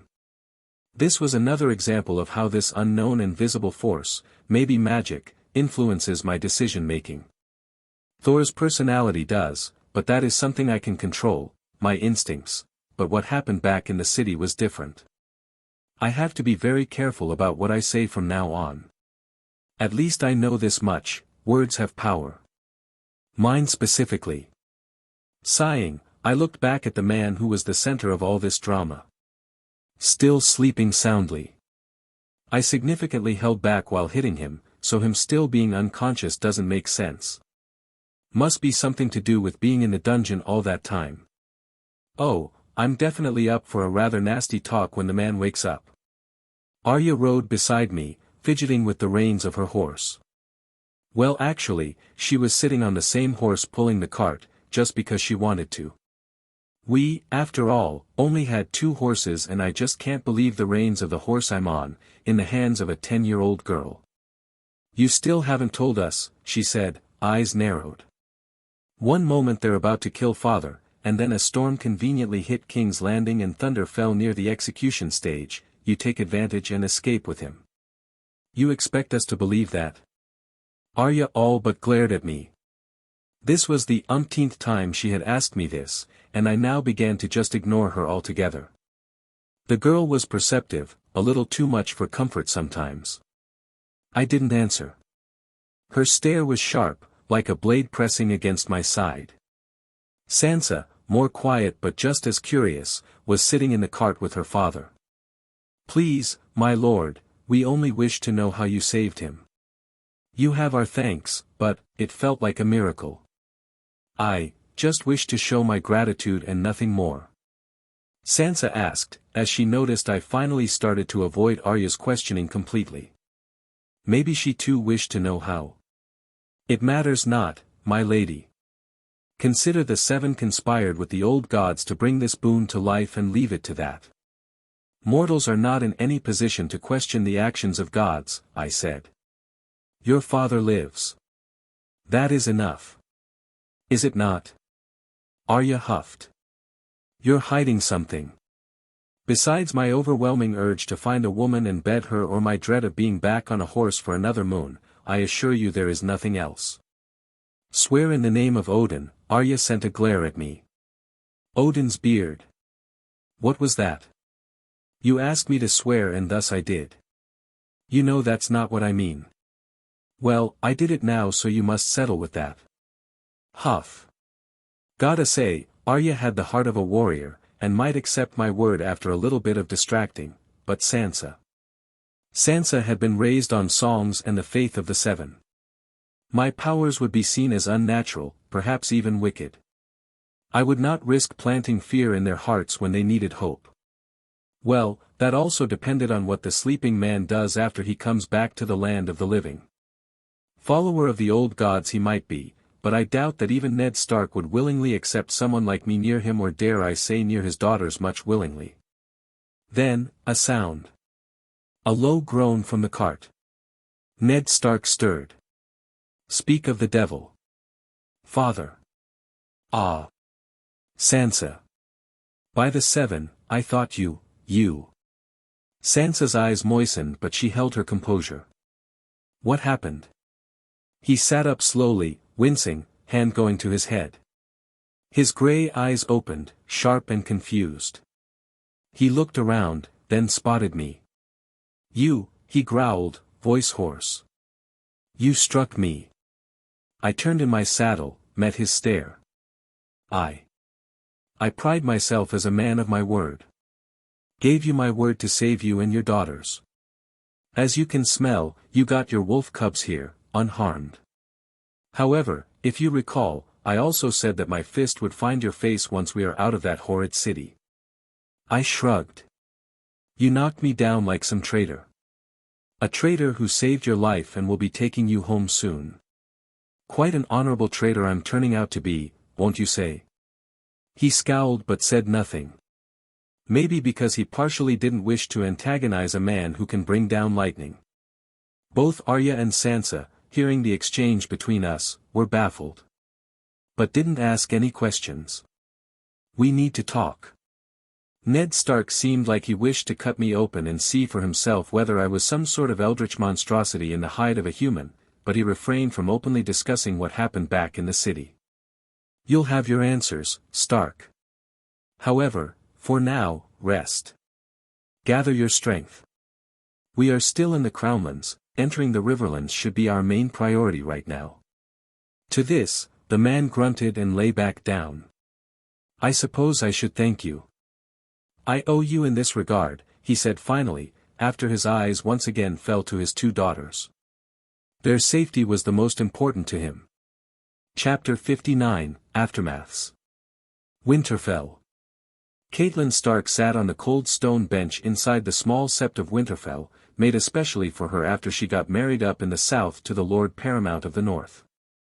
Being from the Riverlands, she had grown up praying with the religion of the Seven, and even after marriage, she didn't turn her worship to the old gods. She was lucky in this regard, she married a lord who didn't have her convert her religion. So every time she prayed here she found herself blessed to have the only sept in the entire north, all for herself. However, today was different, she sat with her hands clasped tight in prayer. The soft light of the candles flickered against the walls, casting long shadows around her. She had been there for hours now, whispering to the Seven, begging them to watch over her son. Ever since Robb's letter arrived, she had known no peace. Bran, her sweet, brave boy, had been found at Castle Black, but then he vanished again. Gone without a trace, and not alone. Robb had written that the Hound had disappeared at the same time. There was no doubt who did it. Catelyn's heart ached with worry while a mother's fury was boiling inside her. It was times like this when she wished to be born as a man, at least she could go after her child and find him. She asked the Seven to protect her son, to guide him back to her. She promised them offerings, prayers, and devotion, anything if only they would return Bran safe. It was on one of these sorrowful days, when Catelyn was once again kneeling before the altar, that a servant came rushing into the September. The young man looked pale, his hands shaking slightly as he held out a folded piece of parchment. "My lady," he said, bowing low. "A raven. The message is unknown but for your eyes only." Catelyn rose quickly, snatching the letter from his hand, not sure who sent it or why, but to a grieving mother, anything which mildly looked like a hope to find her son was a treasure. Fear gripped her heart before she even broke the seal though. The message could bring hope as at the same time it could bring the same amount of desperation and fear at times. She didn't recognize the wax, no sigil, plain and simple, meant to not draw attention. Her fingers trembled as she opened it. Her eyes raced over the words. And then, she froze. Ned. Captured. She read the words again, hardly believing them. Her husband, her strong, loyal Ned, was declared as a traitor by those Lannisters. Betrayed and thrown into chains. There was nothing more in the letter, it was so plain even believing the words written in it was questionable. Catelyn sat back heavily on the bench, the letter falling from her hand. First Bran, and now Ned. Her family was being torn apart piece by piece, and she was powerless to stop it. She didn't wish to believe it, however, when the mind only sees dark, it gets blind to the light existing in the world. Tears welled in her eyes, but she bit them back. Ser Roderick, he must know something, she muttered to herself and got up. Being a woman, she had no hand in politics, but to a battle-hardened man like Ser Roderick, who is the master-at-arms at Winterfell for years, he must know something. He might be able to prove the message's validity. King's Landing. The city of King's Landing was in chaos after Thor left. The streets were filled with shouting and fear. Word of what happened spread faster than a new sexual disease does from the whorehouse. Everyone spoke of the man with golden hair who summoned lightning from the sky and crushed the entire King's Landing guards like they were nothing. Many no longer thought of him as a man at all. Some whispered that he was a god. Others said he was a demon sent to destroy them all. The September of the Seven were the most vocal about it, they moved quickly. The High Septon and his priests, who hated anything to do with magic or strange powers, declared Thor a heretic and a spawn of a demon almost immediately. From the steps of the Great September, they preached to the common folk, telling them Thor was a threat to all good and faithful men. They promised that the gods would strike him down if the crown did not. Same old tactics used from generation to generation to control the masses. Inside the Red Keep, the mood was even darker. Cersei and Joffrey had been taken back to the castle by what few guards remained loyal. Cersei sat alone in her chambers, her face pale, her hands trembling though she tried to hide it. Her mind would not stop playing the memories over and over. The flash of blinding light. The hammer flying through the air. The thunder that cracked the sky itself. She never was a woman particularly afraid of anything, but all that changed when her firstborn died. She shuddered, remembering the death of her firstborn son. The boy had died on a stormy night, lightning striking her boy and the Seven took his life.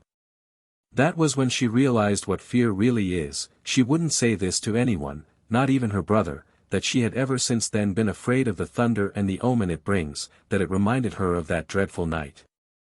Tears burned in her eyes, but she refused to cry.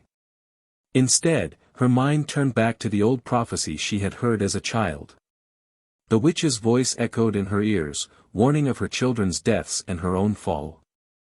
A knock came at her door. Without waiting for an answer, Varys entered, his robes whispering over the floor.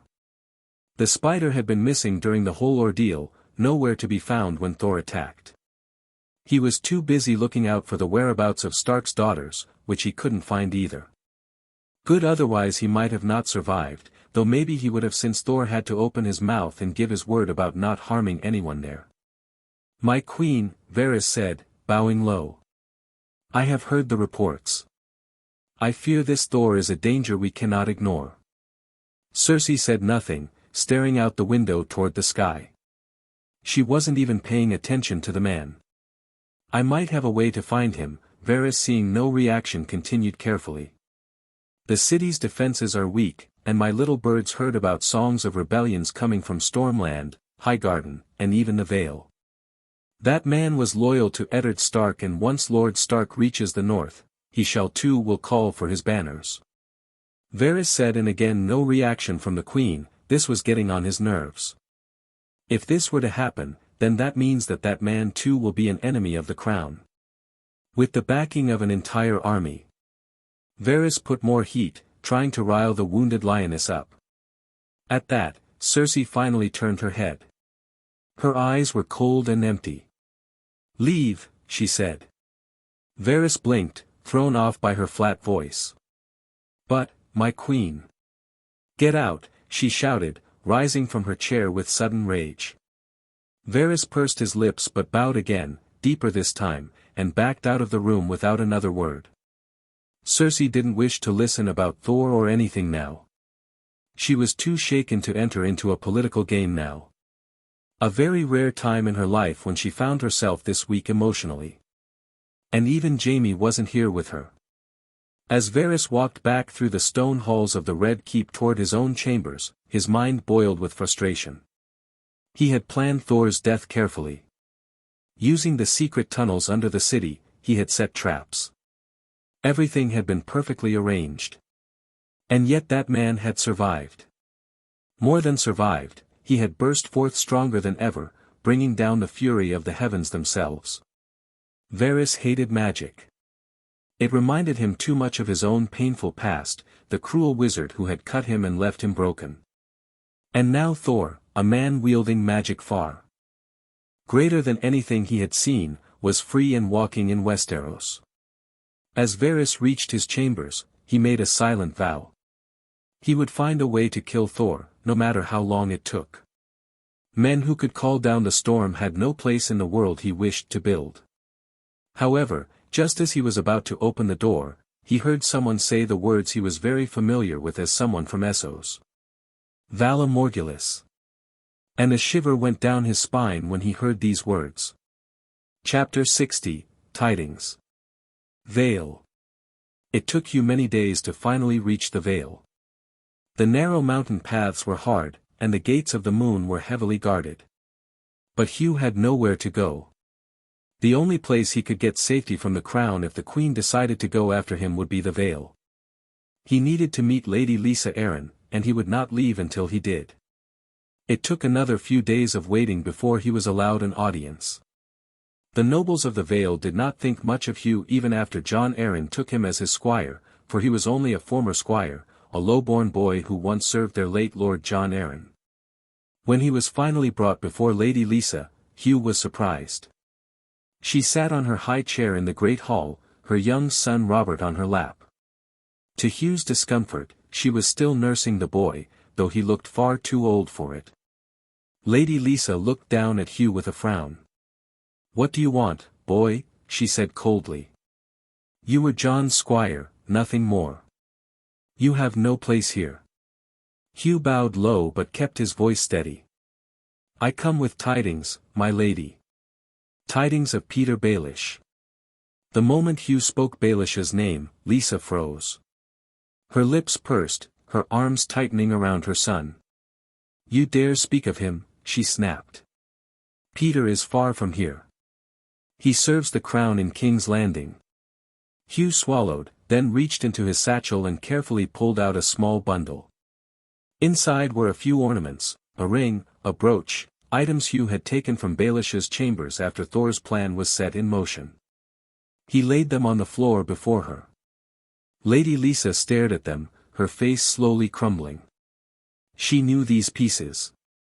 She had given some of them to Petyr herself, long ago. "No," she whispered, her voice breaking. What happened?" "Assassination, my lady." Tears welled up in her eyes. She clutched Robert to her chest and began to weep openly, not caring who saw. No one else knew the truth, but deep in her heart, she did. Petyr Baelish was not just a man she once loved, he was the true father of her son. Hugh waited until her sobs slowed before speaking again. His voice was low, careful. "It was the Lannisters, my lady," he said. "I don't know why they did it but had some vendetta against him. They learned something which I don't know of. I only know that they talked about some debt which I couldn't place." Lysa lifted her tear-stained face, her eyes burning with anger now.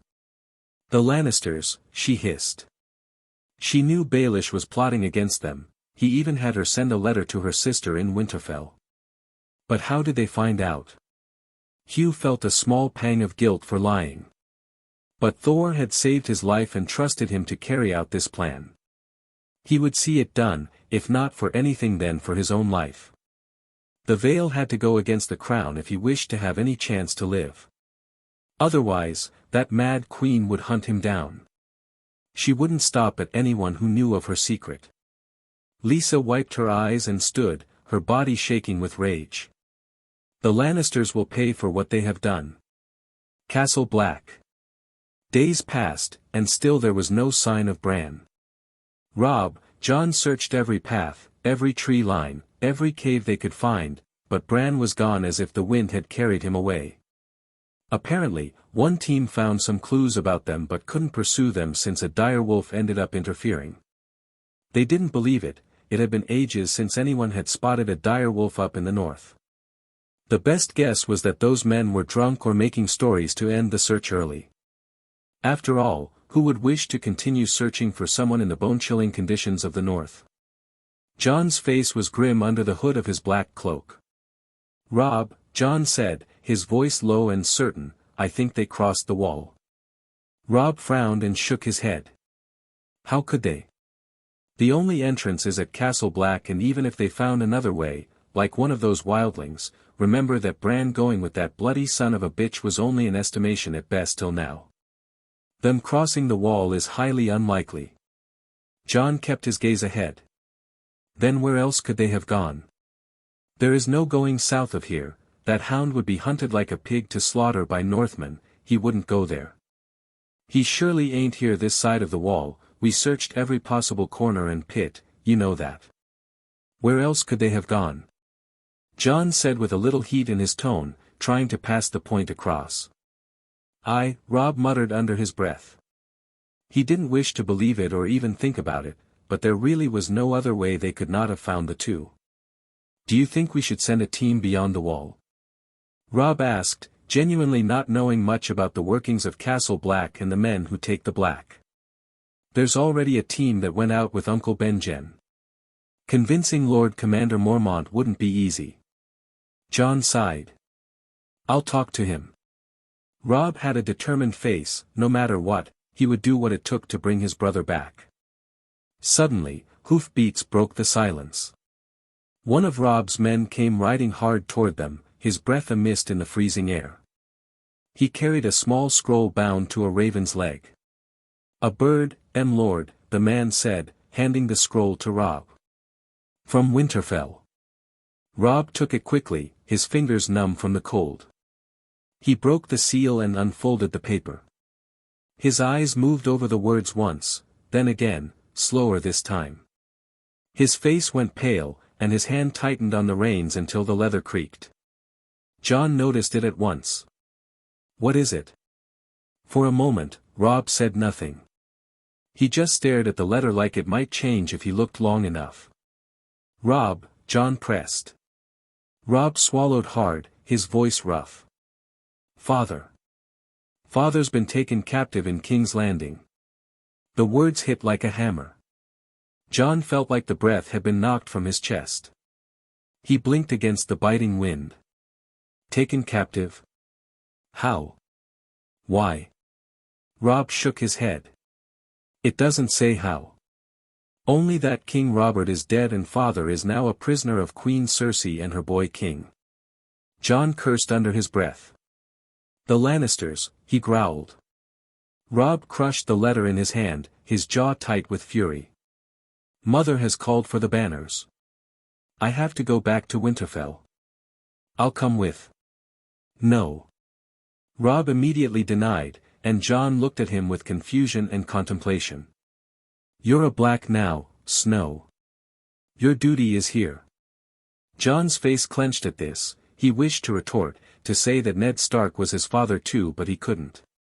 Because he knew his reality. Winterfell needs a Stark to bring father back home. Jon's tightly pursed lips didn't loosen and he gave a sharp nod. And a Stark is needed here at the wall to bring Bran back. Jon's head all but jerked up to Robb. Can I leave Bran to you? Robb asked, looking Jon straight into his eyes.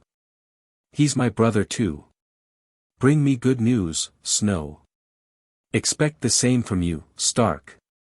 And before they knew it, both were once again in each other's embrace like the brothers they were. Chapter 61, War Brewing. The Vale. Lysa Arryn sat on her throne in the Eyrie, her face hard and cold. The news of Peter Baelish's death had shaken her to the core, while the woman was already shaken enough for that to be possible, but whatever. Her love for him, now turned into rage. She called her banners and summoned the Knights of the Vale to prepare for war. Some of the lords tried to speak sense into her. "My lady," one of them said, "this is not our fight. Let the lions battle their own wars." But Lysa would not listen. With tears in her eyes and anger in her voice, she declared, "The Lannisters murdered Lord Jon Arryn, my true husband. And now they have killed Lord Baelish, my only ally. We shall make them pay." She honestly didn't care whether it meant to put the entire Vale in danger, she would have her revenge. Her mental state wasn't right to begin with. She didn't even bother double-checking Hugh's claims. The knights, bound by oath, could do nothing but obey. Though many thought it folly, the banners of the Vale were raised, and the Eyrie prepared for war. Highgarden. Far to the south, in the green fields of the Reach, Renly Baratheon was weaving a plan of his own. In Highgarden, he walked the golden halls with Mace Tyrell, smiling and charming as ever. Technically the throne after Robert died belonged to the eldest son after the king, however, it was clear that Robert had none, so the throne then went to the eldest brother after Robert, which Renly unfortunately wasn't. It was Stannis. Renly didn't care though, he wished the throne for himself, that's why he wished to work with Ned and capture Joffrey back in King's Landing, and when Ned refused he got out of the capital to make his own plans. Renly spoke sweetly, "The realm needs a strong hand, Lord Mace. Not a boy sitting on a false throne or a half-old lion with half a foot in his grave. I believe you'll make a great hand, my lord." Mace Tyrell agreed quickly. It was not hard for Renly to win him over. The man had a reputation for being a dimwit, and for good reason. It was Mace's mother who he really had to convince, which he was able to since he really did have a solid chance at getting the throne for himself. Soon, they spoke of marriage, and Renly promised to wed Margaery Tyrell, Mace's daughter, to bind the Reach to his cause. Of course, if the Reach was putting its neck on the line, then they would demand a strong position in the capital. What could be better than the next queen being from their line? "We shall ride to King's Landing with the might of the Reach behind us," Renly said, his voice full of pride. "The Iron Throne will be mine, and the realm shall know peace again." Mace smiled, already dreaming of greater riches and power for House Tyrell. The Stormlands. In Dragonstone, Stannis Baratheon brooded over maps and letters. He trusted no one, speaking only to a few close men and the Red Woman, Melisandre. "The Iron Throne is mine by right," Stannis said coldly. "By law, by blood, by all the gods, it is mine." "There is only one true God," Melisandre spoke, making Stannis scowl at someone interrupting him, but he didn't lash out. He by now had almost become used to it, no matter how much he hated to admit it. And what god would that be? Davos scowled much like Stannis. Though he was more annoyed with the Red Woman's presence in general. He didn't like the Red Woman, it was a fact, and not only him. There were many who didn't like her. From her religion to the acts she acts to perform. It was against anything he or anyone in the Seven Kingdoms stood for. But of course, the one true God, the Lord of Light, R'hllor, Melisandre replied with a calm tone. Davos seemed like he wanted to retort, but Stannis interfered. Right now he didn't have the time nor the patience for these two fighting over like usual. His preparations were slow but sure. Every soldier, every sword, every ship was counted and made ready. Stannis cared not for alliances or sweet words. His path was clear and hard like iron. Melisandre whispered of visions in the flames. "You are the Lord's chosen, my king. The one true king." And yet he saw hesitation on the Red Woman's face. Stannis said nothing to that, but his jaw tightened. His banners would soon be called, and he would march to take what was his. Casterly Rock. In the great halls of Casterly Rock, Tywin Lannister sat behind a heavy oak table, reading letter after letter. His face, usually calm and cold, now showed signs of anger and worry. Bad news came from all corners. The Vale was rising, the Reach was gathering under Renly, and Stannis was preparing for war. There was no sign of what happened to Ned Stark and no concrete news from the north either. Not only had his idiot daughter let Ned Stark run away out of her hands, but she couldn't even keep his daughters as hostage. Now they were missing. A low growl left his mouth at this. There was also the talk about this man, Thor, the man who had struck terror in the heart of King's Landing. Nothing but fantasies if someone asked him. Someone calling down lightning and thunder, summoning storms and a flying hammer. Must be an utterly foolish attempt from his incompetent daughter to distract his attention. She'll answer for her incompetence regardless. Tywin slammed his fist onto the table, making the candles shake. He knew he had to act quickly. Vale, Reach, and Stormlands. King's Landing is surrounded by enemies right now, and if the North also united against the Crown, it would be the end of House Lannister's hold on power. But he too was stretched thin. Fighting war from all sides wasn't possible even for someone like him, just throwing more money wouldn't solve the issue. He simply lacked the manpower to withstand all the forces from reaching King's Landing. His eyes darted to the laid-out map of Westeros in front of him. Riverlands will rally behind the North if North rises against the Crown, he muttered, remembering Ned Stark's wife was a Tully. If that were to happen, then he would truly be surrounded on all sides. His eyes started to roam around the map, trying to find a break point. As soon as his eyes went to Dorne, another headache seemed to attack him. If there was one kingdom that would come after his legacy with vengeance, then it would be Dorne. Dornish still held a huge blood grudge against him for Elia Martell's death. That only leaves. His eyes slowly went to the Twins and the Iron Islands. Both can't do much about other kingdoms, but in time they can contain the North and perhaps even the Riverlands. He didn't wait a second and started writing. Another form of warfare which many don't seem useful to indulge in. However, he knew, many wars are won not on the battlefield but through playing one's hands right. Chapter 62, Towards North We Go, 2. A man owed the champion of the storm god a life. A sudden voice jerked me up. These faceless utterly lack manners, often visiting when I'm just about to get some shut-eye. Complete jerks. Well, I believe you're the one I was asked to save from the dungeons. Indeed, Jaqen Hagar at your service. Cool. I wasn't expecting Varys to act so fast. Did he come to free you himself? Nah, forget it, it doesn't matter. Why are you here again? Aren't you free? That's what you wished for, right? A man owed a life to the champion of the storm god. Gotta say, the misunderstanding was getting ridiculous, but what's it got to do with me? A life, you say? Didn't your friend pay for that? Yes, he didn't kill, but he gave me the name I asked him for. The many-faced god holds his words true. A life can only be paid with a life, said the Faceless Man, making me sigh. I had a feeling that if I didn't give him a name, he would just keep following me. There are so many names though. Arya really wasted good opportunities when she could have asked to kill anyone. I, for some reason, feel a little disdain giving away someone's name like that. Perhaps it was Thor's side that didn't wish to have someone else take the life of people he wanted dead. Warrior's pride? It certainly could be. But again, I'm not exactly Thor, and maybe the Royal deal would be unhappy, but what's that got to do with me?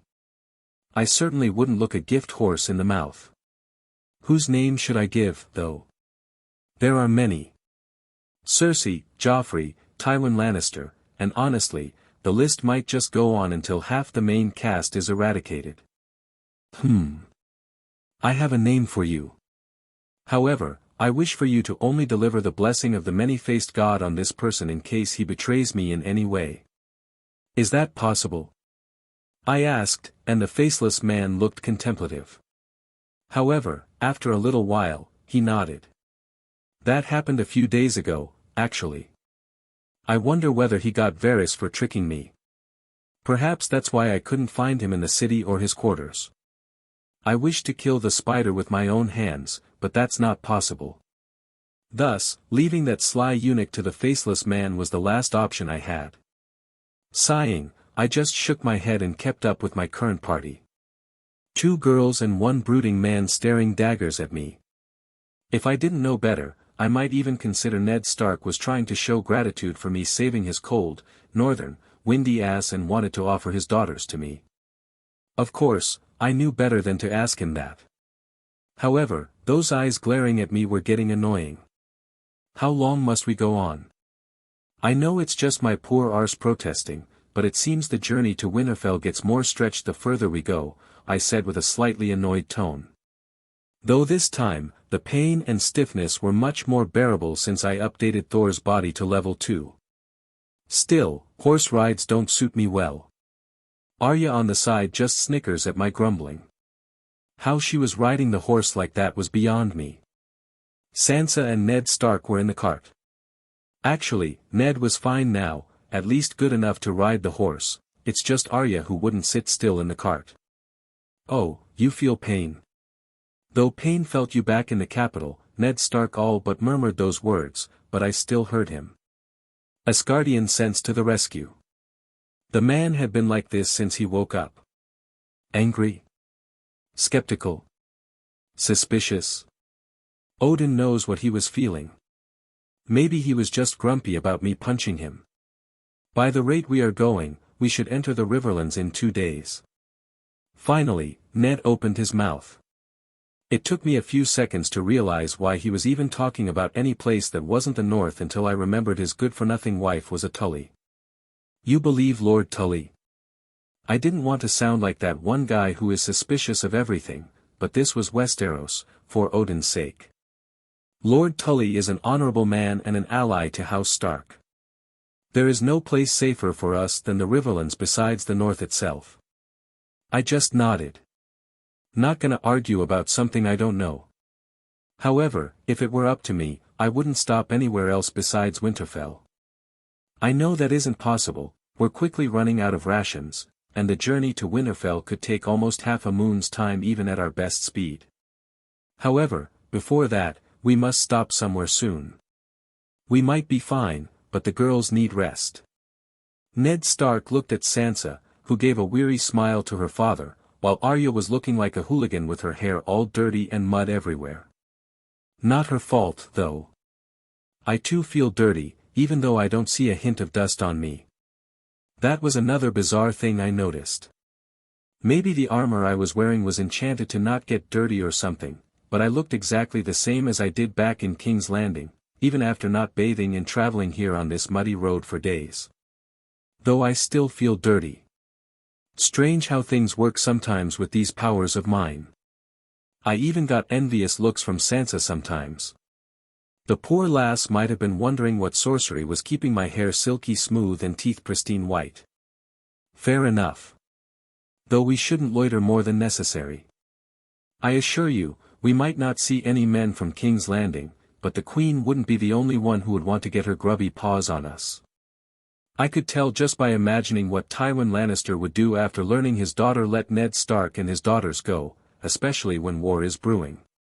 By now, both Stannis and Renly should be acting up. Or did I change something so the War of the Five Kings won't even take place? Sigh, seriously, knowing the plot is a double-edged sword sometimes. Why wouldn't the Queen send men after us? Sansa suddenly asked, looking at her father with a curious face, making both of us stumble for a response. It was clear that Ned Stark didn't wish to bring up what happened in King's Landing in front of his kids, and I wanted to keep those tales buried too, if possible. Because, she can't. Surprisingly, Arya spoke up before either of us could. And how do you know that? Sansa gave a side-eye glance at her annoying little sister, clearly not believing her. Because Thor was there. He would have beaten everyone before rescuing father. Only a madman would go after him after knowing his reputation. Child, I understand your trust in me, but those words convey another meaning. I don't know much about my reputation, but if you go around talking like that, I certainly won't have a good one. I gave a mild stare at Arya, which she shrugged off quicker than the dresses her mother sent with her. I for one wouldn't doubt that. With what happened back then, I believe you'll soon have a hard-to-handle reputation on your hands, Ser Thor. Ned Stark said, looking at me. That last word, when he said my name, made it clear he was up to something. Those words now, he wasn't saying them to just anyone. But to someone different. What happened? Arya picked up quickly, as usual, and asked. It's good then that I don't intend to handle anything. I shrugged. So what do you intend to do, exactly, he asked. He certainly wasn't just asking about what happened in King's Landing. I intend to never return to that wretched kingdom again. Out of sight, out of mind. On that we can agree, he grumbled. XXX. Chapter 63, Duty Bound. Castle Black. Lord Commander Jeor Mormont stood in front of the cellar of Castle Black, the fire casting shadows across his weathered face. He looked at Jon Snow with steady eyes. Walk with me, Snow. Jon had a bad feeling the moment he was asked to meet the Lord Commander alone, especially when the old man was looking at him like he'd stolen his granddaughter's virginity or something. However, he followed the Lord Commander inside the cellar nonetheless. Certainly, the cold winds of the north didn't do much for this old man, who felt more like ice than the walkers themselves, or at least Jon thought so. If he had seen the real White Walkers, he might not have thought this. There were, after all, only a few in Castle Black who had even seen the monster tied up in the cellar. You asked for me, Lord Commander. Lad. I heard about Ned Stark. He's a good man. An honorable man. No one in the north would believe in those lies. I would have believed my own son to be a traitor before I doubted the honor of Eddard Stark. And we all know how that turned out, don't we? He said, and suddenly he felt many years older. Jon just nodded, wondering what exactly he was here for. You must ride to Winterfell, Snow, Mormont said. The words fell like thunder strikes on Jon. A bad feeling gripped his heart. Had something worse happened? Why was the Lord Commander himself suddenly asking him to ride back? His own mind was torn between leaving everything and going back to Winterfell, riding with his brother to free their father. But there was also Bran. If Bran weren't missing and Robb hadn't put his trust in him to find their missing brother, Jon would have asked to go back himself. With your father taken, the lords of the north will gather soon. It's the best chance we've had to warn them of the true danger. Jon, at this, was baffled. What danger? My lord, I can't leave now. Bran is still missing. He might have crossed the wall. I need to find him. Mormont's brow furrowed. He stopped in his place and turned to Jon, making him shift in discomfort. He looked into Jon's eyes, glaring at them. Then suddenly, without saying anything, he made a fist and hit the nearby iron bars, rattling them and making the entire place echo with their noise. Jon didn't get it. What was the point of that? Was the old man trying to intimidate him? If so, then that wasn't. Gwa. Before Jon could even complete that line of thought, a guttural growl vibrated through the entire cellar, making his skin crawl. Goosebumps, which could be said to be all but dead in the chilly climate of the north, came back to life for Jon. If you really think your brother crossed the wall, then consider him dead, Snow. Because where he has gone, he would face many of what lies there in the darkness, he said and pointed at the darkest section of the cellar where the sound came from. Only now did Jon feel a chill spreading around him. The place was colder than outside. How was that even possible? What's in there? He finally gathered his courage, asking about what he couldn't see with his eyes but felt and heard. The real enemy, he said, handing over the torch to Jon and signaling him to see for himself. Nerves screaming to run away, Jon pushed down his instincts and took the fire, taking steady steps into the darkness. And what he saw made him freeze. This was no man, no animal like he thought. This was an abomination. Bluish skin, cold icy eyes, and even after losing limbs, the thing kept on screaming and racking the cage he was in. Jon instinctively gripped the fire tighter like it could protect him from the horrid creature he was looking at. And those same instincts made him bring those flames in front of him, ready to burn the creature if he had to. However, a strong hand with a firm grip stopped him from going any further. That's close enough. Back off now. What is that thing? Never heard of walkers, Snow. It's impossible. Those were stories. I thought so too, until a few months ago when that man slammed the reality into our faces. Jon didn't even care who that man was. He was too taken aback to think of anything right now. Anything but what the Lord Commander had told him earlier. Bran. His chest tightened. I have to go. I have to search for Bran, Jon said, almost in panic. I must go. If he's in the north, beyond the wall, then he's in danger. Lord Commander Jeor Mormont just observed him, his eyes narrowing. You will not go chasing shadows, Snow. I need you to ride south, to Winterfell. Jon frowned. My brother might be out there beyond the wall, and you want me to ride away? Mormont stood slowly, folding his hands behind his back. Yes. That was all he said. Jon was at a loss for words. Not sure what he was supposed to say, he raised his voice. Why not just kill that thing and ride beyond the wall? What's the point of keeping that monstrosity here? Ain't that why we're here? The Night's Watch stands to protect the realm of men, doesn't it? Then why bother hiding here when the enemy is out there? Enough. Mormont's voice boomed, echoing through the stone walls. Do you think I haven't wanted to ride north myself? Do you think I enjoy sitting here, waiting? I'm no coward, boy. He pointed toward the cellar. That thing is our proof, our only proof. You kill it, and the lords will say we've gone mad. They won't believe us without seeing it. Jon looked away, jaw tight. This war is bigger than one boy's life. Mormont said while looking into Jon's eyes. He took a breath. I am Lord Commander. My duty is to protect the realm. And your duty, your oath, is to the Night's Watch. Ride south, and show them the truth. Jon's hands curled into fists, but he gave a slow nod.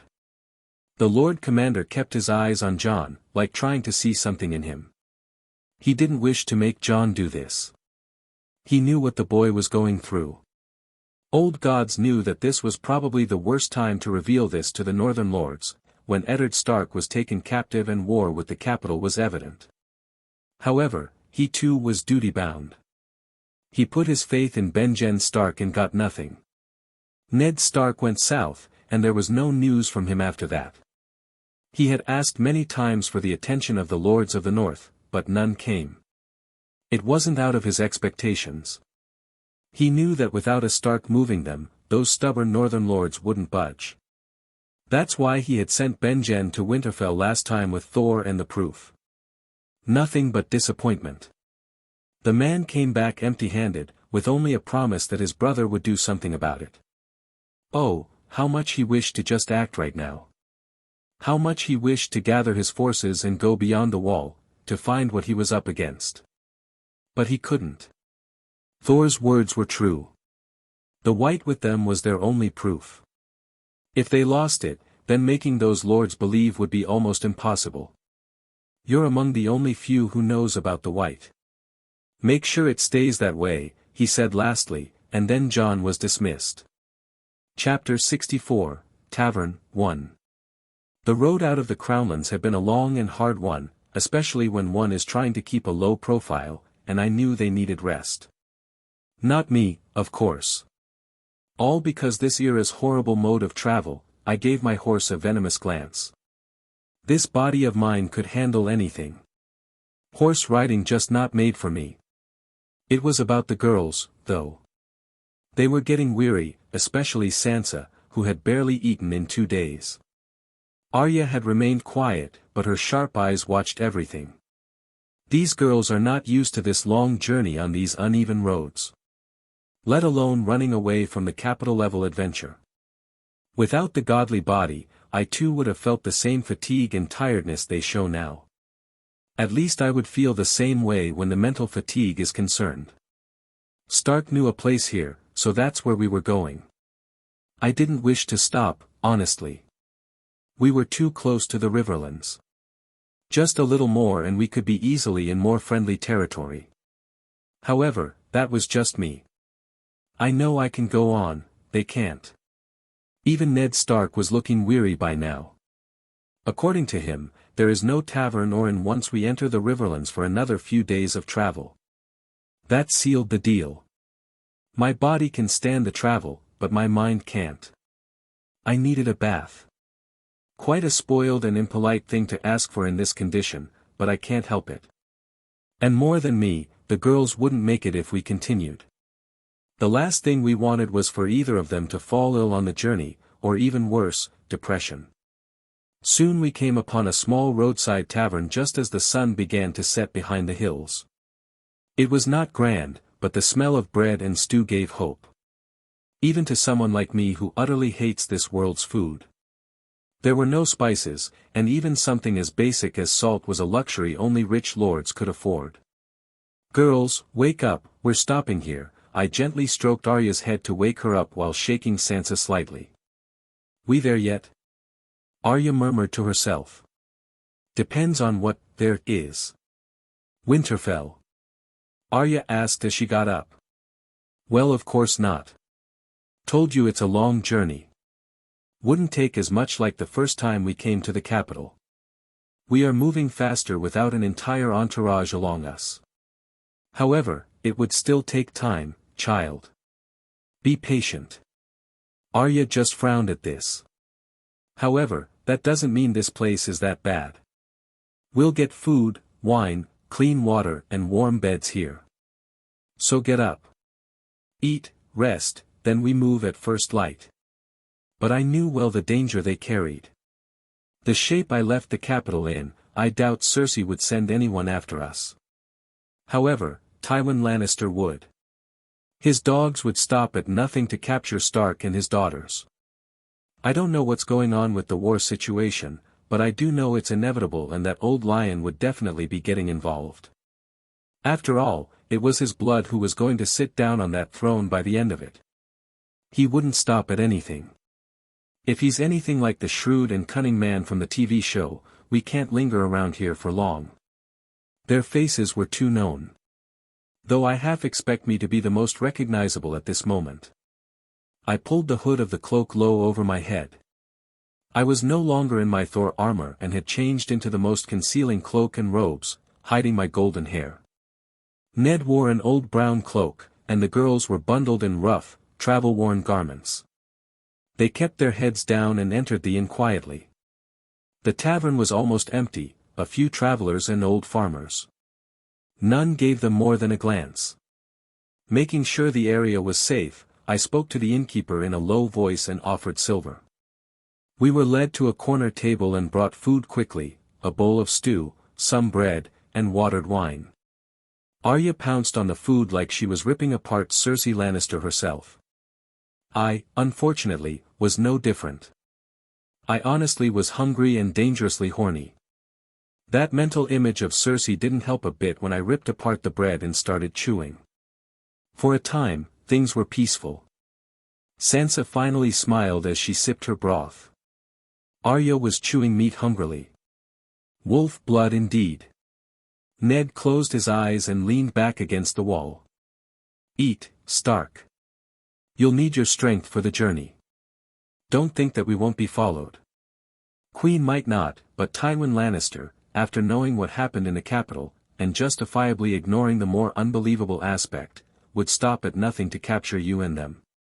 Ned knew what I was talking about. Only a fool would send soldiers after they saw what happened in the capital. The Queen was a lot of things, but a complete and utter fool she was not. However, what about those who didn't see what others saw? How in the God's name, old or new, would they believe that a single man brought down heaven itself? Surely one Tywin Lannister wouldn't, and Thor was right, he'd send his dogs after them soon enough. Ned knew that. His eyes darted to his daughters, and a determined look appeared on them before he went back to his food. Perhaps to keep his strength up, or perhaps to get out of this cursed land as soon as possible, Ned Stark forced himself to eat it all. By the time I was running low on meat and about to ask for more, the door burst open with a crash. 5 men entered, clad in armor marked with red and gold. Lannister colors. My hand went to the side, where Mjolnir now rested, hidden in a sack. I saw all 3 of my companions hide their faces deeper in their cloaks. The Lannister men did not recognize us, and that was a small mercy they did on themselves. One was missing a few teeth, another had a scar across his neck. They looked like they hadn't bathed in days. How in the world these people get by not bathing for weeks and months was beyond me. They walked like men used to taking what they wanted. More like robbers and thieves than reputable soldiers and knights. "Come on, lass, bring me boys some ale and that juicy meat of yours," one of them roared, and his eyes were looking at the girls in all sorts of ways that made me feel cringe. The innkeeper bowed and scurried to serve them. "Of course, sirs. No coin needed, only peace in return. These people have no power." In fact, in taverns like this, it's not unusual for the owners to offer their own wives and daughters to the men at night to warm their beds, just so they don't start killing and looting. What was the reality of this world? Wonder again why I wish to get the fuck out of here. I'm pretty sure by the look of the man, he wouldn't mind putting his daughter to visit their rooms free of charge if that means preventing them from wreaking havoc. That was the fate of lowborns. The leader of the Lannister men laughed loudly. "Peace," he says. "You hear that, lads? They drank and ate like animals. When their bellies were full, the danger became real." One of them grabbed the serving girl, a girl not much older than Sansa. Well, girls Sansa's age do marry in this world, but that was beside the point, and pulled her into his lap. She didn't scream, surely looking at her father's face who didn't protest, and a fake smile graced her face, trying to keep the situation civil. If it meant that she could stop her home from getting looted and burned apart, then she'd do anything she could to prevent that. Sharing their bed, moaning under them, or even letting them all ravage her in front of her father wasn't something that she wasn't aware could happen to her. If that meant they would leave them alone, then she'd do it. However, that was only when the men manhandling her were only looking for a woman. These men didn't just want her body, no. These men were willing to burn everything around them, the kind who would enjoy killing and raping. And the worst, they were getting paid for it. Another man slapped her hard across the face. She fell, dazed. Didn't respond to it, however. Tears appeared on her face, but she just refused to shed them. The innkeeper just watched. He couldn't do anything. However, what followed made even his stomach churn.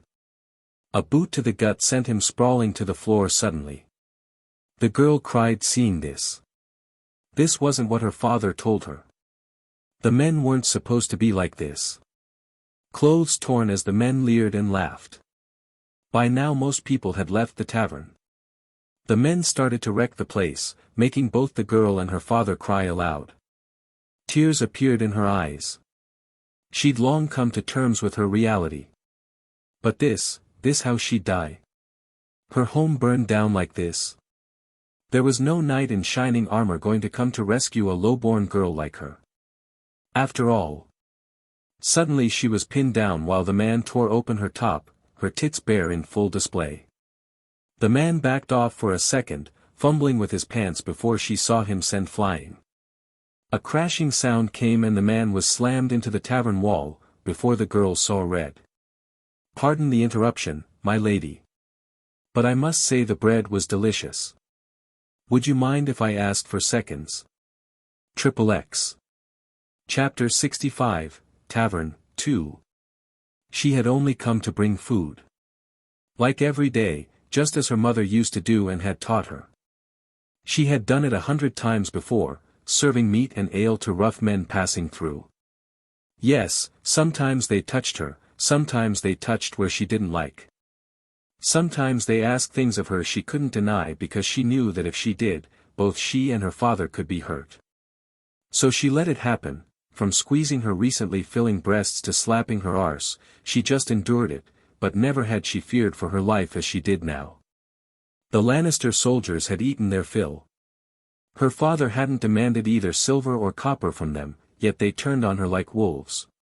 One of them grabbed her, laughing, pulling her close while the others jeered. She kept her mouth shut, just as she was taught to. But, it hurt. They kicked her father down like a dog. Her clothes were torn, her skin bruised. She was about to be dragged to the floor. And just when she couldn't stop her tears from spilling, he stood up. The tall man in the corner. The one with the golden hair and quiet eyes. He hadn't spoken much since he entered with his companions, hadn't looked at anyone. But now he stepped in, and she felt like the world itself paused. She didn't know his name, but in that moment, she thought she was looking at a king. No, not just a king, something greater. A knight from the old songs, a crowned lord, like the warrior himself had come in him. With a single blow, he sent the man who held her flying across the room. The brute slammed into the wall with such force that he didn't even scream, he just crumpled and didn't move again. She was stunned, didn't even care that she was half naked, that her breasts were visible, that her torn skirt barely hid what little she had to offer in her life. She only looked at him, in a daze. He said something, but she couldn't quite catch it. She heard someone else talking to her from the other side, but at that time, her sole focus was on the man who stood between her and those men. The others drew their swords. She watched. It never occurred to her to run or to get away. She just observed him. The man, her savior, never flinched. Unarmed, he moved like a storm. His fists struck like hammers, his feet like iron. Every time his fist connected, the men fell. Every time his kick landed, they were thrown. One by one, the soldiers fell, armor and blades meaning nothing in front of him. She had never seen anything like it. When it was done, he turned to her. His face was kind now, not angry. He pulled off his dark cloak and stepped forward. She didn't move, couldn't, and gently, he wrapped the cloak around her torn dress, covering her. "I'm still expecting that bread, my lady. Maybe bring something for yourself as well. Wouldn't mind a beautiful company like you," he said as he slowly pressed her hand on her head. Her lips trembled. She wanted to speak, to thank him, but no words came. It was like a dam broke the moment that hand, the very same that had killed those men like they were ants, softly landed on her head, giving her a reassuring pat. He turned back to the others, like the whole thing had been nothing, like he hadn't just beaten 5 armed men with his bare hands. She stared at him, heart pounding. Who was he? A lord? No, he couldn't be. The prince. The moment the Lannister knights barged into the inn, the air turned heavy. Ned, Arya, and Sansa sat quietly in a corner with Thor. Their faces hidden beneath hoods, trying not to draw attention. But the noise of armor, cruel laughter, and heavy boots made it clear, trouble had entered. At first, the Stark family sat still. But then the knights turned on the innkeeper's daughter. She had only stepped forward to collect the plates when one of the men grabbed her. Laughter echoed as he struck her across the face and tore her dress. Others joined in, circling like wolves.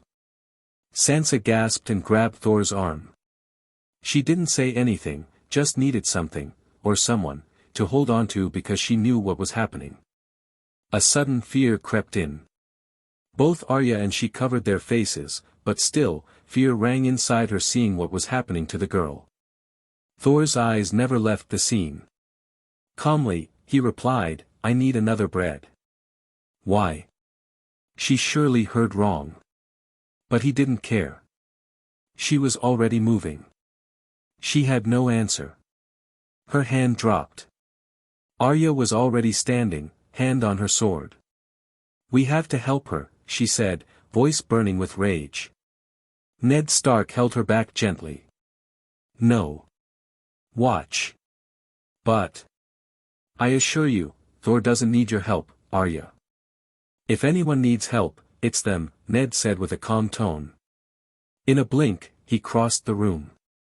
One swing of his fist sent the first man crashing into the wall, unconscious. Gasps filled the room. The other man stood, drawing swords. It didn't matter. Sansa watched this with wide eyes, her mouth forming a peculiar shape as she saw the man fly and hit the wall. Ned just observed the fight that ensued with contemplation. He wasn't sure what to think about Thor.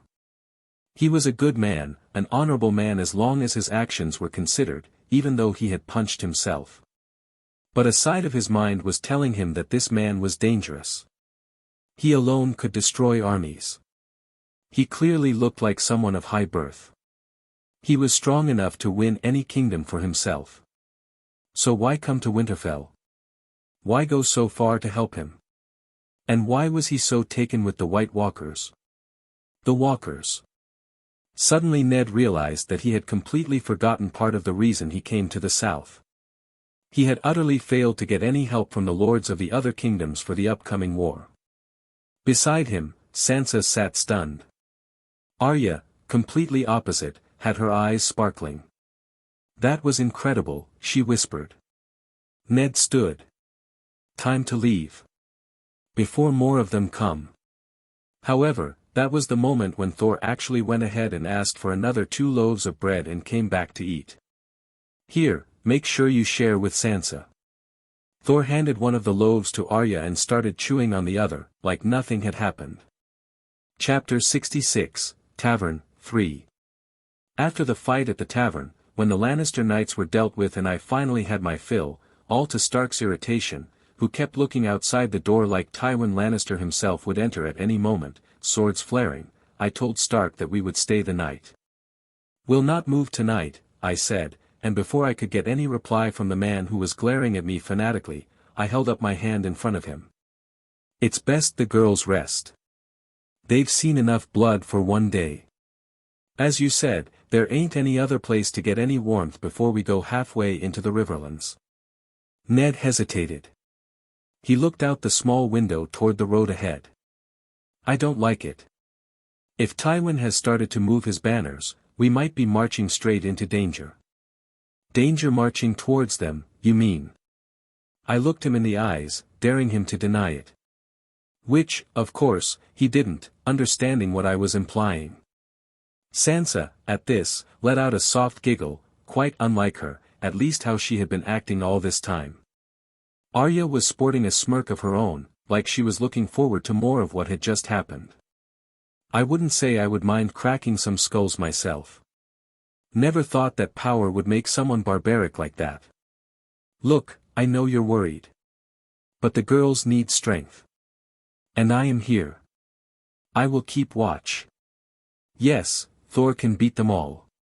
He's strong." Arya grinned.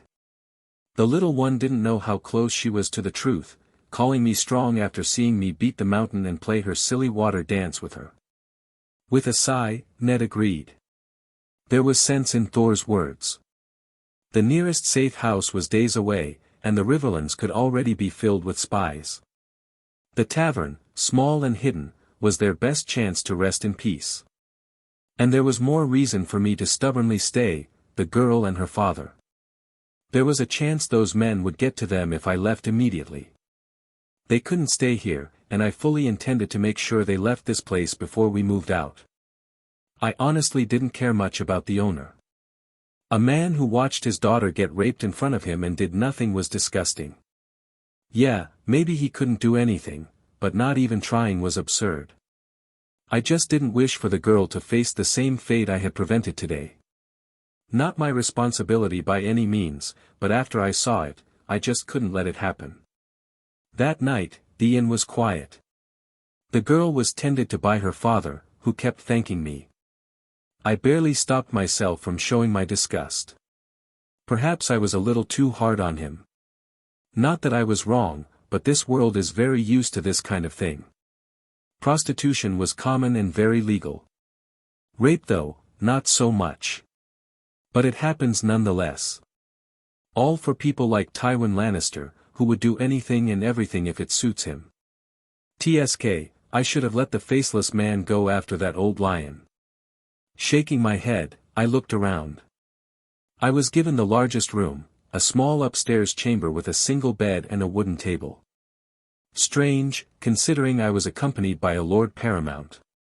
Haha. It wasn't much, but better than most places I had rested in since arriving in this world. Undressing down to my trousers, I laid Mjolnir close to my side and allowed myself some sleep. Before getting here, I had finally gotten the bath I was longing for, and oh, it was glorious. Never thought a simple bath, which wasn't even that good since I had to bathe out in the open, could lift my mood like this. I was getting cozy slowly. The bed was nothing compared to the one I had in King's Landing, but it was warm, and sleep came naturally to me. However, just as I was about to fall deeply asleep, a soft knock stirred me awake. What in Odin's name is wrong with these people and their ungodly timing for visiting others? I had two thoughts about throwing Mjolnir at the door. I wouldn't even have to get up to get it back either. It was ridiculously tempting. Grumbling, I got up, my hand reaching for the hammer before I even sat up. Just in case. Another knock came. Sharp. Soft. Careful. However, when I finally opened the door, my eyes widened at what I saw. It was the same girl I had saved earlier, the innkeeper's daughter. I should have asked for her name. But that wasn't what was important right now. She was barely dressed. She stood in a sheer, thin nightgown, nearly transparent in the dim candlelight. Her hair was loose, her feet bare. I could see her erect nipples through the thin layer of cloth she wore due to the candlelight she held. She was slightly taller than Sansa, and Sansa is pretty tall for her age. Must be in her mid-teens or so. She was developing all the right curves in all the right places. "Milord." I blinked. I almost forgot I was staring. My lips thinned, a huge blush came to my face, but with pure willpower, I pushed it down, or else I would have made an utter fool of myself. Calm down, I muttered inside my head, trying not to look at those glorious peaks that were forcing my mountain to wake up. Taking deep breaths, I calmed myself, and that was when I noticed I wasn't the only one staring. I looked down only to notice I was topless, much easier to sleep in, though not very safe. Though it worked out perfectly now since the girl completely ignored my ogling her assets while doing the same to me. Yeah. I'm the hot guy now. A smile appeared on my face almost instinctively. Before I opened my mouth. Ahem. I presume you like what you see. The girl almost jolted back. Her face said she hadn't expected this, if anything, it was the exact opposite of what she had planned. Me, milord. I wasn't. She stuttered. She had nothing to fear, but still, seeing how young she was, it made sense. You weren't? I asked, my smile now getting a little predatory. Surely this was the inner Thor coming out. Last I remember, I was a complete gentleman. The girl flustered, now a little self-conscious. Shame. Here I thought my charm pulled you to me. I slowly raised my hand and lifted her chin gently. And oh, that blush. Handsome guys have such an advantage. I'm not sure whether I hate them more now or love my current situation. The girl began to shudder, shifting her eyes from my face to those godly muscles, which I'd like to credit to my daily grind, but honestly, it was Thor's genetics and power. Slowly, I stepped forward, making the girl step back, perhaps from fright or nervousness. 2 steps in and she found herself firmly pressed against the wall while I towered over her.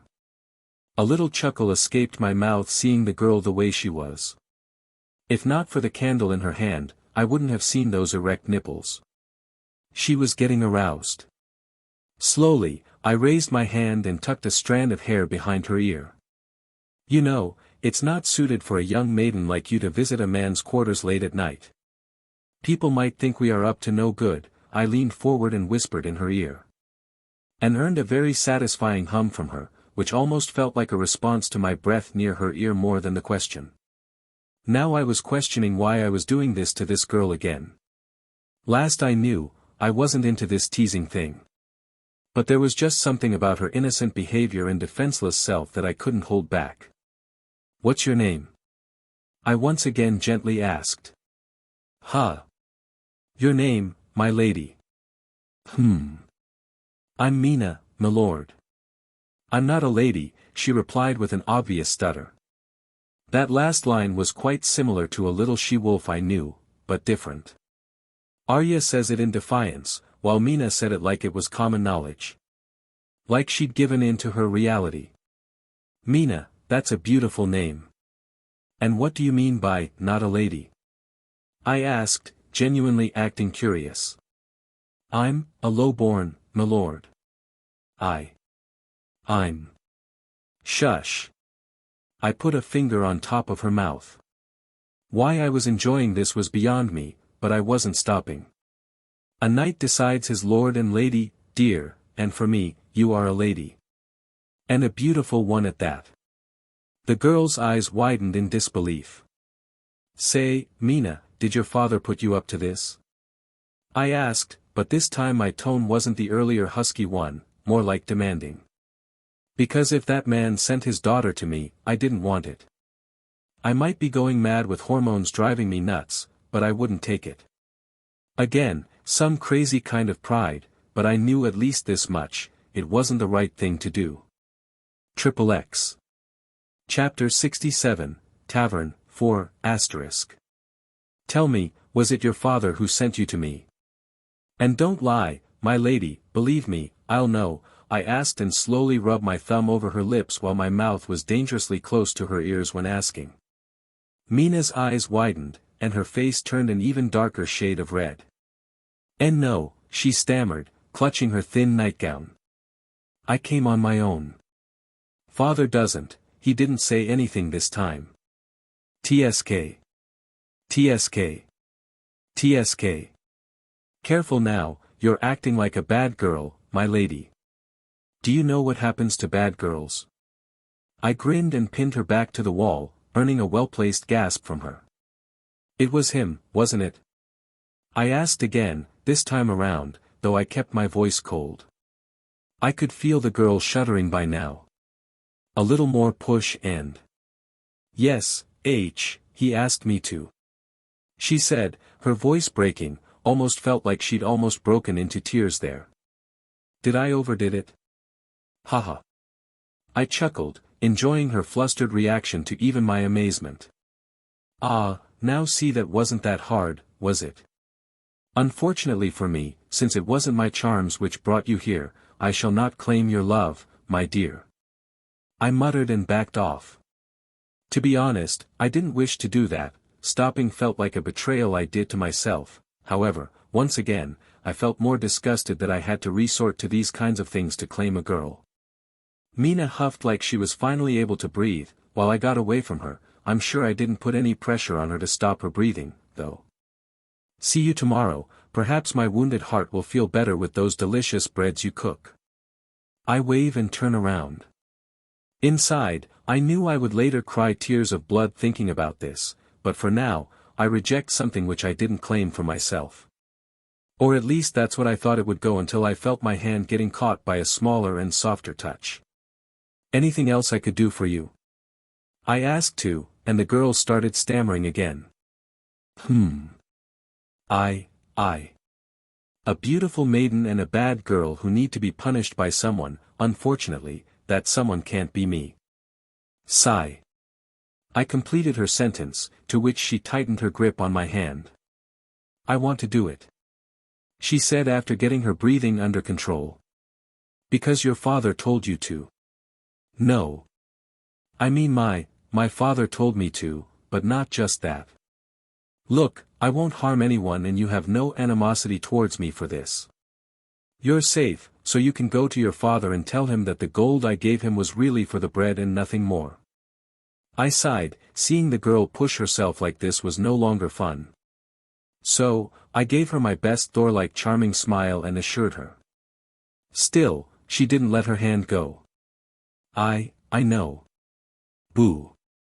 But I want to do it, my lord. If you have me, then let me please share your bed tonight. She said with resolve now. Why? You're not obligated to do this, you know. I know, but I want to. I want to not because of others asking, but cause Before she could even complete that sentence, she found herself lip-locked by the man whose arms clung around her like an iron vice. Before she even knew it, she found herself getting pulled in inside. As for me, I couldn't stop myself anymore. I'm no saint, like a gentleman, I gave the girl a way out, didn't I? It's her fault that she stayed. So like my mind taken over what I could only stay a fever dream, I connected our lips, immediately getting assaulted by a strong felt of bakery and earth, mixed with sweat coming off her. She was smelly, even nobles here hardly bath 2 times a week in this world, let alone low-borns like her. But I didn't mind. I just hungrily devoured her mouth. I felt her gasping for air. She tried to push me back, but her meager strength was not enough. The moment I separated our lips, she took a sharp intake for air, almost felt like her mind going blank due to oxygen depletion. However, I wasn't even winded, I only backed off for her, otherwise I felt like I could have continued that kiss for another few minutes or so. Though partly the main reason was the uncomfortable feeling I had in my pants. Those tight pants did an excellent job of holding back the large erection I was sporting, but it was uncomfortable. So while the girl was gasping for air, I quickly undressed them, and before she could even know what happened, she found herself getting tossed to the bed, again earning a sharp yelp from her. Seconds later, I was on top of her, looking into her eyes. Her hot and erratic breathing was making me go mad. I just wanted to do it, insert her with all my power, mess her inside out. But another look at the girl who was looking at me with slight trembling, and I couldn't continue that line of thought. Let alone the wild fantasies I had, even the normal for this body might be too much for her. Treat her like porcelain. I thought to myself, a little cautious now. Slowly, I went back to the kissing, but this time I was controlled and gentle to the point she couldn't feel having a panic attack for a lack of oxygen. Slowly, my hands started to move, removing what little she wore to hide her modesty. Personally, I believe the darkness of the night did a far better job at that than this little thin. Not like I'm complaining. By the time I get her off that thin fabric, her bare body was on display for me to admire. Having Thor's memories means that I have seen woman before, but how that's different than opening a porn site on Earth. No, this had a different feeling, one which I had a practical reaction to when I saw how hard I had gotten. Apparently I wasn't the only one who noticed this. Boner was poking her on her abdomen and she could feel the hot big thing with weight on her. Gulping, she looked down, and the widening of her eyes just gave that strange satisfaction which only a guy could understand. I have a very impressive cock, even I have to agree on that. But again, I'm someone who believes that how you use the tool matters more than how good the tool is, and even now I'm not gonna change that belief. Before I knew it, my hands were roaming around her body, she was the same, caressing my muscles while I just got lost at the soft sensation I felt. Her breasts were not very impressive, but not disappointing either, to some degree. I'll call them practical. I was never a big chest guy, so I don't have any complaints. Ah! A soft moan left her mouth the moment I pinched that perky nipple. Kissing, lightly biting, and even fucking on those perky breasts wasn't the first thing in my mind when I throw her on the bed, but I have to put some effort in foreplay right. The continuous moans from the girl told me that whatever I was doing was working, not like I could tell otherwise. My body was working on its own at this point, Thor's instincts and all. "Milord, please give it to me." She shuddered, saying this, but this made this even more rewarding when the girl asked for it herself. So I finally leaned the head of my cock at her entrance, didn't directly enter it though, but rather rub it with my head. Seeing where the entrance is exactly, and you know the size issue. I'd rather not hurt her. Ahem. She let out a big moan when I started tabbing her clitoris with my cock head. Definitely a S-grade move. But now comes the real deal. I slowly aligned the cock head in front of her pussy and gave a soft push. Ass. At first, only the head went in, but she let out a muffled gasp at this. I slowly pushed myself in and immediately earned another cry from the twitching girl, though perhaps this time it was a little painful one. I can't say, but I was big, perhaps not the biggest, at least in length. Mine here was more than adequate before actually ripping a woman's inside, but the girth. That where my little brother excels in. I slowed down and reduced my movement until she got used to it. Ah.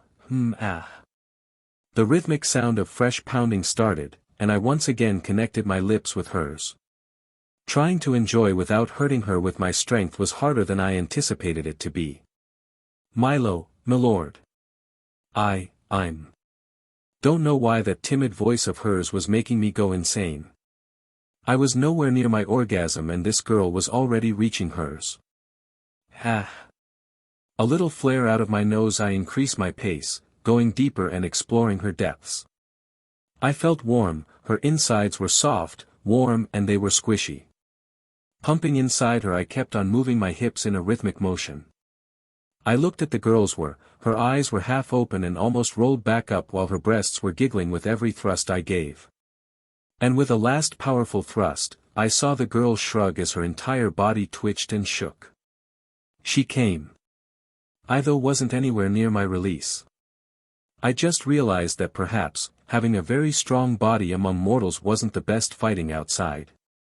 Gritting my teeth, I let a little anger slip onto my otherwise quite non-Thor-like behavior and tossed the still gaping girl around, her rear facing me.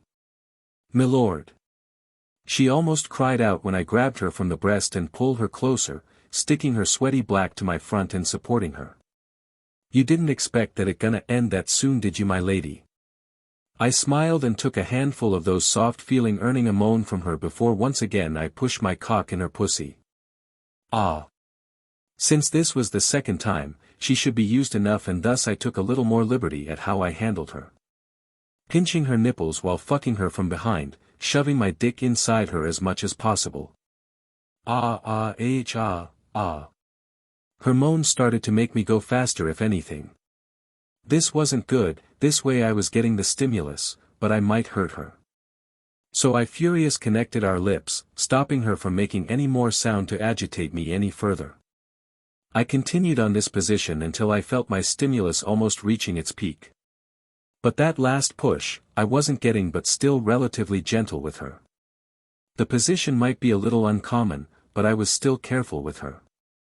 Do you think you can handle a little harder? I asked to the already out-of-breath girl. Yes, milord. She muttered while still gasping for air. And apparently that was the last straw for me as well, since I let her go and fall down. Now we were in a proper doggy style where I supported her back up, sticking out, while with a gentle push I pinned her upper body down, making an arc of her body. Then please bear with me, I said, and this time gave a strong push in. Reaching her deepest parts. Ah. This time it wasn't just a moan, it was a scream. Not that I feel any pain in it. I'll continue, I said, and just as I got the confirmation from her by a little I continued again, this time strong. Ah. This sound was getting too loud for comfort, honestly. So I grabbed the nearby pillow and put it in her mouth. She understood the task very well and bit it down for her dear life. Getting a handful of her round ass, and pounded her front. That last thrust I didn't take, rather I pulled out, part 'cause I didn't wish to be a father and make her a mother, and part 'cause I don't want little demigods running around Westeros anytime soon. The loss of the thing pounding her made her frown suddenly until it came right in front of her face. And before she knew it, she was getting showered by my cum. It was enough to completely cover her face and chest. By the end of it I saw her tits dripping with my cum. A great satisfaction came to me before I saw her taking the head of my cock in her mouth and started sucking on her own. Seems like you're not that innocent after all, huh? What you say, one more time, do you think you can do that? I grinned. Chapter 68, next morning. The morning sun had only just begun to rise when Mina stepped out of the room Thor had stayed in. Stayed in as in he wasn't there anymore. By the time she got up, she saw a little food on the side of her bed. Surely the man who she spent her last night with left it there for her. Heat crept up to her face, as her cheeks flared up and a big blush fought furiously to make its mark known while she spectacularly failed at keeping calm. A sweet pain ran through her the moment she tried. This pain was similar yet different than the few times she had shared her bed with others.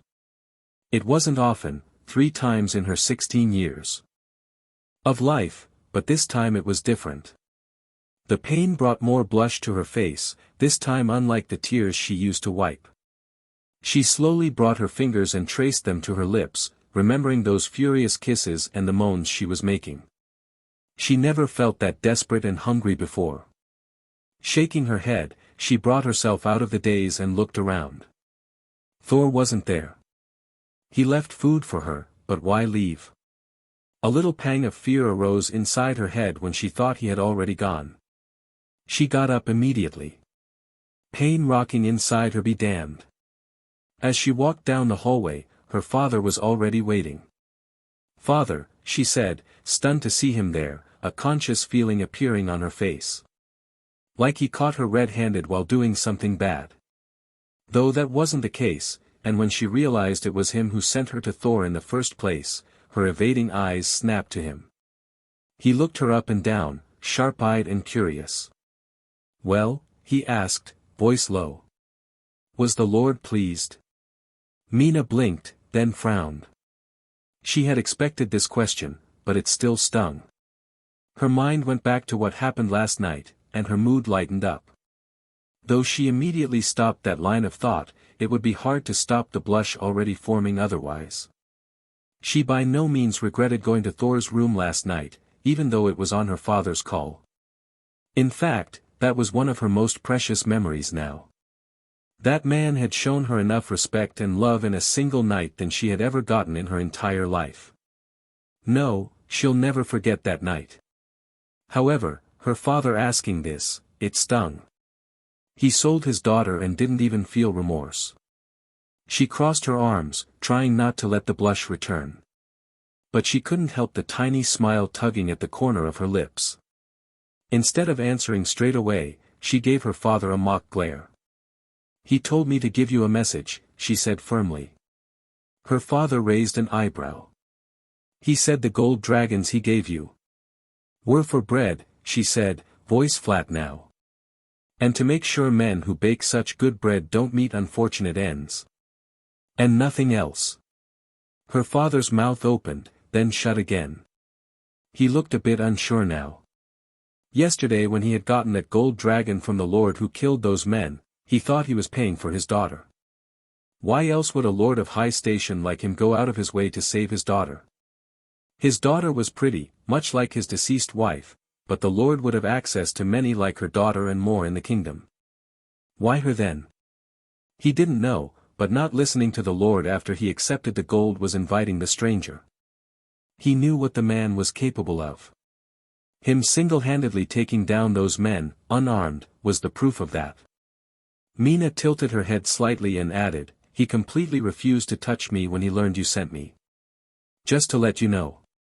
Her father said nothing. She didn't wait for him to say more. She turned and walked out. Turns out the meager mortal workout I had last night wasn't enough to satisfy me.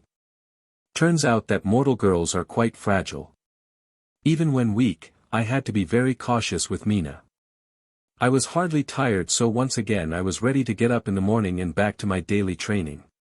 By the time I finished my morning exercises outside the tavern, my body was warm and muscles loose, which definitely didn't help me in terms of dispelling my raging hormones, but it still made me tired enough to put my mind back into the game. After coming here, I always started my day like this, training, moving, keeping sharp. Even now, while traveling, I try not to break the habit. Wiping sweat from my brow, I walked back inside the small tavern. The smell of warm bread and stew hit my nose. I have to say I was hungry and that bread was really good.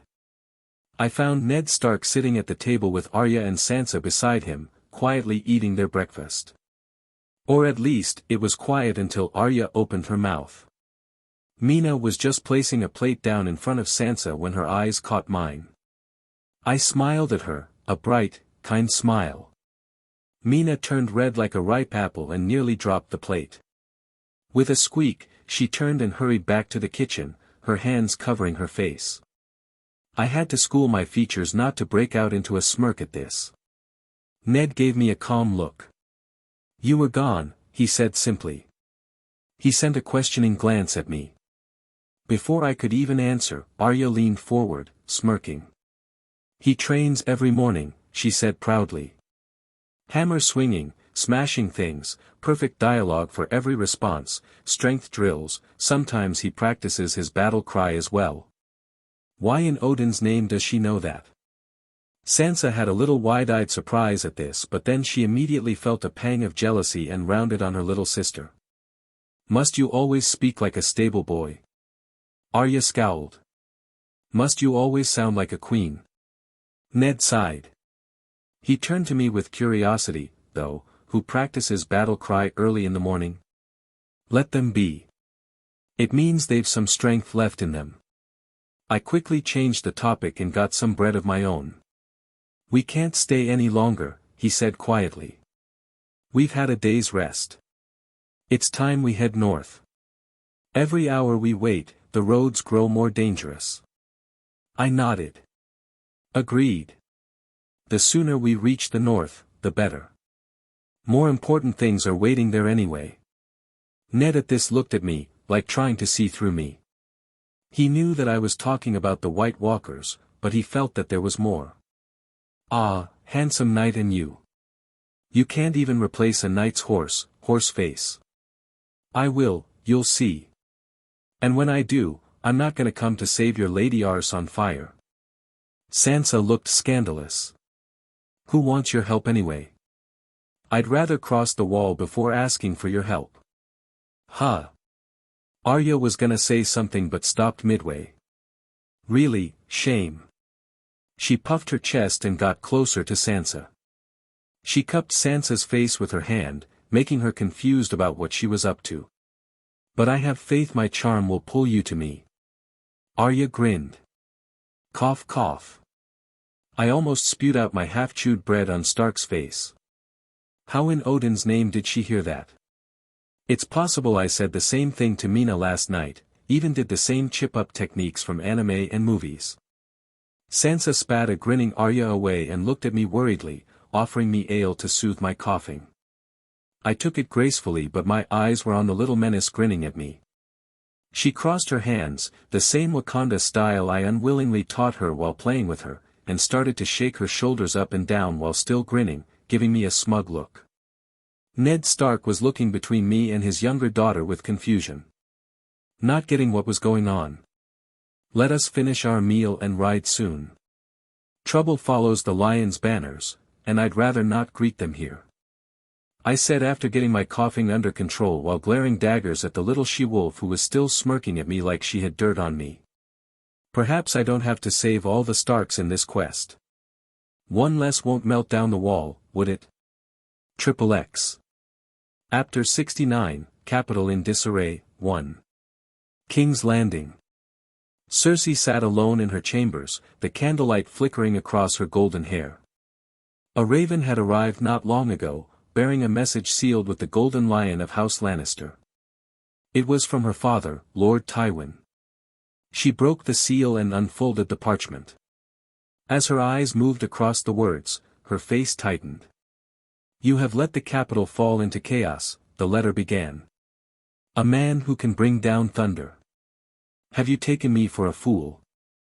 You let the Stark run away, do you know what it has cost us? Keep order in the city. I will handle the war. You keep a tight leash on that boy of yours. He is king in name, not in rule. Do not forget that. As for your mishap, we'll talk when I come to the capital myself." Cersei's fingers gripped the paper tightly. Her jaw clenched. How dare he speak to her like this?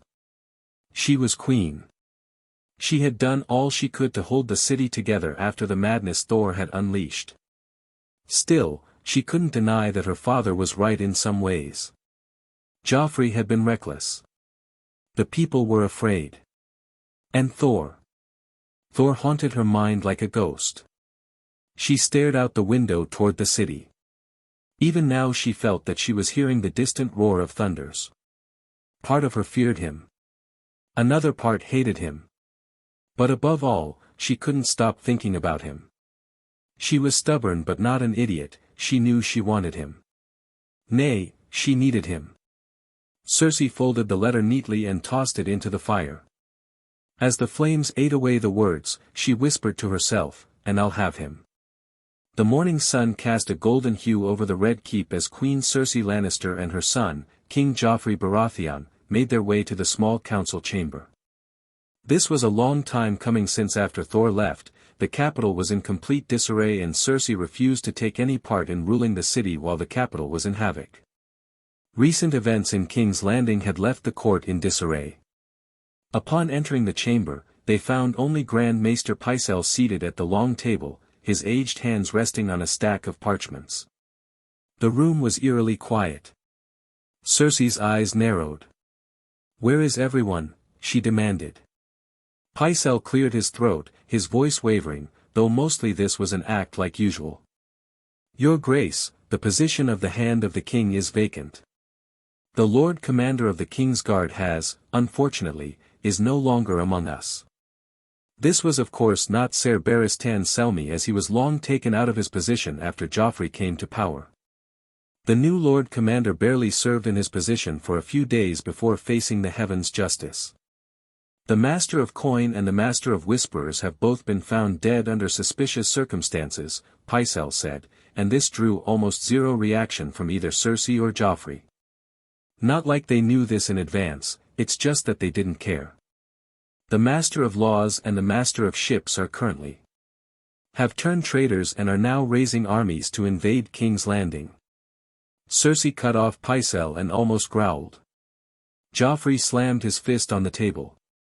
"They both will die. I'll have their heads on pikes."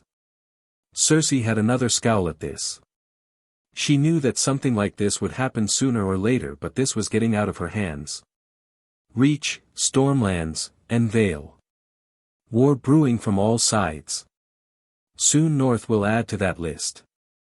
Before Cersei could respond to her son's shout, the doors creaked open, revealing the High Septon, adorned in his ornate robes, flanked by a group of devout followers. He stepped forward, his expression solemn. "Your Grace, I come with grave concerns. The faith of the Seven is troubled by the recent chaos in the capital." Cersei's eyes flashed with irritation. "This is a council meeting, not a sermon." The High Septon remained undeterred. "The faith and the crown are the two pillars that uphold our society. When one falters, the other must intervene to restore balance." Joffrey stood, his face red with anger. "Are you suggesting we can't manage our own affairs?" Pycelle interjected, attempting to defuse the situation. "Perhaps the High Septon merely wishes to offer counsel during these turbulent times." "Speak your piece," Cersei said with gritted teeth. She can't have an internal conflict between the Crown and the September right now. The High Septon nodded. "The people are frightened.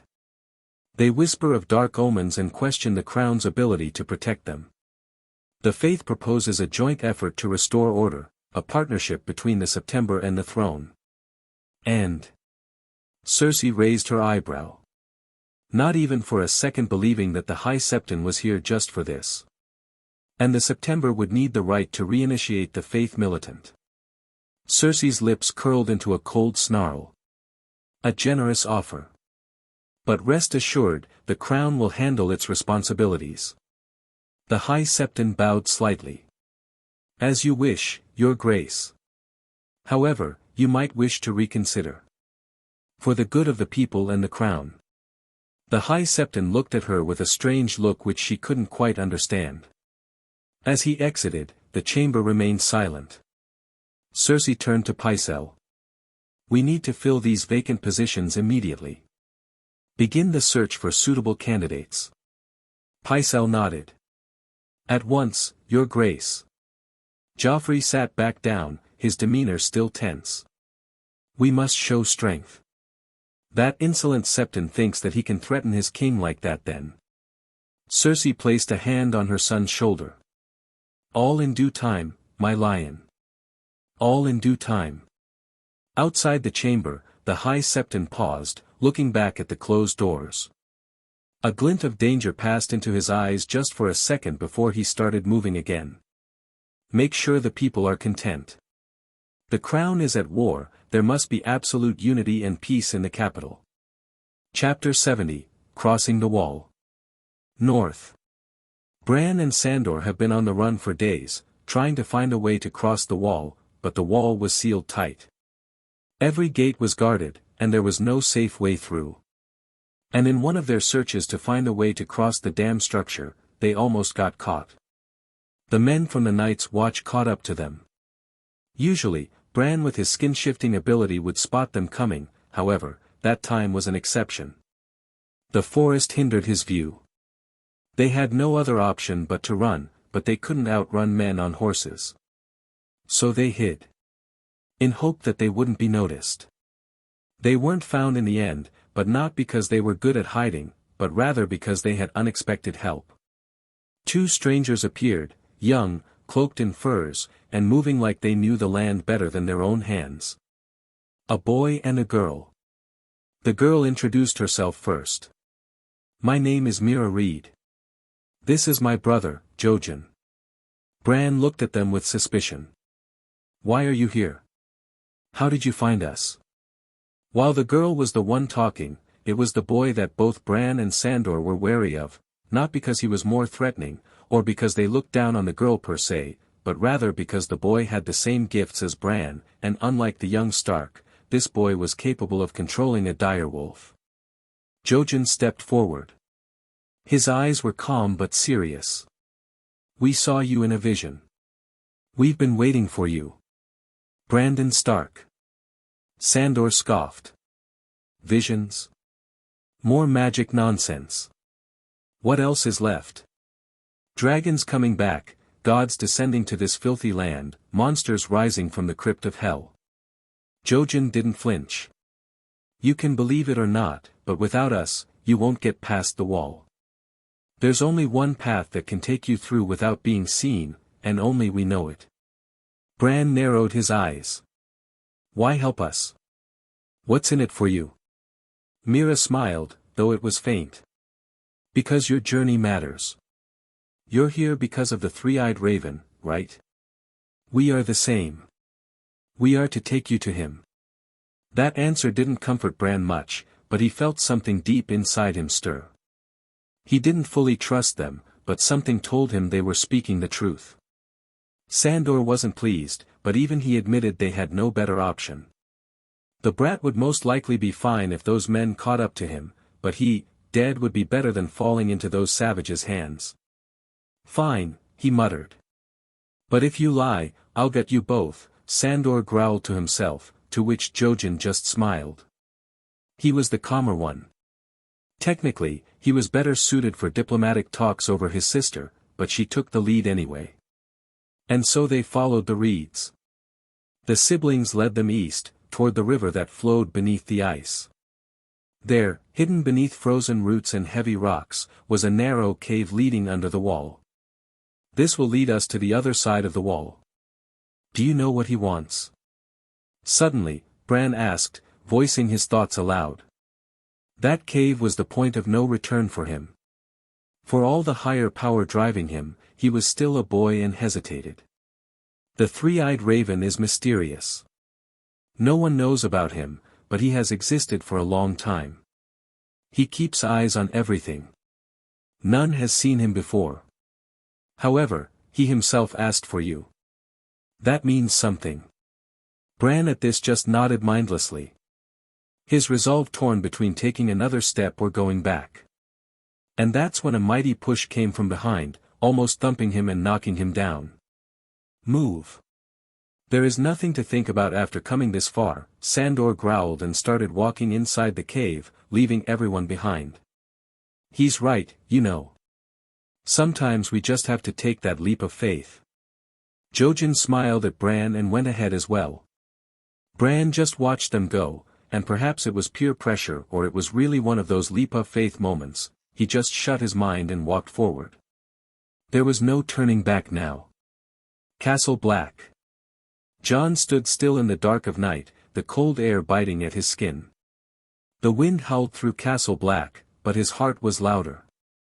He had stayed silent when the Lord Commander ordered him to go south and speak with the Northern Lords, but his mind had already been made up. He might be a bastard, but he considered Robb his brother, he considered Bran his brother, and Ned Stark his father. So, it would be a hot day in the north before he left Bran behind to die. He was going north, beyond the wall, to find Bran. Even if it meant breaking his oath. Even if it meant never returning. Jon had made his choice. He moved quietly through the halls of Castle Black, keeping to the shadows. Most of the brothers were asleep, and the few on night watch didn't look his way. Jon had packed what little food he could carry and wore the warmest furs he could find. When he reached the top of the wall, he stopped and looked out into the vast white land beyond. Endless snow, black trees, and frozen rivers stretched into the dark. Somewhere out there, Bran was walking. Or hiding. Or lost. Jon couldn't say for sure. But he would find him. He had to. The lift was too loud, too slow. He didn't risk it. Instead, he took the old builder's stairway along the side of the wall, steep, icy, and dangerous. Step by step, he made his way down the wall's frozen face, gripping the icy rope railings tightly. The snow stung his face, and his fingers ached with cold, but he didn't stop. Finally, his boots hit the ground on the other side. The haunted forest stood before him, dark and quiet. He looked back once, at the wall, the Night's Watch, his life. Then he turned away. "I'll find you, Bran," Jon whispered. However, just as he was about to take another step, he heard someone behind him. He was immediately on the defensive before he finally saw who the person was. "What are you doing here, Sam?" "I'm coming with you." "What?" "I'm coming with you." "No. No, you're not. Go back. You're the only person I have here who doesn't look down on me. You're my only friend." Jon wished to say more, something, but no words came to his mind. "I can help," Sam said as he looked at the wolf beside Jon. Sigh, "Fine. Come on." Chapter 71, Riverland. Riverland. The journey into the Riverlands was quieter than the roads we had traveled before. Though the tension of war hung in the air like a storm waiting to break, there was a sense of relief among us. We had finally crossed out of the Crownlands, away from Lannister banners and the Queen's Reach, and this fact alone was enough to relax them a lot. I, though, didn't feel like that. To be honest, I didn't feel like leaving that little tavern so soon.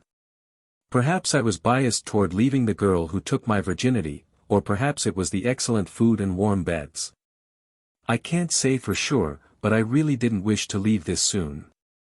That night with Mina never repeated, we left even before noon. The girl seemed to wish to come with me. She never said it, but I felt like she wanted to. Unfortunately, I couldn't take her with me. That was casual sex on both our parts. I asked her and told her so as well. I don't have any particular kind of feeling toward her besides a sense of loss. However, no can do. I, as it stands, have no home, a goal which I wish to accomplish at all costs, and my battles to win.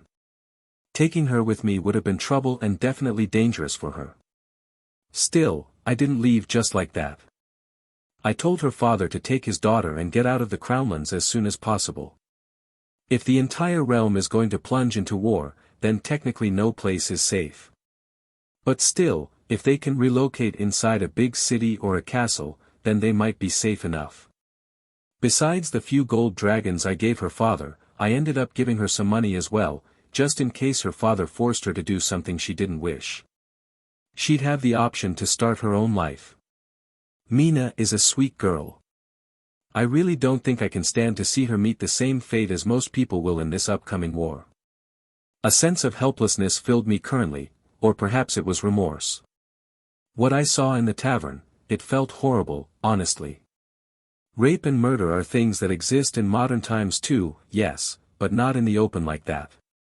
This was my first real exposure to the life peasants live in this medieval era. And there it was, the traitorous thought, why not change it? Why not bring a change? You have the power. You can bring storms and annihilate armies if you wish. Why not use this power to save those people?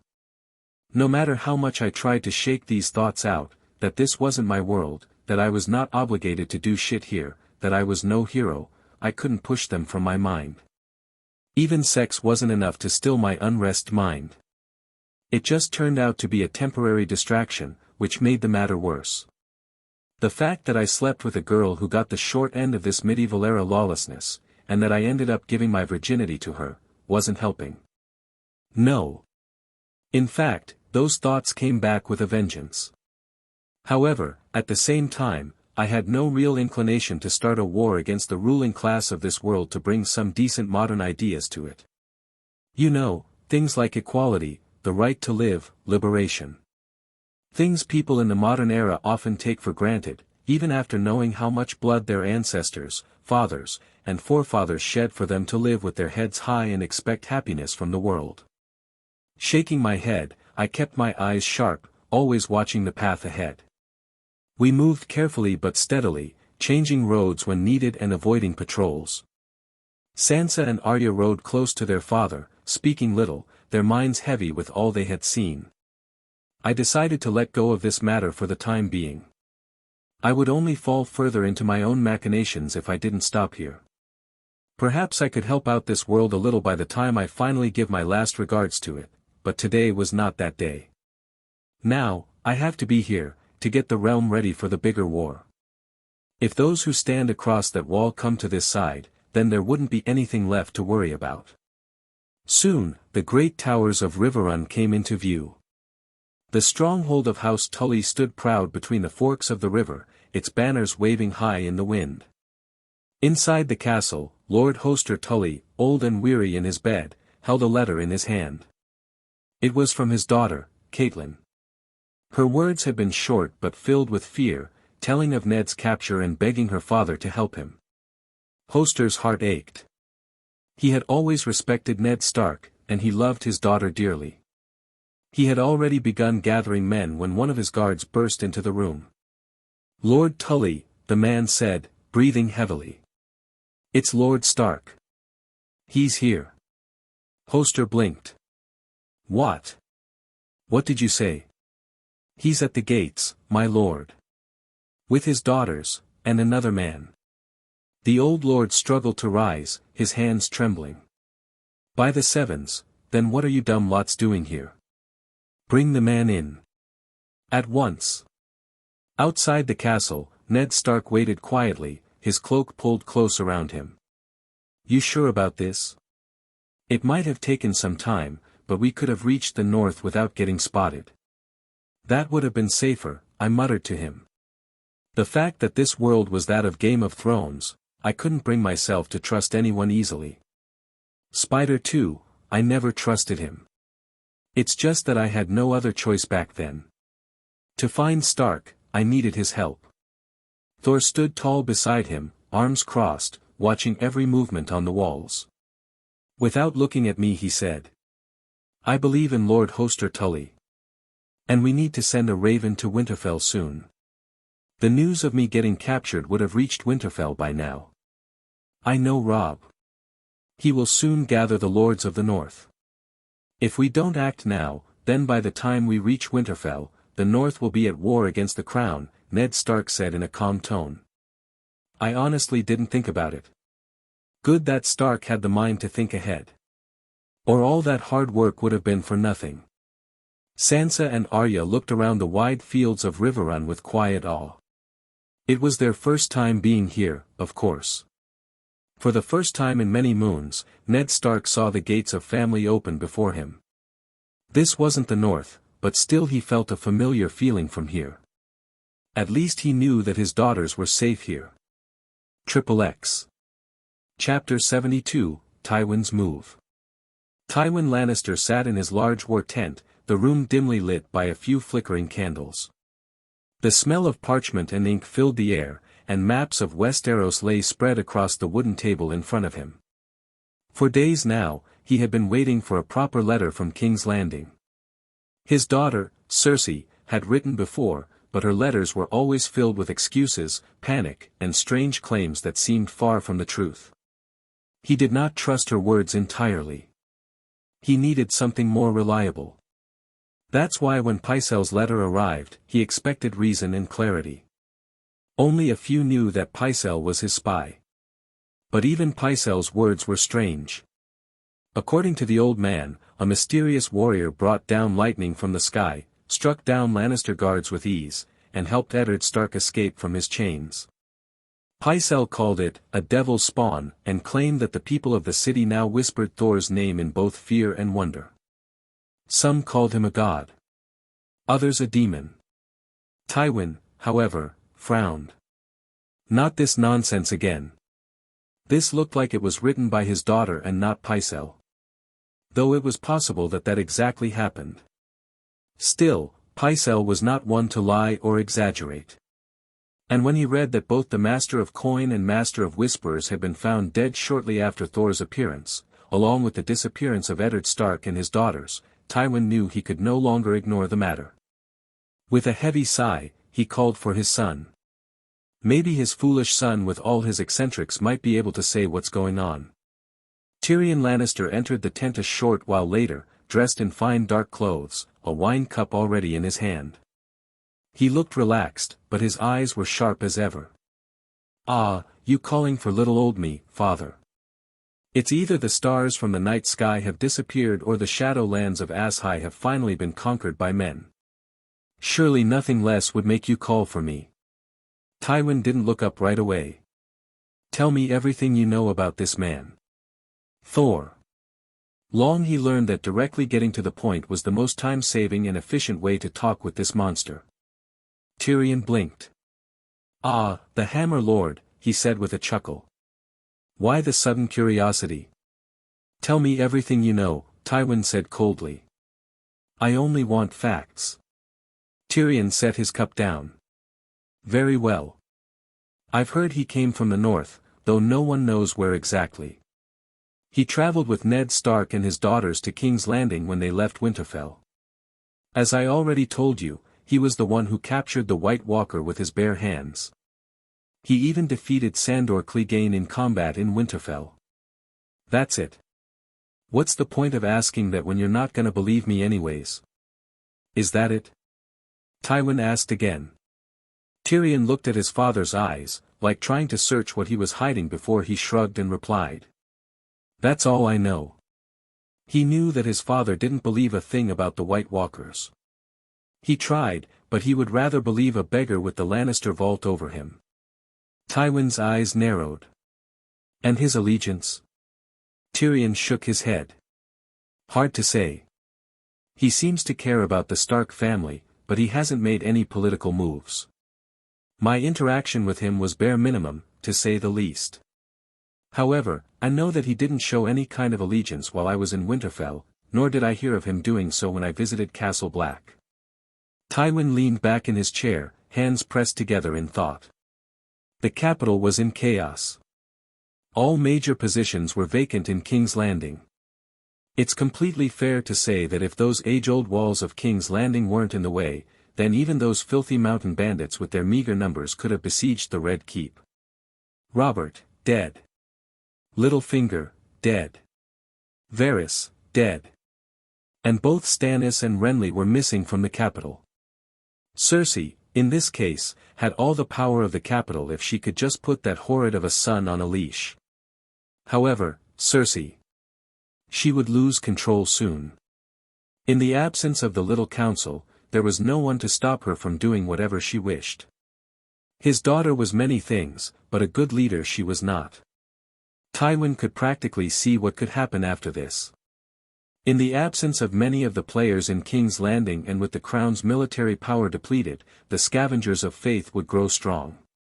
Especially now, when they had an excellent reason to rally the people. Whether the stories about this man who can summon lightning were true or not mattered little. Tywin could see the faith rallying people in these trying times, growing in power to push back the Crown's authority. It was a headache. None of his children were competent. In times like this, Jaime was hunting children's stories beyond the wall. Cersei would draw all the ire of the people of King's Landing, and he had to fight a war on 3 fronts soon, perhaps 4 if the North declared war on the Crown. And that was when his eyes finally went to the dwarf caught stealing wine from his personal stash. "Perhaps, I was wrong," Tywin finally said. "Pardon." Tyrion blinked. He just thought that his father, his Lord Father, the Lord of Casterly Rock, had just agreed he was wrong. "Prepare yourself. You're going to King's Landing." "What? What will I do there?" "Rule. You'll be the hand of the king." Tyrion was baffled. Tyrion raised a brow. "You want me to be hand of the king?" "Acting hand," Tywin said. "You will take control of the city, restore order, and keep your nephew in line. Most of all, you will find out the truth about this Thor. If he's an enemy, remove him. If he's useful, bring him to our side." Tyrion was stunned, to say the least. Of all the things, he wasn't expecting this. Why not Uncle Kevin? Why not someone else? Why me? "Because you're my son." Tyrion sat there, pondering what was just happening. Did this heartless man, who thought of him as nothing but a monster responsible for the death of his wife, just call him his son? "You're dismissed," Tywin said after seeing no response from Tyrion, and went back to whatever other work he had. "And keep an eye on those faith servants," Tywin added just as Tyrion was making his exit. Chapter 73, Lord Hoster Tully. After a short rest in the safety of House Tully, Ian Stark left the girls in the care of the household servants. Then, without delay, we made our way toward Lord Hoster Tully's solar to speak with him. I personally didn't think that I'd be needed there. If anything, I was expecting that now they were in safety, Ned Stark would want to keep his distance from me, especially his daughters. You know, bringing down lightning and all. Even in modern times, something like that would be seen as superpowers being real, aliens among us, a secret science project gone wrong, or worse, we're living in the Matrix. Here though, there was only one notion that those faith fanatics spread around: demon spawn. The devil himself came down on earth, and of course, people have only one path to salvation. The Septa, of course.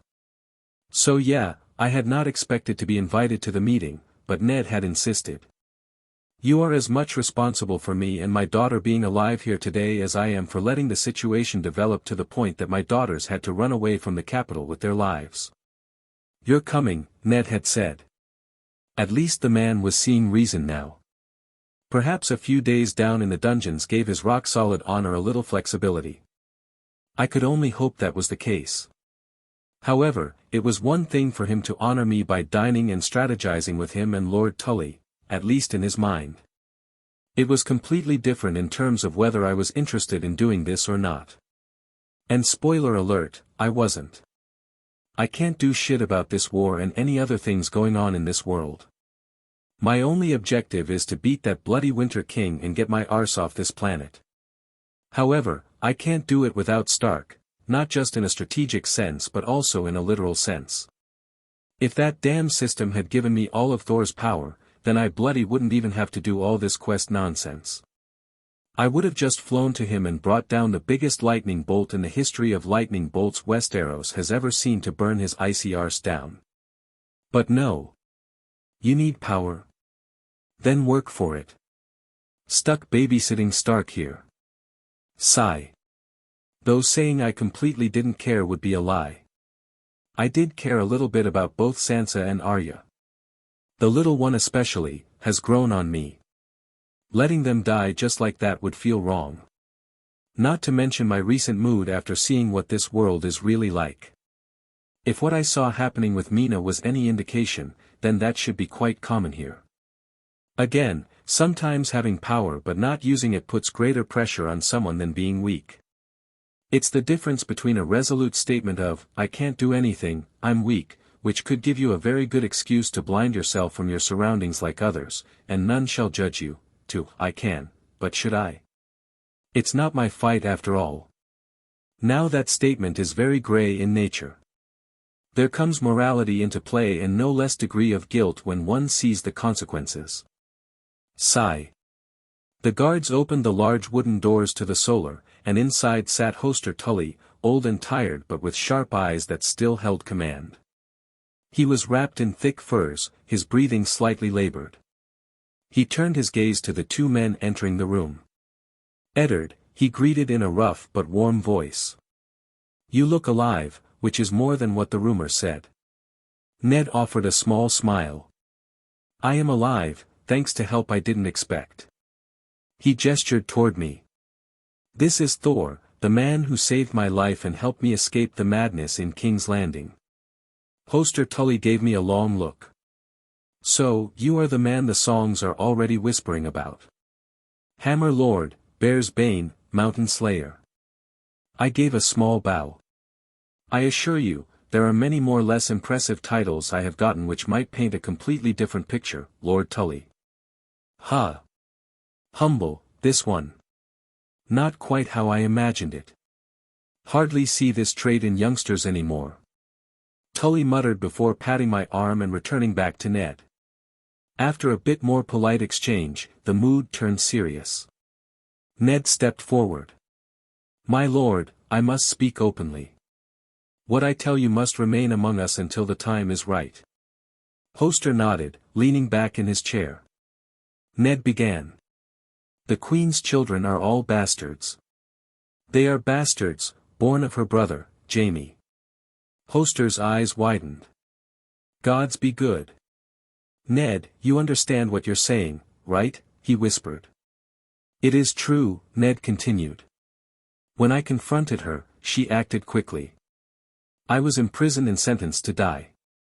Joffrey ordered my execution in front of the people. If not for Thor, I would not be standing here now. Do you have any proof of your claim? Jon Arryn knew and he died too. However, I couldn't gain any significant proof to declare Joffrey Waters' claim to the throne null." Hoster shook his head in disbelief. "I have met many men in my life, however, none as honorable as Jon Arryn. You have inherited his honor and virtues, part of the reason I gave my daughter to you, Stark. I believe you. However, it won't be easy to prove this fact. If the Queen and her children are false, then the throne has no true heir. War is already brewing, Ned.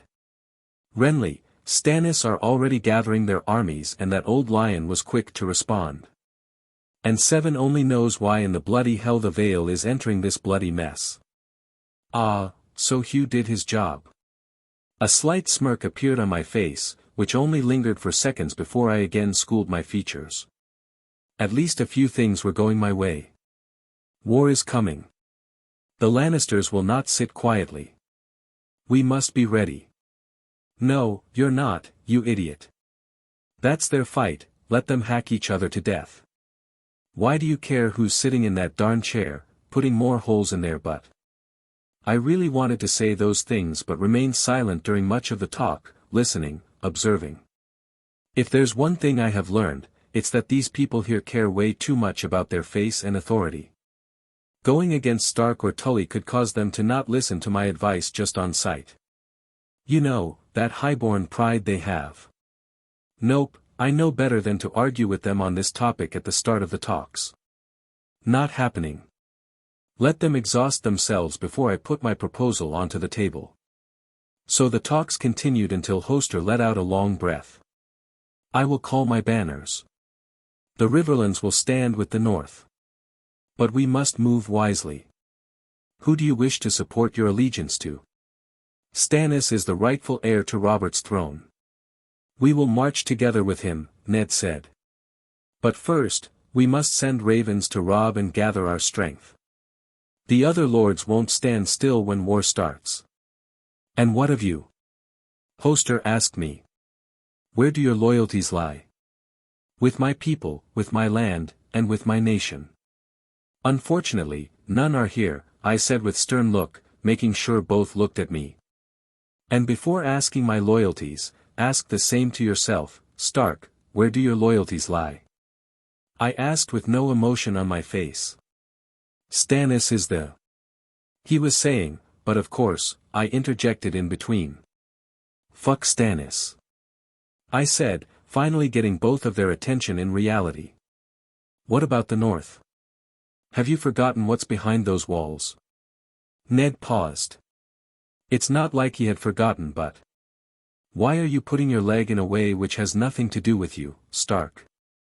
I asked, with a little anger mixed in. This was my genuine anger because the fool just won't see things until I put the entire picture in front of him. What are you saying? You want me to do nothing when my king's throne is being usurped by that bastard? Ned asked with equal heat in his tone, though there was no anger in his voice. Yes, I do. The entire fucking North does.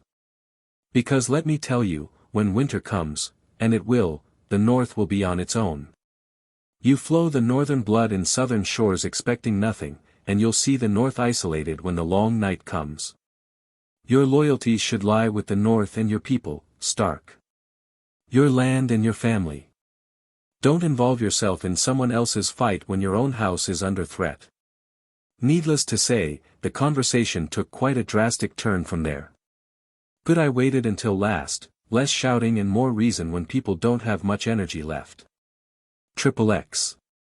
Chapter 74, Capital in Disarray, 2. King's Landing. The city of King's Landing was a pot on the boil, and the lid had finally begun to rattle.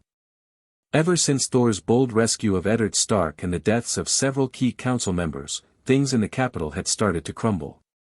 In the weeks following Ned Stark's escape, food had grown scarce, prices had risen, and the streets had turned mean. Something usual in wartime, but not to the extent that it would start internal conflict. With the city watch overwhelmed and the nobles locked behind the Red Keep's heavy gates, the common folk grew desperate. Hungry, angry, and afraid, they found their ears open to any voice promising salvation or justice. That voice came from the faith. Where else could it have come from? The Septa had always struggled for power with the crown. And now, since the crown's power had been weakened to this extent, this was the best time to act and reinstate the faith militant. Preachers of the Seven began speaking in the streets and outside septs. They called for purity, for righteousness, and most of all, for justice against a corrupt crown. In hushed voices, of course, so none knew who was blowing wind to the fire. They spoke of the Queen's incest, of Joffrey's cruelty, of the deaths of the innocent and the poor while the nobles drank wine and gorged on meat. They didn't name the Queen directly, but it was clear who their sermons targeted. People gathered in growing crowds to listen. Some dropped to their knees and wept. Others raised fists in agreement. The timing was fantastic, seeing Cersei was terrible when it came to city management, and in wartime heavily pressured the populace of King's Landing. Even highborns were affected due to oppressive orders from both Cersei and Joffrey, let alone the lowborns. Then came the breaking point. Just like it always does, this being a fantasy world didn't change the nature of humans a bit. One afternoon, as King Joffrey rode through the streets under heavy guard, a rotten apple struck his face. It splattered across his fine golden cloak. Furious, Joffrey shouted for the guards to make an example of the crowd. When they hesitated, he took a crossbow from a king's guard and shot a man in the leg, an old baker who could barely stand. The crowd exploded. Rocks and bottles were thrown. Some guards panicked. Others fought back. The scene turned into a riot. Tywin Lannister was completely correct in his estimation. Without any sort of opposition and wise minds to help out Cersei, the capital didn't need any siege. It would collapse from the inside sooner or later. Joffrey had to be dragged back to the Red Keep as chaos reigned in the streets behind him.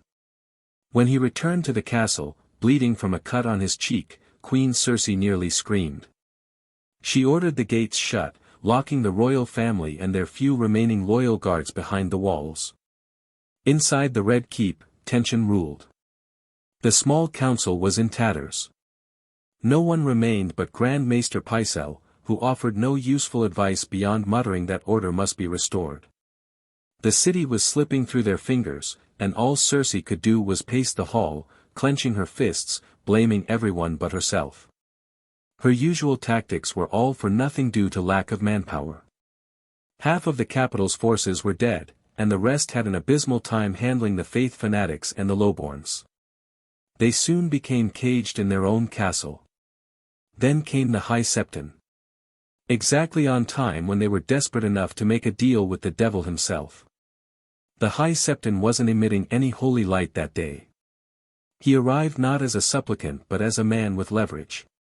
He came dressed not in golden robes but in plain grey cloth, flanked by men and women with shaved heads, calloused hands, and hard eyes. They called themselves sparrows, faithful, humble, but not powerless. Let us help. Restore the faith militant, and we will bring order back to the streets. So direct to the point that it was almost blatant blackmail. Cersei's face twisted. Cersei wanted to shout. She wanted to throw him from the hall. But she couldn't ignore the reality. Her guards could no longer safely leave the keep. And there was no sign of her father's forces.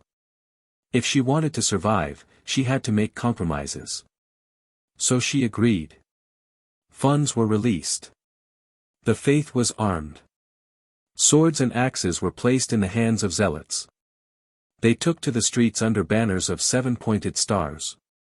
They arrested drunkards, whores, and anyone they deemed sinful. They drove out minor lords who had hoarded grain. They closed down brothels.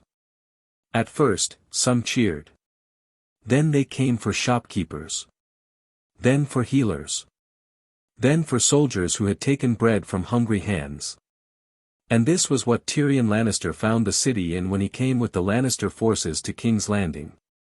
Tyrion Lannister rode through the gates of King's Landing with a heavy cock, for his father refused him to take any woman to warm his non-existing bed on the road, arguably the first order of business he had to sort out surely, and with bloated belly as when there was no woman, only wine would have kept him entertained, besides his books of course. Though perhaps his heart and mind would soon be just as heavy, if not more. He had seen war before, never took part in one, but had seen it. He had seen cities broken and burned. But this was something different. There were no screams in the air, no fires on the rooftops, no bodies in the streets. A very joyous news, as now he had more time to spend on the excellent quality of whores of King's Landing. He heard after Littlefinger's death those girls are awfully lonely. And yet the city felt like it was holding its breath. People moved quietly. Eyes looked down. The laughter and music that once filled the streets were gone. Wait, there was no laughter and music. There was only shit and more rotting shit. Perhaps he really drank a little too much. Why otherwise would he, Tyrion Lannister, be watching groups of faith zealots, dressed in rough grey robes, walking side by side with the city watch?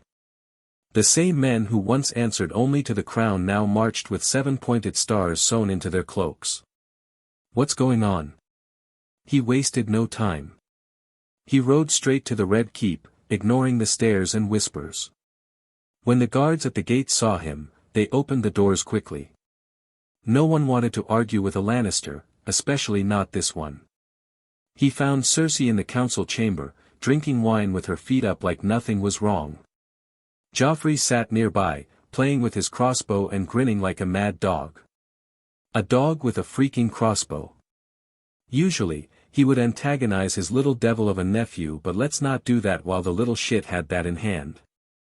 Seven knows the boy was crazy enough to really shoot him. What are you doing here? Cersei said, not even bothering to stand. Tyrion smiled. Sightseeing. Lovely decor you've done to this city. I see the new king has been blessed by the faith. Cersei immediately scowled at this. Where is father? She was expecting Tywin himself to come. Doing his lordly duties. And in the meanwhile, he sent me to make sure there's something left to wipe the shit, if any, made by my dear sister and nephew. He made you the hand. Cersei almost lost her composure at this. Acting hand. But yes. And enough about little old me. What have my favorite sibling and nephew been up to? The faith militant walks the streets like they rule it. The people fear them more than the crown. You gave swords to fanatics. Impressive work. I did what I had to, she hissed. You weren't here. You don't know. Oh yes, I don't know, and Seven knows I've got no curiosity about it either. Just wondering what our dear father would do when he finds out. Silence in the room. Well, I'm here now, Tyrion said, rubbing his temples. I have a war to plan, a city to hold, a crown to protect, and now, thanks to you, I also have to manage a bunch of religious soldiers with too much power. I'm the king. The guard will listen to me, Joffrey spoke up from the side. The little shit was having too much trouble sharing power with his mother already. Oh, of course, of course. In fact, what could be better? So if that's it, then I certainly wouldn't mind handing over all the responsibilities given to me by our Lord Father to you, sister. Just point me toward the nearest whorehouse and I'll be out of your sight, Tyrion smiled. Of course, he wasn't going to do that. Not entirely at least. Tywin would blame him no matter the case. He had no choice but to come up with a solution, even if it meant taking it out of his arse. Cersei at this smirked a little. Like whatever she was about to say brought her immense pleasure.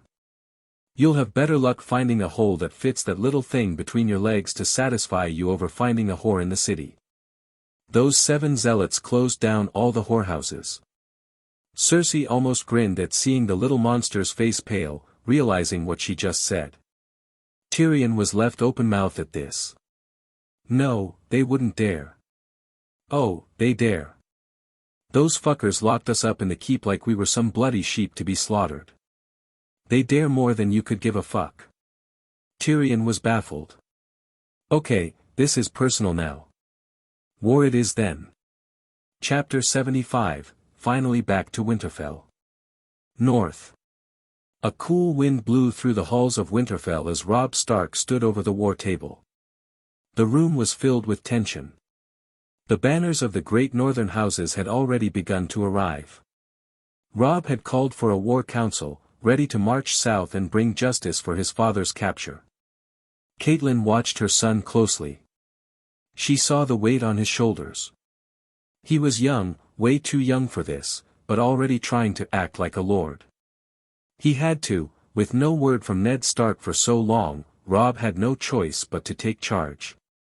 Almost all the lords of the north had gathered and soon the council was about to begin, however that was when a rider came in through the gates, holding a sealed letter. Catelyn didn't like it.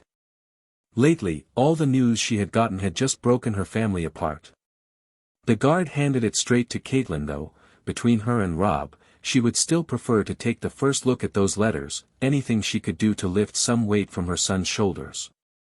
She broke the seal with shaking fingers. Her eyes moved quickly over the words, and then she gasped. It's from Ned, she said, her voice cracking with emotion. Robb's head snapped at her faster than Robert Baratheon made bastards. Father? W.H. What does it say? Catelyn smiled for the first time in many days. He's alive. He's safe. He escaped King's Landing, and he's with Lord Tully now.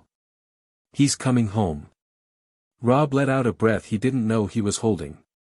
Relief spread across his face. Thank the old gods.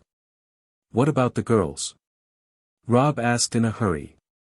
Yes, they as well, Catelyn added. Lord Tully has sent men to guard him and the girls on their journey back. They'll be here soon. Robb sighed in relief.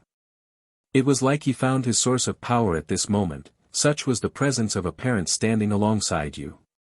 He quickly turned around at the guard who brought the letter. Delay the council, he told his bannermen. We'll wait for father.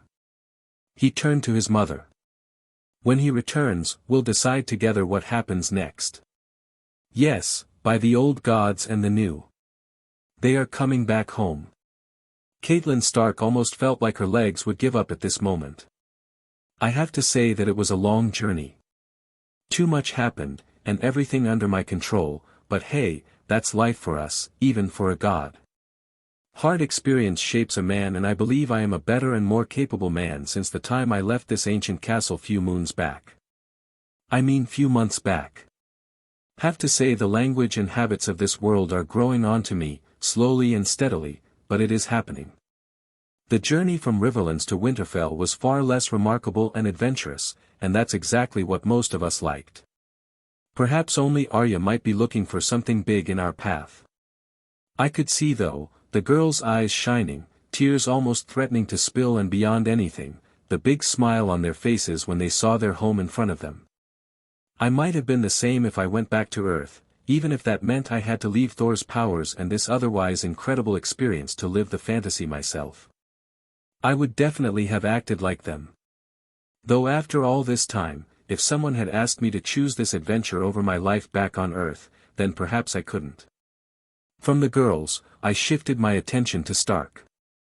He too looked relieved, more eager than anything to meet his family.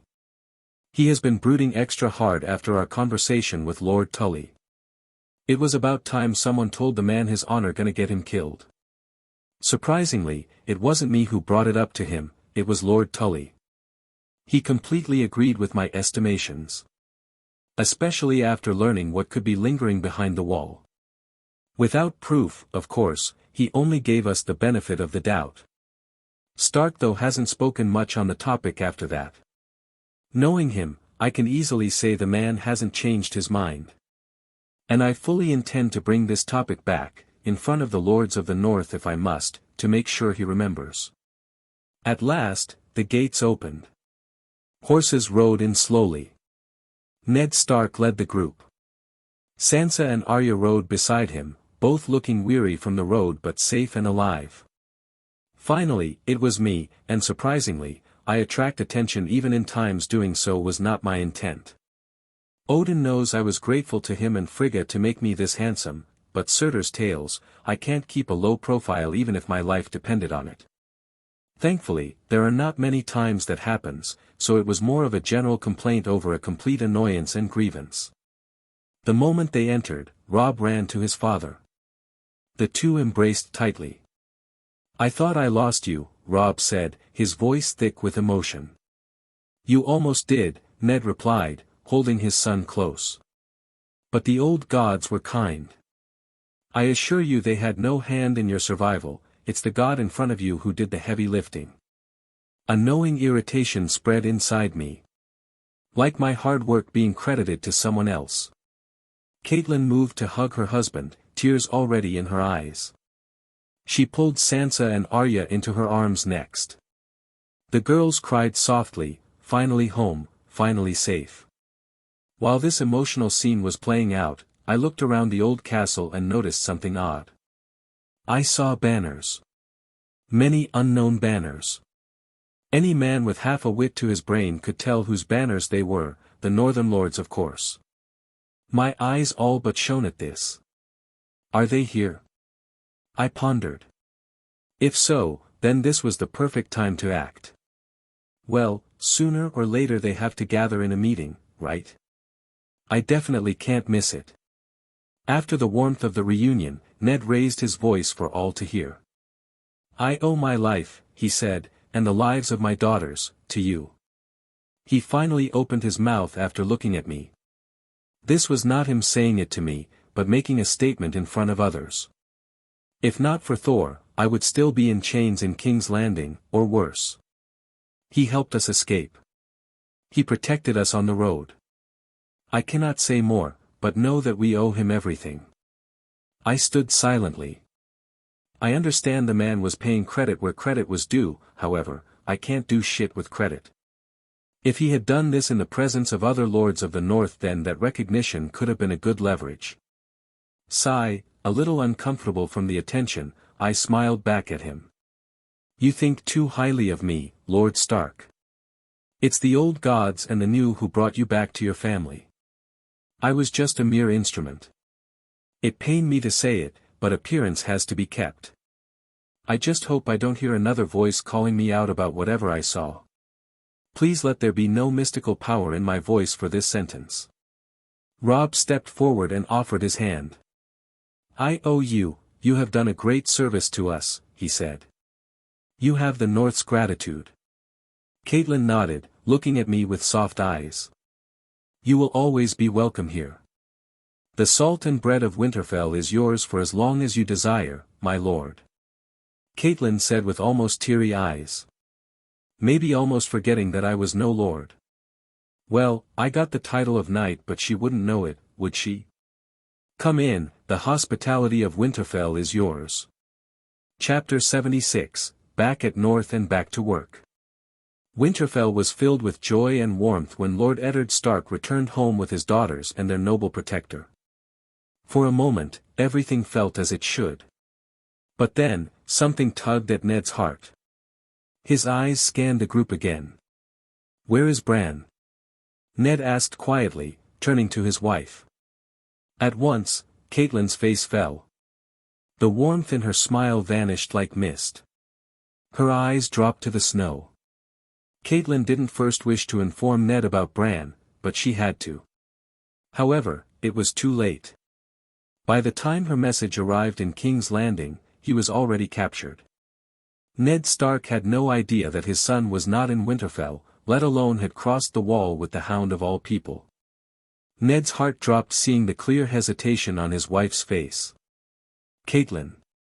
Where is he? She swallowed, her voice tight. He was taken, Ned. Her eyes, which had shown happiness for the first time in many months, again regained their sorrow. Taken? What do you mean by taken? Taken by who? Ned had a damning feeling that something was wrong. His instincts held him so. By Sandor Clegane. What? Ned's voice rose, his face darkening. The Hound? When? How? It happened almost a moon ago, Ned, she explained slowly. He vanished. No one knew where. He wasn't the only one gone. That Hound was missing too. We sent people, Robb himself went. News came they were spotted on the wall, caught by the Night's Watch. They had Bran there, Ned. But? Ned asked with concern. That monster, he kidnapped him again. There was no sight of them ever since. Even Robb went there, searched the entire wall, but they couldn't find them. Robb believes that they crossed it, Ned. He took our son beyond. Catelyn was already in tears now. Half sobbing and half stuttering in her speech. North? You mean beyond the wall? Ned gritted his teeth, clenching his fists. He turned from her, trying to calm his fury. It was hard to even believe, but after what he saw in King's Landing, nothing was impossible. Lannisters. The fury inside him almost burst out with those words. The Hound had taken his son beyond the wall, where White Walkers. Old gods, the Whites. The Whites are there, the White, the wildlings, the cold, the animals.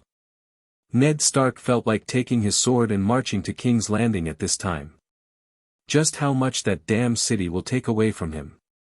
What more? He felt like immediately arranging an expedition party and going beyond the wall to search for Bran himself. But he can't do either. He can't leave while all the Northern Lords were in Winterfell. That would upset most of them. But that wasn't the end of his worries. Later that same evening, as Ned tried to settle his mind, Maester Luwin came rushing into the hall. My lord, he said, panting. The Lord Commander of the Night's Watch is here. He has come from Castle Black. Ned looked up sharply. Jeor Mormont. Here. Thoughts ran rampant inside him. He forgot everything else and only cared about one thing. Bran. He could only pray to the old gods and knew that the Lord Commander had good news about Bran. Yes, my lord, the maester nodded. He requests to speak with you, urgently. Ned walked swiftly to the gates. There, under the grey sky, stood Lord Commander Mormont. His black cloak fluttered behind him, and a group of men stood silently at his side. Their faces were grim. One of them carried something large and heavy in a wooden crate, sealed with ropes and chains. "Lord Stark," Jeor said. "It's good to see you again." "I was surprised to find you here but glad at your return," the Lord Commander said. He too was surprised when he first heard Ned Stark had returned. This was good for him, at least this might make it easier to convince the Northern Lords with Stark here. Ned gave a curt nod. "The same, Lord Mormont. What brings you so far south? Any news about my son?" Ned asked urgently. "Apologies, my lord, but none. I'm here for a different purpose." This deflected Ned, however, he listened to the man nonetheless. Jeor stepped forward. "It's Jon Snow," he said. Ned's breath caught. "What happened?" "Old gods, not another one of his sons. He's gone," the old commander said plainly. "The same night I ordered Jon to ride to Winterfell, to warn about the threat beyond the wall, everyone, he disappeared. So did another with him. Samwell Tarly." Ned already knew what that meant. "They went after Bran," he said softly. Jeor nodded. "That's my guess too." Jon was furious. "I tried to reason with him, but, the boy's heart burns with Stark blood. He wouldn't leave his brother behind." "And Sam?" Ned asked. "Too loyal for his own good," Jeor replied. "I believe he followed Jon. Though I don't think he'll be much help. If nothing, he might just turn out more trouble than help." Ned ran a hand through his hair. "They abandoned their vows." "Yes," Jeor said. "But I don't blame them. I was harsh with him. Had to, in your absence there was no one to rely on and bring the Northern Lords together. So had to take this chance, to show others where the North's real enemies lie." The Lord Commander slightly turned and looked at the wooden container. Ned looked at the crate and suddenly his mind clicked at what this could be. "Is this?" His voice deepened as he asked the Lord Commander. Jeor turned. "Proof," he said grimly. "It's time the North sees the truth lurking behind the wall, my lord." Ned just kept on staring at the wooden crate with intensity. He fully understood the consequences of opening that crate in front of the Northern Lords. Ned himself hadn't seen the white yet, but he believed it. That one frozen moving hand was enough to make him believe. If that wasn't enough, then what he saw in King's Landing was more than enough. "Then that is what we shall do, my lord. Gather all the lords. It's time the North remembers the long forgotten." Chapter 77, War Council, 1. The great hall of Winterfell was full. The banners of the North swayed gently in the cold air. Lords from every corner of the North had come, old men, young warriors, and seasoned bannermen. They had all gathered for one reason, to hear from Lord Eddard Stark himself. "South." Several other lords nodded. "Why should Northern blood be spilled for Southern crowns?" another added. "We've bent the knee to Southern kings for too long." Ned's jaw tightened. "This war will come to us whether we want it or not. Stannis is the rightful king. A Southern king." Lord Glover snapped. "We're not blind, Ned. You'd have us follow Stannis like you did Robert, but how long before he turns on the North? What would the North get after spilling our blood? North was the first to raise their arms in Robert's rebellion, and we very much damn won that battle. We ended those fucking dragons. But for what, Ned? What did the North get? Nothing." The room grew louder with each voice joining in. Some called for independence, others wanted to hold back and wait. Ned tried to calm them, but the lords were now speaking over one another. Then, a deep voice cut through the noise. "That is enough." It was Lord Commander Jeor Mormont. The room fell silent again. The old man might be the Lord Commander of the Night's Watch now, but he was a respectable lord before his son became a traitor. There was still respect for him in everyone's mind. The South may be bleeding, Mormont said, standing tall, but the real war isn't down there. He looked around the hall, his eyes hard. Ned Stark sighed hearing this. He fully knew what would happen after the truth came out in front of everyone. Then there would be no chance the Northern Lords would agree upon helping Stannis. It's not like Ned wished to do it, it was just his honor and friendship with Robert that he didn't wish to see a bastard sitting on his friend's throne.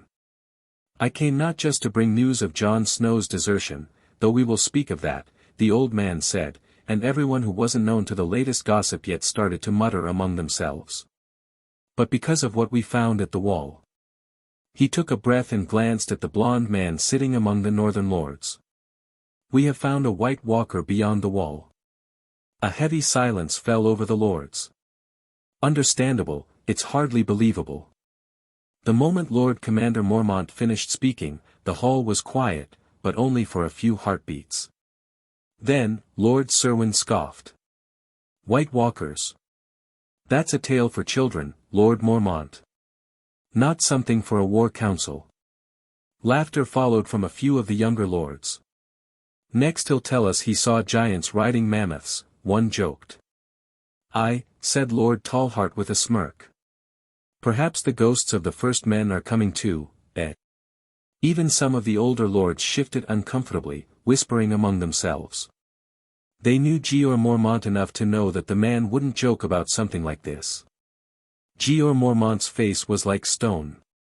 I do not bring stories. I bring truth, boy. He said directly, looking at the person who mocked him. All of them. And I brought a corpse with me to prove it. Lord Stark. He looked at Ned who sighed and nodded. That made the room stir again, but this time with murmurs of doubt rather than laughter. Men in black brought a crate from outside. The Northern Lords shifted uneasily. Don't expect a harmless corpse inside, lads.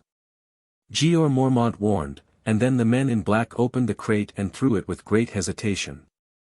The Lord said nothing. The chill in the hall felt deeper now. And for the first time in years, they were afraid. None spoke, even some tried and failed. What rose from the crate was no man. The creature stood tall and thin, bones pressing tightly against pale blue flesh. Its skin shimmered faintly with a dead sheen, as though carved from ice itself.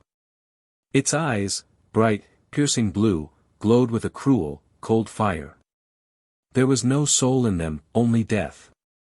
Frost clung to its hair and fingers, and where it stepped, the stone beneath frosted over. The moment it stood upright, it lunged. A loud clatter rang out as its chains snapped taut, stopping it just feet away from Lord Serwyn, who stumbled back in terror. The White Walker snarled like a beast, jaws wide, hands clawed and reaching for flesh. The sound it made was worse than any wild thing, like the wind howling through a graveyard. Every man in the hall went still. The laughter, the mocking, the disbelief, it vanished like smoke in a storm.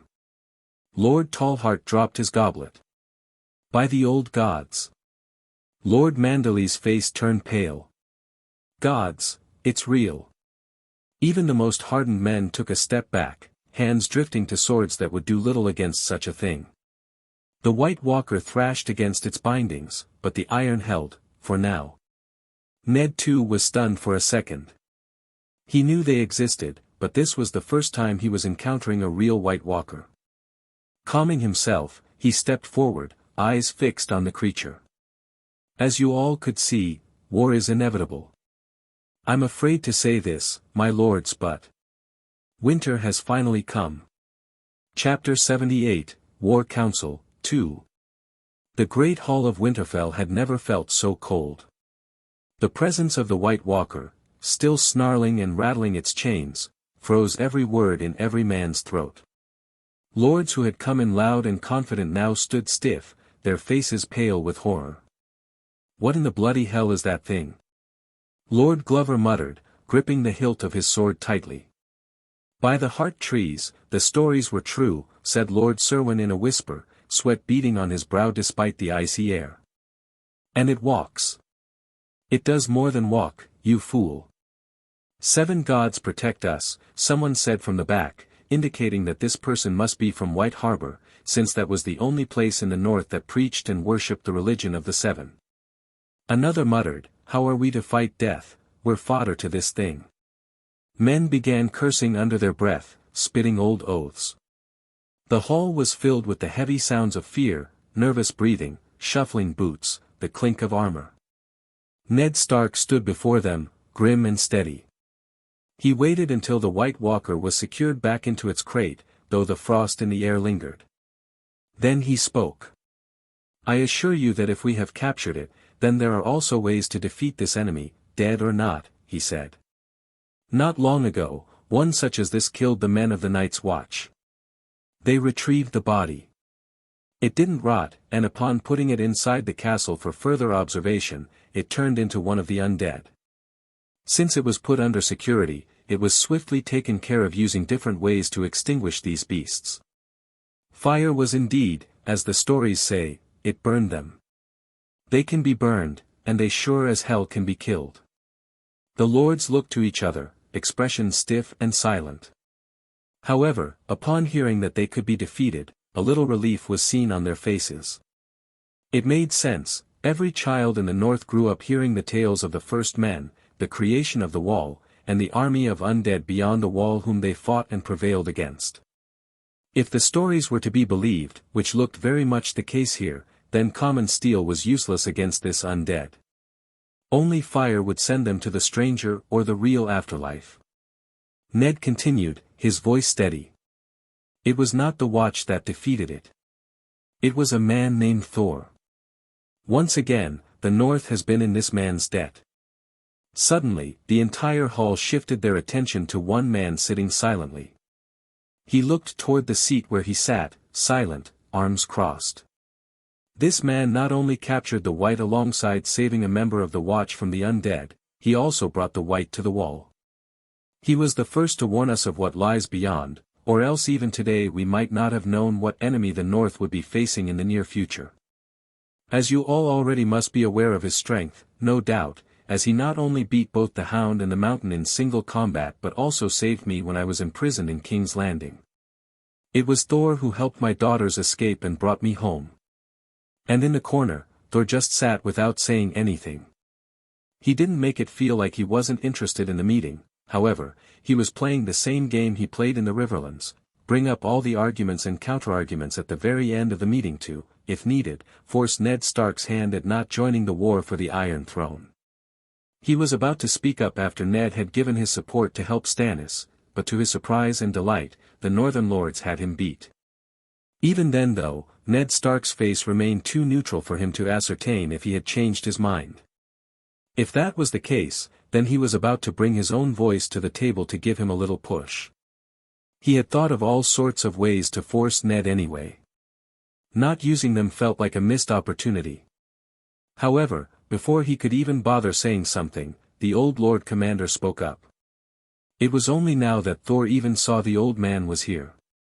Unfortunately, he had met with far too many old men after coming here to bother remembering everyone's faces and names.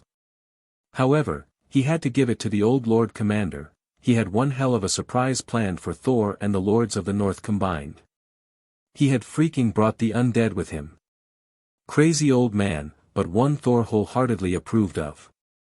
If earlier was any indication that those stubborn lords of the North would not believe in the undead beyond the wall even after his and Ned Stark's testimonies, and few would make a leisurely trip to Castle Black to ascertain the truth, then now it was all gone.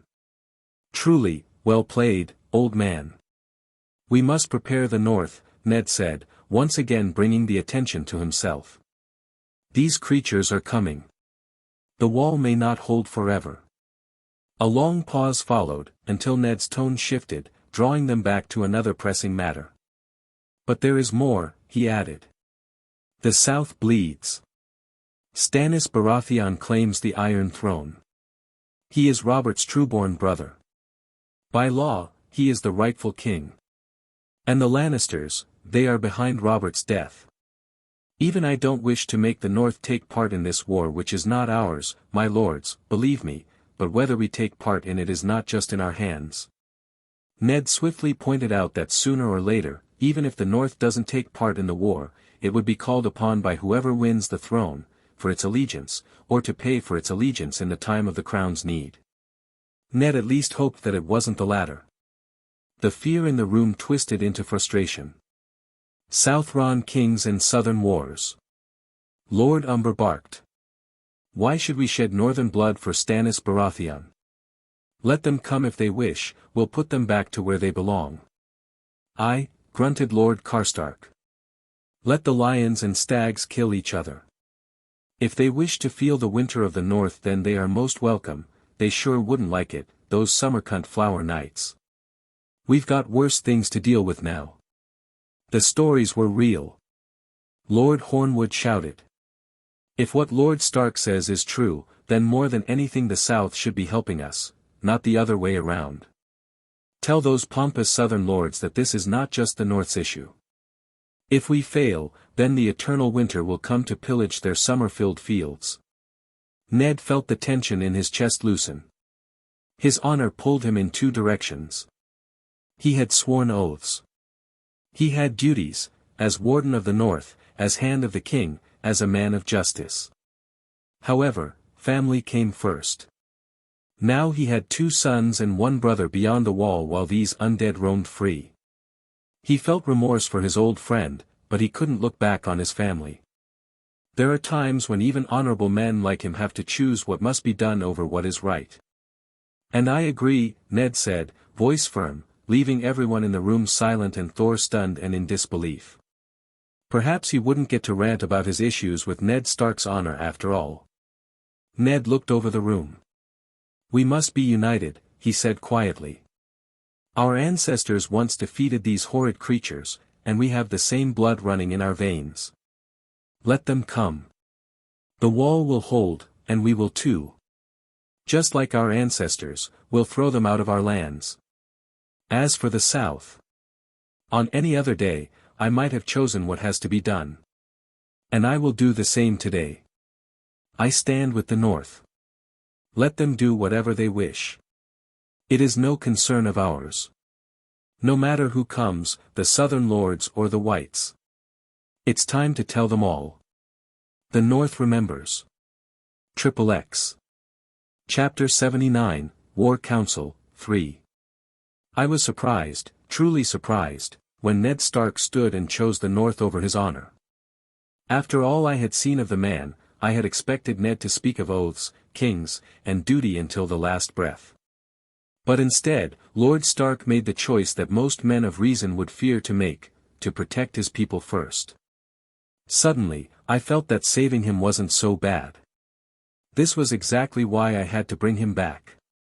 The North needed strong leadership that could unite all its lords. Yes, I felt like Gandalf bringing the old alliance of elves, men, and dwarves to fight the evil forces of Sauron while doing it too, but it worked, and I was content. It felt like a fresh wind after a long storm. So, unlike usual, I decided to break the stern and no-nonsense character I had built myself around for a little while and allowed myself a genuine smile, nodding at the man who had already earned everyone's respect. Mine not yet. I'm still not over his blatant oversight at King's Landing, but it was a step in a better direction. Now, finally, Ned Stark was thinking like a king, even if he didn't wear a crown. But this was only the beginning. All this trouble and playing Gandalf, and we had only reached the point where we were just aware of the real enemy. There was much to be done. Ned turned his gaze to Lord Commander Jeor Mormont, who stood near the crate that had held the white. Lord Commander. We must know everything you can share about the wall, about your numbers, and what we are to face. The old man gave a slow nod. His face was hard, grim, and tired. The Night's Watch is not what it once was. We have less than 1,000 men, my lords. And even fewer are true fighters. Most are boys, criminals, or old veterans unfit for war. A few lords cursed under their breath. It was their fault for not putting enough importance on the watch, but it wasn't just them. Their ancestors, their fathers and forefathers, were also responsible. Our defenses are failing, Mormont continued. Many castles along the wall are abandoned. We hold only Castle Black, East Watch, and the Shadow Tower. And even those are spread thin. If the dead come in force, we cannot hold them back. Only the wall stops them from entering the realm of men. Silence, it rang louder than any noise. Finally, the reality was coming out. I made a mental note to find funds and manpower for the watch. That was the most important thing currently. I knew this would happen and already had some solutions in mind. And the enemy? Ned asked. What numbers can we expect from them? We don't know, Mormont said, voice low. I have sent a small search party after the undead was brought to Castle Black. However, that was a few moons back.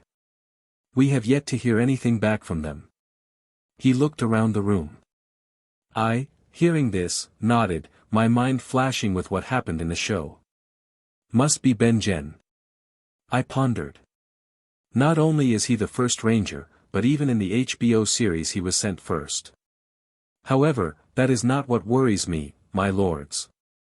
Thor here and the member of the Night's Watch who first encountered the undead found out something truly concerning. Apparently, the undead and real White Walkers are different. Thor fought and defeated the one you saw, which is just an undead, while real White Walkers hold the power to turn the dead into undead. He said, making everyone quiet. So how strong is an undead? One of the men asked. We do not know. However, that is not what concerns me. It's the fact that they can turn the dead into undead. Currently, there are more than 100,000 wildlings beyond the wall if our estimations are right. Gasps echoed across the hall. They finally caught up with what the old man was trying to express, and it was truly horrifying. 100,000. Surely you jest. Lord Umber asked in disbelief. Are we to believe the dead will have an army of hundreds of thousands? They are, Mormont replied with a grim nod. Every man they kill rises again. In the scriptures left behind by the first men, and we too have seen it, since the undead you saw was once part of the Night's Watch. That is why we cannot afford to let them gain ground. Every fallen soldier, wildling, man, woman, child, even animals, would become their weapon. Ned rubbed his brow with a clear scowl forming on his face. And do we know where they are now? Far north still, if they haven't moved in the last few moons, Mormont answered.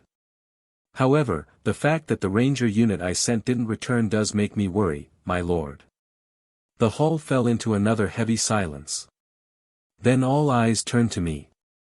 Ned gave a small nod. Thor. You are the only one among us who has fought one of these creatures. Speak freely. Tell us what we're facing. I nodded and stood slowly. Honestly, I intended to bring up the fact about undead and whites being different myself, but whatever. This means that old man Mormont was taking the issue seriously. I looked around the room, the faces of hardened warriors, noble lords, and wary minds watching me closely. I faced one alone, and let me tell you, steel wouldn't work on them. Whether it is a lethal strike from a sword or a hammer like mine here, they receive the damage but ignore it like it wasn't there. Cut off their limb and they still move, even the limb would. Smash their head like I did and they would still bare their teeth at us, just looked more deadly doing it. I paused, letting the weight of my words settle. I struck it down with great force, I continued. Even shattered its body. But still, it tried to rise again. I could only tie it up and bring it back to Castle Black in that case. Whispers broke out across the room again. That confirms what the old tales say, said Maester Luwin, who had been standing quietly in the back. The old magic, fire and perhaps dragonglass, those may be our only hope. I nodded, the little knowledge about Valyrian steel being their kryptonite in my mind remained intact. Had to find a way to test that out in front of them. There aren't many Valyrian steel weapons in the first place, so pointing that out might be more of a distraction at this point. So we'll need weapons made of dragonglass? Have you tested it? Lord Serwyn asked, confused. We shall do it now, Ned said softly. Turns out Lord Stark and the Lord Commander already had everything planned out, huh? The undead was released once more and another of its limbs was severed. Normal steel indeed didn't do much. Fire or dragonglass weapons, which they had on hand, though, made the now limbless undead scream in agony. The limbs stopped moving after both fire and dragonglass were used on them, and just as quickly the undead was put back into its crate. Mormont added, we found a small cache of dragonglass beneath the wall. It's not enough by any means, though. We would require much more than this. Then we mine it, Robb Stark said, who had been silent up until now. He was made aware of the undead before, but even then, after watching them for himself, he had a hard time accepting it. Stepping forward, he said, and we arm every man who can hold a blade. Aye, several lords shouted in agreement. Dragonstone, there is a deposit of dragonglass there. However, to get it we need. I said, my voice lingering. Stannis, we need him to cooperate. Ned sighed. There is more, the war could run for years. The North, as of right now, is not ready for a war which could stretch that much. We'll need more men and food, I said again, and this made everyone in the hall quiet once more. They knew this was coming. The North wasn't like the Reach. It imported food from Highgarden. It's already hard to get by in times of peace and winter time. The Northern Lords immediately understood when Ned said why he had gone south to ask for help. This was the reason. We need them. Ned nodded, looking even more tired. Chapter 80, What to Comes Next.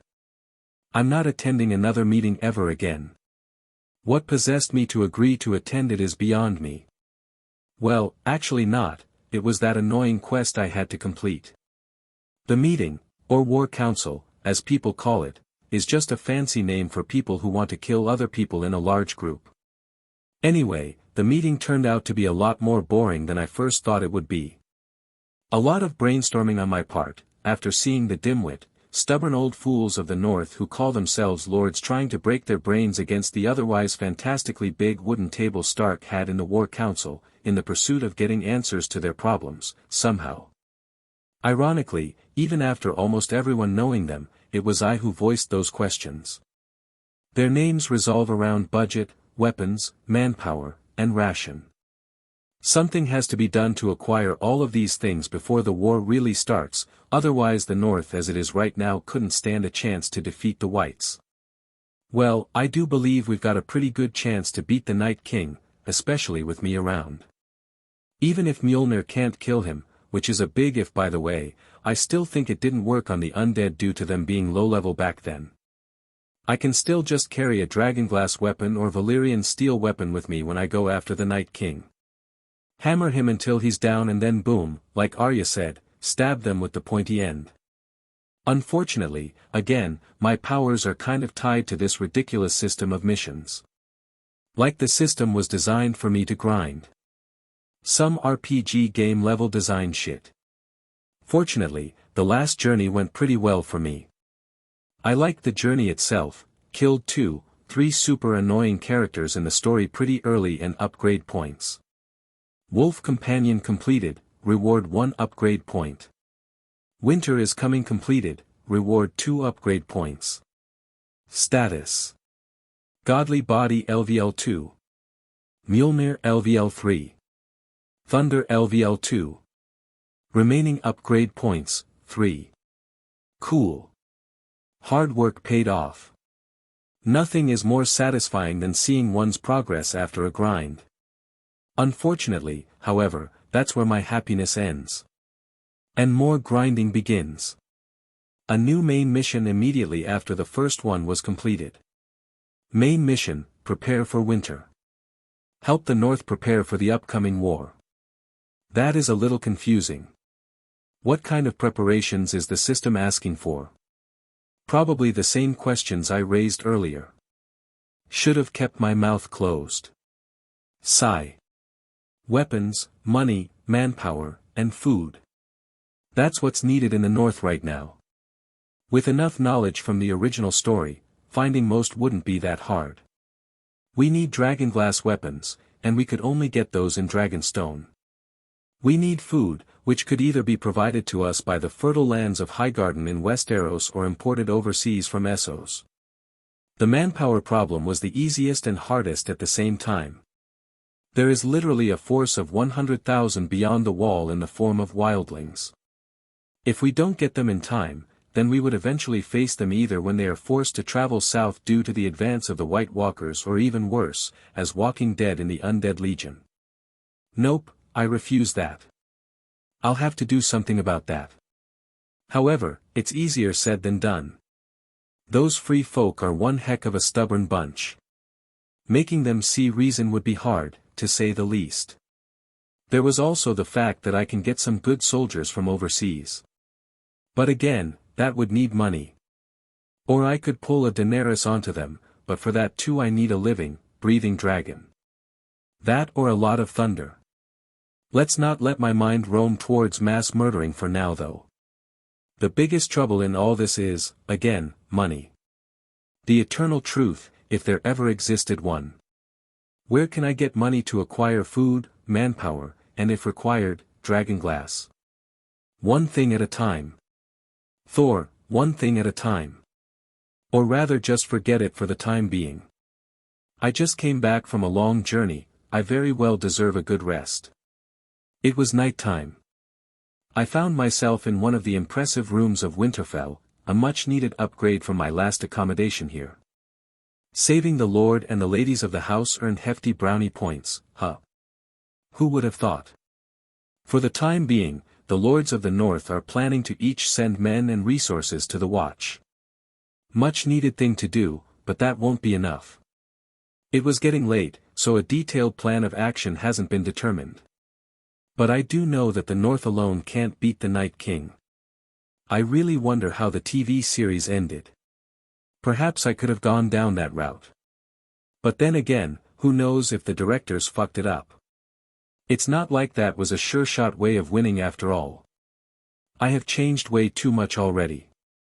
For instance, Arya in this world would never learn under the Faceless Men. Ned Stark is alive. Both Baelish and Varys are dead. Mountain 2 may have turned into a moron, or perhaps he died, there was no official word about his condition after the tourney. Those are good changes, at least according to me. However, there are also some unexpected and bad changes which I can't foresee coming. Bran somehow got kidnapped by none other than Sandor. They also happened to go beyond the wall. This was surprisingly like canon, only Sandor wasn't there. Jon Snow defected from the Night's Watch to look for Bran, and Samwell Tarly went with him. If that wasn't enough, then Jaime Lannister of all people has gone beyond the wall with none other than Benjen Stark. What madness clouded his mind to do that? The man was a walking red flag. Sigh. And in all this time, I still don't know what's going on with the biggest player in the game. How is the Mother of Dragons faring? Did the story change for her too? I wonder. And, how are mother and father? Not my parents, of course, but apparently, it wasn't just the memories I inherited, but also the emotions. Can't say I would consider them as my parents, but I've come to care for them as I learn more of Thor's memories. Wouldn't mind going back there if I got the chance. Even if that means dealing with Loki's shenanigans again. Chapter 81, Next Travel Point, Beyond the Wall. Necessity is the mother of all invention. I believed in this phrase until I realized how hard it is to invent anything. Who could have thought that even making something as simple as a gun or a cannon would be so darn hard when it comes down to it? How the inner mechanism of a gun works, how big a cannon has to be, its diameter or its barrel thickness for it not to blow up in our faces. It's fascinating how seamlessly things work around those who don't understand how they work. But the moment we wish to recreate, it suddenly becomes rocket science. Sigh. I had the same kind of feeling once I attempted the same. During the time when the Northern Lords came up with a plan of action, I had some free time. Besides my training and networking with the Northern Lords, I also decided to do what most transmigrators think is their birthright. Leeching off of other people's work in the name of innovation. Technically, introducing technology and methods from their world. The only problem is, I don't know how to. I tried, but perhaps it was Thor's influence, or I'm the one who is an idiot, but I couldn't come up with how a fucking gun works. Quite an embarrassment, seeing how much I liked first-person shooters back on Earth. How do those other transmigrators even do those kingdom-building things? Odin knows that I wouldn't build a doghouse if my life depended on it. I'm good at smashing things, but building things just wasn't my jam. So, after a few days of annoyance, I just gave it a rest. I wish to make those things to help out the North ultimately. If not that way, then I'll do it the old-fashioned way like everyone in this world does. Ser Thor. Lord Stark wished to see you, I heard a servant call to me, and with a sharp nod, I got up from my place, the small parchment I'd been using to draw designs and come up with ideas left forgotten. Very well, let's proceed then. I nodded and followed the servant. One thing I have noticed is that I think and talk differently for some reason. While I think exactly how I used to back on Earth, with a little bit of Thor's tone mixing in, when I'm talking, it's like Thor takes over there. The speech I speak and the words I use are vastly different than my previous life. This was one of those things which I only figured out when I observed intently, something I didn't have the time to do before. This free time, though boring, did me good in terms of grounding my ideas and mental order. Lord Stark, you asked for me. I entered the main hall, pretty much walking like I owned the place at this point, not how I used to behave. However, I'll consider it a welcome change from my earlier somewhat timid personality. I doubt anyone in this old castle minds me acting like that. At least none would tell me so. Until then, I'm not changing. Yes. Come in. Ned looked a little tired, from the dark circles under his eyes to clear signs of lack of sleep. I assume lords here in the north have a strong disposition towards the wall and what's beyond it. That's one way to put it. Ned poured himself a drink and intended to do the same for me. However, I waved my hand, taking the water placed on the side instead. I have been over-drinking recently, a cheat meal of sorts in this free time, but I gotta stop. This body is a little too addicted to alcohol. Some say we fortify the wall and some say we take the war to them, Ned grumbled, taking a sip of his drink. The first is a necessity while the second should be our priority. I shrugged. Fortifying the wall makes sense, but having the intention to let the Night King even make it up to the wall gives me bad omens. Not to mention we have yet 100,000 men, women, and children beyond the wall. The more time we waste, the bigger the army of the dead will grow. They won't listen. They're called wildlings for a reason. They don't sow, they bow, they have no faith. Ned shook his head, not even considering that those men beyond the wall could be saved.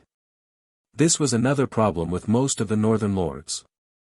They despise the wildlings just as much as they do the Greyjoys. I'll go. Pardon? I'll go beyond the wall. Meet with those wildlings, I said with determination. You don't have to. We need you here at the wall. Why?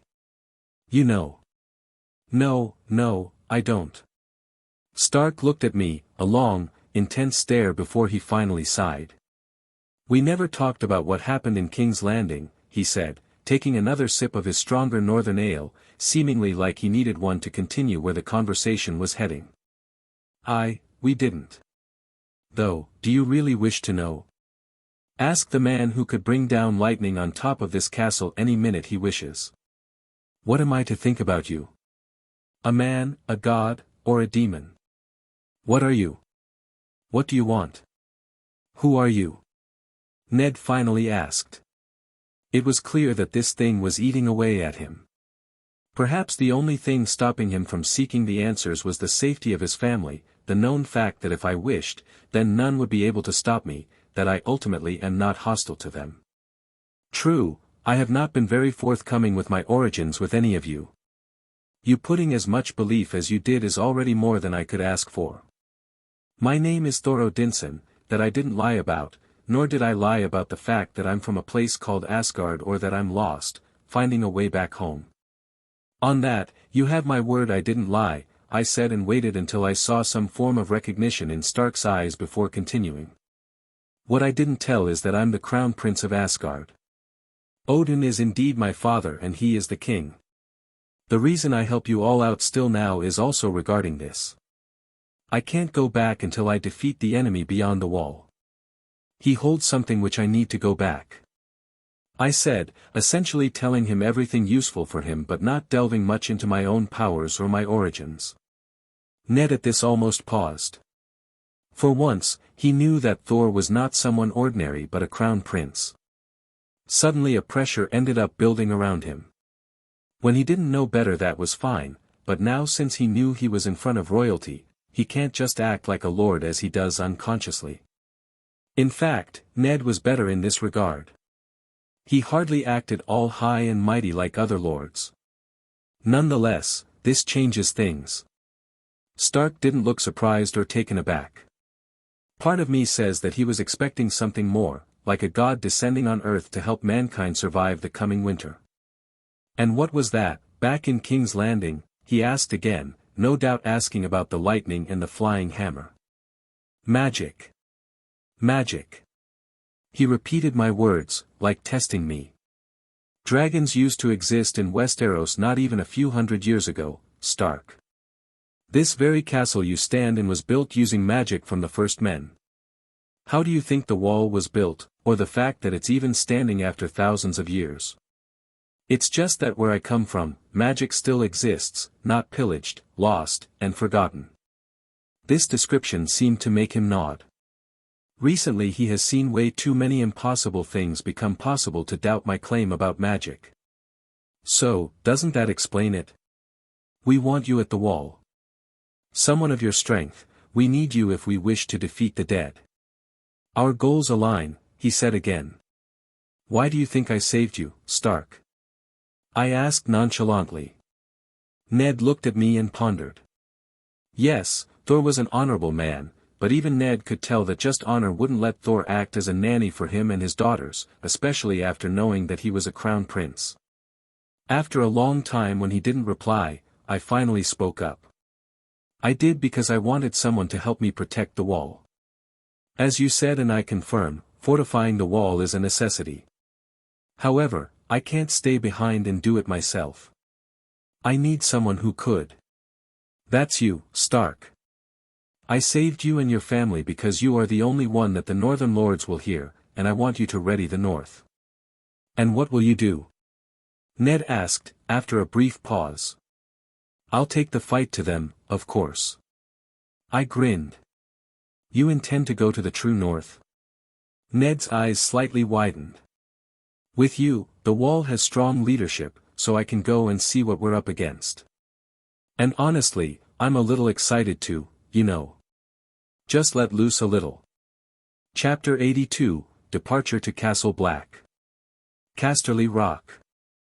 Tywin Lannister sat in his tent, the large war map spread out before him. The sun was just rising, casting a dull golden light through the open flaps. However, for Tywin, it was already feeling like a long day as a raven had arrived not long ago, and the words written on the paper in front of him made his jaw tighten with anger. Ned Stark was alive. Not only alive but back in Winterfell, with both his daughters. This was not what Tywin had wanted. He had hoped the North would stay away from this already complete mess of war. However, now the North had their leader back, and worse, he had returned with tales of betrayal from the crown. Tywin crushed the parchment in his fist. Damn Eddard Stark, he muttered. No, it's not his fault. It's all Cersei's fault. I can't curse someone else when my own progeny is incompetent, he snarled. If he could, then he would love to go back to King's Landing and slap that daughter of his good. Her and her good-for-nothing son. And at this time, the man who should be here, taking his rightful place in the war in Casterly Rock, to continue the family legacy, was now chasing fantasies. There was another name on the paper that added to Tywin's frustration, Thor. The man who had apparently caused chaos in King's Landing. The man who, again apparently, fought like no other and brought down thunder from the sky. The Raven mentioned him, too, but not much more. Only that he had accompanied Ned Stark back to the north. The lack of details made Tywin uneasy. Tywin hated not knowing things. Still, the paper gave him one important piece of information: the northern banners had been called. All the great houses of the north were gathering. That meant they were preparing for war. Tywin didn't know what the north planned exactly, but he didn't want them marching south to support any enemy of the crown. He needed to keep the north busy. So Tywin made a decision. He called for his scribes and messengers. Send a raven to the twins. Lord Walder Frey will want a part to play, he said. He's always looking for favors. Then he turned to another one of his captains. And send word to the Iron Islands. Tell Balon Greyjoy the time has come. If he strikes the north while their forces are scattered, he may claim what he has always wanted. And give him what he wished for. The plan was simple: distract the north. Let the Freys cause trouble along the rivers and roads stopping the march from the north. Let the Ironborn raid the coasts. With fire from the west and treachery in the south, the north would be forced to protect their lands instead of sending help to any southern rebellion. Tywin believed he was several moves ahead on the game board. But he didn't know that the north wasn't preparing for the Iron Throne. They were preparing for the Wall, and for something far worse than any Lannister could imagine. Winterfell. The cold winds howled over Winterfell as I stood near the gates, my non-red and very ordinary cloak billowing behind me in the strong northern chilly winds.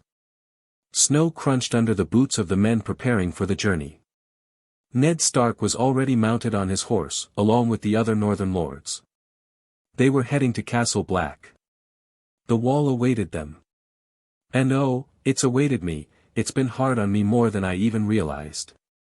Restraining this natural tendency to be brash and use fists over words. On Earth, calm talk came naturally to me, but in this body, it's like my entire being longs for fighting. I somewhat pressed the feeling down back in King's Landing, but there was just something about that feeling to let loose in a fight that just exhilarated me. Even the sex later couldn't satisfy that battle lust in me. All this time I thought it was just the strong hormones, but it was more. It was the centuries of battle instincts which called out whenever I could have just stopped restraining myself and gone out, thunder blazing. But not anymore. Because in this free time I had in my hands, I realized something, that fighting is not something necessary but rather an integrated part of Thor's life. He has warrior's blood in him. I have warrior's blood in me. We are not someone who runs away from a fight. I was too concerned and distracted with all the Stark saving mission to realize this. However, now I know. I want to fight. That's what I want. Now I know. But not now, at least wait until I'm beyond the Wall.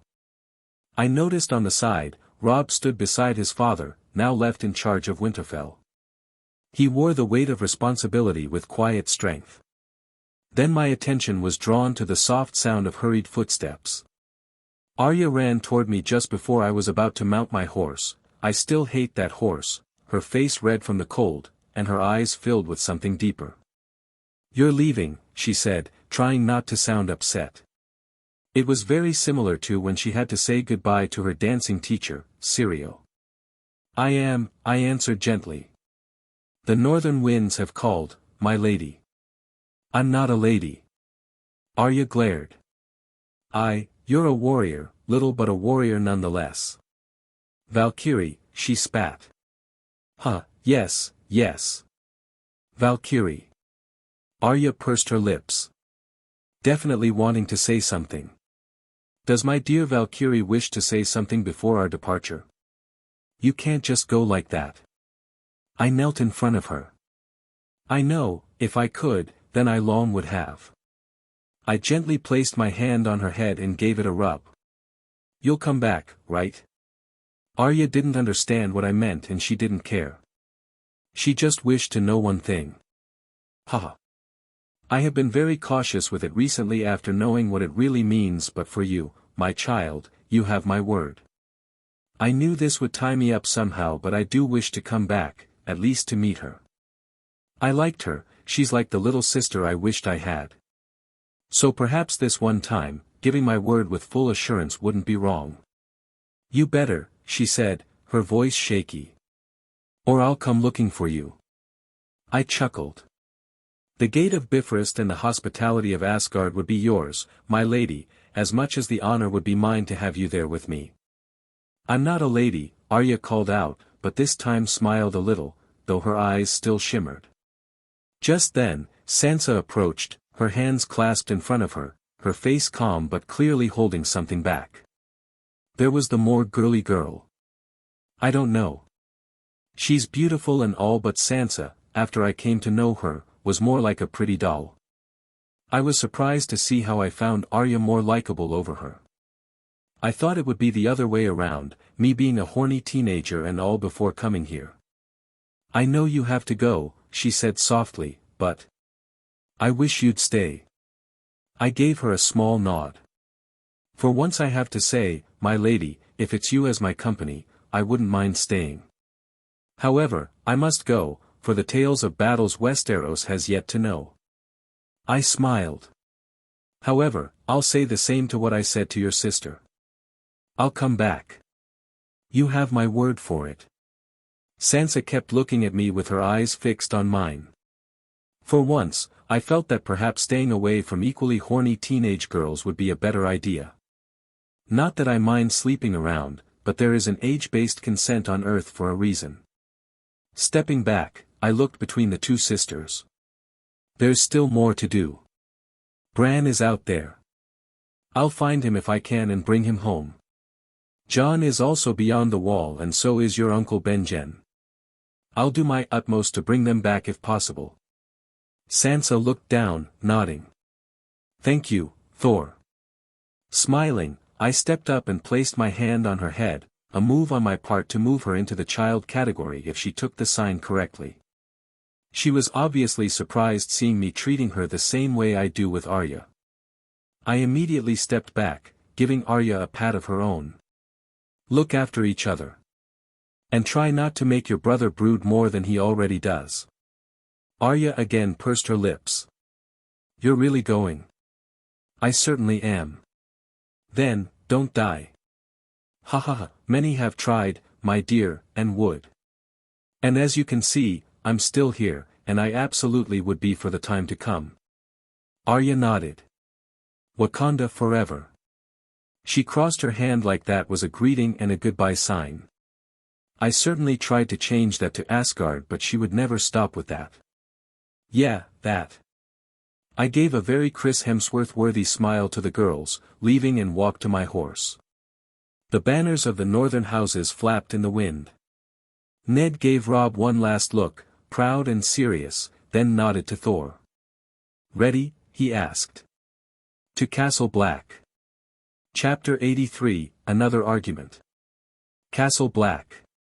Inside the war room at Castle Black, the air was heavy with tension. Maps of the north lay spread across the wooden table, candles flickering in the cold wind that slipped through the cracks in the stone walls. Lord Commander Jeor Mormont stood with his arms crossed, a stern look on his face. Ned Stark was nearby, and for some reason, they believed it was necessary to have Alliser here. Who exactly wanted this guy to be here? Sigh, as I said, I'll go beyond the wall, I said firmly. Alone. Jeor Mormont slammed his hand on the table. Are you a madman?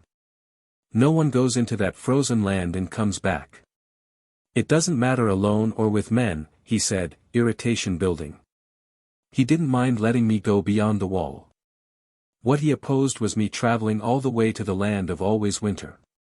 And that was also just a minor thing.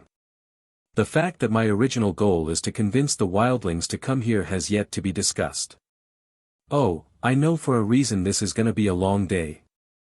Good, since I can assure you I'm not just any man, I replied, brashness suddenly coming to my tone. Don't know why, but I'm just fed up acting good in front of everyone. Oh, I believe that. I heard the king offered you a position among his whores. Should have taken it, with that face of yours, you would have made a lot of men happy, Odinson. An annoying voice came, and I knew who it was. Part of the reason I might be losing my cool was this guy. Alliser was an asshole of the highest order. I thought he was sent to King's Landing by the commander but then was recalled back. Shame he wasn't there when I fought. I would have loved to bring down thunder on that ugly mug of his. You mean furious when their women line up to share my bed with their money? If I'm not wrong, House Thorne resides in the Crownlands. I will perhaps give them a visit one of these days. I'm sure women in your house would have a fine arse, seeing how yours is big enough to forget where to butt in. He glared at me, almost screaming bloody murder at this.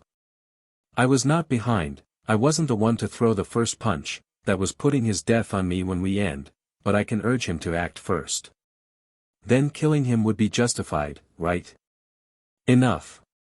Quit being at each other's throats.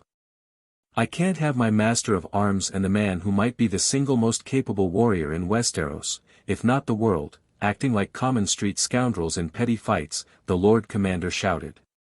Then keep a leash on your dog, Commander. Once they grow old, they start biting far more than they can chew, I snapped. Alliser was ready to intervene, but a glare from Jeor Mormont stopped him. He started it, so it's only fair. Look. I've fought the dead before, Thor said. And I survived. I turned to the Lord Commander and said. That was one, he cut in. One White Walker. This time, you don't know what's waiting for you. Hell, they would know someone would be coming after our rangers went missing. Oh, let the bastard go. Let's see what he does when an army of undead is ready to fuck that shiny arse of his, Alliser responded, definitely a jab at my ass because of that earlier comment. I promptly ignored him. I didn't need anyone's permission to go out. What I was here for is to convince Jeor Mormont about taking in the wildlings once I bring them with me. This conversation is going fucking nowhere. Are you just gonna stand there and not say anything? Jeor turned to Ned Stark. Even Jeor knew that I was not one of Ned's men, but still, the man's complete silence was not helping. Bran is out there. Benjen and Jon both are out there as well. I won't sit here while they freeze or die. Great. Now we have to convince both of them, Alliser muttered with irritation. Stark, we talked about this. You have to stay at the wall, I commented. And let my 2 sons and brother be lost there. No. The members of my pack are beyond that wall, and I'll not stand still here. You will stay here, I said with a little heat in my tone. Perhaps it was my anger that did the magic, but just as I spoke, outside a thunderous sound was heard, making everyone stunned. Seems like a storm's coming. Of course, Jeor and Alliser didn't understand. Ned, however, just kept on watching me. I didn't save your arse in King's Landing for you to go dilly-dally beyond the wall. Your duty is here within the walls. As for Bran and your bastard, even your brother, I'll do my utmost to find them and bring them back if possible. And what if I don't agree with that, he said with a glare. Then House Stark will lose its head. The North will lose another Stark. The Wall loses a capable man who could have united the North in these times when necessary. The world might lose the Wall shielding the living from the dead, and I lose my chance to go back home. Silence was resounding. And I assure you, I won't do a thing in this madness. Ned finally relented at this, again looking away.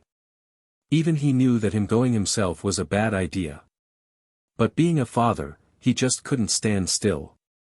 Is this how Odin would have been in Asgard when Thor went missing? Hell, if he even went missing, for all I know, I could be someone with his powers and memories, but not really him. Jeor shook his head. You might be a lord, but you're not a fool. The lad is right. If you die, then there would be just more chaos in the North. Robb Stark would have to handle the wall. You want that? Send a small party, Ned finally said. If you must go, go with men who know the land. Jeor just relented at this, seeing no way to stop me from going north. No, I however firmly denied, voice rising. Must you deny everything I say? Ned grumbled. Which men of yours know the land of always winter? The more you send, the more will die. I can't keep everyone safe. I'll be faster and more efficient at moving through this snow-filled land if I'm alone. And more likely to end up dead alone too, came a mocking voice from the corner. I turned sharply. Alliser Thorne leaned against the wall, arms folded, a smirk on his face. If I die there, then believe me, Westeros is doomed when they bring me back. Snow and ice would be the least of your concerns in that case, Thorne. Because then the very sky will bring down its fury on you. Others didn't get it, but a shiver passed Ned's back hearing what I said. That's enough. Jeor barked. Both of you. Ned stepped between us. We're wasting time. Thor, I understand your will to act. But this isn't about pride. It's about the North. We need you here just as much as out there. The very fact that you need me out there is the reason I need you here, Stark. And now let's not talk about this pointless argument. You know more than I do that there ain't no one stopping me going north. Let's talk about what we're here for. What do you mean here for? Mormont asked. Sigh, it's the wildlings. He wishes to bring them here, Ned finally bit the rotten jerky and said it. What madness! I knew he was up to something, Alliser immediately said, making Jeor shush him again. What in the bloody name of the old gods has gotten into you to even suggest that? He asked, an almost equally scandalized look on his face. There we go again, I muttered, knowing this was gonna be a long day. XXX. Chapter 84, Going Beyond the Wall. Beyond the Wall. Jon and Sam had been traveling beyond the wall for many days now, and it was even more dreadful than they had anticipated it to be. The snow never stopped falling, and the wind howled like wolves. They had followed what little trail they could find, hoping to discover a sign of Bran Stark or Sandor Clegane. But the deeper they went into the woods, the less hope they had. The fact that they hadn't crossed the wall before and knew nothing of the lands beyond didn't help either. The only knowledge they had came from their brothers at Castle Black and whatever they could learn from them. Their food was nearly gone. They had taken some supplies from Castle Black, dry bread, a few bits of meat, and some apples, but now even those were almost finished. The cold was biting, and their fingers ached. Sleep came only in short, cold bursts, and they were growing weaker with each day. And if that wasn't enough, then the knowledge of undead walking these snow-filled lands was just the final push for them to live their time beyond the wall with absolute dread. At least Jon was the only one who knew it. He hadn't told Sam this yet, and that was a small mercy for the already shaken fat man. We can't keep going like this, Jon, Sam said, shivering. We'll die out here. We'll die if we stop going too, Sam. Just keep going. Jon didn't want to admit it, but he knew Sam was right. But being right doesn't mean a solution. He could be right too, but that solves nothing. They needed shelter. Somewhere warm. Somewhere safe. And fast. Or he feared that, let alone searching for Bran, even making it back to Castle Black would be a lost cause. Well, perhaps going back to Castle Black might not be the best option. They might be executed the moment their brothers at Black saw them. I'm so cold that I could smell a warm fire and meat roasting on top of it, Sam gulped and said with self-pity. That would be nice. Jon nodded as if he too, could smell the food and warmth. And then suddenly he stopped. I can smell it too. Jon blinked in confusion once he realized it and looked around. What is it? Shush. Jon waved his hands and looked up, and indeed there it was, smoke. Smoke, come on. Jon bolted from there, hope surging in him that perhaps they wouldn't be dying today. Sam obviously followed. That's when they saw it, a wooden house surrounded by a rough fence of logs. Smoke rose from the chimney, and a few pigs wandered nearby. It was the only sign of life they'd seen in days. "That's Craster's place," Jon said, remembering the name. Some of the Night's Watch talked about him. "Who's Craster?" A wildling. He doesn't attack us and provides a safe place for us to stay, at least for the men of the Night's Watch." Jon muttered with contemplation. He wasn't looking for this place, and if it wasn't necessary, he would never interact with a wildling willingly. However, he had to if he wished to survive. The farther north they went, the colder it became, and more dangerous. "Is he safe?" Sam, not knowing anything about this Craster, asked. "No. But he has food and warm beds. And girls." Sam muttered, seeing a few of Craster's daughters working outside. "It's been months since I saw a girl." "Keep your eyes to yourself, Sam. I heard not much about this Craster, but he ain't the one to let others ogle his daughters." Jon sighed and started walking. With the stunt they pulled, they were certainly no longer men of Castle Black. However, Craster didn't need to know that. If they played their cards right, then perhaps they could get away with real food and warm beds tonight. They approached the gate, and a large man with a thick beard stepped out to meet them. His clothes were old but warm, and he carried a sharp axe in his hand. He looked at them with a scowl. "What you crows want now?" said the man while munching on some meat. "We're from the Night's Watch," Jon said quickly. "Rangers. We're searching for someone." "Aye, that's what crows do. They search, they come here to bother us, search a bit more, and go back to that dung place they came from." "Nothing new," Craster grunted. "So, what do you want from me?" he added with slight hostility. "Intel." Jon looked around. The man, who most likely was Craster himself, was the only person there outside of some girls. At least if it came down to it, the fight would technically go 50-50. He's not counting the girls, and by extension, Sam. "New here, boy. That ain't how we do things here in my place," Craster said with a little grunt. Jon indeed wasn't sure what kind of relationship the Rangers had with this wildling beyond the wall, but he couldn't show any weakness. "What you want?" "That's a nice sword. Castle forged." Craster looked at the sword at Jon's side. "We've been out in the cold a long time," Jon replied. "We need a place to stay. Just for the night." "Food?" Craster looked them up and down.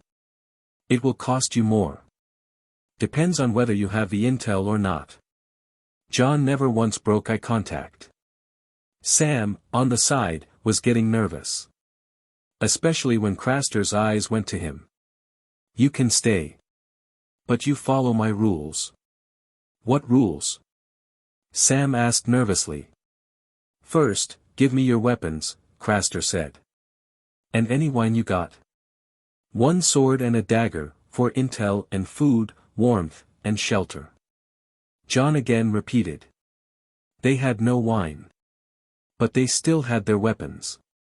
"Second," Craster continued, "you don't talk to my daughters. Don't look at them. Don't even think about them. Break that rule, and I'll cut your guts out." Jon nodded slowly. Your rules." Inside, the hall was warm from the fire. It smelled of smoke, sweat, and something sour. Craster's daughters moved around quietly. They were all women. Young, tired-looking, and they didn't say a word. None of them met Jon or Sam's eyes. One notion did come to Jon's mind, though: if they are indeed his daughters, then what happened to his sons? He can't always have daughters, right? As they sat near the fire, Sam whispered, "Are all these his daughters?" They ate the little food Craster gave them and tried to rest. But sleep didn't come easily. Not in a place like this. He needed answers, intel about Bran and Benjen. "Get some sleep. We'll need it." Wall. So, the talk with Lord Mormont regarding the wildlings didn't go as well as I thought it would have. Stubborn fools, all of them. They are willing to see 100,000 men added to the enemy, but not willing to take those free folks south of the wall. Are you sure you're going alone? Ned Stark asked from the side. Yes, I am. They are not the kind of people who will see reason, Ned replied. I certainly am meeting a lot of those kind of people lately, wouldn't you say, Stark? I rolled my eyes. For thousands of years, the Night's Watch have protected that wall, safeguarding the realm of men. Many of ours have died at the hands of those wildlings. You're asking to forget all those grievances you don't even know about. Joe Mormont chipped in from the side as we all made our way toward the wall's gate. It was the wall which guarded us, Mormont, not the Night's Watch. Thousands of years of grievances, and you ask me to believe that blood had only flowed from one side. That's not how battle works, old man. If it does, then that's no battle. The war you have been fighting wasn't even the intention when the first men made that big wall. The things which it meant to keep out are the real enemy, the very one which you can't see. If you did, then you'd see that the enemy doesn't care whether one wears a white cloak or a black cloak, which god they pray to, and where they stay. Everything living is the enemy of that enemy. And I'm not sure about here, but where I come from, the enemy's enemy is a friend. I snorted and saw the great door open up. What if they refuse? I'll kill them and make sure to burn their bodies, I replied without hesitation. There are thousands of them, boy. You're marching to your death. I looked at the man with slight irritation. Don't pull age with me, Mormont. Your ancestors combined would not match my time. As for death, yes, it's marching toward them. And don't think that I won't extend the same courtesy to you once I come back, with how so many rational minds I could find out there and saw the gates closed on us. That definitely shut the old man up. Is that a threat? He asked with narrowed eyes. No. That's my word to you. And ask those Lannisters if you wish to know whether I keep my word. I rotated my hammer in my hand and looked at Ned one last time before heading out of the gates. I had no horse, not much food, and the clothes I wore were not suited for the cold. However, I didn't care. I can hunt my own food. With LVL2 godly body, I don't feel much cold either. As for a horse, I wouldn't ride one even if I got one for free. Make sure you prepare the gift by the time I come back, Stark. That's about the only place we could keep those wild folks, I said before heading out. Didn't get any reply, and honestly wasn't expecting one either. He'll do it, and if not, then perhaps me intending to save him was a wasted effort on my part. In that case, he'll be useless.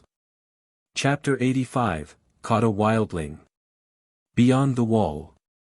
HAA. Thud. HAA. Thud.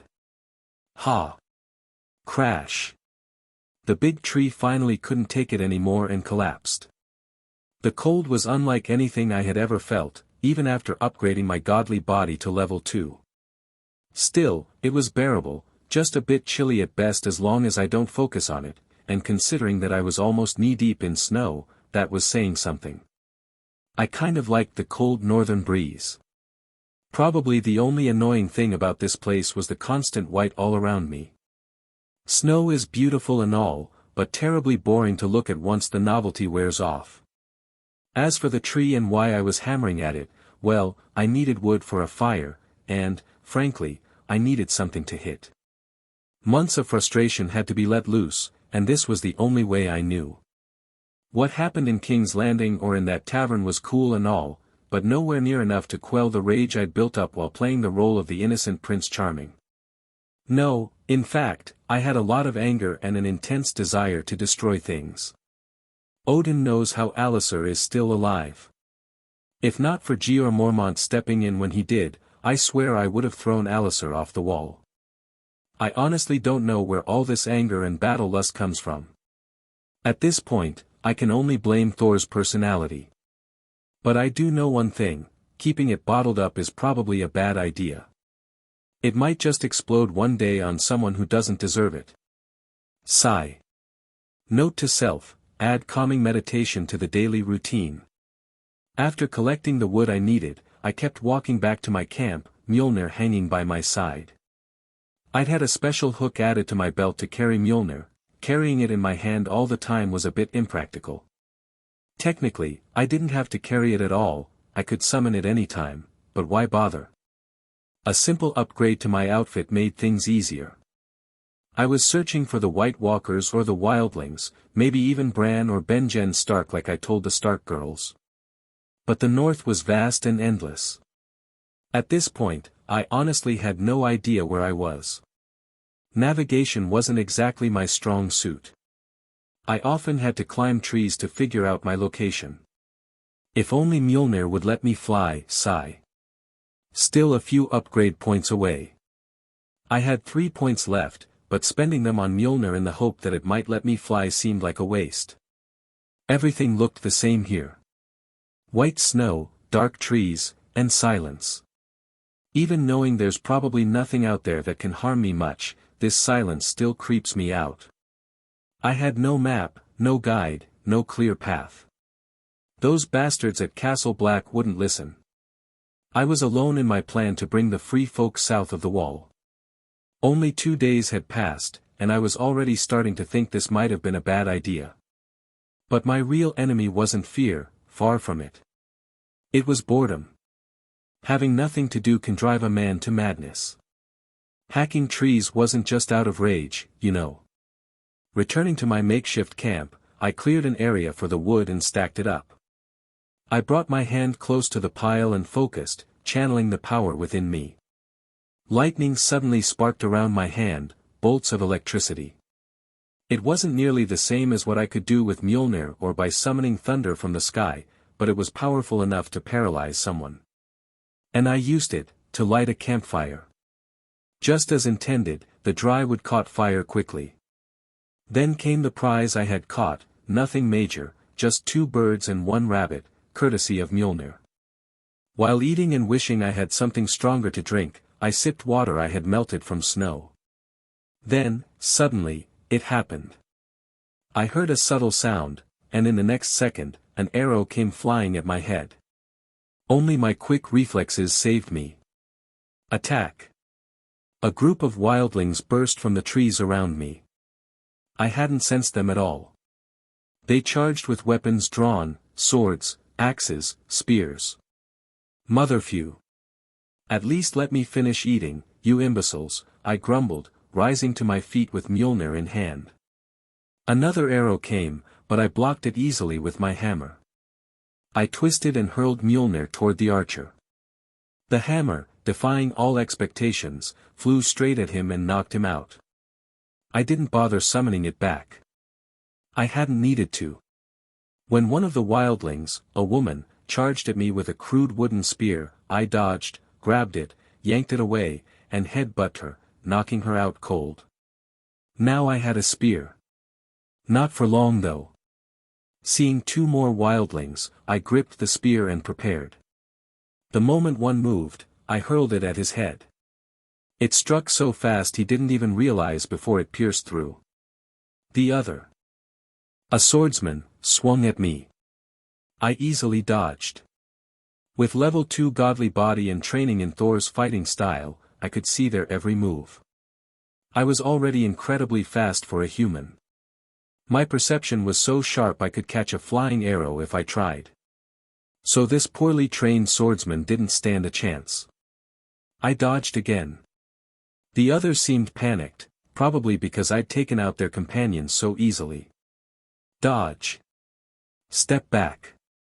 Duck. I dropped low under a wide swing, not ideal positioning, but it didn't matter. Before the man could swing again, Mjolnir came flying back, slamming into his chest with godly force. I could practically hear his ribs shatter. Rip the fucker. Honestly, I just wanted to try that move. Thor does it in the movies, I had to try it once. That's it. I asked no one, scanning the area. No more enemies emerged. After confirming I was alone, I checked on the wildlings. The two struck by Mjolnir, the archer and the swordsman, were dead. So was the one impaled by the spear. Only one left, the woman I headbutt. She had black hair, wild eyes, and was breathing heavily. I waited for her to wake while finishing my dinner. When she finally came to, clutching her head, she stared daggers at me, equal parts fear and surprise. She'd seen her companions fall like dolls off a shelf. "Name?" I asked, still eating, acting like I didn't care. I hadn't tied her up. I could catch her any time. But I needed her. If I wanted to find the wildling camps, I needed a guide. This land was too vast to wander alone. "Tell me yours, you hammer-throwing northern cunt, and I'll give you mine." Feisty. But what else did I expect? This was the North, the real North. "Thor." "I'm Thor Odinson," I replied. She looked around, likely wondering why she wasn't bound and if her companions were all dead. "You're the last one left. If you're going to kill me, get on with it." I shook my head. "No need. I have a use for you." She frowned. "And why would I help you?" "Help me? No, no. You'll help yourself by doing what I ask." "And what if I don't?" "Then I'll drag you with me until my utter lack of direction drives you mad enough to help. Just imagine it, you and me, wandering this snow-filled wasteland until we die. Quite the date, wouldn't you agree?" I grinned. She scowled. "Satisfyingly. If you wish to be spared that fate, start talking. Name." She was definitely planning to run. But she hesitated. Then, finally, she spoke. Osha. Chapter 86, Foul as They Come. Jon couldn't sleep. The cold night air was heavy and silent, but his mind was restless. He quietly slipped out of the small room where he and Sam were staying and began walking around Craster's rough camp, hoping to clear his thoughts. The flickering shadows of firelight danced on the wooden walls and snow-covered ground. Perhaps it was the danger of this place, or the worry gnawing at him about Bran. Either way, he hadn't had much sleep lately. "Where are you, Bran?" That was the only question he kept asking himself. How was he? Was he safe? Was he even alive? He wanted to be angry at Sandor, but knowing that Bran might have gone with him willingly, he couldn't hold on to that anger. As he wandered, a faint sound caught his attention, a soft, frightened woman's voice, barely more than a whisper. Was it a scream or a moan?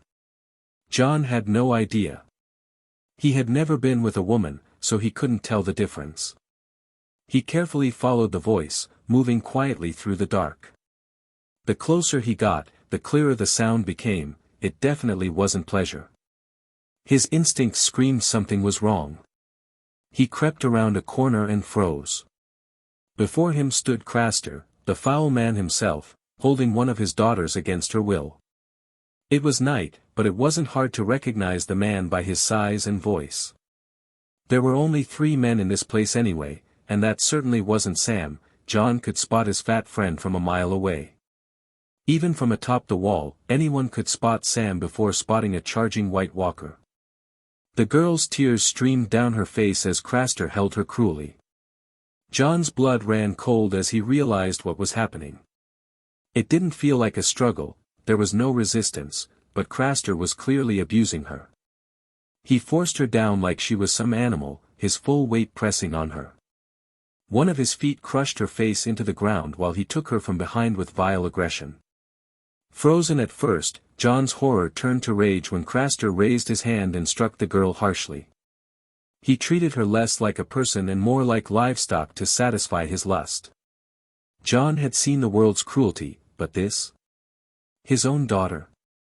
The girl's voice sounded young, only now did Jon realize how young she was.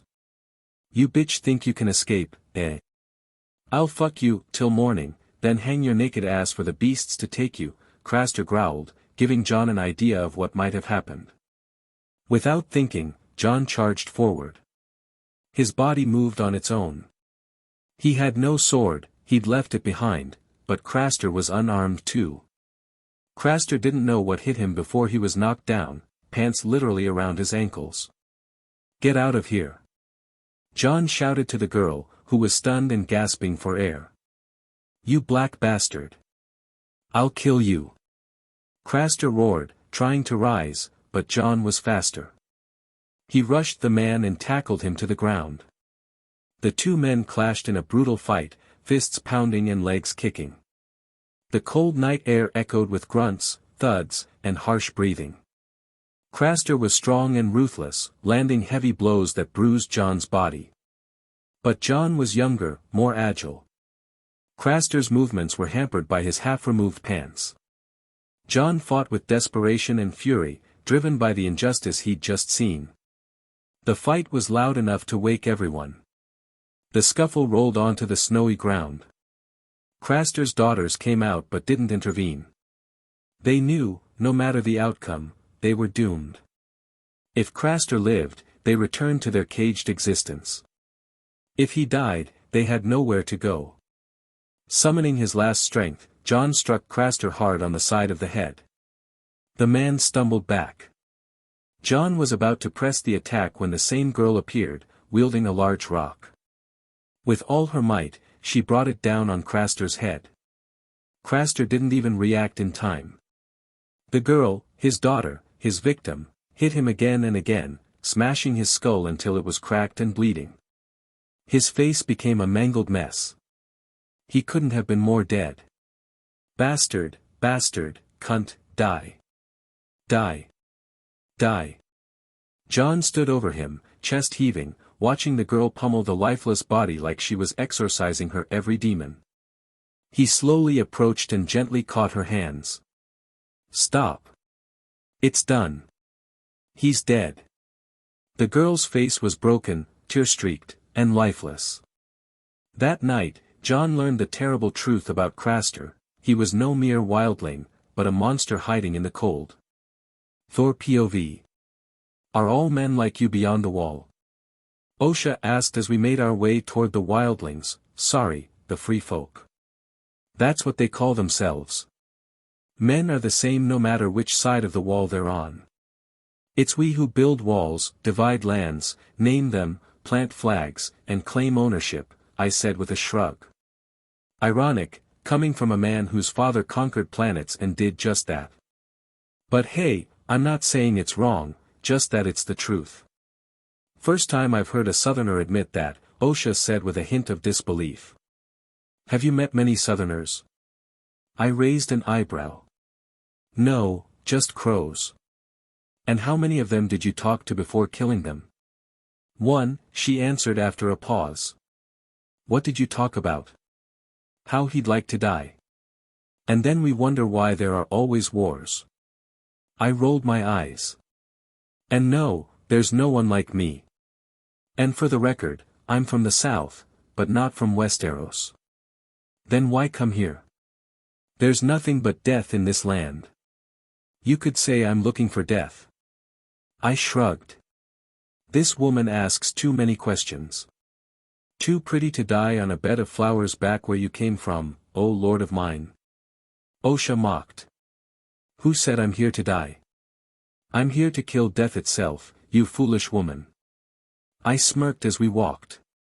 This had been our routine for a while, jabs at each other, and multiple escape attempts by her. I caught her every time. Never bothered to tie her up. Even let her carry weapons. Eventually, she gave up. It took me a while to remember her, she was Tonks from Harry Potter. Just kidding. But she looked exactly like the actress who played Osha in the TV series. Some people here looked like their Game of Thrones counterparts, some didn't. She was a near-exact match. I had her lead me to Mance Rayder's camp. She refused at first, so I dragged her through the frozen wastelands until she gave in. Why do you want to see Mance Rayder? Osha asked for the 100th time. My answer was always the same.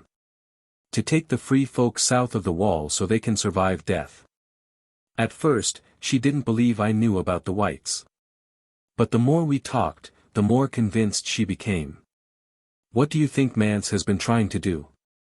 It's not that easy. Marching on the wall would cost thousands of lives. Many free folk would die. Not if I have anything to say about it. If the Night's Watch doesn't open the gate, I'll break it open. And you can do that? Yes. With what army? You think Mance will lend you his? That the free folk will follow you? I don't do armies. I don't need one. Not yet.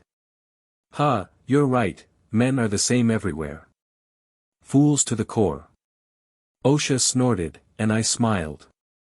And I told you, there are no men like me. She snorted again before finally saying, you're making a grave mistake. You shouldn't have come here. I make grave mistakes all the time. Everything works out just fine in the end. XXX.